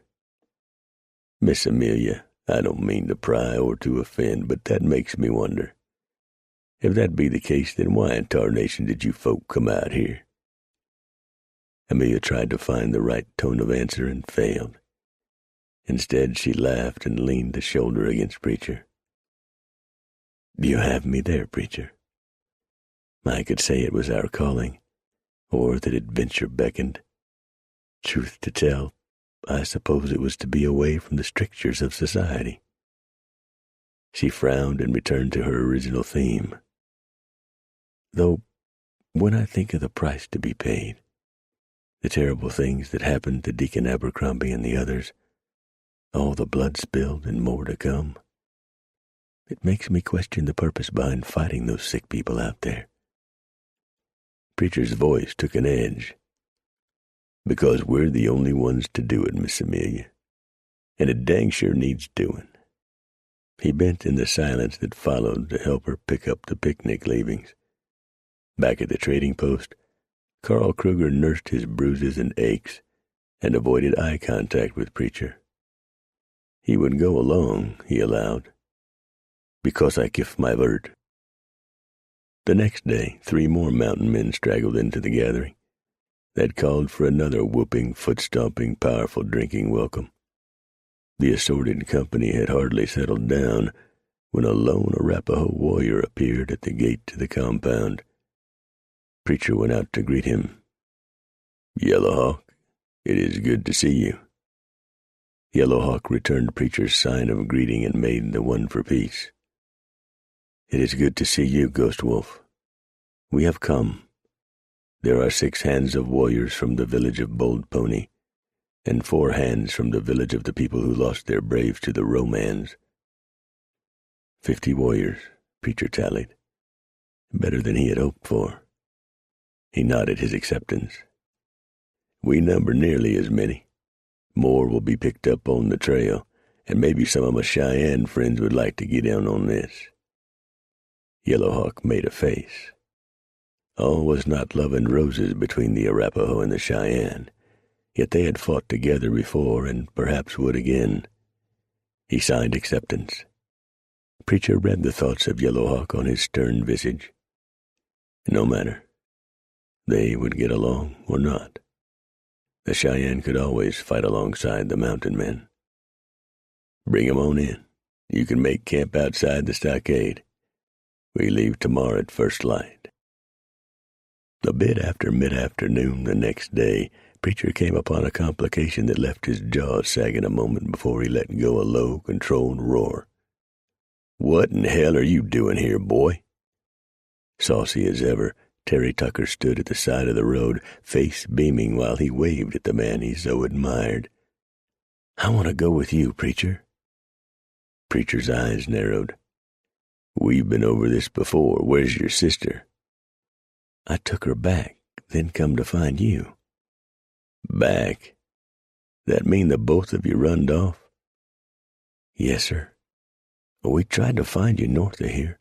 Saw a lot of fellers dressed like you, but you didn't come along. Vicky got scared and tired, and so I took her back. I can't come along, can I? No. Not only no, but hell no. Terry looked as though he might cry. I want to join the fight.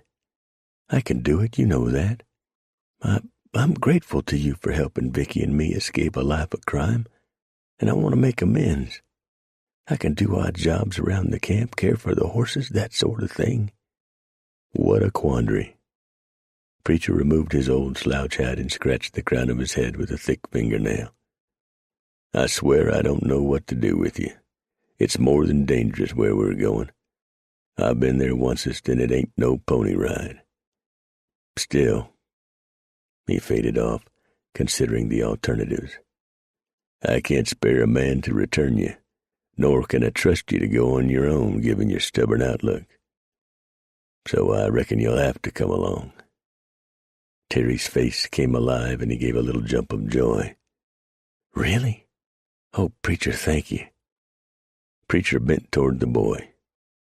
"You'll not be thanking me 5 days from now when we run into them Romans. Now, you can't walk all the way. We got to scare up a horse for you." With the same coy expression and impish light in his clear blue eyes, Terry asked the identical question he had put to Preacher before. "Why can't I ride with you?" Laughing, Preacher reached for the boy. "I suppose we can make an exception this one time, at least until I can scare up another mount." He swung the boy aboard Cougar, noting that the improved victuals had added to Terry's weight. Messengers arrived at the palace from the watchtowers on a regular schedule. The one that was just shown in to Marcus Quintus brought worrisome news. "Reporting from Watchtower 3, First Citizen. We have observed increased movement by the red savages to the east. All appear to be men, heavily armed and moving to the south." Quintus scowled. That did not sound good at all. "Do you have a count of them?" "Yes, sir. They number approximately 36. "Not an exact figure?" Quintus goaded. Independent service in an isolated command had loosened the reins of discipline for the messenger. "We weren't about to send someone out to parley with them and count heads, sir." Anger flared for a moment in Quintus. Then he regained control. "No, of course not. Standing orders remain not to provoke the savages. I wonder where they are heading." 21. Some 10 miles out into the Great Divide Basin, Preacher's small army came upon the advance scouts of the Cheyenne party seeking them. Some grumbling ran through the Arapaho warriors at this, though the 2 war party leaders, Yellow Hawk and Blind Beaver, kept their men in check. Crow Killer, leader of the Cheyenne, had been a small boy when Preacher first met him. That had been over 20 years ago. He still had the sunny disposition and good sense of humor of his childhood, and greeted Preacher warmly. "I thought you to be with the Great Spirit by now, Preacher." "You ain't no spring chicken yourself," Preacher growled good-naturedly. Crow Killer made a face. "Have you grown as mean as you have old?" "Dang right, and fit to wrestle a grizz." Preacher let go a big guffaw. "How you doing, Crow Killer?" "I have a wife now and 3 children." Preacher blinked and cocked his head to one side. "Is that a fact? You had no more than 13 summers the last time I saw you." "It has been a long time, Ghost Walker. I have twice that number of summers now." "And 3 young'uns. You got started early." Crow Killer cracked a white smile. "I went on the war trail first time the summer after you hunted buffalo with our village. I took a wife 5 summers later." Grinning, Preacher shook his head knowingly. "Ah, but it is the winters that count in catching babies, right?" Grinning, the Cheyenne motioned his men into the column. "We scout for you, Preacher?" "Yes, that would be good." Crow Killer's next words surprised Preacher. "We saw these people you go to fight." "Did you now? When was this?" 3 suns ago. We rode past their valley of shining lodges. They make ready to take the war trail." "Ha-ha. We have known of it for some time. We did not know how evil these men are, so we left them alone. I will grow much honor fighting at your side." "The honor is mine," Preacher responded modestly. "What can you tell me from what you saw?" Crow Killer considered it. "They have built some platforms like burial racks, put up on the ridge around their basin." "Watchtowers. Reckon they saw you?" "Oh, yes. We did not try to hide." Preacher chuckled at that. "That must have given old Marcus Quintus a tizzy." "Who?" "I do not know that name." "The he-coon that runs that strange place. Injuns make him nervous." Crow Killer scanned the ranks of Arapaho and his own Cheyenne. Then he will soon be very nervous. Laughing together, they rode on. An hour before sundown, the column pulled into a circle, the Arapaho and Cheyenne on the outer two rings, and settled in for the night. Two of the Cheyenne scouts had taken a small elk, and the savory odor of roasting meat filled the air inside the campsite. Most of the mounted men had brought along ample supplies of stoneware jugs full of whiskey, and the mood became festive.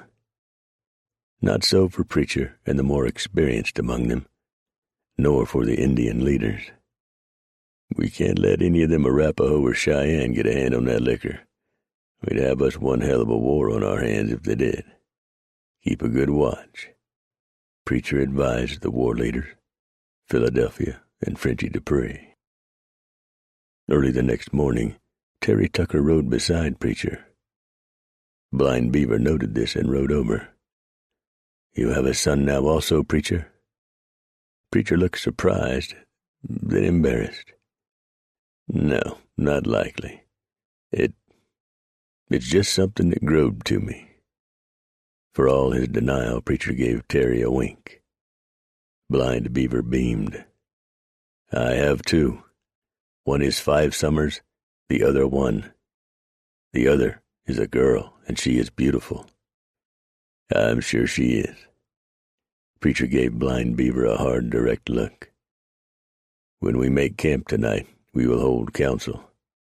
I want to paint a word picture of how we will attack these bad men." Grunting in agreement, Blind Beaver made his thoughts known. "It is good. Are they truly moon children?" Preacher considered it. "I don't think so. Old Marcus Quintus might be a lot tetched, but he's sane enough to know right from wrong.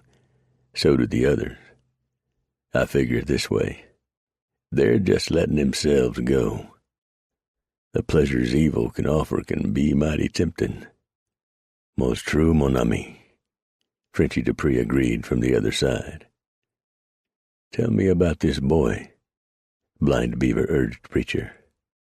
Preacher reached out and ruffled Terry's white hair. "He's a stray.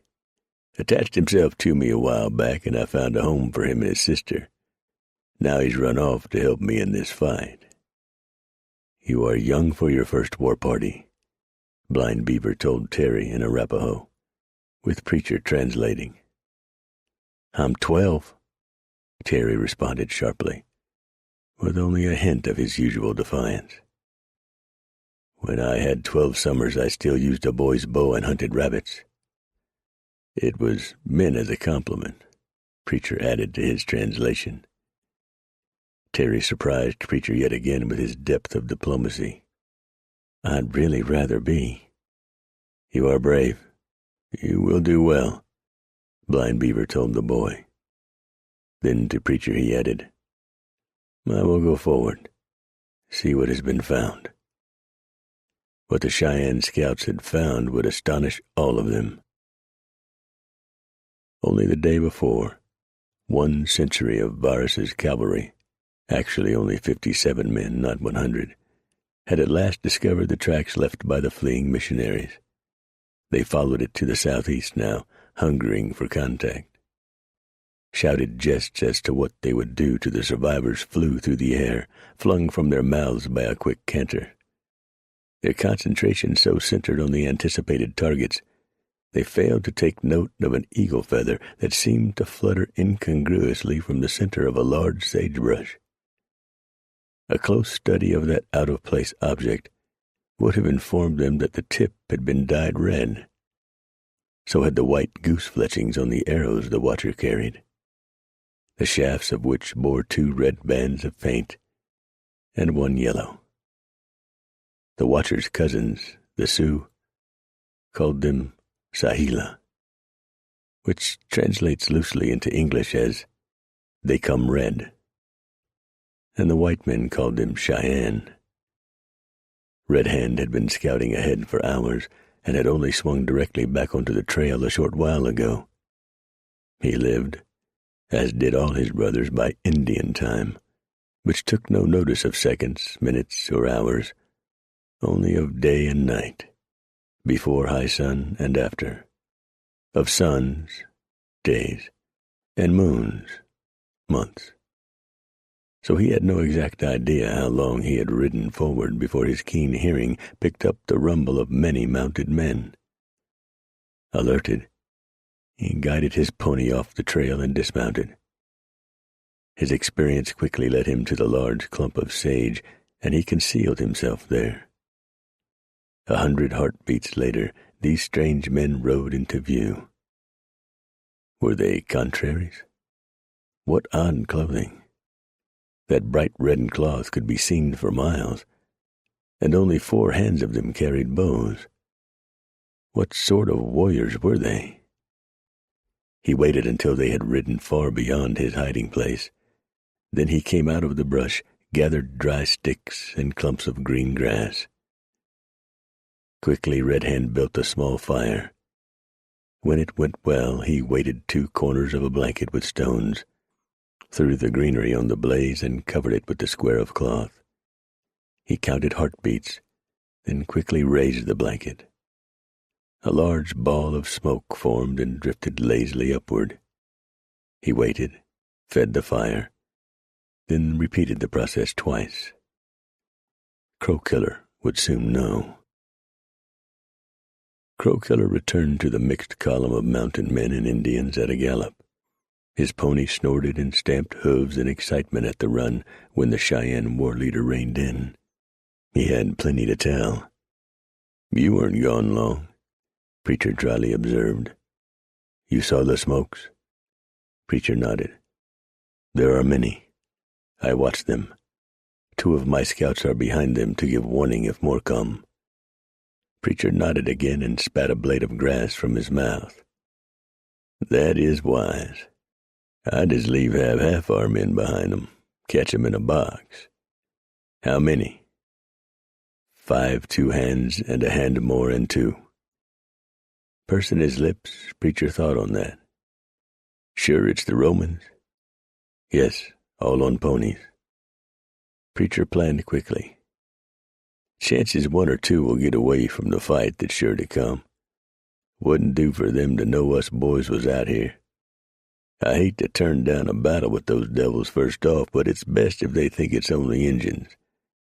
Bold Pony has some good men with the rifle. How about you?" "I have 3 hands who are good at it." "Fine. 15 more rifles will sure help. I'll get the Arapaho ready, and you set up your warriors. Have 'em try to pot the leaders first off. This ain't for honor, it's for revenge." Crow Killer's face indicated he didn't think much of that, though he readily agreed. "That is how it will be done." "Good. Remember, no individual challenges or fights until the leaders are knocked out of the saddle." After explaining his plan to Bold Pony, Preacher set out about convincing the throng of mounted men. "I know this won't sit well with a lot of you, but we've got to keep our intentions hidden from any of the Romans who get away." Karl Kruger seized on that. "What are you talking about?" "There's about 55, 60 Roman cavalry on their way. The Injuns are going to take them on. Chances are some will get away. They can't take it back to New Rome that we have this large a force. Plain and simple. We hide over that ridge behind us until the thing is done, no exceptions." "Who appointed you general?" Kruger growled.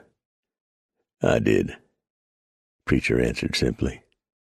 "Now we'd best be moving. Them boys in the red capotes is not far away." Preacher watched the Roman cavalry approach through his long brass spyglass. First to appear over the ridge that masked off the swale they had so recently occupied came the horsehair-plumed helmets and tossing heads of the mounts. The men showed next. They rode at a canter, uphill. Stupid, Preacher thought. When the Romans reached the bottom of the reverse slope, the centurion in charge raised his hand in the universal signal to halt. Changing his field of view, Preacher saw the reason why. A dozen Cheyenne warriors had risen out of the tall grass, as though sprang new from the earth itself.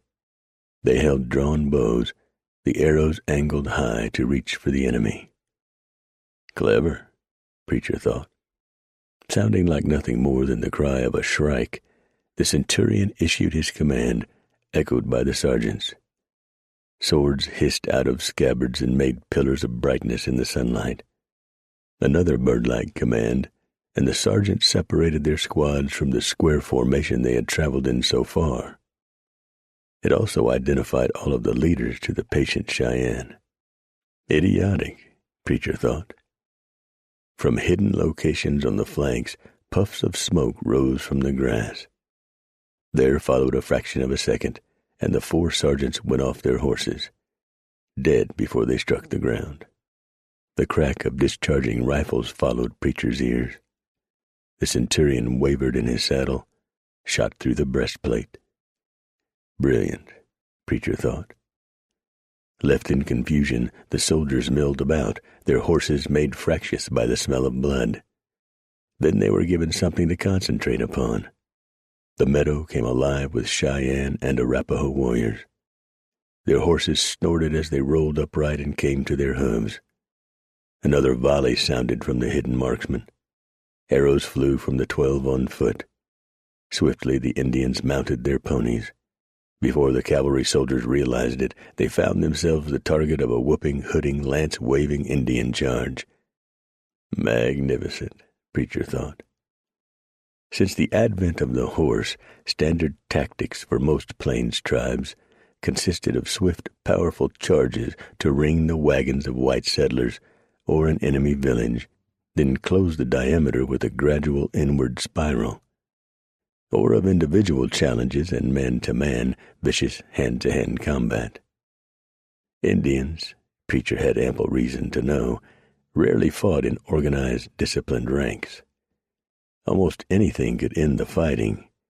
Victory or a perception of bad medicine, or omens like an owl flying in daylight, to a sudden chill wind.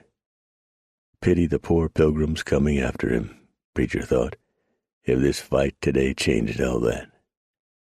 It didn't appear that it would, Preacher acknowledged as he watched, telescope at his side now, while the cavalry formation disintegrated through attrition, and the Arapaho and Cheyenne braves picked out individuals to challenge. One by one, the kilted fighting men of New Rome met death at the hands of the Indians. Only 7 of them managed to keep their wits long enough to make an escape. One of those lost his chance to a long-range rifle shot. Their commander fared even worse.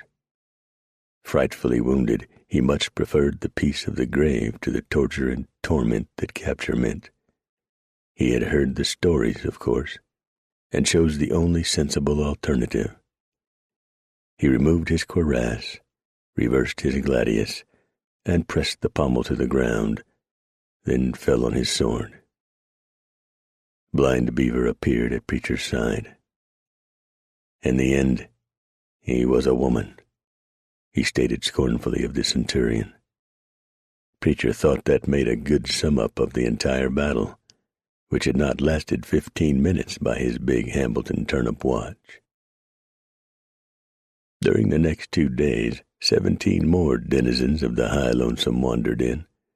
The word had spread far and wide. Duke Morrison was among them, as was Bunny Tillotson and Haymaker Norris. The Duke approached Preacher during the nooning rest. "Are you serious about these?" Preacher cut him off.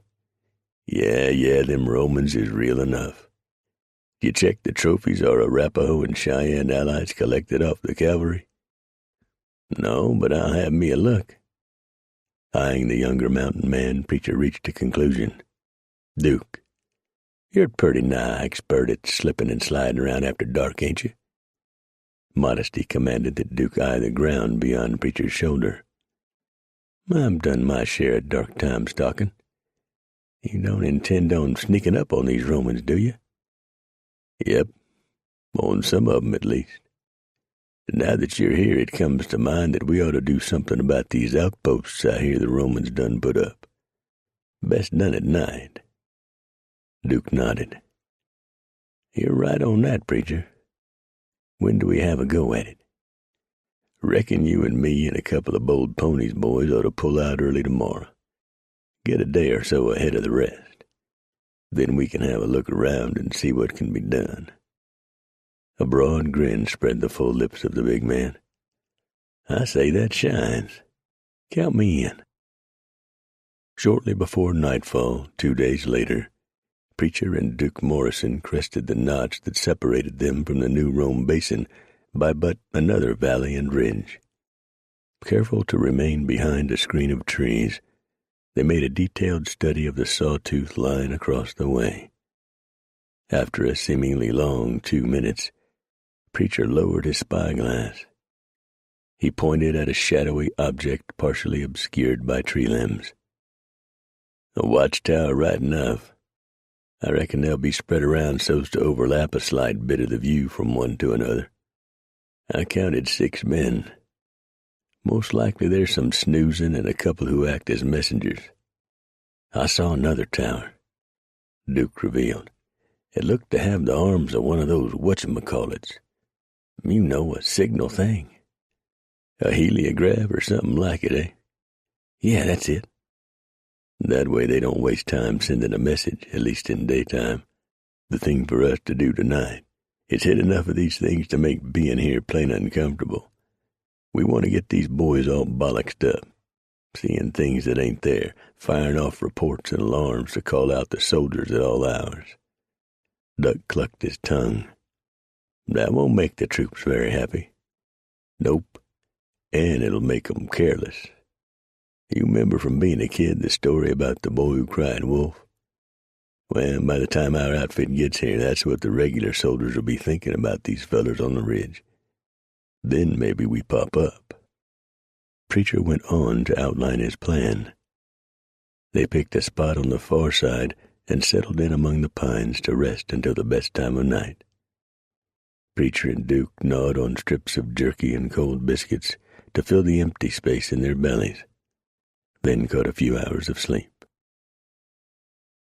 Elijah Morton had quickly become bored with this duty. They could hang a Roman name on him, make him learn Latin, but he knew who he was, or at least who he'd once been. Elijah Morton had been a small-time highwayman who preyed on isolated trading posts along the North Platte, at least until the urge to move farther west, brought on by an increased presence of mounted federal troops, had brought him into the Ferris Range some 2 years ago. He had been captured and quickly volunteered to join a legion. Often after that he had regretted his decision. Not nearly so much as he would this night. Elijah did not see the dark figures ghosting through the trees toward the watchtower. He had watched and had grown bored with staring into black nothing. Opposite him, Gracchus peered toward the distant platform where 2 others did the same dull task. He sensed at the same time as Elijah the vibration of a footfall on the ladder leading upward. Could it be their relief? Not likely, Gracchus discovered a split second before bright lights exploded inside his head, to bring excruciating pain for a brief moment, when Duke buried his warhawk in the top of his head. Preacher swarmed over Elijah at the same moment, his forearm pressed tightly against the throat of his victim, which effectively cut off any sound. Preacher leaned close, smelled garlic, onions, and rancid, unwashed body, and whispered in one ear, "You want to live? Keep quiet and do as you're told." The head nodded feebly. Preacher went on. "How many are there up here?" "2, Elijah mouthed. Sudden pain erupted under his left ear, and he felt the prick of a knife point. "Don't lie to me. I counted 6 men earlier." Preacher eased the pressure to allow for a reply. 4 sleeping. There's the messenger down below. Didn't you? He's tied up.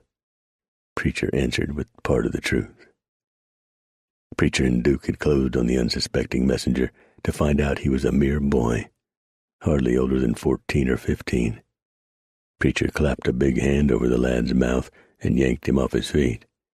They had quickly tied him up, carted him away from the tower, and strung him up head down in a tree. He prodded again. "What time is your relief?" "I don't know. In another hour, maybe." "What's your name?" "Elijah Morton." "You don't have a Roman name, Elijah?" "Yeah, it's Virgo. I hate it." "All right, Elijah. If you want to live, you'll answer everything, and then you'll be tied up and gagged. We won't kill you." "I'll do what I can." "Good. What's going on in New Rome?" Elijah talked freely about the preparations for war. He detailed the training exercises of the legions and spoke of the firearms. That came as a nasty surprise to Preacher. They would have to hit at night, spike those cannons, and move right into the city. Somehow the idea did not sit well with him.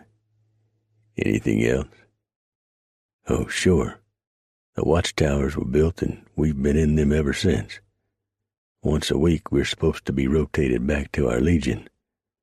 So far that hadn't happened, and we're getting fed up with it."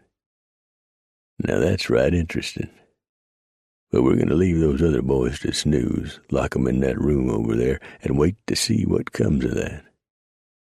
I'm going to turn you loose now. Don't fight me. Turn around and put your hands behind your back." "I hate this place. Can't I come with you?" "Nope. We've got more of this kind of thing to do. But if you want to ride away from it when you get loose, head due south. When you come to some folks, ask for Philadelphia Braddock." "I knew some Braddocks back home." "Where's that?" "Philadelphia," Elijah answered simply. Preacher considered that a moment. "Now ain't that interesting? Turn around." Elijah complied in silence. After trussing him up, Preacher lowered Elijah to the platform floor. Then he and Duke eased over to the shelter that housed the slumbering sentries. Preacher located a loose piece of wood and used it to wedge the door tightly shut. With that accomplished, they stole off into the night to visit yet another tower. They completed their jaunt uneasily close to first light. A soft silver-gray glow hung along the eastern ridge when they rejoined the Cheyennes.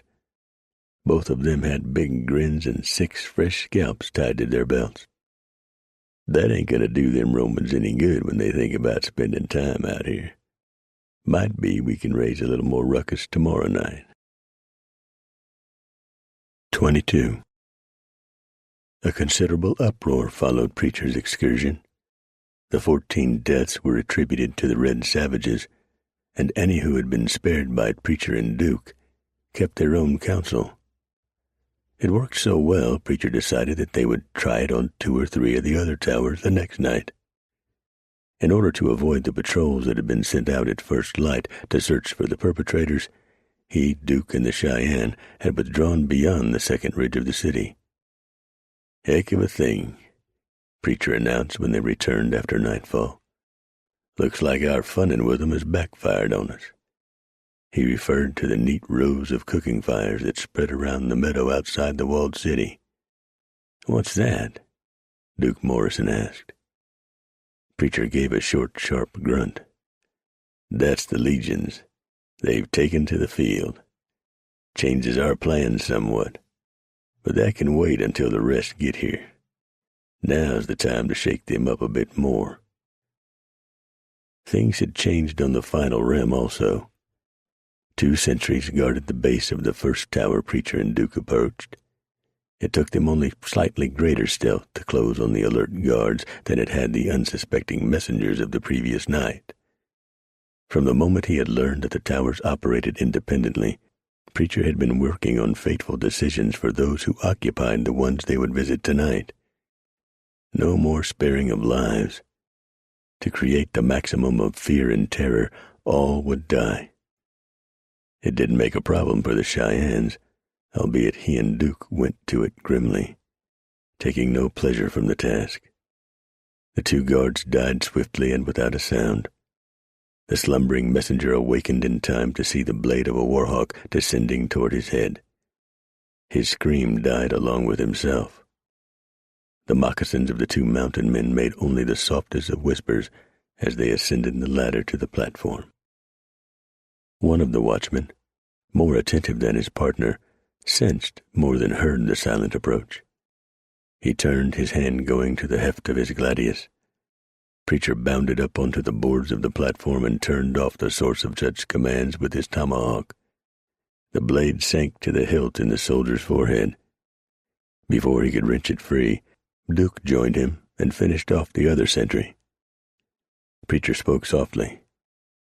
"There's 2 more in there, most likely." Duke nodded, and they moved cat-footed to the door. Duke pointed to his chest and then the closed portal, indicating he would go through first. Preacher dipped his chin a fraction of an inch and yanked open the crudely made panel. Duke went through with Preacher at his heels. The scuffing motions of their moccasins awakened a light sleeper. Duke's big Hudson's Bay Company knife sank into the unfortunate Legionnaire's chest and trashed his heart. He died with a soft sigh. Preacher swung to split the skull of the dead man's companion, only to find his wrist in a grasp like iron. The big man grunted but did not cry out. The coppery tang of blood in the air told him there would be no one to hear.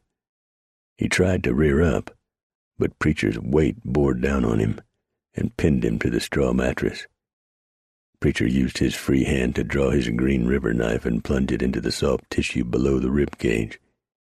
He was aware of the amazing rubbery tension of skin for a brief moment before the tip sank into muscle and angled upward.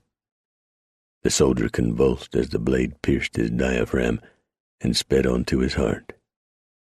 His tremors became more violent, and then he went rigid and lay still.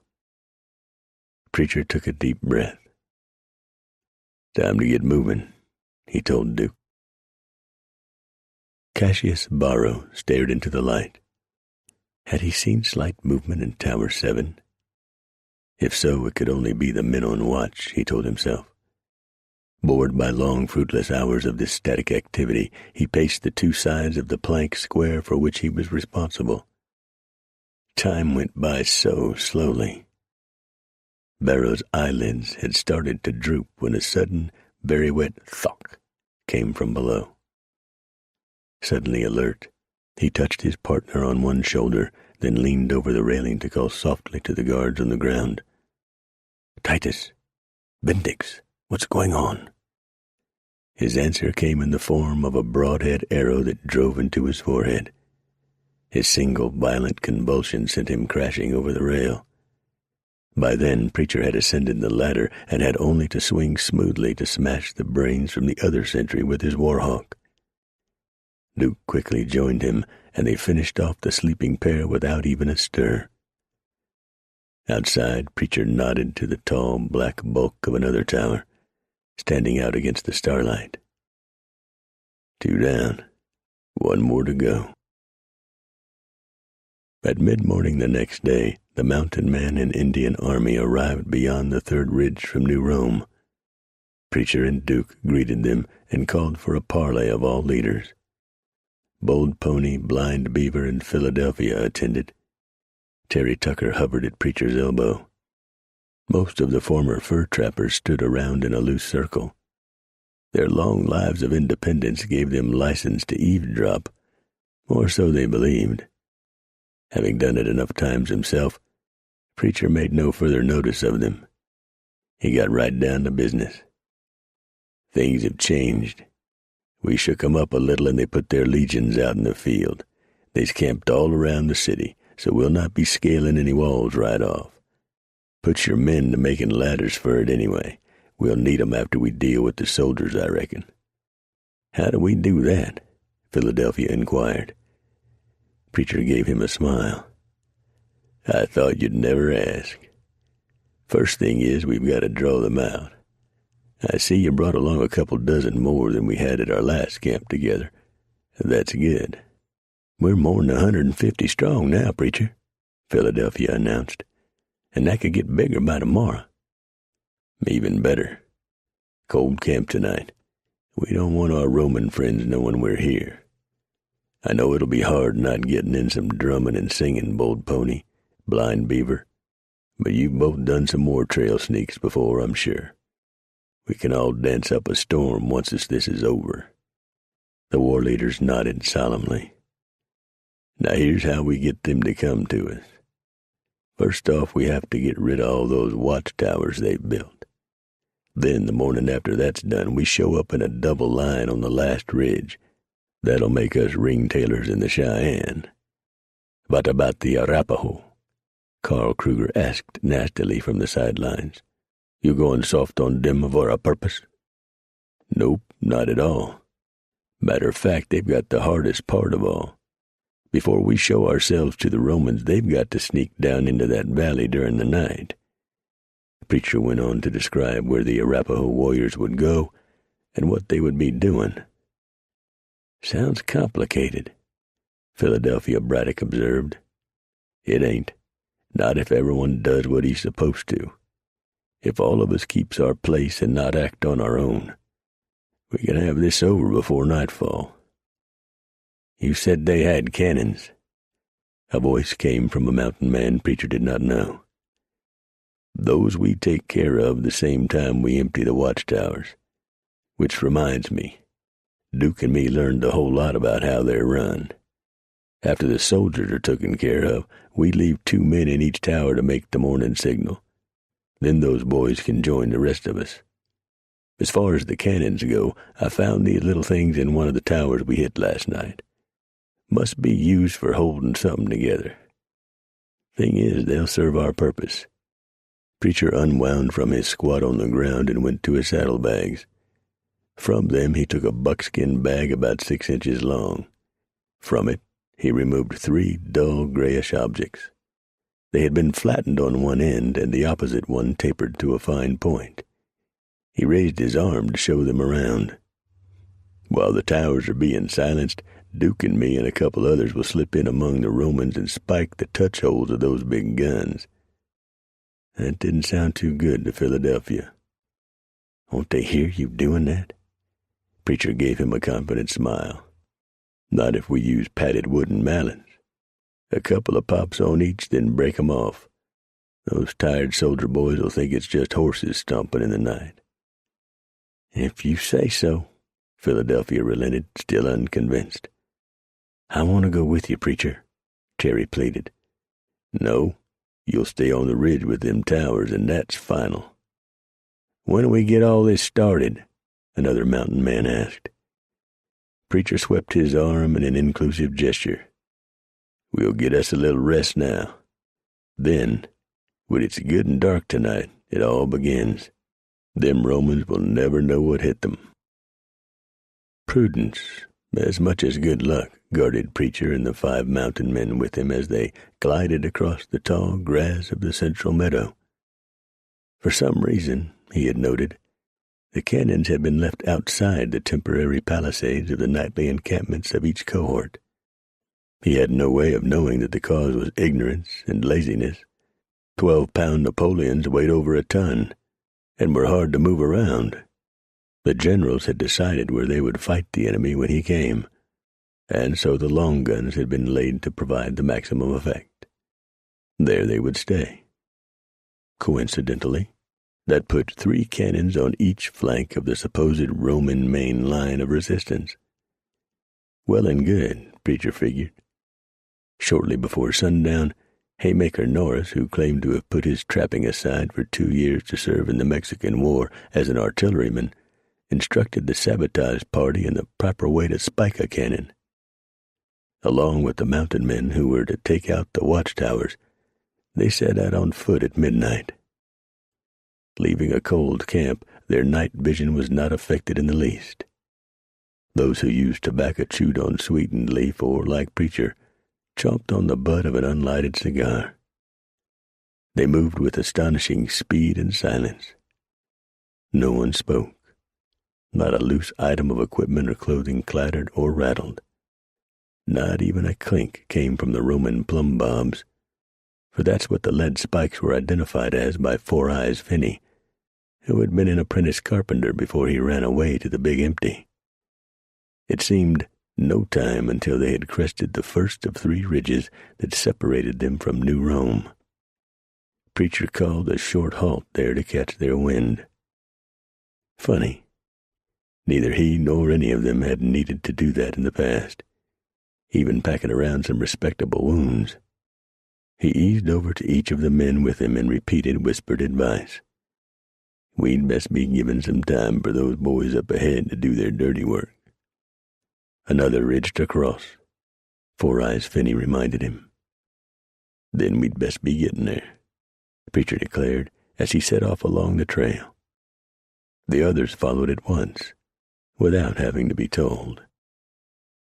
When Preacher and his companions reached the watchtower beside the main southern trail, not a living person remained there. The other force of mountain men had done their work well and vanished into the night to their next objective. Preacher again ordered they take a breather. They had made it this far without another stop, which pleased him. Now the hard part would begin.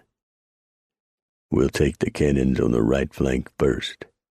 That's our left, he added for the benefit of Blue Nose Herkimer. I know that, Blue Nose whispered back in mock irritation. You do now, Preacher responded through a low chuckle. They began their descent 5 minutes later, avoiding the roadway in order not to be seen. The mountain men angled across the basin through the tall grass nearly invisible even to one another. Preacher's long, meticulous survey of the valley paid off. He had a fairly accurate map of the terrain in his head. It took not the least effort to direct the spiking party to a wide, deep ravine that cut diagonally across to the Roman right flank. At 5 minutes after 3 in the morning, they arrived at their objective, the perfect hour, when the circadian rhythm of human life ebbed lowest. It was the time of deepest sleep, when dreams formed and the body became sodden with relaxation. Working 2 to each gun, the mountain men placed the spikes, then rapped on them with padded mallets. The soft thuds that accompanied each blow did indeed sound like the stomp of a hoof. Preacher had insisted that they not strike together or too rapidly. His precaution paid unexpected dividends. When the last spike had been broken off, they entered a small gully on hands and knees.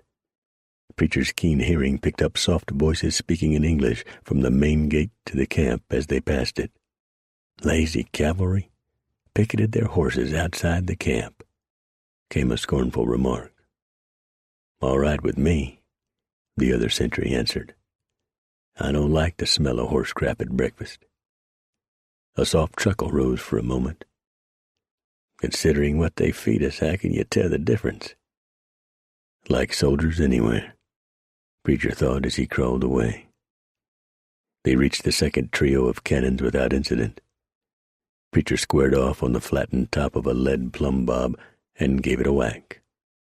Ice shot down his spine a second later, when an inquiring voice came from behind the palisade.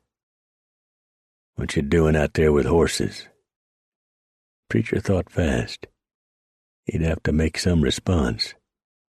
Fortunately, the question had been in English. Early patrol. The generals are getting nervous. He could speak as correctly as any man when he chose to do so. You horse soldiers have it made, came an envious response. Don't we, though? Preacher hoped the man would shut up with that. He did not like the idea of chatting away with the enemy when there were so many so close. Good luck, served as words of dismissal. Preacher let go a soft sigh of relief. Plop, came from another cannon touch hole. Then again. Then it was Preacher's turn. He took a swat, then glanced nervously at the stockade. 2 more followed his. He suddenly realized he was sweating bullets. Much of this could take years off a life. He tugged at the spike to check its set, then hit it on the shaft. It bent, but did not break off. Damn. He did not dare risk another. Preacher raised his hand to signal the others, and they stole off into the darkness, their task completed. Preacher's small party and those who had attacked the watchtowers around the rim waited out the rest of the night on the intermediate ridge. Their horses would be brought up to them. Elated and relieved that they had encountered no difficulties in the night's activities, Preacher chose to spend his weight on a good snooze. He reckoned as how he would need every bit of alertness and stamina he could recover during the day to come. An hour before dawn, the main force arrived. Preacher roused himself to speak with the leaders. "Yellow Hawk, I want you and your warriors to take your place where I told you about now. Have 'em keep low and be danged quiet. They must stay complete out of sight until I give the signal." Preacher had brought along 6 fat, greasy, paper-wrapped sticks of blasting powder from the trading post. He had caps and fuse for them in his saddlebag. Some would be used to distract and confuse the enemy, or to blow down the gates to the city. The first one would be to signal the Arapaho to attack. Have them take plenty water gourds, too. Wouldn't do for 'em to get too thirsty to fight proper. Yellow Hawk nodded his understanding. "You have fought many more battles than I, Ghost Wolf. It is good to have wise counsel.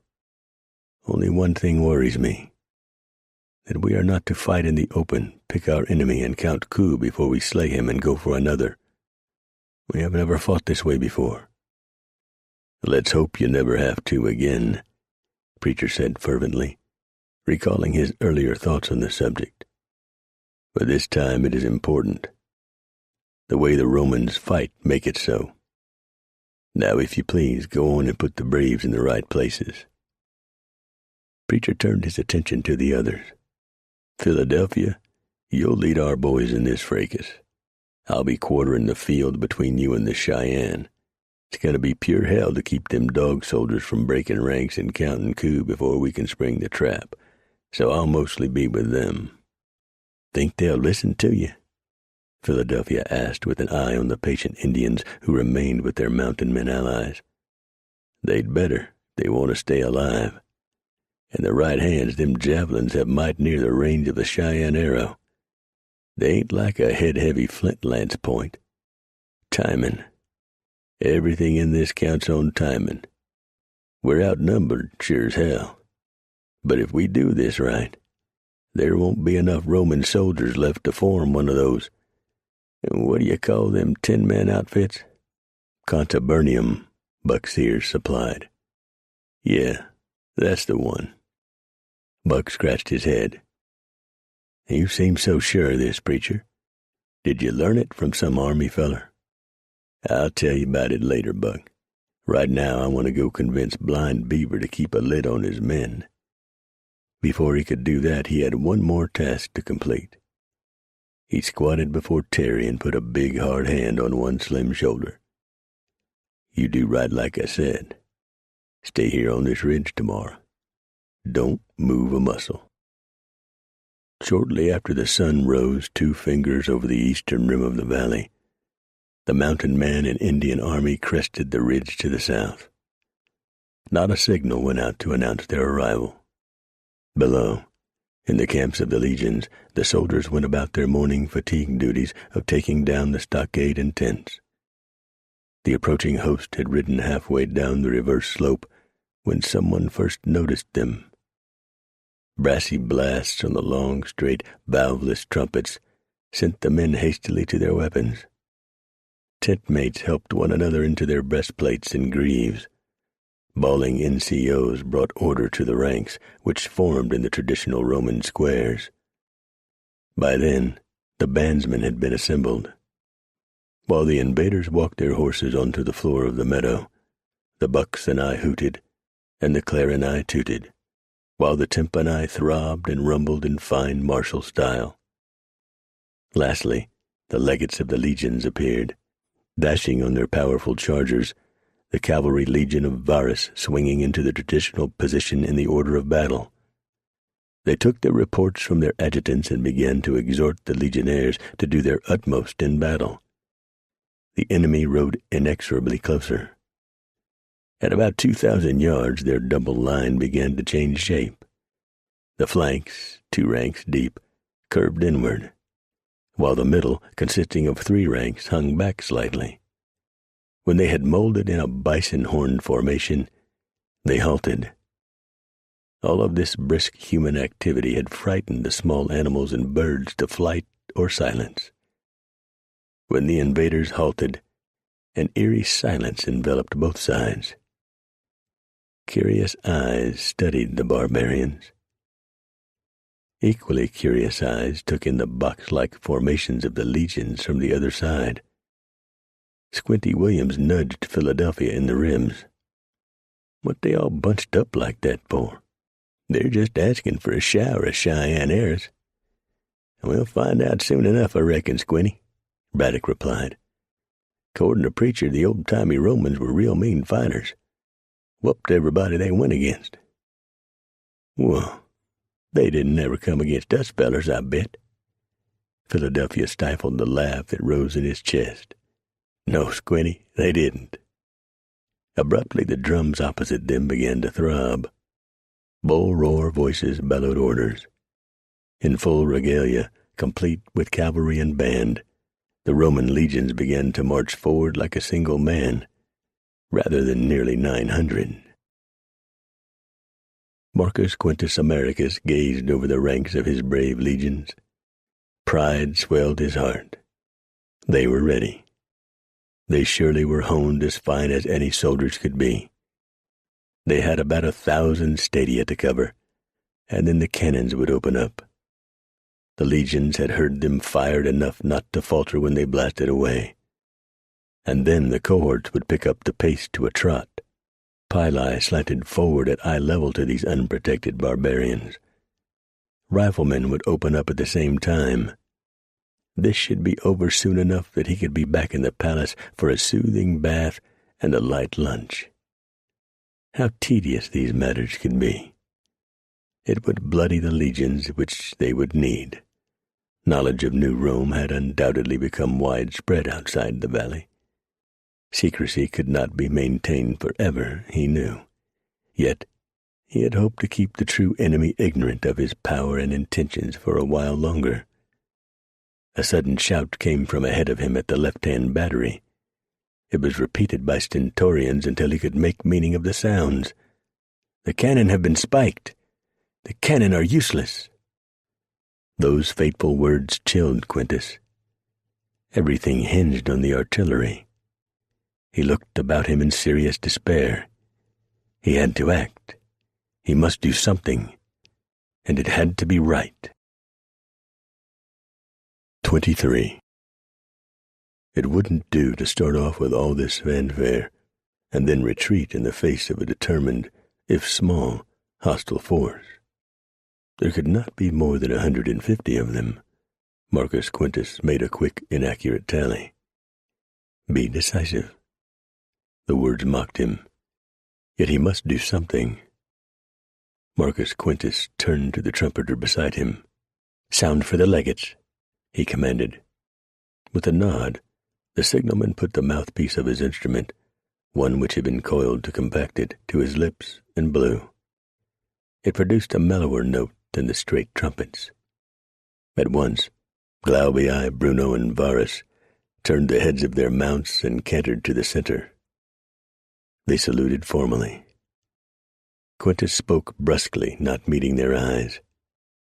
"I am sure you heard the disastrous news. Somehow, those barbarians had the wit to infiltrate our encampment and spike the cannons. That places the burden of victory more directly upon your soldiers. We will advance within range of our archers and Pili. The cavalry is to divide and take positions to sweep those thin flanks back on the main body.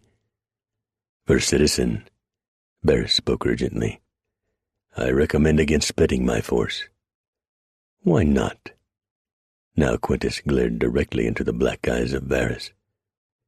"Given a good shower of arrows and javelins, these unarmored louts will break ranks and flee. You will be able to slaughter them at your leisure. Need I remind you that they all have guns, even most of the red savages?" Quintus found that a subject for contempt. Savages cannot hit what they shoot at. See that it is done as I have said. I will take the center in my chariot. He dismounted and climbed to the platform of the gold-chased chariot. There he drew a silver inlay gladius and held it at the ready. Disgruntled, yet keeping their tongues silent, the legates of the 3 legions of New Rome rode back to their commands. There they conveyed the orders of their supreme commander, and the cavalry departed for the flanks of the mountain men's formation. When they reached the desired location, Quintus raised his sword and ordered his troops forward. The band began again, and the soldiers stepped out with a steady, measured tread.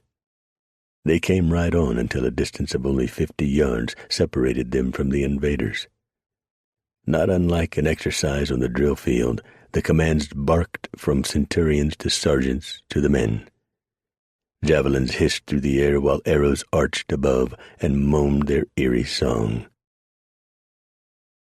"Now ain't that obliging of them to come in so close," Philadelphia Braddock drawled. Preacher agreed with him. "Sure enough is. Steady on, boys," he added, as the Romans halted, their formation still perfect. Then came the commands to fire. The projectiles seethed through the air. Unlike the static squares of the Roman soldiers, the mountain men and Cheyenne allies were free to move at will, which they did by jumping their horses forward enough to be missed by the missiles. A split second after recovering from the movement, they fired a ragged volley. Bullets punched right through bullhide shields. Even the brass ornaments of them yielded to 56 caliber lead balls. Preacher had taken aim at a fancy dude in a glittery uniform who seemed to be in command. His slug shattered the breastbone of Yancey Taggart and ended the career of General Gaius Septimus Glaubii. The gaudy uniform became a heap of lifeless clothing at the feet of the Primus Pilus of the 13th Legion. At such short range, not a one of the mountain men and Indians could miss.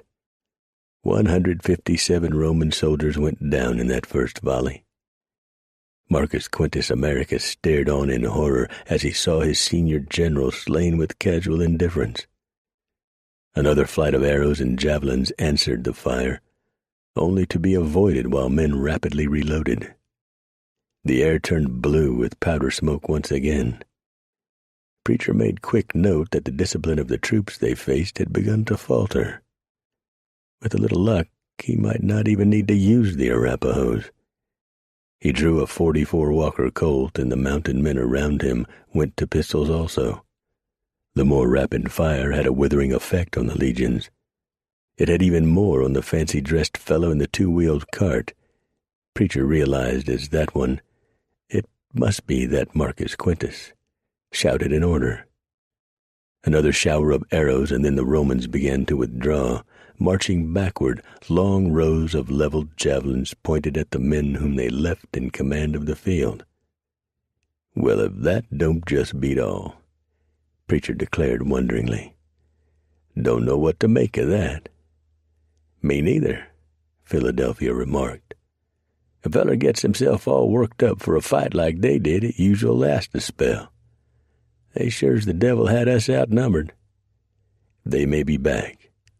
Best pull back a ways and stand fast. I mark that Quintus feller to be a tricky bastard." While the archers let fly another deadly flock, and the soldiers hurled their slender javelins, Marcus Quintus Americus looked around him in confusion. Another ragged volley came from 50 yards off. Why weren't his own riflemen firing? For a moment, it plagued him. Then he recalled that he had assigned them to cover the cavalry, which as yet had not engaged the enemy. Another thought struck him. He would have to get a replacement for Gaius Septimus. His first spear had all the imagination and initiative of a stone post. Who could it be? Rufus Longinus of the Second? Yes, he had almost as much knowledge of military matters as Glaubii had possessed. Bruno could get himself a new Primus Pilus. But this was hardly the place to hand out promotions. He turned to right and left, bawling out the most bitter order ever given by a commander. "Fall back on the camp. Make it in good order and keep an eye on the enemy." Trumpets sounding, the order was relayed by the adjutants of each legion, one in temporary command of his. Slowly the tramp of thick-soled military sandals sounded, and the century squares became a retrograde movement. Dust began to rise in thick clouds, not enough, though, to mask, let alone protect potential targets. Although puzzled by the retreat, the mountain men and Indians kept up a steady fire into the dwindling ranks of the legions until they maneuvered out of range. Quintus ordered his chariot to turn and get around the formations of troops. He wanted to be calmed and refreshed when he met with his generals to promote one man and offer advice. Tomorrow would be a far better day, he convinced himself. Besides, the omens had not been all that promising at the morning sacrifice. Four Eyes Finney seemed mightily pleased with himself. "He who hits and runs away," he quoted, "is a yellow-bellied cur." Jack Lonesome added his own version to the end. "No, that ain't it, Lonesome," Four Eyes corrected. "It's about living to fight another day." "Why'd they run? Why didn't we just finish them here and now?" The grizzled mountain man pressed his point. "Tell you what, Jack," Preacher began diplomatically, "we got 'em whittled down some, and it's for certain sure those cannons don't work. But there's at least 5 of them for each one of us. What say we pull back to the base of the ridge and settle in? They'll do something 'fore long." Preacher turned out to be right on that. An hour later, 3 officers, one with a white flag, rode out from the Roman camp. With them came a number of soldiers in a line of wagons. The one with the truce flag advanced to where the mountain men lolled on the ground, eating and sharing some scarce whiskey. "Which one of you is the general in charge?" Preacher came to his boots and tucked the stick of jerky he had been gnawing on in a shirt pocket. "I reckon that would be me, but I ain't no general." "What do you call yourself?" "Folks around these parts call me Preacher." "By Jupiter and all the gods," the young Barris blurted. "Gaius told us you were the one we saw fight in the arena." His tone turned rueful, and his expression became wry. "No one but you could have made good on that escape." He saw that his flattery had no effect on Preacher. That decided him to come to the point. "We came to ask permission to recover our dead and wounded." "Help yourselves. We've got no quarrel with 'em."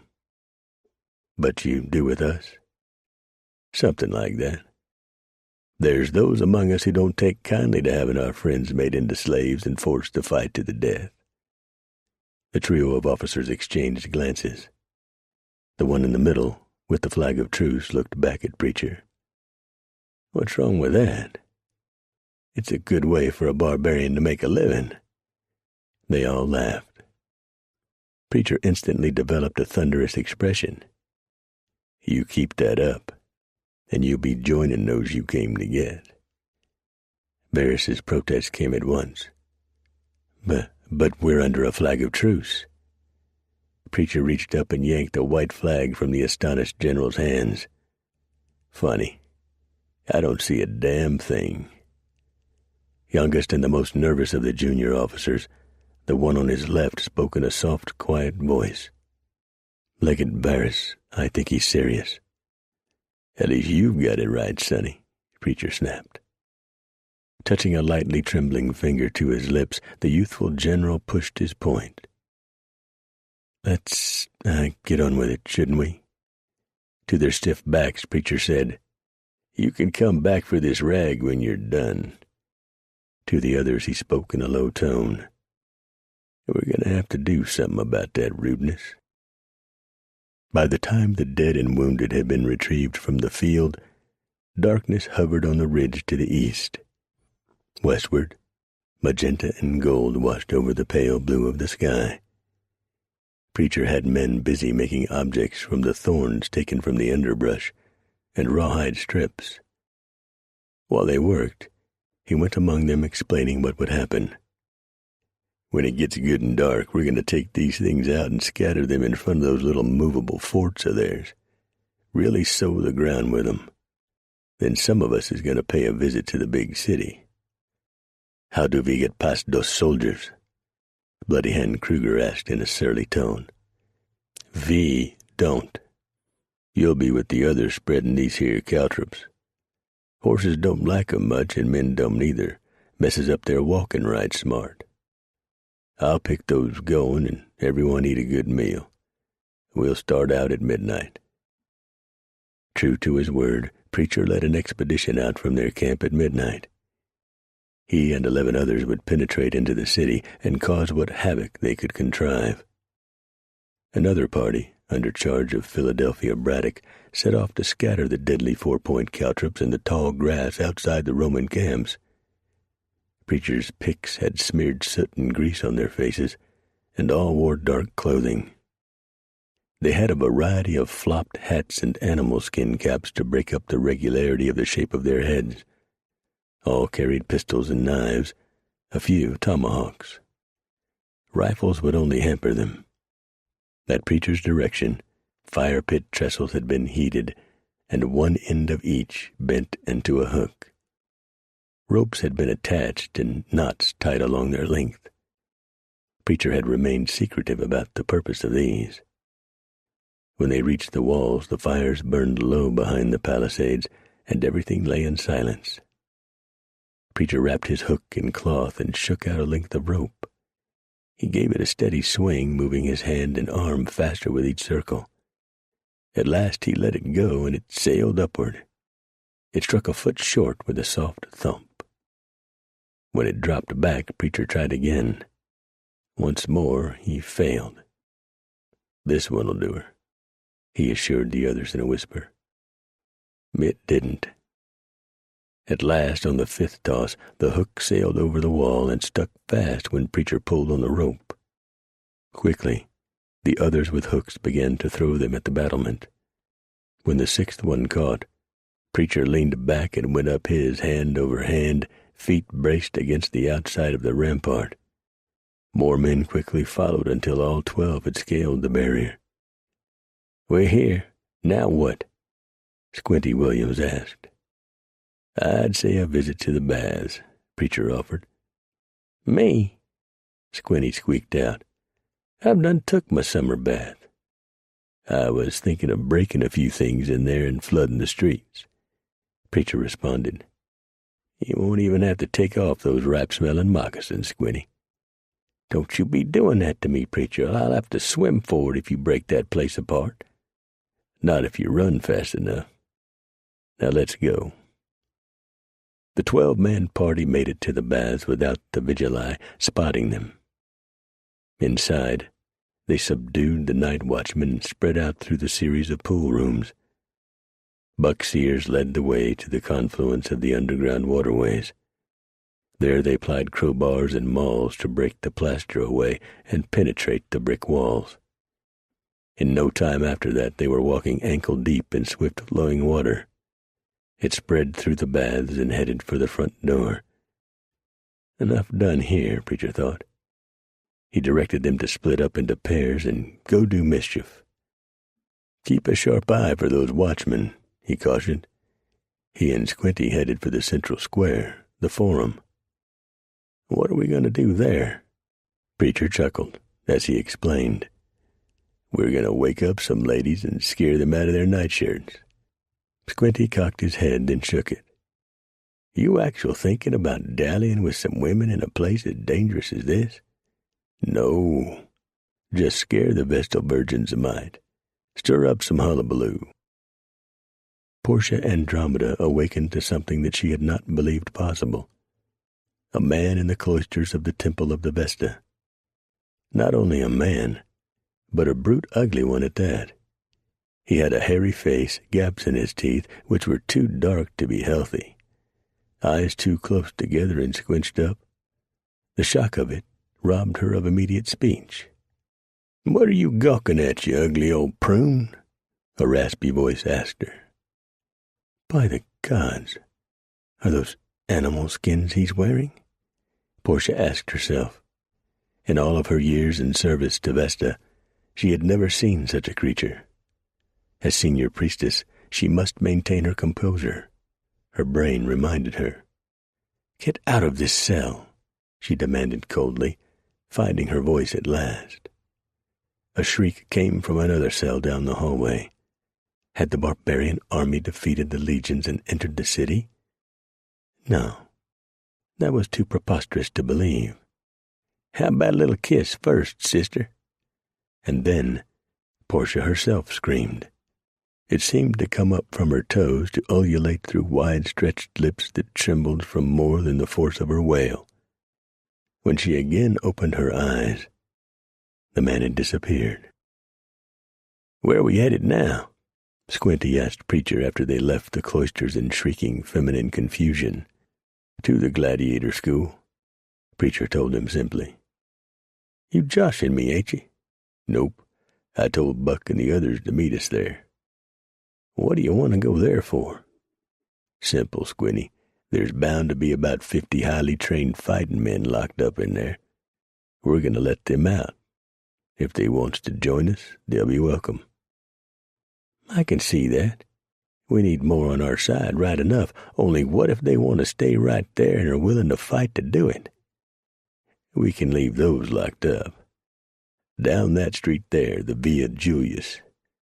Fires had drawn all of the watch away from seeking those who had started them. The 12 mountain men reached the gladiator school within 5 minutes of one another.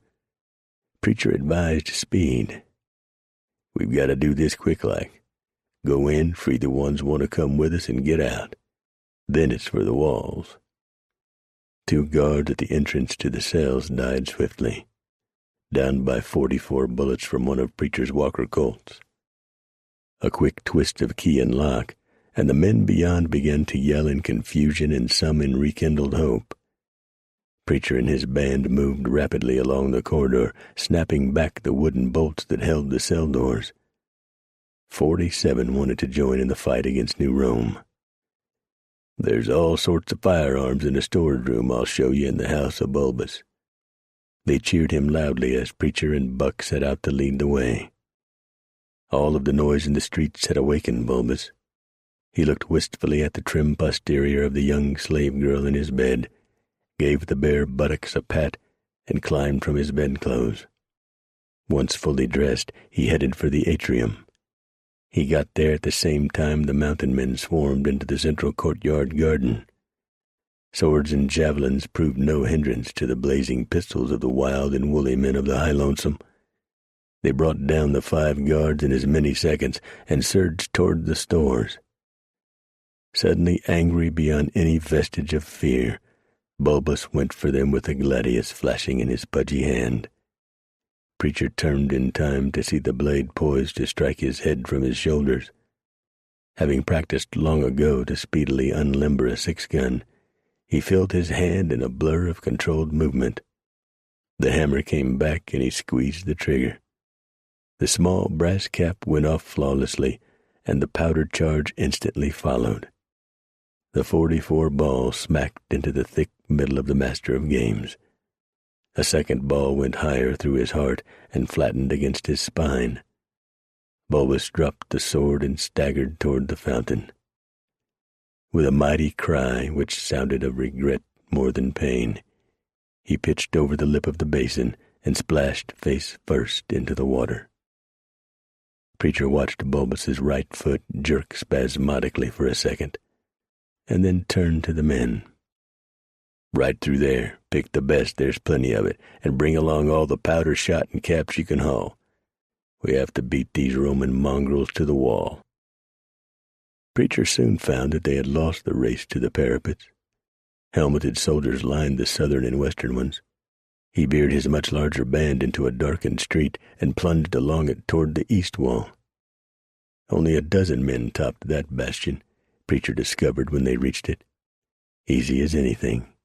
He picked out 5 of the ex-gladiators who had taken helmets from the fallen guards and sent them up the stone steps. "Tell them you've been drafted to help defend the city," he instructed. Halfway up the stairway, The relief force had attracted the attention of all but one of the soldiers. That was when 30 shots cracked in sharp echoes off the walls of buildings and the stone barrier. 30 balls sieved the defenders, who pitched headfirst off the parapet or lay where they had fallen. Preacher led the way up after the decoys. At the top, he found a determined sergeant holding the 2 former gladiators at bay with a gladius. Preacher looked at the other man for a second, then clucked his tongue as he fired a fatal shot to the forehead of the sergeant. Then he studied their surroundings. Too bad we didn't get back to our ropes. We'll have to go back down and get out through that little bitty gate. Several looked at Preacher as though he were mad. "We can't make it," one protested. "I say we can. Now get moving." With trusted mountain men to serve as rear guard, Preacher started the freed gladiators through the low, narrow gate toward the outside. He cautioned them to remain quiet and stay close to the base of the wall. They might not know about the movable forts of the Romans. Nearly half of the escapees had disappeared into the tunnel-like passage through the thick base of the stone rampart when others discovered their presence. Some 16 of the Vigili rounded the corner nearest the portal and stopped abruptly. These watchmen carried javelins in addition to their swords, Preacher noted at once. Made edgy by the sudden uproar within their city, and so far unable to account for it, the men of the watch reacted quickly. They all rocked back and each hurled a pilum. One whistled past the left ear of Preacher, even as he drew his left-hand Walker Colt. He eared back the hammer the moment the weapon came clear of the holster, and quickly aligned the sights. The big .44 bucked in his hand, and one of the watchmen cried out in pain. Other pistols fired a moment later. 8 of the watchmen had gone down in the first exchange. Preacher aimed at another and fired again. In such an unfair contest, there could be no doubt of the outcome. The remaining 8 died in a hail of bullets. Unfortunately, it served to announce the presence of the invaders to those on the walls. Hard-sandal soles scuffed on the stones of the parapet as other sentries called to one another and closed in on the knot of men at the gate below. "The main gate! Open the main gate! Barbarians in the city!" one leather-lunged soldier bellowed. While legionnaires poured in through the slowly opening portals, Preacher urged all speed and left New Rome at last. Behind him, the sky glowed orange from the fires in the buildings and gardens of New Rome. Alarmed shouts rose to the stars. Women and children were trampled by panicked citizens and the confused legions who hunted for a phantom enemy. Now all they need do was get past the legion camps and safely back to the ridge.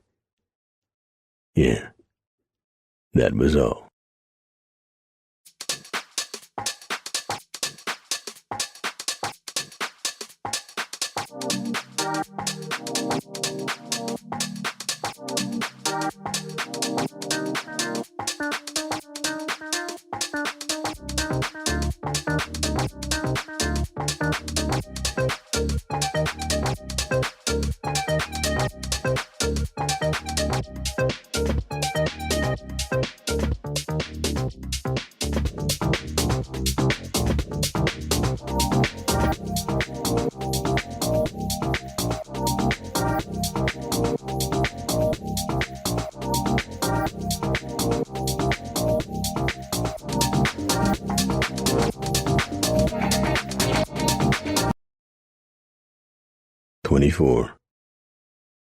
Once again, daylight found the legions drawn up outside the bastions of New Rome.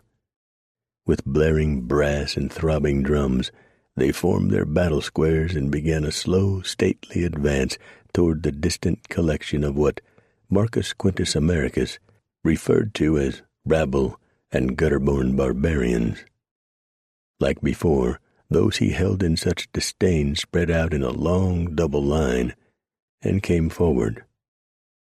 Following their strategy of the previous day, they deployed into a bison horn formation.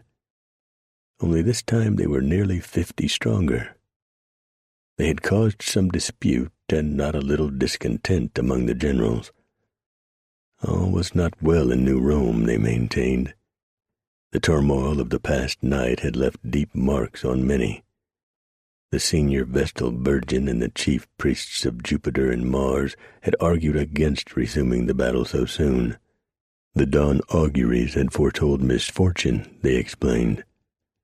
One of the doves had been missing a heart, and the sheep had a large tumor on its liver.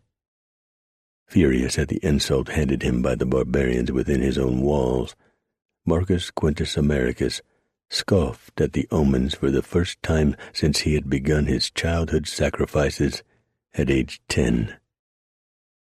Since then, he had completely forgotten his identity as Alexander Reardon. Like his son, he had been fascinated by blood as a child and had taken an exhilarating sensual pleasure in tormenting, killing, and examining the entrails of small animals. Now, enraged by the humiliation he felt, he turned his back on that and ordered the legions forward. Although still deprived of his cannons, the process of clearing the touch-holes long and tedious, and requiring precision, he went forth with high expectations. The forces of New Rome still outnumbered the enemy by better than 5 to 1. He sent the infantry against the center of the enemy line, now 3 ranks deep. Riflemen opened fire first. He had included a number of them with the infantry this time. Poorly trained at best, they had little effect beyond causing a few of the scruffily dressed barbarians to duck with exaggerated motions, which elicited raucous laughter from their fellows. The steady tramp of sandals made a hypnotic rhythm as the infantry continued to advance. This would be easy. The legions would roll over this ragtag collection like a giant wave, Quintus thought to himself. He had instructed his generals to have the men take as many prisoners as possible. The games that would follow would be quite amusing. "When they get to 100 yards, open up on them," Preacher ordered in a calm voice. Obediently, the mountain men raised their rifles and took aim. The pretty boys in the band would get the worst of it, Preacher considered, pleased that there were noticeably less of them today. When the heads of the musicians rested in the buckhorn rear sights of the long guns of the mountain men, a ragged volley erupted along the line. The first rank knelt to reload while the second immediately fired over their heads. Down went a third of the band and 1 centurion behind them. The range had closed to 75 yards. Another crash of weapons from the third rank. By then the first rank had reloaded and discharged their rifles from the kneeling position. With each man who dropped in the front rank of the advancing cohorts, another took his place from behind. At 50 yards there was no longer a band, and the last volley barked from the rifles. From here on it would take too long to reload. At 50 yards, the first flight of arrows hissed from the Roman squares. 3 men among the ex-gladiators went down with slight wounds. 2 in the front file, intent on readying their pistols, died for their incaution, transfixed by Roman arrows. The flat reports of handguns filled the air. The Roman enemy kept coming. With all ranks firing and the flanking horns of the formation engaged also, the legions began to falter and slow. Preacher bellowed loudly to his army.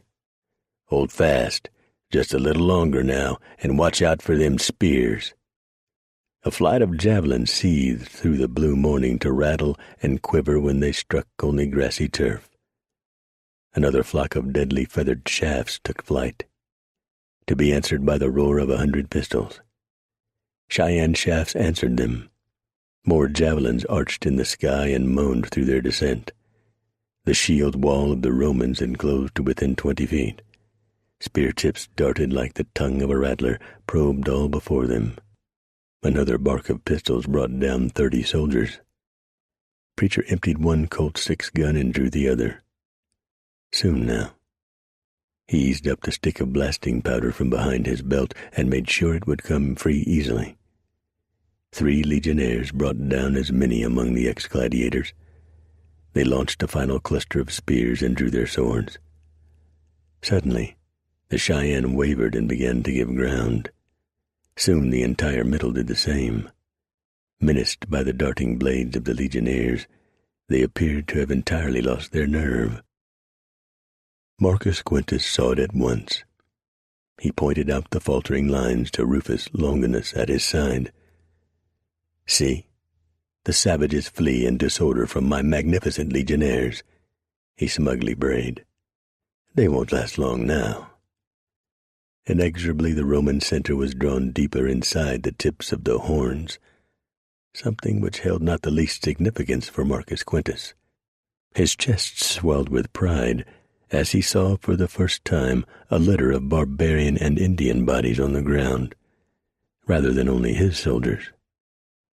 Aware now that the one commanding his enemies was the living legend preacher, Marcus Quintus took extreme pleasure from watching the destruction of the invaders. He turned to Longinus again. "Send a message to Varus. Have his cavalry sweep the field obliquely. They are to try to get around behind the enemy and prevent any escapes." "As you wish, First Citizen." Privately, Rufus did not like this the least bit.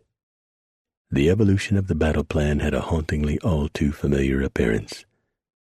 Something they had studied at West Point, he recalled, back in another lifetime, but not the name of the engagement or its outcome. Stubbornly, the three ranks, minus the Indians, continued to hold, though now bowed in slightly. Then the cavalry began their charge. They had ridden only a few lengths, enough to be within the limits of the horns, when the buckskin-clad preacher raised his arm and arched his body sharply. He hurled an object with all his strength. It exploded a foot off the ground and disintegrated 4 legionnaires. A dozen more received injuries.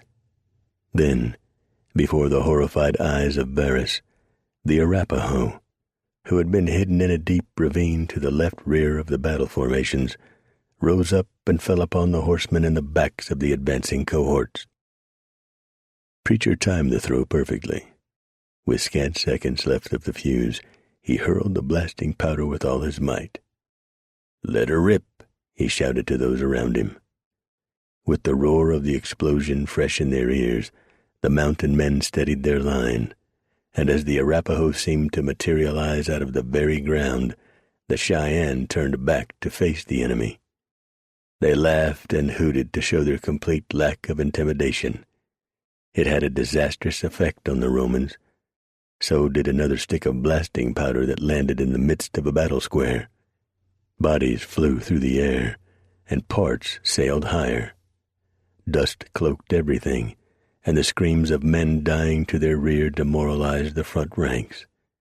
The tight, disciplined Roman formations dissolved into swirling masses of men desperately engaged in hand-to-hand fighting. A terrible slaughter began. On a low hill nearby, young Terry Tucker danced from foot to foot in anxiety. The night before, he had won his contest with Preacher to be allowed closer to the battle. He had not seen anything from the tower on the ridge. Even here, the dust had grown so thick he could no longer distinguish Preacher from the other fighters. The conflict lasted for hours as the Arapaho and Cheyenne took revenge for their murdered brothers.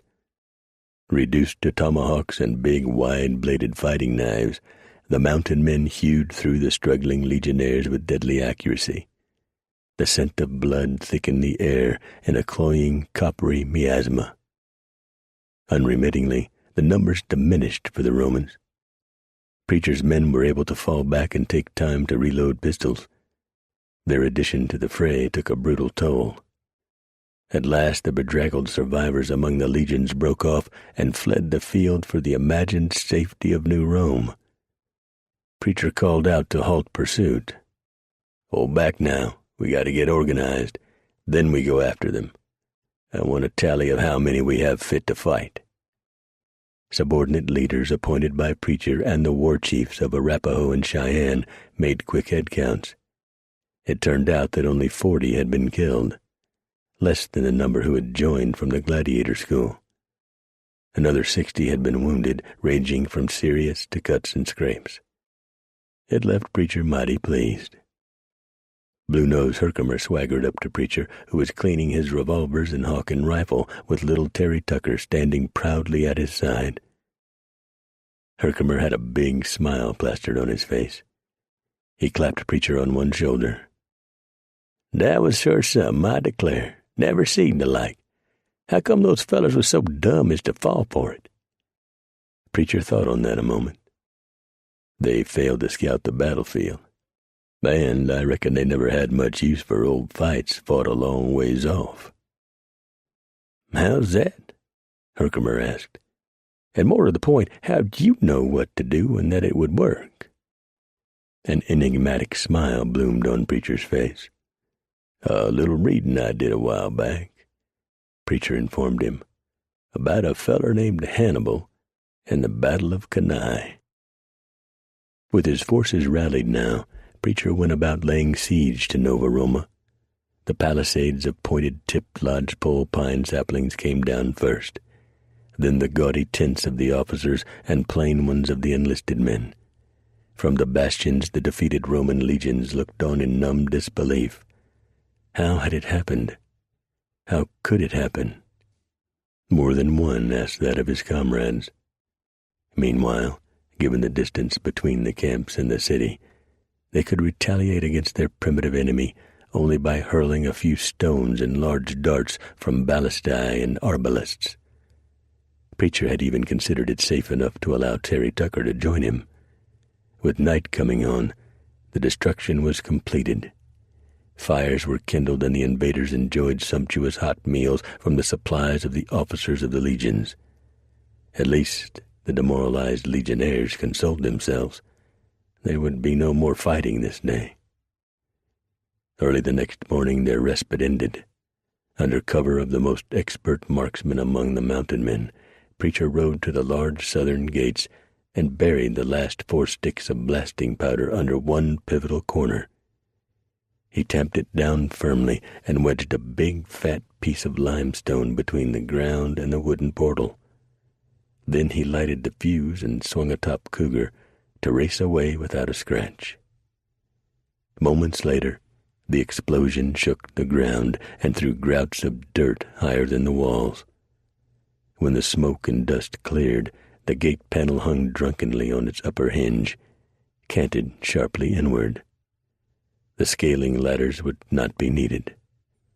A superstitious mutter rose among the Indians. A couple of mountain men made the sign of the cross. "Awesome," Squinty Williams breathed softly. Preacher was not done yet. "Let's go," he shouted, waving a Walker Colt in the sign for an attack. With a roaring shout mingled with war whoops, the small army rushed the gate. Boiling water poured down on the assault force until sharpshooters picked off the soldiers who dumped it. Rocks rained down, along with a shower of arrows and javelins. Men fell screaming, yet nothing slowed them. Mountain men swarmed through the opening and spread out in the streets. They left the legionnaires behind them for the Arapaho and Cheyenne to deal with. Those able warriors did so with grim efficiency. Far better trained since childhood, they kept 3 arrows in the air to each one fired by the Romans. Those arrows hit their targets, tumbling legionnaires from the walls in a continuous spill. Shouts and the screams of the dying became a constant bedlam.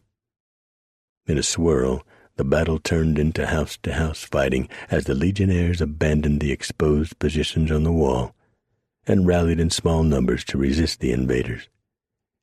Leading a dozen stalwarts, Preacher made for the half-finished imperial palace.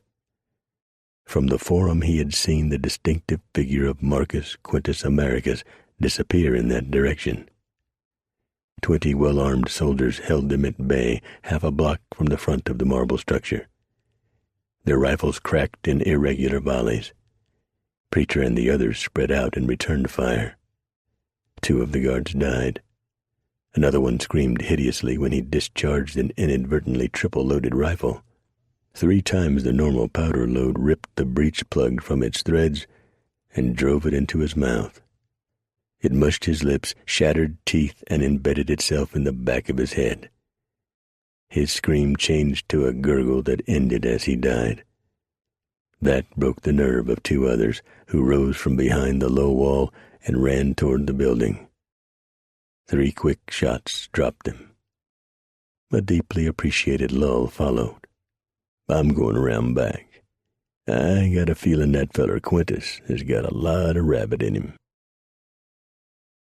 Preacher had the right of it about Marcus Quintus Americus.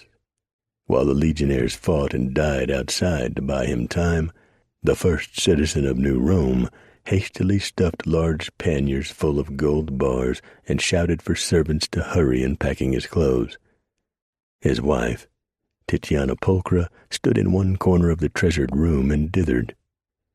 "Why are you doing this, Marcus?" "Shut up, woman, and help me." Shocked at his tone, Pulchra gathered her past store of grievances and responded hotly. "Alexander Reardon, don't you dare speak to me like that." Shocked at that, Quintus paused with 1 ingot in each hand. His voice held an artificially calm tone. "I don't believe this, Pulchra. You have always obeyed me. Please do so now." Pulchra began to weep. "It's all coming apart, isn't it? We're destroyed. I feel it in my heart." With a soul-wrenching sob, she ran from the room. Taken aback, Quintus stared after her and then recovered. "Faustus, come in here," he yelled. "Quintus Faustus, come to your father." Woefully lacking in training, the 2 guards at the rear of the palace fired at the same time. It had been easy for Preacher to trick them into doing so. He had simply jumped into sight at the edge of a marble column, shouted, and popped around into the air. At once they brought up the rifles they carried and cut loose. By that time Preacher had disappeared behind the pillar. Not even his great experience as a fighting man could prevent him from wincing when the fat ball smacked into the opposite side of the stone plinth. Then he came out with the .44 Colt blazing. Down went one soldier who had bent over his weapon to reload. The other died a second later. Preacher advanced when a voice came from behind him. "Want some company?" Buck Sears and Philadelphia Braddock grinned broadly as they approached. They found trouble the moment they entered the column-supported hallway. More gladius-waving soldiers awaited them. With hoarse shouts, the fighting men of New Rome came at the invaders. "Dang," Preacher quipped. "What is it with these fellers who don't bring the right tools to a gunfight?" He shot one in the chest, cocked his Walker Colt, and put his second .44 ball through the hand holding another gladius. The iron blade rang noisily when it hit the stone floor. Time to change. His second Colt brought down a third, who moaned and rolled on the floor, clutching his belly. Beside Preacher, Philadelphia took aim at a sergeant who lunged at him with a pilum. The javelin went wild as the mounted man discharged both barrels of his pistol at once. Slammed backward, the sergeant grew a shocked expression, his eyes wide, mouth round, while he clattered against the wall in numb shock, and darkness settled over him. Wisely, those remaining fled. Preacher sent a shot after them and hastily reloaded his pistols. That accomplished, they started toward the central core of the building. A trembling messenger stood before Marcus Quintus Americus. Helmet tucked in the crook of his left arm, his face smeared with blood, dirt, and sweat. He panted out his litany of doom. "General Varus and what was left of the cavalry have been surrounded and destroyed by the red savages. General Legate Longinus has fallen in street fighting near the Forum. You already know about Legate Glaubii." Trembling from the effort to restrain himself, Quintus spoke with heavy sarcasm. "Is there any good news to tell me?" "No, First Citizen. I mean, we continue to fight, and the enemy is taking losses." His voice trailed off. Bitterness colored the words of Quintus. "Only not so many as we, eh?" In a moment of clarity and sanity, he added in a tone of sorrow, "I am afraid the only advice I have is for you to find your way out of the palace and get as far from Nova Roma as you can." Relieved not to have been summarily executed as the bearer of bad news, the young centurion nodded his agreement, saluted, then turned to make his departure. That was when Preacher, Philadelphia, and Buck stormed into the room. Preacher let out a roar when he recognized Marcus Quintus. His first shot went wild, but sent the centurion with the first citizen to the floor in an ungainly sprawl. To his regret, the young officer had already learned that a gladius had little use against firearms. He hugged the marble floor, feigning death, until a boot toe dug painfully into his ribs. He grunted in discomfort and rolled over, intending to hack at a leg with his sword, only to find himself staring down the barrel of the oddest weapon he had ever seen. It had a round part with holes in it that revolved when its owner pulled back on the spur at the rear. Beyond the extended hand and arm, a powder-begrimed face grinned at him. "The Mezgins has got a sayin', feller," Preacher told him. "It's adios." And the centurion learned one final fascinating fact about the strange weapon. Flame spat from its mouth a moment before excruciating agony, and utter blackness washed over him, and the back of his head flew off. He never heard the bang. Preacher checked on his companions and found them otherwise occupied, each engaging 4 guards who had rushed into the treasury room at the sound of the Walker Colt. Grinning now, Preacher turned to Marcus Quintus. "Looks like you're mine," he declared. "Reckon that's sort of fittin', you being the bull elk of this place." "Quite fitting indeed. You really are Preacher, aren't you?" "Yep, that's what folks call me." "Then prepare to die like a man." To the utter surprise of Quintus, Preacher threw back his head and laughed. "I don't allow as how it's going to be me does the dying," he brayed. Quintus snatched up his gladius from the table where he had laid it and charged Preacher. The mountain man held his ground until the distance between them closed to 10 feet. Then he raised his arm and squeezed the trigger of his .44 Colt. Nothing happened.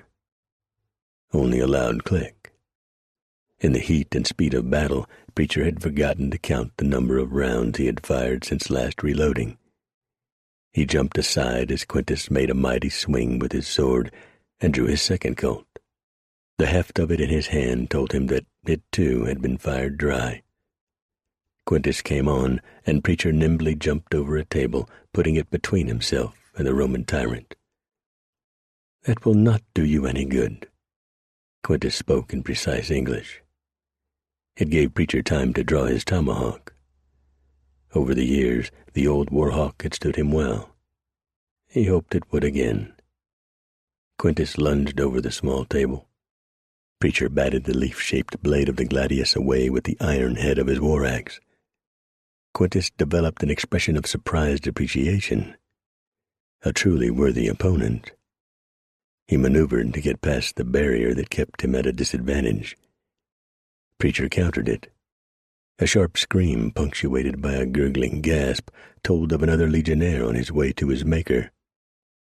Preacher did not break his concentration as Quintus reached a low commode beside a desk.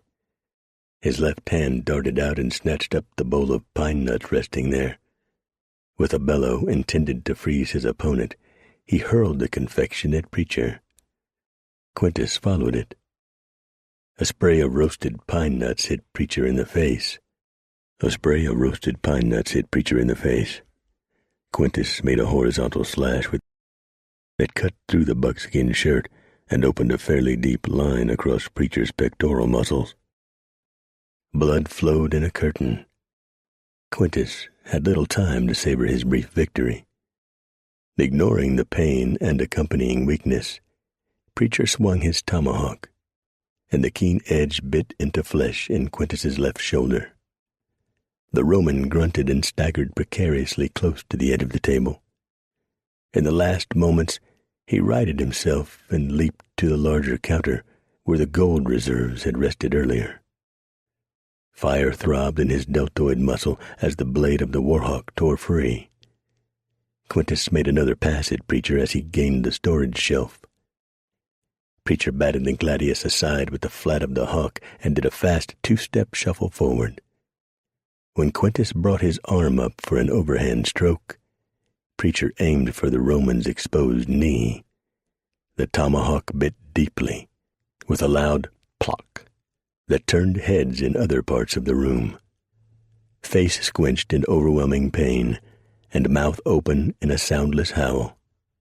Quintus dropped to his good knee. With a kneecap split, his gladius became as useless as his other leg. He abandoned it for the double-edged dagger on the belt at his waist as Preacher came at him again. Bright steel flashed in the air, and Quintus made a fortunate cut on the right forearm of his opponent. Preacher was forced to drop his tomahawk as blood streamed from a severed vein. Only then did Quintus remember the small .50 caliber coach pistol he had concealed in the fold of his battle cloak. He reached for it eagerly. "Preacher here!" Philadelphia Braddock shouted when the deadly little pistol appeared in Quintus's hand. Preacher caught the double-barreled pistol Philadelphia had tossed left-handed and fired it the same way. "No!" Quintus shouted in useless denial as first one, then a second .60 caliber ball smashed into his body. His eyes went wide as they sought to capture some of the fading light in the room. His body would no longer obey his commands. Slowly, he sagged down. His death rattled loud in the silence.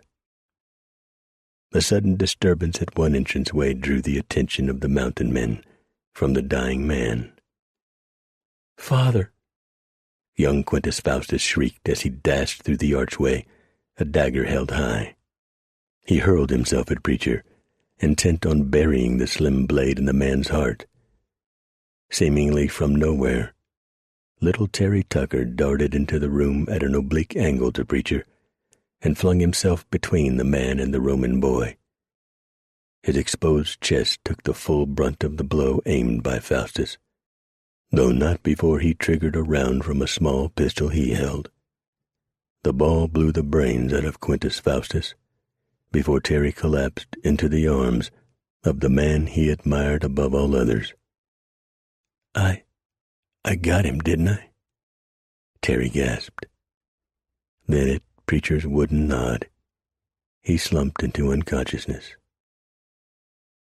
Blood dripped from his fingertips as Preacher gently brushed the hair from Terry's face, as he cradled the lad in his arm. "Aw, Terry. Terry, boy, didn't I tell you to stay clear of the fighting? But you saved my life, certain sure.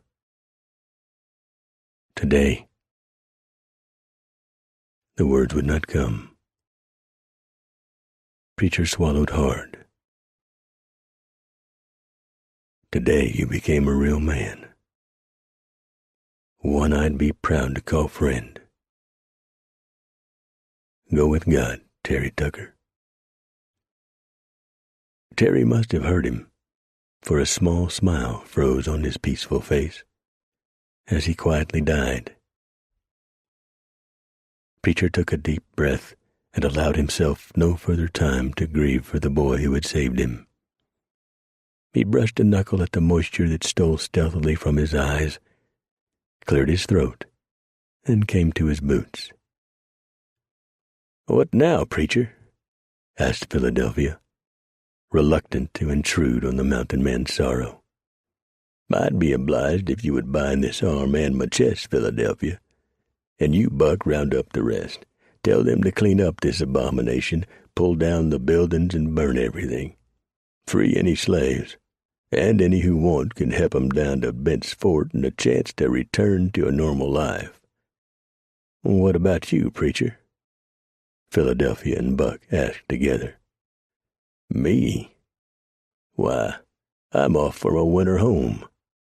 Got myself a nice blonde bed warmer a-waitin'." "What?" a startled Philadelphia demanded.